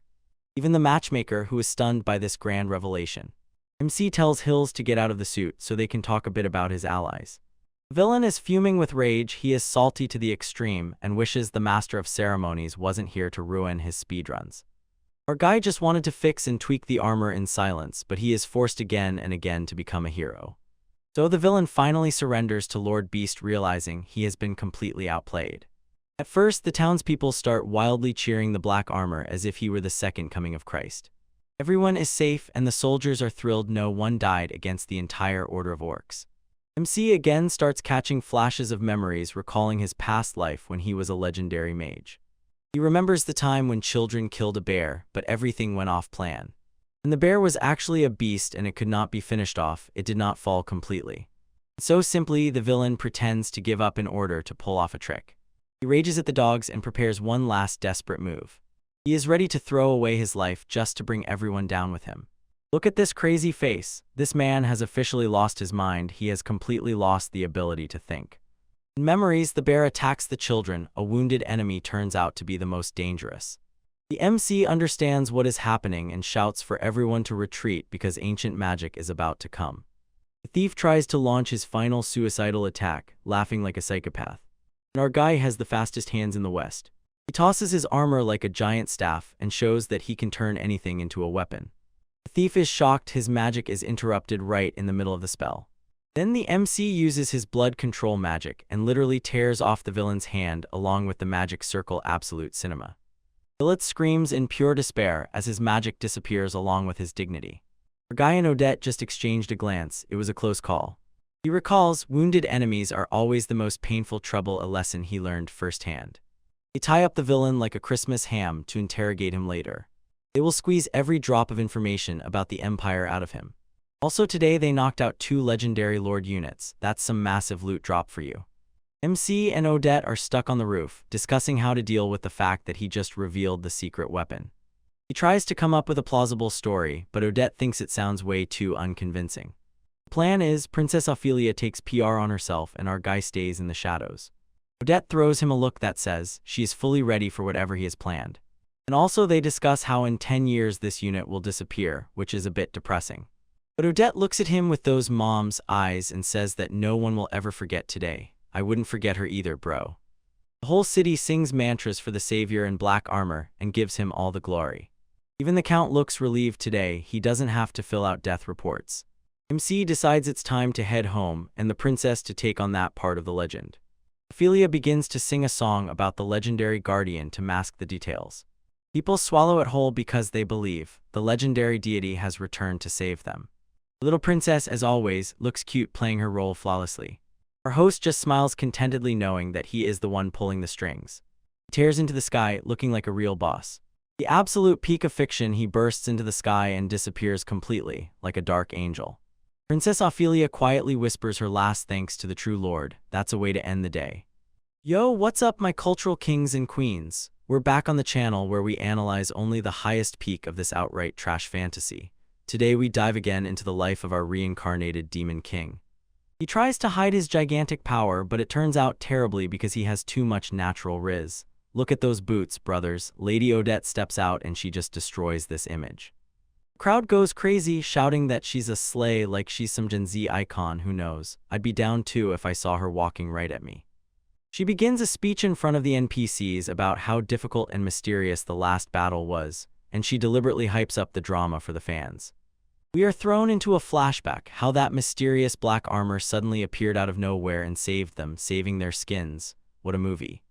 The soldiers exploded with shouts as if they had just won the lottery because the monsters didn't clap them. Here is the legendary Lord Nosferatu just appeared on the scene. Against the backdrop of ordinary trash mobs, he looks like a pure gigachad. Meanwhile, our MC Yuki is completely battered and exhausted lying in bed. Imagine, a former demon king tired after one minor skirmish. What a weakling. He lies on the floor and looks like a complete simp while his armor just stands in place. He urgently needs a gym membership and protein shakes ASAP. His little bat friend spreads out a transparent veil, thanks him for the effort because he immediately struck red armor on the cheeks. Yuki modestly boasts supposedly he won only thanks to a high position and because he hit from the air. We see you, Anakin. He says that other lords move as if they're Riz Zero, all wooden, robotic, as if they are lagging their slag. This Black Lord, he is assembled differently and Yuki knows it. Now that's culture, guys. He says he carried Odette in armor, felt her warmth in every small movement. Mom. He just sits and stares at the armor on the floor, probably thinking about how to use it to find even more waifus. He has no idea what the hell this Lord thing is, too mysterious to be normal. The bat calls it Lord of Nosferatu and it excites Yuki because it reminds him of his past life as a vampire king. He is confused because the armor is too simple, unreal, as if it was literally molded for his specific brand of chat energy. He can even move his hands as if they were part of his own body, just enough to let blood flow through them. It's metal, not skin. Everything is confirmed. This thing was designed specifically for a creature like him so he could control it. Essentially, a custom mesh suit for vampires. The biggest mystery is that he sees the names of other lords through the HUD. His brother has a premium subscription to the system. He thinks he is the only one who sees these names because this lord was the final boss model. Look at that face, pure mysteries and sharp angles, exactly how we like mangas. Yuki is now smiling so smugly, calling it a worthy research project. I know that look, he's about to break the plot. He quickly stretches his back, probably hurts from carrying this whole story on his shoulders. He bound the armor with his blood and no NPC will be able to steal his legendary trophies. Smart move, King. He starts sniffing along the floor like a bloodhound, searching for any secret messages from the previous owner. Nothing else remained. Lyerly simply left him the armor and disappeared. The only thing left is the engraving on the floor, probably some ancient legend or the tag Lyle was here. He understands Lyle once also rode this monster. Just imagine the audacity of these two brats. We see a flashback. Lyle is sitting in a chair, a true boss. He heard the same activation message as Yuki. This gentleman has no name and was created as the best trump card for the family. Lyle and his girlfriend Remilia probably went through a bunch of crazy adventures here before they passed it on. Yuki wondered if they left it as a countermeasure against Elysium Temple, and the name sounded like some big thief organization was behind it. He smiles fiercely because he knows only he has the power to handle this. He starts talking to the bat about his son and daughter from a past life. Could he really be a family man?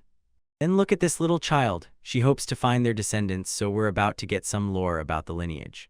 He declares himself the guardian of the village, and this sharply raises his local reputation.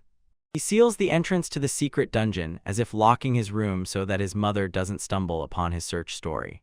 It's time to return to the village and check if his friends are still alive and in good condition. While the ruins of Fira village look quite eerie in the moonlight, he rushes through the grass like in a Ghibli film, but with much more vampire energy. A whole swarm of bats bursts in to protect the village and the castle for their master.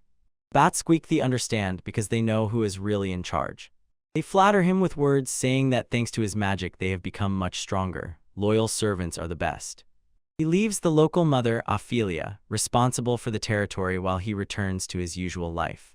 He plans to reach the city before dawn and wait for the debt to return, but damn, he just wants to sleep. Look at that face, he's probably already thinking about what he will eat for breakfast. He sees Lyle's old houses in complete ruin. The mood honestly is like that. He stands in the tall grass and looks where he needs to, quite philosophical, like in a manga opening. Stoff noticed something. I'll give you $10 if you can guess what he found. He finds something valuable and decides to hide it in his pocket. Theft is the most important part of any adventure. Farewell, Fira village. He leaves like a mysterious traveler. We enter the domain of Toria, a castle town, and you already know, the gossip here will be wild. Townspeople are going crazy, bustling around and asking everyone what happened in the northern sector. Yuki just sits relaxed in the crowd and eats a snack like a typical NPC, Stealth 100. A huge parade rolls through the streets and everyone is shouting and excited as if it's the Super Bowl. At the back of the wagon they drag the defeated Lord of Beasts. Now it looks like a pile of trash. And also the loser who tried to control it, hiding under a sheet, got burned, fool. Count and little Ophelia wave from the carriage like true nobility. But look at Odette, she has the same flawless pouty expression. She is definitely unhappy about something. This random old grandmother starts unloading everything onto Yuki. She is the real information broker in this town. She lays out the whole scheme of the Northern Empire as if reading from a script. Rumors spread faster than a leak on Reddit. She says that all the troubles were caused by one of the legendary lords in the red weapon. Then she says that a black armored figure crashed into the gate like a dragon and slapped the red lord. Absolute cinema. Yuki is stunned. Rumors spread so fast. Welcome to the internet age, kid. And here's the thing, the rumor says that Odette is the one who commands the bats, so she takes all the credit while Yuki does the work. He is terrified to death at how skillful the old lady is at gathering rumors. She's basically the FBI. She lives her best moments telling a captivating story to anyone who wants to listen. The townspeople are just happy that everything is finally quiet and safe. We see the royal family of Iris for a moment. They look majestic, but do they have that riz? Yuki just wants to relax but doesn't yet realize that she is about to become the center of attention. The old lady isn't finished yet, she still has plenty of tea to spill. He quietly whispers that the Lord of the Bats was actually a wizard from the Baron's house. Oh dear, but he was caught red-handed, bro. Yuki's soul is leaving his body. He tries to stay unnoticed like Kyuatsu. Rumor says he gave all his power to the bats and now he's paralyzed. Bro is being turned into a martyr. They imagine him tense, acting out the scene and saying, "I trust everything to you. Fly bats, I am dying." Turned out the leak was made by the Count. What a snake. Even children talk about him. This little chatterbox has a sister, a soldier who saw everything with her own eyes. I'm sure he's watching over us somewhere nearby. He's literally right behind you, dude. The whole crowd bursts into applause and shouts, "Thank you, wizard," and Yuki is so cringed he's about to explode. He is trapped. If he comes out now, he immediately stands out like a brand on the forehead. He tries to quietly slip into a corner like a ninja to wait until the wave of excitement subsides. Then the guard puts his hand on his shoulder. "The end, you're done for, bro." The guard starts describing. Black hair, black eyes, looks like a high schooler, and that hits home. He examines the scrap of paper like a real snitch. Yuki is sweating all the time. "Are you Sir Yuki Glossaria? Enough, the disguise is off, my friend." He just surrenders and admits defeat. Look at that gaze, dead inside. The guard leads him away and the crowd stares. Well, that low profile didn't work out. Townspeople scream wildly and cheer for their local hero. Yuki hopes the rumors will dissipate as soon as he leaves the city, but we all know, in such stories, that never happens. He understands what people think is him coming out of Mana is actually a great cover for his secret identity. Big brain moves. The guard apologizes for the abrupt approach. At least he does it politely. He invites Yuki to the manor because the Count wants to thank him personally. Yuki decides to go because he wanted to see Ophelia anyway. Two birds with one stone. He accepts the invitation like a true gentleman. Wait, a message came from Lady Odette. I wonder what the Queen of Slay will say. Sorry that I couldn't completely hide this matter. She is angry because she revealed his identity. In his imagination, she is so angry her eyes are burning. Now that's a top waifu, real material. Well, nothing can be done. It's time to go meet the main boss. Carriage heads to the estate. Meanwhile, another carriage rushes at full speed through the fields and roads of the countryside. This is Princess Iris. She is in a huge hurry and looks completely on the verge of a breakdown. Look how she blushes. She says she can no longer hold back these feelings. She really has a crush on our MC. Wait for me, my lord. The heart of a young girl beats faster than horses. Next, watch the next episode to find out if she catches up with him. Bro, look at our MC Yuki in the kitchen. He's not just leveling up here, he's grinding flour like total house husband Chad. And he's right here showing off his baking skills, telling how the cookies turned out just wonderful. I hope these things have some hidden op boost, otherwise it turns out he's just a top simp for snacks. The crowd is completely going crazy over these treats. It seems like he's handing out legendary loot drops, but no, it's just snack time at the Torius house. We jump back a few hours to the reception room where big brains are gossiping. If you came for the plot, don't get distracted. The lore is about to hit hard. Baron sits there, his expression completely shattered after that terrible ordeal. Meanwhile, Yuki holds his face, playing calm and pretending as if he wasn't the one carrying the entire squad. They are talking about Lord of Beasts and some secret stash. NPC Broy are so clueless that a child literally has to tell them where to go. Yuki is like, aha, I'll go. But everyone knows he's just looking for an excuse to get out of the house and run into some waifu. That smile gives it all away. He has a plan. Now they scream about the War of the Eight Kings and the fallen Juras kingdom. The Baron is covered in sweat, thinks some lord has returned to bring chaos. Yuki just flies at him with her nah and no, I don't think it will work. To dare and lie to his face, actually being the very reason for his panic that's already top level. Look how this self-satisfied little guy laughs inside he himself sat in the armor. This is the movie, guys. He plays everyone like a violin. He decides to keep the armor safe for research. Essentially, it's a code. I keep my secret trump card for when things get hot. Smart move, Chad. The Baron was so taken with helping Yuki that he offers him any reward. If I were in his place, I would ask for a harem and a castle, but let's see what this beta comes up with. He really can't think of what to ask, but brother, you saved his life and his daughter staked the inheritance. There in his high IQ brain, something finally clicks. I swear, if he asks for something boring, I'll unsubscribe.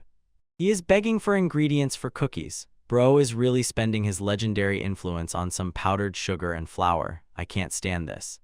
He returns to the room where the women are waiting. Look at the maid's face. Shinoki is a true professional.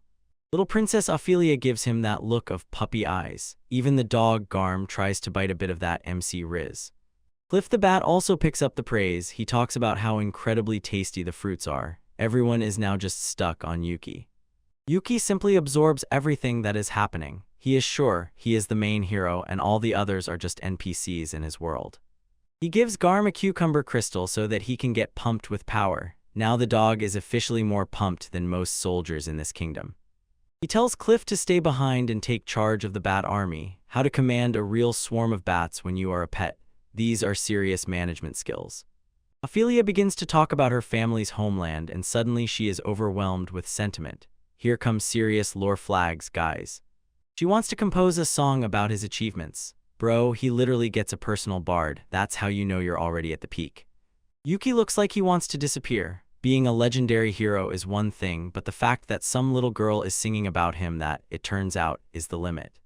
He will beg her not to reveal his personal information, trying to stay unnoticed, low-key, but with such risk it is almost impossible. Ophelia looks completely devastated. Look at those eyes. It really hurts her that her true master does not want her to sing. To lighten the mood, he takes out cookies. The oldest trick in the book: win their favor with food when you have offended them. The ladies take bites and you can see the light returning to their eyes. Food is the best peace offering, especially when baked by Chad. They are losing it, cute and so nostalgic. He literally put his soul into these snacks. Look at Odette's face, she definitely feels it. He shows that these are the same cookies he made 200 years ago, back in the time of Dean Nosferatu. Imagine how skilled you have to be at baking for recipes to survive our reincarnation. He tells the recipe like a professional. He says it's just cookies and at the same time really takes ingredients from a legendary dead village. A memory of how he used to feed the local kids. In fact, he was the neighborhood grandpa until he died and turned into a middle school student. The secret ingredient is the banyarola flour. No doubt, such things grow only in the most dangerous places because, of course, that's how it is. Ophelia eats as if she has never seen food before. She is completely captivated by the legendary village snack. He orders to keep it a secret, but Odette is already thinking about how Iris will react. Iris returns together with someone from the Magic Guild. Odette looks very appetizing in this shot, honestly. Yuki's face is priceless. He thought he still had time before the guild started meddling in his affairs. He counts in his head. Natasha went to the capital for help and they have already returned. That's quite a speed with plot protection. And as it turned out, the Empire was involved in the ogre incident, so everyone is rushing somewhere. And Ophelia is just sitting relaxed with Garm, ignoring what is happening around. Yuki panics because he knows Iris will demand those cookies. He literally fears the hungry girl more than the demonic army. He tries to slip away to gather more flowers, but Odette grabs him by the jacket. Look at these gifts in this expectant mother, she doesn't let him go a step. He suddenly comes to the thought it turns out he completely forgot about the investigation tomorrow. Bro is so hooked on cookies that he loses the thread of the real mission. He needs to find clues about Lyle and Remilia before Iris appears. The tension rises and the guy feels the pressure. Look at this estate. The Toria's family is clearly swimming in money, but they still need a 12-year-old to sort out all their problems. Next day, the investigative team is ready to move out. The knight behaves as politely as possible, but we know who really rules here. Yuki wanted to take a walk, but the knight no way, period. He is held like a VIP, and rightly so, because he is the only one who can really fight. In this kingdom, it turns out the crime is to let the benefactors walk on foot. These NPCs are so theatrical, let the man stretch his legs. Garm gets to sit inside and the bat has to stay on the roof. Justice for the dyke man, why do dogs get premium treatment? Yuki is locked in position, thinking about the enemy. He calls Garm for help instead of Ophelia, because now the real mess will begin. The cart heads to the forest near the border, a 2-day march on foot, so fortunately they did not go. They hope to find a clue about the Elysium Temple. Spoiler, they will definitely come across something they did not agree on. Look at the map, they are heading straight into the heart of the mystery. You can tell by the X, everything is about to go awry. Today they are passing near an ancient battlefield. In any manga, an ancient battlefield is just another name. Prepare for a boss fight. Odette tells the story of the War of the Eight Kings, and in that cloak she looks very well read. Monsters appear after sunset. This is the simplest RPG mechanic of all, but it probably really keeps the tension. Thousands died there because of powerful ancient magic. The land is literally scarred. What a heavy story for a carriage ride. No one dares to settle there because of the bones lying beneath the surface. It's almost a giant graveyard, creepy to the point of trembling. Then the Galsk Empire rose in the north. The background illustration here actually looks truly epic. Flashback the time when Yuki was Dean Nosferatu, and those foreign tribes that Yuki once met. Okay, wait, look at that girl from the tribe on the left. She has both the figure and the war paint. Mom, sorry mom. Dean Nosferatu decided to settle in Fira village instead of going further north. If he hadn't done that, there wouldn't be this whole story. Temple scum once helped build the empire, and now they are hostile to the kingdom. Betrayal, classic. Lunch break, Odette is petting Harem, and honestly, I'd be in that dog's place right now. They arranged a nice picnic on the grass. Enjoy the silence while it lasts, guys, because you know, it won't last long. Yuki greedily sucks on his sandwich, irritated. Because of the escort, he cannot personally go inspect the battlefield. He calls his familiars on a secret mission. Sharpening a knife, this will be interesting. He generously smears them with his Mistel blood to empower them. And all this watching him enter again, breaking power scaling, and that's that. Garm Dyke is simply delighted. They set out to scout the battlefield like real good guys. Garm tears off at Mach speed. The knights only ask, where did he drag himself off to? They don't yet know that the dog is about to clear the map. Returning to the carriage, Yuki pretends he is an ordinary boy again. An incredibly funny gap between his real power and how he portrays it. He can't just fly when there are soldiers here, so he sent his wards. Modern problems require ancient vampire solutions. He wants to find out what the kings and the temple did after his death, essentially conducting a historical audit of his own legacy. He acts as if he is really interested childishly, just as it should be for Odette to believe. She really picks up on his game, calling it childish curiosity. She doesn't know yet. The Sorcerers Guild conducts tour of battle sites. That's the most depressing vacation of all. Kids, look here, 10,000 people evaporated. Odette lists all the main battlefields. Yuki takes notes. He definitely planned to visit each one to reclaim his property. We approach the ancient battlefield of Veril. The atmosphere clearly changes. Yuki looks out the window with that expression. I saw how it reflected in his eyes that he is aware. He knows this place better than anyone. It's a continuous mirage of ruins. No grass, no trees, only vibe and death. Only barren wasteland wherever you look. This is what happens when high-level mages go all in. And there's a bunch of black objects lying around, swords and bows that are already 200 years old. No one even bothers to search and take them. Looks like these are trash drops. The road is falling apart and the path stretches longer. The knight is already starting to sweat. He knows what happens when the sun sets. The sun sets, bro looks truly scared to death. If you see an NPC make that face, you know they're about to attack you. Monsters will appear at night. This is a cursed battlefield. Have you never read manga? Or dark wolves and ghosts. For this human nightly host, basic mob energy, but for them it's a death sentence. The knight draws his sword and pretends he's all brave. We won't let the monsters harm you. All right, friend, keep that same energy when the boss appears. They order the children to sit inside the carriage. Yuki is probably thinking, I would clear this territory with a single finger snap with my pinky finger. Something moves in the shadows. The knights shudder. Let's start, guys. It's just Garm. He walked all the way back. The knights are in complete shock. How could a dog survive out there? They stand guard, still waiting for the attack. The tension is so thick you could cut it with a knife. Familiars report only bare earth, no ordinary creatures. It turns out this is a dead zone.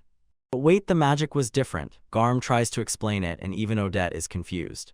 Mana pricked and dried, painfully pinched. This is a bad sign, as if the earth itself is screaming in pain.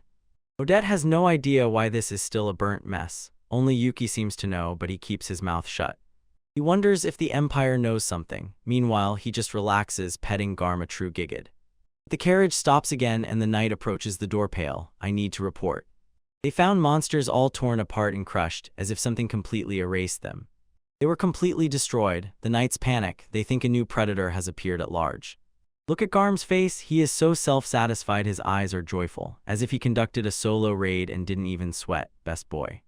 Yuki just smiles happily. They managed to reach the village safely. He is the best protector in the shadows. That's all, guys. End of this chapter. Yo guys, we're back with the team. Arrived at this abandoned shack in the forest. They say this is where that loser Philippe Jurest hides his secret stash, and it looks like a total mess. Our MC Yuki looks insanely bored while the best girl Odette stands nearby looking like a total treat. And those guards look complete NPCs just waiting to be cooked. This place is complete junk, a pile of rotten bricks somewhere in the middle of nowhere. Odette wonders how anyone can even live in this crap, and I understand her. The guards doubt whether there is a stash here at all, but they cast interrogation magic on some poor Saima to extract the exact location. Trust the magic, brothers, it never lies. Look at this NPC, he's shaking with joy over a piece of paper. He has a map, but our guy Yuki is already 3 steps ahead of these losers. Odette is practicing the skills of the Magical Interrogation Guild, and Yuki senses something suspicious. He knows the prisoner was not broken so easily without a reason. There is no chance that such a huge beast is hiding somewhere in these tiny ruins. The main character Yuki's internal signals are already ringing. Something here does not add up. Flashback: the prisoner looked completely devastated under pressure. He said only that the chosen ones can enter effectively a code that only MC will pass next. This guy is about to cry any moment now, pure beta energy right here. Yuki does the same chin hatching as all smart rappers when they are about to drop a huge bomb with lore. He calls Garm the best boy to sniff the documents. If the villain touched them, the dog will catch the secret entrance in 5 seconds. Garm sped up and is already ready to work for these treats. Yuki tells him to find where that insidious smell still lingers.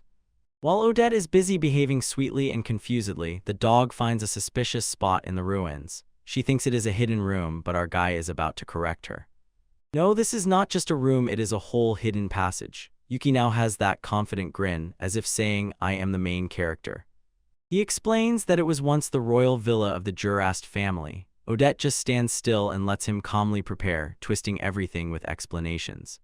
Lord Dump alert: in the War of the 8 Kings, the kingdom of Jurast was completely destroyed. Look at Odette's face, she already realized that Yuki is actually a genius. Essentially, the ancestors of that villain Philip were survivors who probably used this place as a cockroach nest. Yuki explains how the emergency exit is probably hidden here. The guards finally arrive at the are just background in Yuki's world. Look at the tactical map, the exit is probably near the stream down the slope, planning in absolute cinema mode from our guy. The guards scatter sharply like obedient NPCs to check the river, while Yuki just sits back relaxed as all the work is done for him. Garm finds the real entrance right inside the ruins. This dog has more riz and usefulness than the entire security squad combined. This is a kitchen and only one patch of the floor is clean. If you have played any RPG, you know, a clean floor in ruins mean click here for the secret boss. Yuki makes a pro-gamer move and asks Odette to distract the guards. He needs a minute alone to do some magic. Kaya is hacking the game. Odette orders everyone to retreat while Yuki gets to work. Look, he sits there looking all calm with his little dagger. He turns on hacking GAN, magic begins to flow. This is not your average sorcery, but some kind of high-level cheat code energy. Internal magical analysis is loading. Yuki is currently reading the world source code. Boom, the magic supply was disrupted and the lock is opened. This set is pure gigachad when it comes to system hacking. The entrance is open, but Yuki knows even more traps await them. He returns to Odette because he knows she also has that powerful, switched-on mind energy. He asks what she would do if she were royal and fleeing to save her life. Odette replies, because she wasn't expecting such a pop quiz. She begins to imagine a scenario where her family is attacked. Look at these little chibi drawings, they are actually kind of cute. She concludes that a long-lasting, familiar thing like slime would make the perfect trap to hold back pursuers. And also, let's discuss how awesome she looks in that cloak. Yuki seems to have agreed and grabs a water skin. I know what you're thinking, but he's not thirsty. He's about to do something crazy. He mixes his special blood with water and pours it on the floor to reveal hidden traps. This guy is literally using himself as a radar. Suddenly, Yuki's eyes widen sharply. A huge sticky mass like jelly starts oozing from under the floor. Odette hit the mark exactly, it's a giant slime trap. Goo bursts upward like a fountain and the guards are just losing their minds. They're done for if Yuki doesn't intervene. Guards try to hit the core but move like complete losers. You can't just poke a magical slime and expect it to die, guys. Odette understands this is not natural mucus, it has been modified. She is definitely the mom in this group when it comes to knowledge. This is a trap for the elite nobility made to silently wait until someone steps on it. In fact, a magical mine. Sliz starts wildly twitching its tentacles, but our main duo dances around it as if it's nothing. Look at that slope. Odette explains they cannot just blow it up, otherwise they will destroy the passage. You have to fight it physically, and that sounds like a lot of work for these NPCs. The essence moves too fast, the guards can't hit it, so now they are just waving over the water. Yuki decides that this filler fight is enough. He turns on hacking and orders the slime to sit down and be quiet. Slime absorbed blood. Yuki stretched it earlier, so he got a direct connection to its system. The end for this jelly guy. The slimy mass freezes and the guards finally manage to hit. Look how they now behave like big shots. The work is already done for them. Slime is defeated. The guards here celebrate as if they have done something important and insist that they are lucky it ceased to move. Yuki just quietly sighs in the background. He knows he is carrying the whole team. To hide his powers, he starts clinging to Odette, saying she is incredible because she was able to foresee this slippery filth. Odette is completely stunned. He tells her that her knowledge saved them all. Odette blushes deeply from embarrassment. Yuki's riz is too strong, so she cannot handle it. She tries to protest, but MC is already moving on to the next performance. He asks her what traps will come next. In fact, he is now using her as a guide to tactics. Odette switches to a mode of focused, balanced thinking. It's so nice to see a smart waifu in action. She lists poisonous arrows, falling stones, and jugs of oil. These royal figures were extremely tense about security, huh? Yuki agrees. Simple traps to save space are the most logical. Here they are already building a real power duo. He orders the guards to stick close to Odette because now she is the boss. NPCs are unanimously convinced she is a genius. Guards shout about their loyalty to Lady Odette. Yuki successfully shifts all attention away from himself. Odette feels the acceleration and takes command. Let's go, mama, show the way. Editing of trap clearing, poisonous arrows, swiped aside, dodged. They are now basically speedrunning this dungeon. Oil gutters, everything in place. Odette says there are no more traps and you know we trust our queen. They finally reach the real stash, dark, oppressive, and this is where all secrets are kept. Looks not like a stash but like a mad scientist's laboratory. Yuki examines scrolls and jars as if this is a local loot fist. There is one more passage which probably leads to the exit near the stream. Yuki's internal compass is better than Google Maps. Arm confirms the smell of water is getting stronger. A good boy deserves all the cat belly rubs for that. They find huge jars, probably for an armed ogre giant. These ancient kings were definitely up to something suspicious. Odette looks disgusting. She hates how these royal figures abandon their people and hide like rats. She briefly fixes her gaze on Yuki, probably thinking he is the exact opposite of those cowards. She says it's for no reason, but we feel the vibe. One of the guards finds a table covered with documents. This is the jackpot, guys. The name Philippe Juras is carved on this parchment alongside a bunch of others. This is a direct list of who is who among the villains.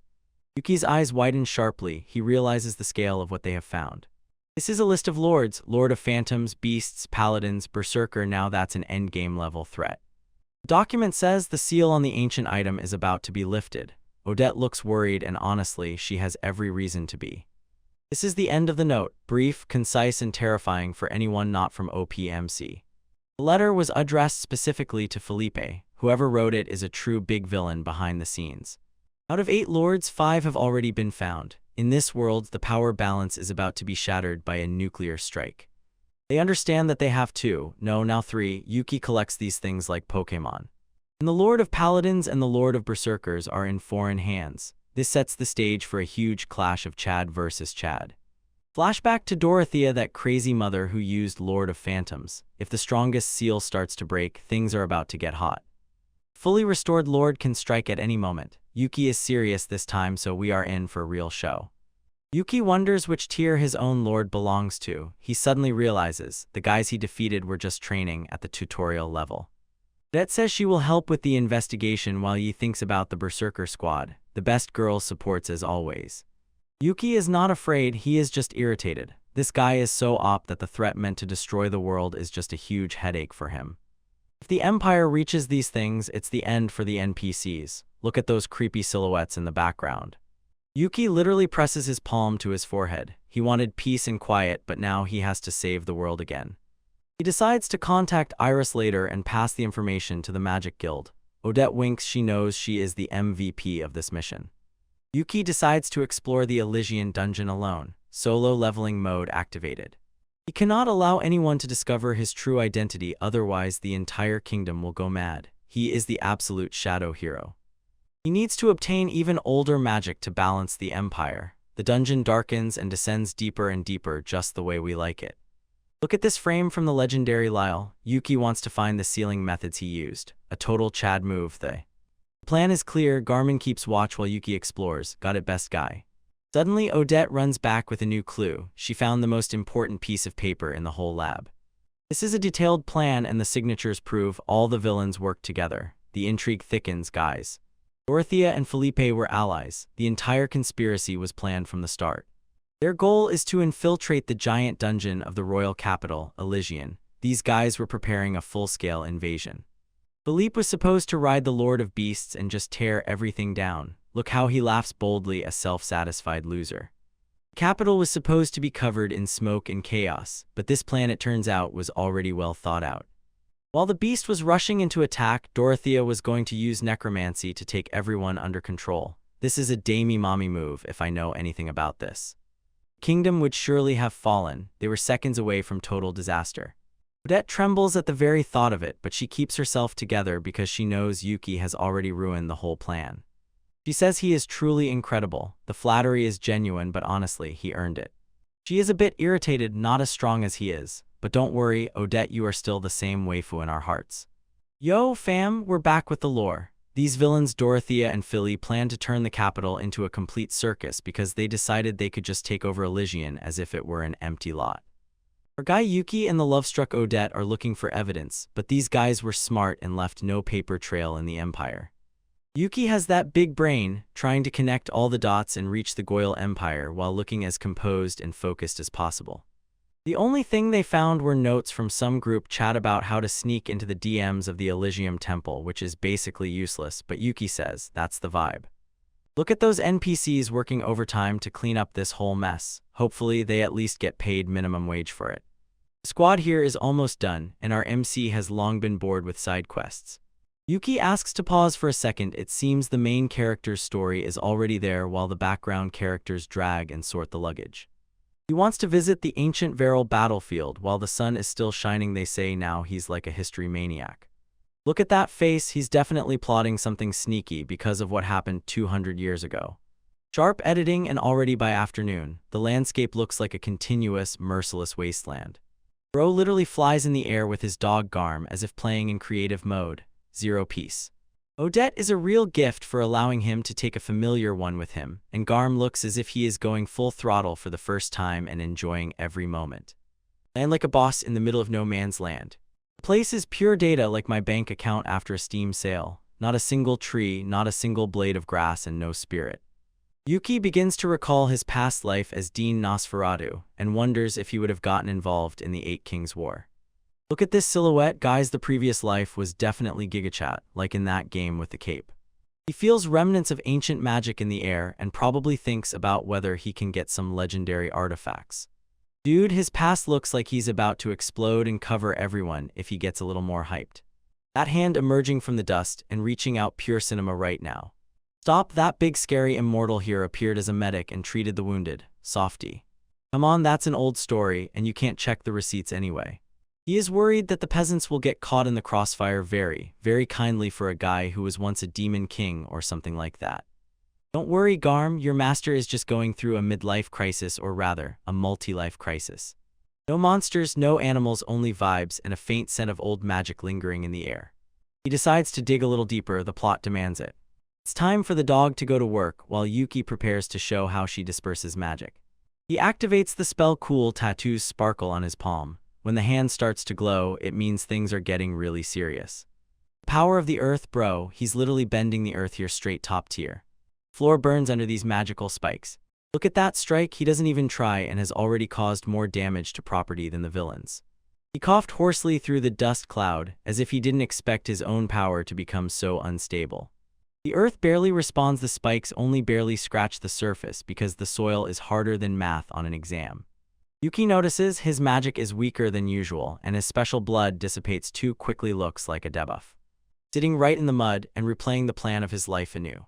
He understands there is too little magic in the air to the point of horror. That's why he feels like he's running almost on zero, like on a low charge. Lordrop is a person in the earth, in the air, and in the water. That is, he is the Wi-Fi of this world. And our guy is immortal because his body is a high-speed router for mana, and he turns blood into Mistel blood. And here the mana is prickly and dry, nothing grows, so for the planet this is already a critical skill error. These are the consequences of the War of the Eight Kings, and essentially an irreversible dead zone.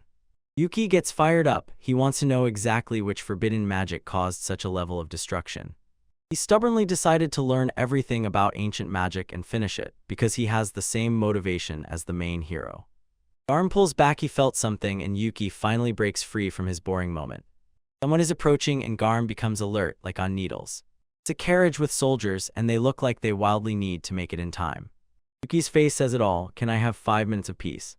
They are coming from the side of Torius Castle, so trouble is definitely on the way. Garm is already ready to set them on fire, but Yuki tells him to patch up. He is not going to catch felonies today. He decides to behave like a true gentleman and greet them, probably hoping they have a snack. Here they are rolling in a cart, as if it is fast and frantic. Just imagine what a luxurious ride for an empty, deserted wasteland. Brakes screech louder than banshees. Look at this shiny carriage. Someone is clearly bragging about the size of the royal budget. Even the dog is impressed by the chrome shine of this thing. Yuki thinks this carriage is too high level for a place so dusty. Dealing with royal persons is a complete hassle, but that's the life of a fantastic protagonist. Inside, it seems there is already a quarrel flying. Ill bet you $10 if you guess who threw the tantrums. MC worries that he looks like a vagabond because he is all dirty, but etiquette is etiquette.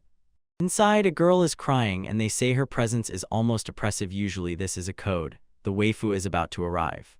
Time to answer for what you've done, Garm. The soldiers look relieved when they see him, as if they've finally found water in the desert. Yuki greets them with a formal kneeling bow because he is a professional simp. Well, a knight. Shadow of the girl in the window. Let's begin, guys. The door opens. The tension is higher than the stakes in a series rematch. This is Princess Iris. Look at that outfit. She's at the highest level today. Yuki lifts his gaze and probably sees his whole life flash before his eyes. She freezes in shock because she clearly didn't expect him to be calmly lying in a dirty pit. Everyone bows as if at a K-pop idol concert. Yuki gives her that "hey girl" with a wink. It reeks of the confident charisma of the main heroine. Iris literally bursts out, crying and blushing at the same time. She is completely out of control. "Welcome, Princess Iris," he says, while she tries to pretend she hasn't just cried her eyes out. Look at her heavy eyes. She is completely smitten with our guy right now. She explains that after the envoys arrived, she couldn't wait for her favorite knight. Obviously, Prince Kane ordered her to join him because he knows Yuki is the only one capable of leading the team. He looks too self-satisfied for someone who just cried in the carriage. She calls him to the carriage to talk about the details, and we all perfectly understand what that means. He takes her hand like a true lad, and the princess's heart starts to go doki doki. Look how the blush flared up. Now she definitely isn't thinking about the mission. They head to join Lady Odette, and the horses are probably glad they can finally stop galloping at full speed. Wow, hello, received a new notification from Damie Mommy. This is Elmira Lotus, and she says it's much more beneficial for her to be with the prince. No doubt. She is completely devoted to her brother, and that usually means one of two things. Either a spy or she just really, really wants it. The royal family sent an entire squad and several mages from the guild, because things with the empire are rapidly moving into a hot phase. Elmira is essentially the prince's right hand, and she looks at Yuki as if he were a snack. This is how the story of the rescue turned into a social gathering. The princess insists that she will never leave Yuki alone again. That's your plot armor. Yuki wondered what strange orders the prince was giving, while Elmira just gawked at the team and did nothing but swallow her. Iris asks why he is alone in such a sad place, probably hoping he is writing a poem for her. He tells them that he was investigating Baron's battlefield, and Elmira immediately says, Prince Kane does the same. Prince Kane apparently commands an entire nerd intelligence squad studying the magical phenomenon in this place. He is a mage with rank B and already a sage at a young age. Okay, understood, he is a genius. Elmira is insanely fanatical about the prince being a true top researcher. They believe that powerful ancient magic scorched the land, a decent but rather mediocre theory, in my opinion. Yuki starts a wild conversation about piloted decommissioning and land reserves, and everyone else suddenly looks like complete NPCs. Look at their faces. They have never in their lives heard anyone say so many sensible things. Elmira is stunned because she has never heard such a theory.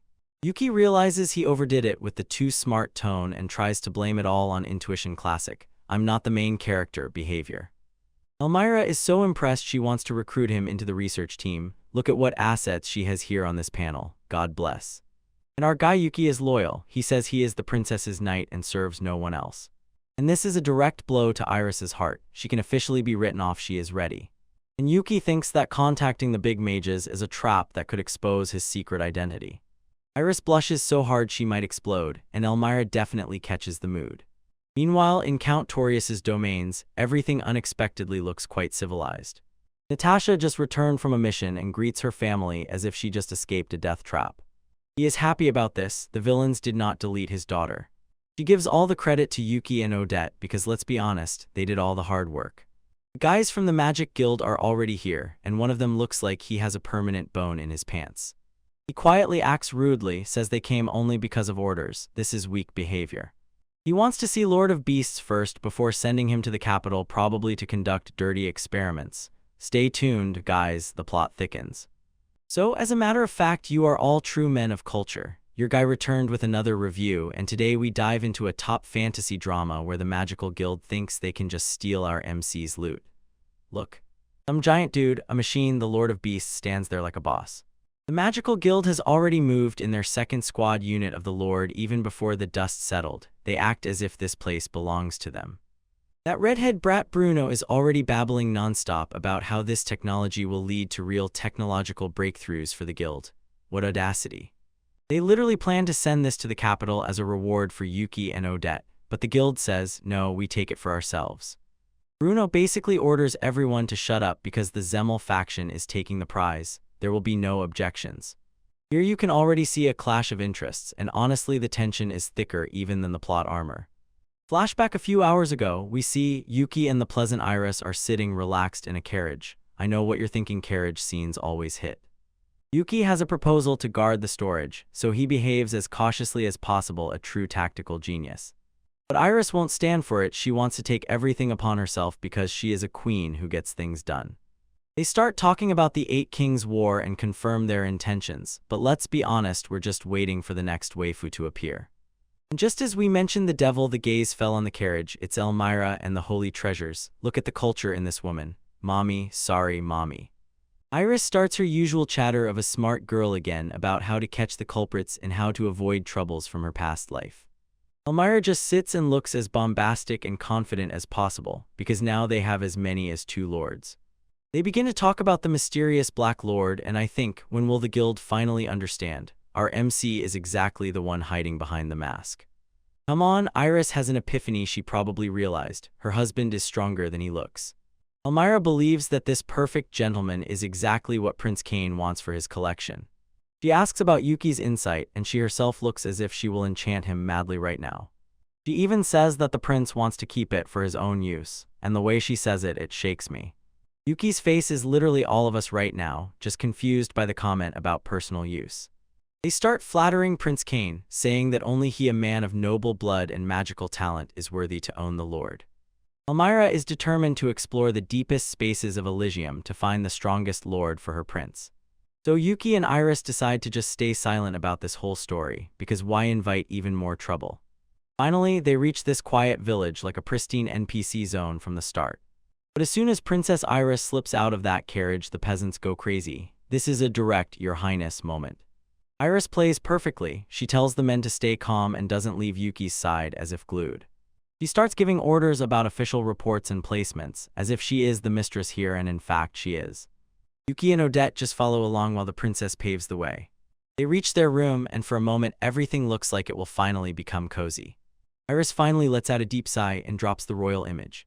But then she does a full 180 and starts panicking about whether Yuki is hurt. She is completely worried about her husband.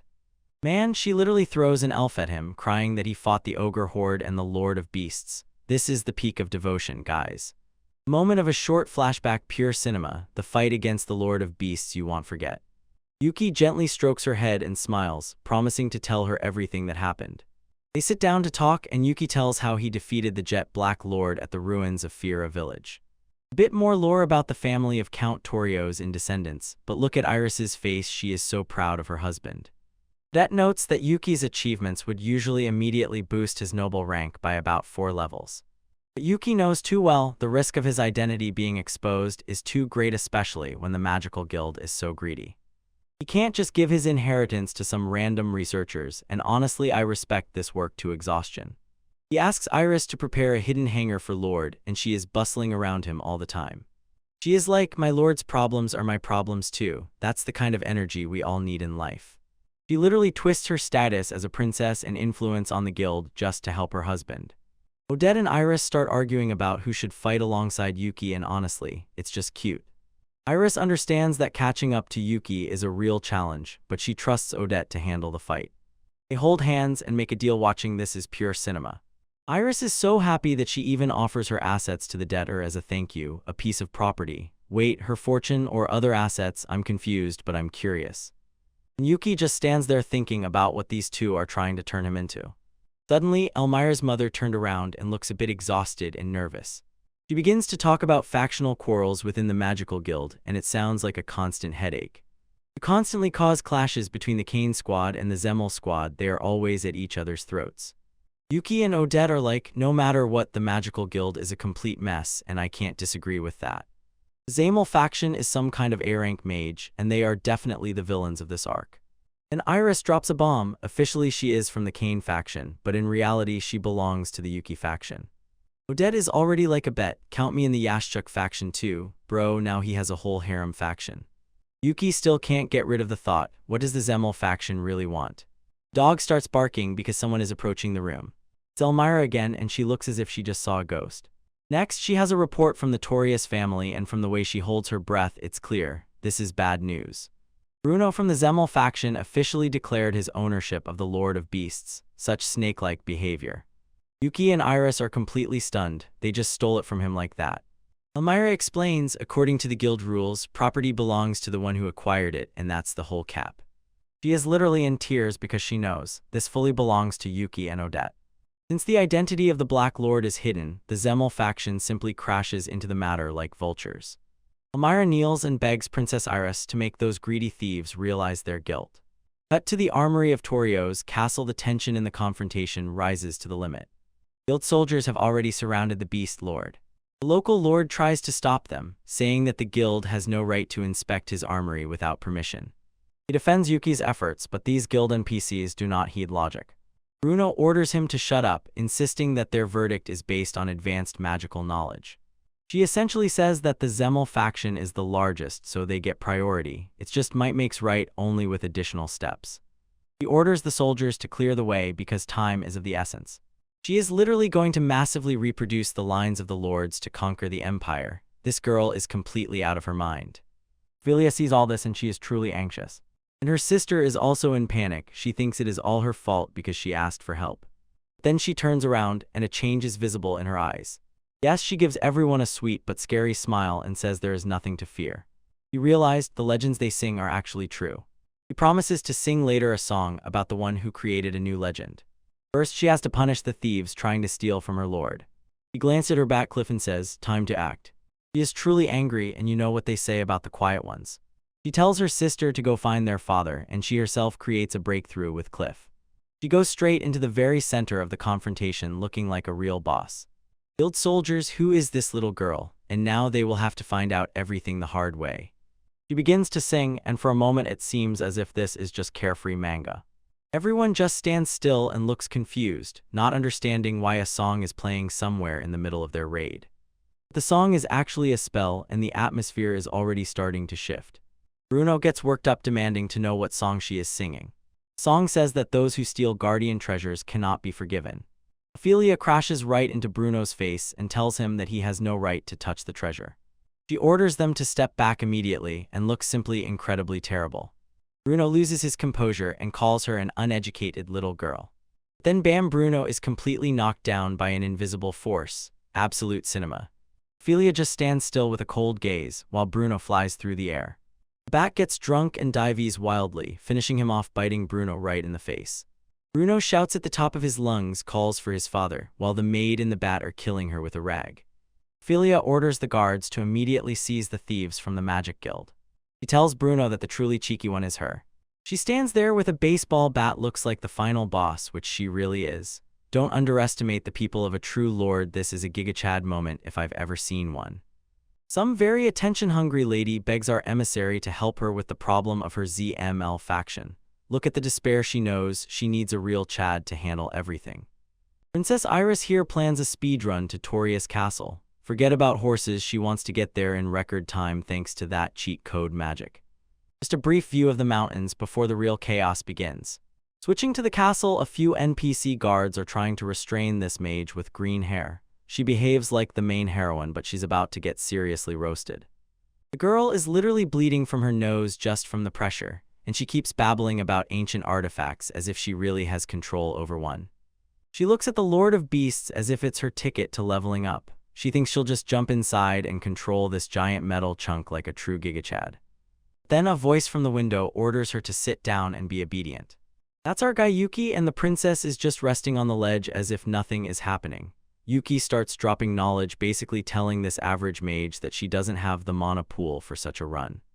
The thief is in shock. She can't believe they arrived so quickly. She stared at Iris as if she had just seen a ghost. A quick flashback to show how they managed it. The older sister was worried that people would notice the inhuman movements and practically begged them not to break the server with their speed. Yuki's decision: he literally crawls onto the horse. He whispers in its ear to become his familiar and gallops as if on nitro. And just like that, they were already gone. The ladies at the stable just wave goodbye as the two speed off into the sunset. Here's the catch: as soon as they disappeared from sight, Yuki simply used levitation and carried the horse, literally flying on the horse to buy time. Pure cinema. Return to the present, the princess throws a hammer. She orders the soldiers to immediately capture that greedy mage. Yuki just stands still with the same "I told you so" face. Meanwhile, the reddish-pink girl Ophelia is completely losing her mind over the sheer audacity of what. Ophelia starts singing and dancing as if she starred in a Disney movie, clearing the way for the big one. The thief is boiling with rage. Imagine you're being arrested and some pathetic person is whispering a song right in front of you in your face. She's already interfering, mumbling her melody. She decides to make a Hail Mary run to the Lord of Beasts. She thinks she'll become an invulnerable being, but that's pure delusion. She opens the hatch. "Stop, is that a dog? I'll give you $10 if you guess what happens next." Face full of pure confusion, priceless. She looks for the cockpit and finds a border collie. She literally asks, why is the dog standing right in front of the ancient superweapon? And then the dog, Garm, decides that he's had enough of her barking and kicks her right in the chest. Next, the dog just smears her. This is the peak of disrespect that we love to see. Yuki lands with Iris in his arms like a true Chad. He thanks his familiar for a job well done. The thief realizes, while she was distracted, she was played like a violin. She lies on the floor and sobs because the dog beat her to the ancient artifact. Her dignity is now in the negatives. Yuki just gives that self-satisfied smile, but she's simply better than you. He introduces himself as Guardian Knight. Look at the pose, this guy is oozing with narcissism, and I'm totally here for it. She tries to get up for one last strike, but her body won't obey. She is literally nailed to the floor. She has completely lost her mind. The realization that she is some kind of NPC hit her hard. And Yuki tells her that he used a basic spell. He didn't even need those ancient things to put her in the ground. The soldiers tie her up while she moans about being defeated by the dog gang, L+ratio lady. Iris keeps smiling and thanks Yuki for his efforts. She is definitely head over heels in love with her knight. Yuki wants to bury the robot, it's too much trouble, but Iris insists that he stay. She knows what a truly valuable asset is as soon as she sees it. She explains that the ZML faction wants to produce fake ancient artifacts. Typical villain behavior, not even capable of innovation. We see the Count and another mech. These old guys are too greedy to their own detriment. Then we see the philosophy of the Reed factions: only the worthy get cool toys, and the dirty ones out. Yuki is already thinking about his rank. He wants a promotion to protect Iris as a future fiancé without any problems. Ophelia steps forward and bows deeply to the ground. She finally shows respect to the man who saved the day. She really takes the formal thanks seriously. The atmosphere grows heavier. The Countess is hysterical because she thanks Yuki even before the princess. The brother panics over social hierarchy, such a rules lover. But Ophelia does not accept this. She explains that if Yuki had not intervened, the whole place would have turned into a crater. He says he deserved the first thanks. Honestly, she speaks the truth. She is even ready to accept punishment for disrespect. That is loyalty right here. Everyone has sweat on their forehead. Iris has that shadow under her eyes. Is she about to snap? Glance, she is actually glad about this. She says that punishment is not necessary. Count is stunned. He cannot understand how the princess remains so calm. Iris rushed forward and thanked Yuki herself. She is truly a delight, but Yuki feels something is wrong here. The real Count is choking on how she humiliates herself, but he is totally obsessed. Yuki recognizes that look. Every time a spark lights up in Iris's eyes, she is planning something, a cunning scheme. He decides to just go with the flow. The right move, don't argue with a girl who looks like that. Here it is, a good idea came to mind, let's go. She wants to give Yuki a gift as an apology. I know what you're looking at, but stay focused. She has long wanted to give him something. She asks Ophelia to show them around the city. She is making her move. She wants to take a calm walk to choose the perfect gift, playing the long game. She says she wants to see the picturesque mountains. She perfectly sets the mood. Yuki finally understands what is really happening. He begins to see through the excuse about the gift. She wants to see her old house from her past life. Heart, she is so sincerely kind that it hurts. Yuki looks at her with soft eyes. He is definitely hooked on this. He accepts this honor. The guy behaves like a true gentleman. Iris literally shines with joy. Look at that face, she is on cloud 9 with happiness. She does a little dance. If this isn't the cutest thing you've seen today, you're lying. Ophelia is huddled in the corner and already thinking that she's about to go buy a ring. She's even planning the wedding in advance. The accountant orders them to rest before the big shopping trip tomorrow. He has no idea that this helps the appointed date. Ophelia whispers to Yuki and asks if they are in a secret relationship. She wants to know everything to spill the tea. Yuki keeps everything in the fog, talks about legends, silently makes a smooth move and doesn't give a clue, so the mystery remains alive. Ophelia, come on, just say it, and he'll understand everything. She definitely does not understand this at all. Now she has devoted herself to protecting their secret. She is the best support at the right moment. She will even prepare appropriate clothes for restrained shopping. Everyone in the room knows this is a date. The energy is off the charts. The next morning in the castle, birds are chirping and the air smells of romance. We see Iris in her shirt. She is brushing her hair. Mom, sorry, Mom, she definitely knows how everything will be. This is her first date in life. A quick flashback to her previous life. She was a real reclusive monster lord. She never got to live an ordinary girl's life. She literally explodes with joy. A date with her own lord. She loses her mind and it's funny to tears. Ophelia arrives with clothes. She tries to help her girl shorten the distance. Iris leans a little uncertainly when she sees a bunch of other chubby waifus around Yuki. She has to stand out. She wonders if she can make him embarrassed. Girl, he's already in your palm. She shakes off fear. Focus, Iris, focus. She wants to show him how much she has grown since her past life. It's already visible, girl. It's already visible. She approaches the mirror and checks herself with a glance. Now she is as old as her lord. Time to play. Time to put on the armor for battle. Look at those boots. She is ready to trample someone's heart and... Here it is, date vibe. She looks simply incredible, perfect style, every detail in place. She makes a small turn and seems to admire herself. She knows she looks good. Slaps her face to psych herself up. Hang in there, Iris. Time to speed up. She's more excited for this date than for the final boss fight. Yuki waits by the door, such a confident I am the main character expression on his face. Bat Messenger watches from the shadows, always watching H. She steps out like a queen. I'll give you a real surprise. Wow, and you will manage to amaze. This meeting will be legendary. Yo, what heat? Today we dive back into the life of our guy Yuki. Once he was a true demon king, and now he lives his best life in a new body. We start in the castle where the maids stand as if they are about to release the hottest gossip of the century behind these huge doors. Natasha is already losing her mind. She has to accompany Princess Iris and Yuki on their discreet walk, and everyone knows this is just a cover for a risky date. Her sister Ophelia just watches her struggle and silently keeps the secret that their master Yuki is actually their true lord. Now that's an information gap. Bro plays 4D chess and she plays checkers. Finally, the man of the hour appears, looks like a real Chad in winter gear, ready to take the princess to the city. Look what these whole team members are capable of, guys. Iris in that cloak looks top level. Mommy, sorry mommy, and we also have a tiny bat creature calmly sitting on Yuki's hand. Yuki starts the pro gamer weather forecaster, measuring the wind as if about to drop a tactical nuclear bomb, not just going for a walk. He knows the entire city map by heart, shows where the crowds are and where the quiet places are. Bro is a walking GPS. Iris looks at him like, how do you know all this? And honestly, me too. The preparation is borderline obsessive, but it's just that same demon royal vibe of grinding and not letting go. She literally shuddered from surprise, and Yuki just throws her a don't worry smile. If a man did that in real life, it would be creepy, but as a host, it looks like pure riz. It turns out my dude sent his familiars a dog and a bat to comb through the whole city, like literally a spy network. Imagine, a dog as a partner on backup, a total movie. Iris realizes as long as Yuki is nearby, she doesn't even need the royal guard. She blushes and honestly, look at that pouty little mouth. she's clearly lost.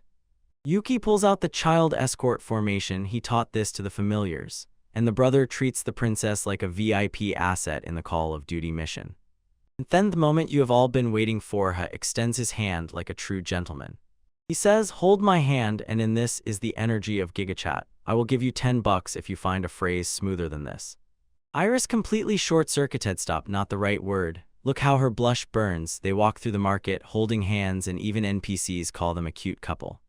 The town is simply buzzing, flags everywhere, as if celebrating that our guy finally broke out of the friend zone for 5 minutes. The market buzzes, and you know that on these stalls there will definitely be some kind of culture. Iris sparkles with excitement, her eyes shine, as if she has never seen cabbage in her life, typical princess behavior, but we adore it.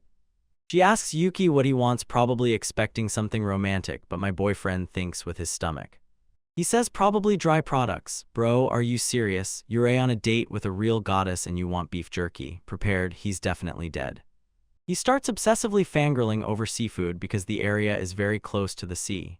Iris looks at him as if to say, "Is it really you, my lord, who likes that?" And honestly, the disappointment cuts deep. Then he offers the maid's hand cream. Not bad. A little better. He's thinking about his harem at home again, but Iris wants something dreamy.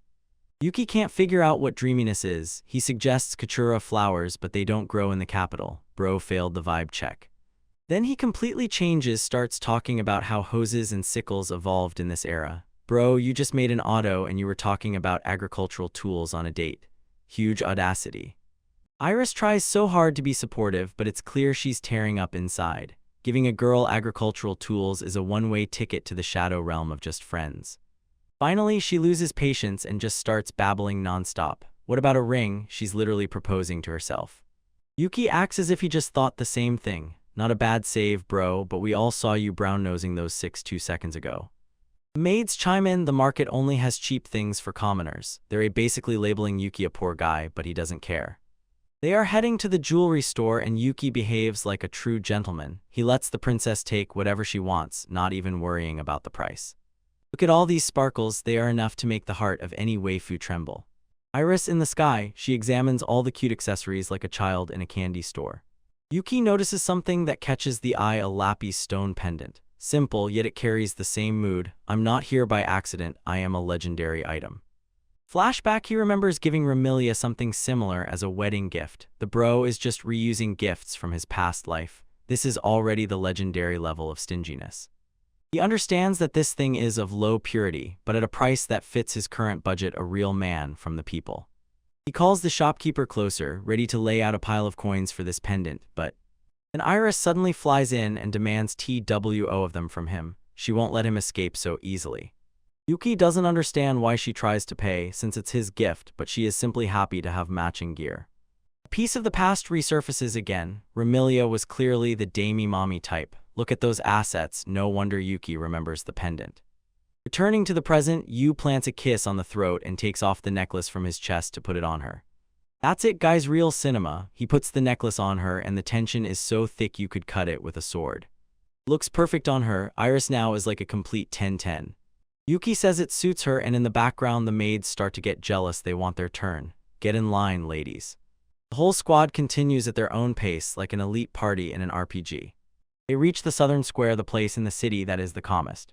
View from here is grand, you can see the entire mountain range. Iris freezes and looks at the mountain where old village once stood. The emotional wound hits her right now. They sit down to rest and the atmosphere immediately thickens, becoming heavy and nostalgic. She looks at her hometown so close and at the same time so far. It's a pure straight-to-the-heart feeling. Yuki promises that someday he will definitely set everything right and take her there properly. The brother makes a bunch of such promises for future dates. Then he takes out a paper bag. What's in there, Yuki? Is it the sickle again? No, these are homemade baked sweets. Our guy can cook.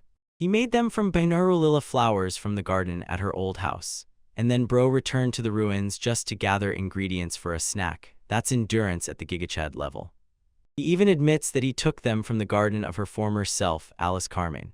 Iris remembers planting those flowers as a statement of intent for their wedding cake in the future. She has been madly in love with him for 1,000 years without memory. She takes a bite and an explosion of pure flavor bursts forth. The power of homemade treats is unmatched. In this era, she is the first to eat his candies, and it makes her feel like she is winning the waifu war. She rests her head on his shoulder. We reach the peak level of wholesome and overly good guys. But then he says that he first gave some to the maids for tasting. Oh, a blow to the ego, a direct crit. Iris pouted so hard she was about to explode. As if not angry. She says this, although she actually looks like the angriest person on earth. Ophelia is just relaxing. Her heart is full because she got the chance to eat MC's cookie she wins. Night falls, and it's time for the big party in the castle to celebrate the victory over the Lord of Beasts. This Senko here behaves as if he is the main hype man at full power. The hall looks luxurious, even with chandeliers everywhere, so that's where the whole budget went. Yes, everyone is eating and drinking, but Yuki looks like he has his own plans. The party is in full swing, but our guy is about to disappear like into water. He quietly slips into the corridor while everyone else is already partying hard. Security is sloppy because these guys have probably already had 5 beers each. Yuki enters the forest and summons the Lord of Nosferatu. Look at this absolute machine. It looks like Gundam crossed with Beetle. Imagine pulling up to the club on that. He uses it to fly back to Fira village at Mach speed. And he summons Iris right to him. She looks a bit windblown, but this time her clothes survived the teleport. Progress. They arrive at the village ruins. It looks extremely dilapidated, but the memories are still fresh. A swarm of bats greets them. These are Yuki's loyal familiars. They act like a welcoming committee. Yuki introduces Iris to his comrades and allies. Even the bats sense the familiar scent of masters on her. They stand looking at the ruins. Silence holds a beautiful moment.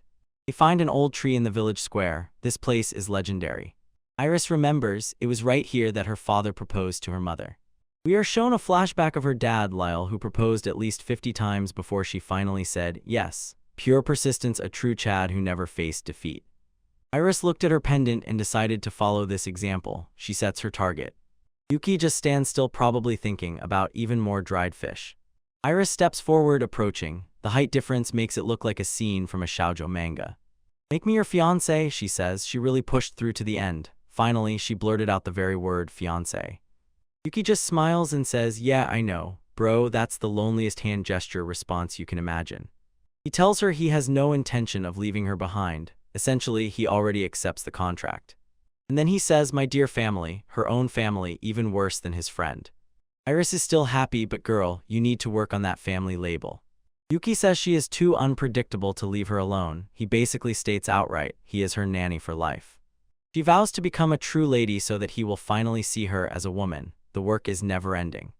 Another memory about her dad. This man was the king of proposals. Yuki watches as she runs through the village, acting as if she has become a child again. He calls the Lord Nosferatu again, ready to move back until they are noticed and let through. He lets her stay a little longer so she can look around alone, a true gentleman. Iris rushes through the ruins, hope burning in her chest. They quietly return to the castle, mission accomplished.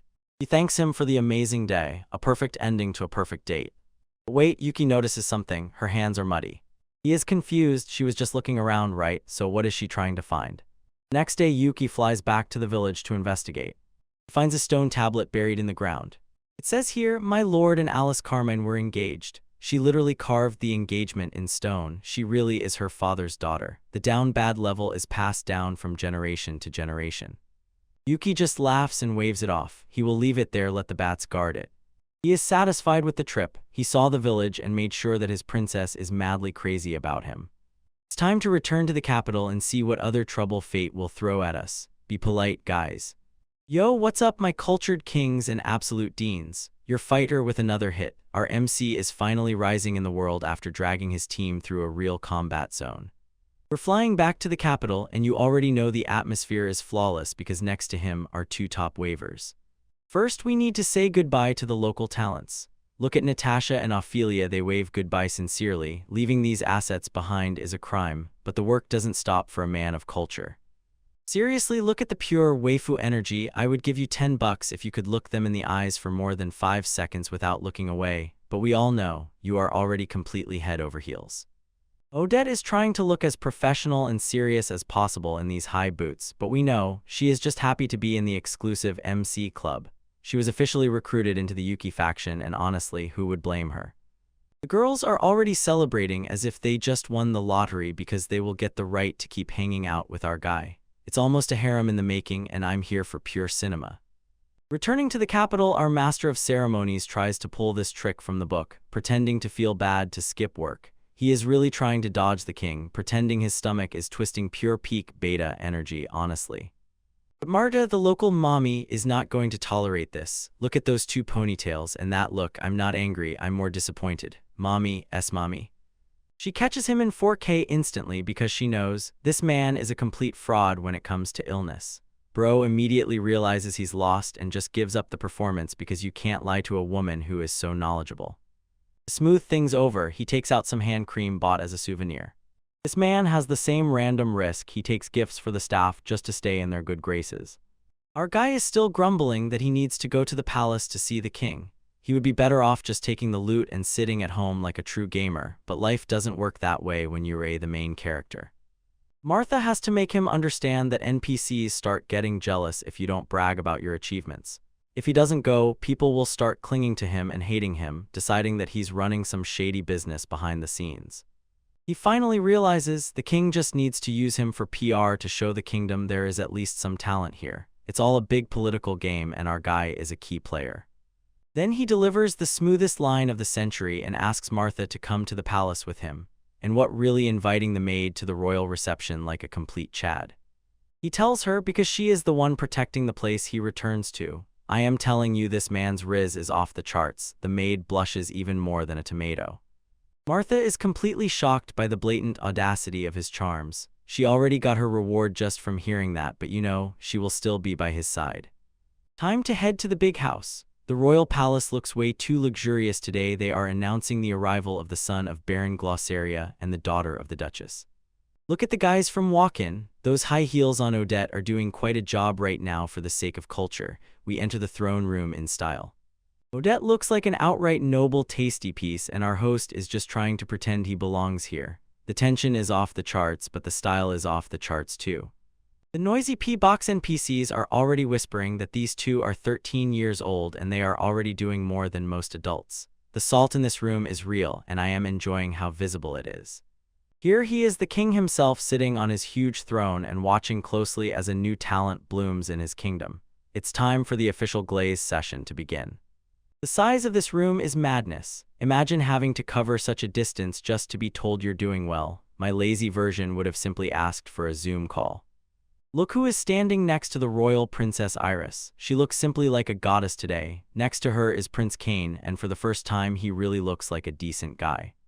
Our duet kneels because even if you are a god-level mage, you must respect the crown. It is time for the king to distribute rewards. The king orders them to raise their heads, and it is clear that he is truly impressed. He does not see children every day who are so broken and skillful in the game. He begins to flatter Yuki for his colossal contributions to Torius territory. Brother, he is practically being given a 5-star review from the highest authority in the state. Quick flashback, the main hero completely destroyed Lord Beast. He spent so much mana that he couldn't even move. This is almost the definition of what it means to carry 1v9. King understands without Yuki the entire territory would have been scorched, so it's time for the tastiest rewards. Prince Cain steps forward and announces, Magic Guild has decided to appoint Yuki as a C-rank mage. For a 13-year-old child, this is simply incredible progress. They are still talking about the Lord. He won by breaking the ancient artifact, and the kingdom has just made a serious breakthrough in technology thanks to the hard work of our guys. Now the king gives him a choice. He can raise the rank of his father's baronial house or found his own new house. This decision is colossal, one that will turn his whole life upside down. Yuki takes a second to think. You can see the gears clicking in his head. What move? Risk it with the new house or take a safe bet on the family buff? He glances at his NPC relative as they look happy just to be here. Honestly, he is probably glad he no longer has to pay for snacks for the MC. He chooses to raise the family house to the level of the Viscount's house. This is pure bro move. His whole family becomes rich and powerful, not just himself. King says, all right, if you need it done. No hesitation, a pure royal command. So it's official, Baron George is about to become a Viscount. The Glossaria family moves to a gated cottage town to the guys from the garrison. Princess Iris stands there smiling like a proud wife. Look at that face, she knows she chose the winner. The chemistry is literally boiling, people. Other nobles applaud and you clearly hear the haters being put down. Some old geezer calls him an upstart, but hold on, grandpa, your era is over. Yuki immediately feels envy. He knows you have to keep your ears sharp because when you're at the top, everyone wants only one thing for you to fall. Well, now it's Odette's turn. Prince Cain calls her to account for how she managed the familiars and helped defeat the monster. Finally, she gets her flowers. She is assigned the status of quasi-C rank mage. It's not a full C rank like our guy has, but it's a huge step forward from being a complete NPC. Her eyes literally are about to pop out of her head. She didn't expect to get credited that much, and honestly it's cute to see her shaking like that. The palace erupts in applause again. Even if it's fake, the mood stays at maximum. MC is truly happy for her. It's nice to see him stop being a total beta and genuinely support his partner's success. Beyond the titles, they get a huge chest of gold and the right to guard the palace where Iris lives. Bro just scored a mansion next to his favorite princess. A total win. The audience reaches the end without much drama, real miracle for such stories. Usually by this moment some killer would have already jumped out. And the prince is not done with him yet. He leads the whole team into a private room for a real conversation. You hear that as soon as the tea is served, the Lord is about to fall apart. This is the Elite Four: Yuki, Odette, Iris, and Cain. This is where the real plot movement begins, so pay close attention, brothers. Prince Cain drops a bomb. All the ancient artifacts of the world are about to be unsealed. That is, the world's superweapons are now going into battle. The girls look frightened and with good reason. If every ancient artifact starts working again, the balance of power in the whole world will be turned upside down. They came across certain information in the enemy's lair. It hints that the scoundrels are already aware. Most likely, they are already gathering their own supplies of culture and weapons. Cain explains, in their kingdom there really aren't that many ancient artifacts now. They are essentially going out with a knife against a nuclear attack. If the ruins of Elysium Temple hold a bunch of these things, the kingdom is doomed. No options. The tension in the room is so thick you could cut it with a sword. When Yuki also thinks about it, he is not just a pretty face. He has that huge brain energy that works overtime. He suggests that after the Great War, the survivors fled north with all the best loot and founded an empire. They have been camped for centuries with the best equipment. Once these things were sealed so they could not be used to end the world, but now the seals are cracking so the hunt is open. Imagine how these chains break and all that ancient power will surge back into the world. There will be complete chaos. The enemy will become a powerful force that can erase them from the map if they don't do something right now. The vibes of the final boss are already here. Our guy looks focused. He knows he is the only one with enough plot cover to withstand such a mess. The War of the Eight ended without a winner. The weapon broke, and now they are going to restart the fight with full health bars. But Cain has a countermeasure. He's not just sitting and showing off. He has a plan to get them out of this mess. The whole crew is all ears. What do we do, Prince? How do we avoid being blown to dust by the old laser beams? He rallies the entire magical guild to investigate Elysium. It's a full-scale mass dungeon run in search of loot before the bad guys do the same. All restrictions are lifted. Usually you could only go up to the 4th floor, but now they're pulling all the way down to the very bottom. It's a literal abyss of danger. Iris and Odette are shocked. Going to the deepest level of damage for most people, it's practically a suicide mission, but for our Master of Ceremonies, it's just another Tuesday. The goal is to find ancient magic and artifacts that no one has found yet to even the odds. It's a race against time and the stakes couldn't be higher. Yuki realizes things are getting serious. He was counting on rest, but now he's been dragged into an expedition meant to save the world. By opening the dungeon to everyone, the chances of encountering legendary relics sharply increase. It's like a grand event for the entire server with high-level rewards. Guild members' motivation goes wild. Everyone wants that ancient loot and the rewards that come with it. Odette is still worried. Elysium is famous for its danger. She has that mood. I'm still too young to die, and that's honest. Cain says they will form teams. It's not just like that throwing NPCs into battle to die one by one. They will distribute them into squads and gather them into coordinated groups. And here is the main setup. C-rank mages and mercenaries will serve as leaders. Yuki finally understands why he was promoted so quickly. He looks at Cain as if to say, "You really tricked me, huh?" He was given the title just to force him to lead the most dangerous mission in history. Cain simply gives it to him. "I am a prince, so clear it up." Smile. Honestly, Cain is a bit of a gigachad. He planned this so far ahead.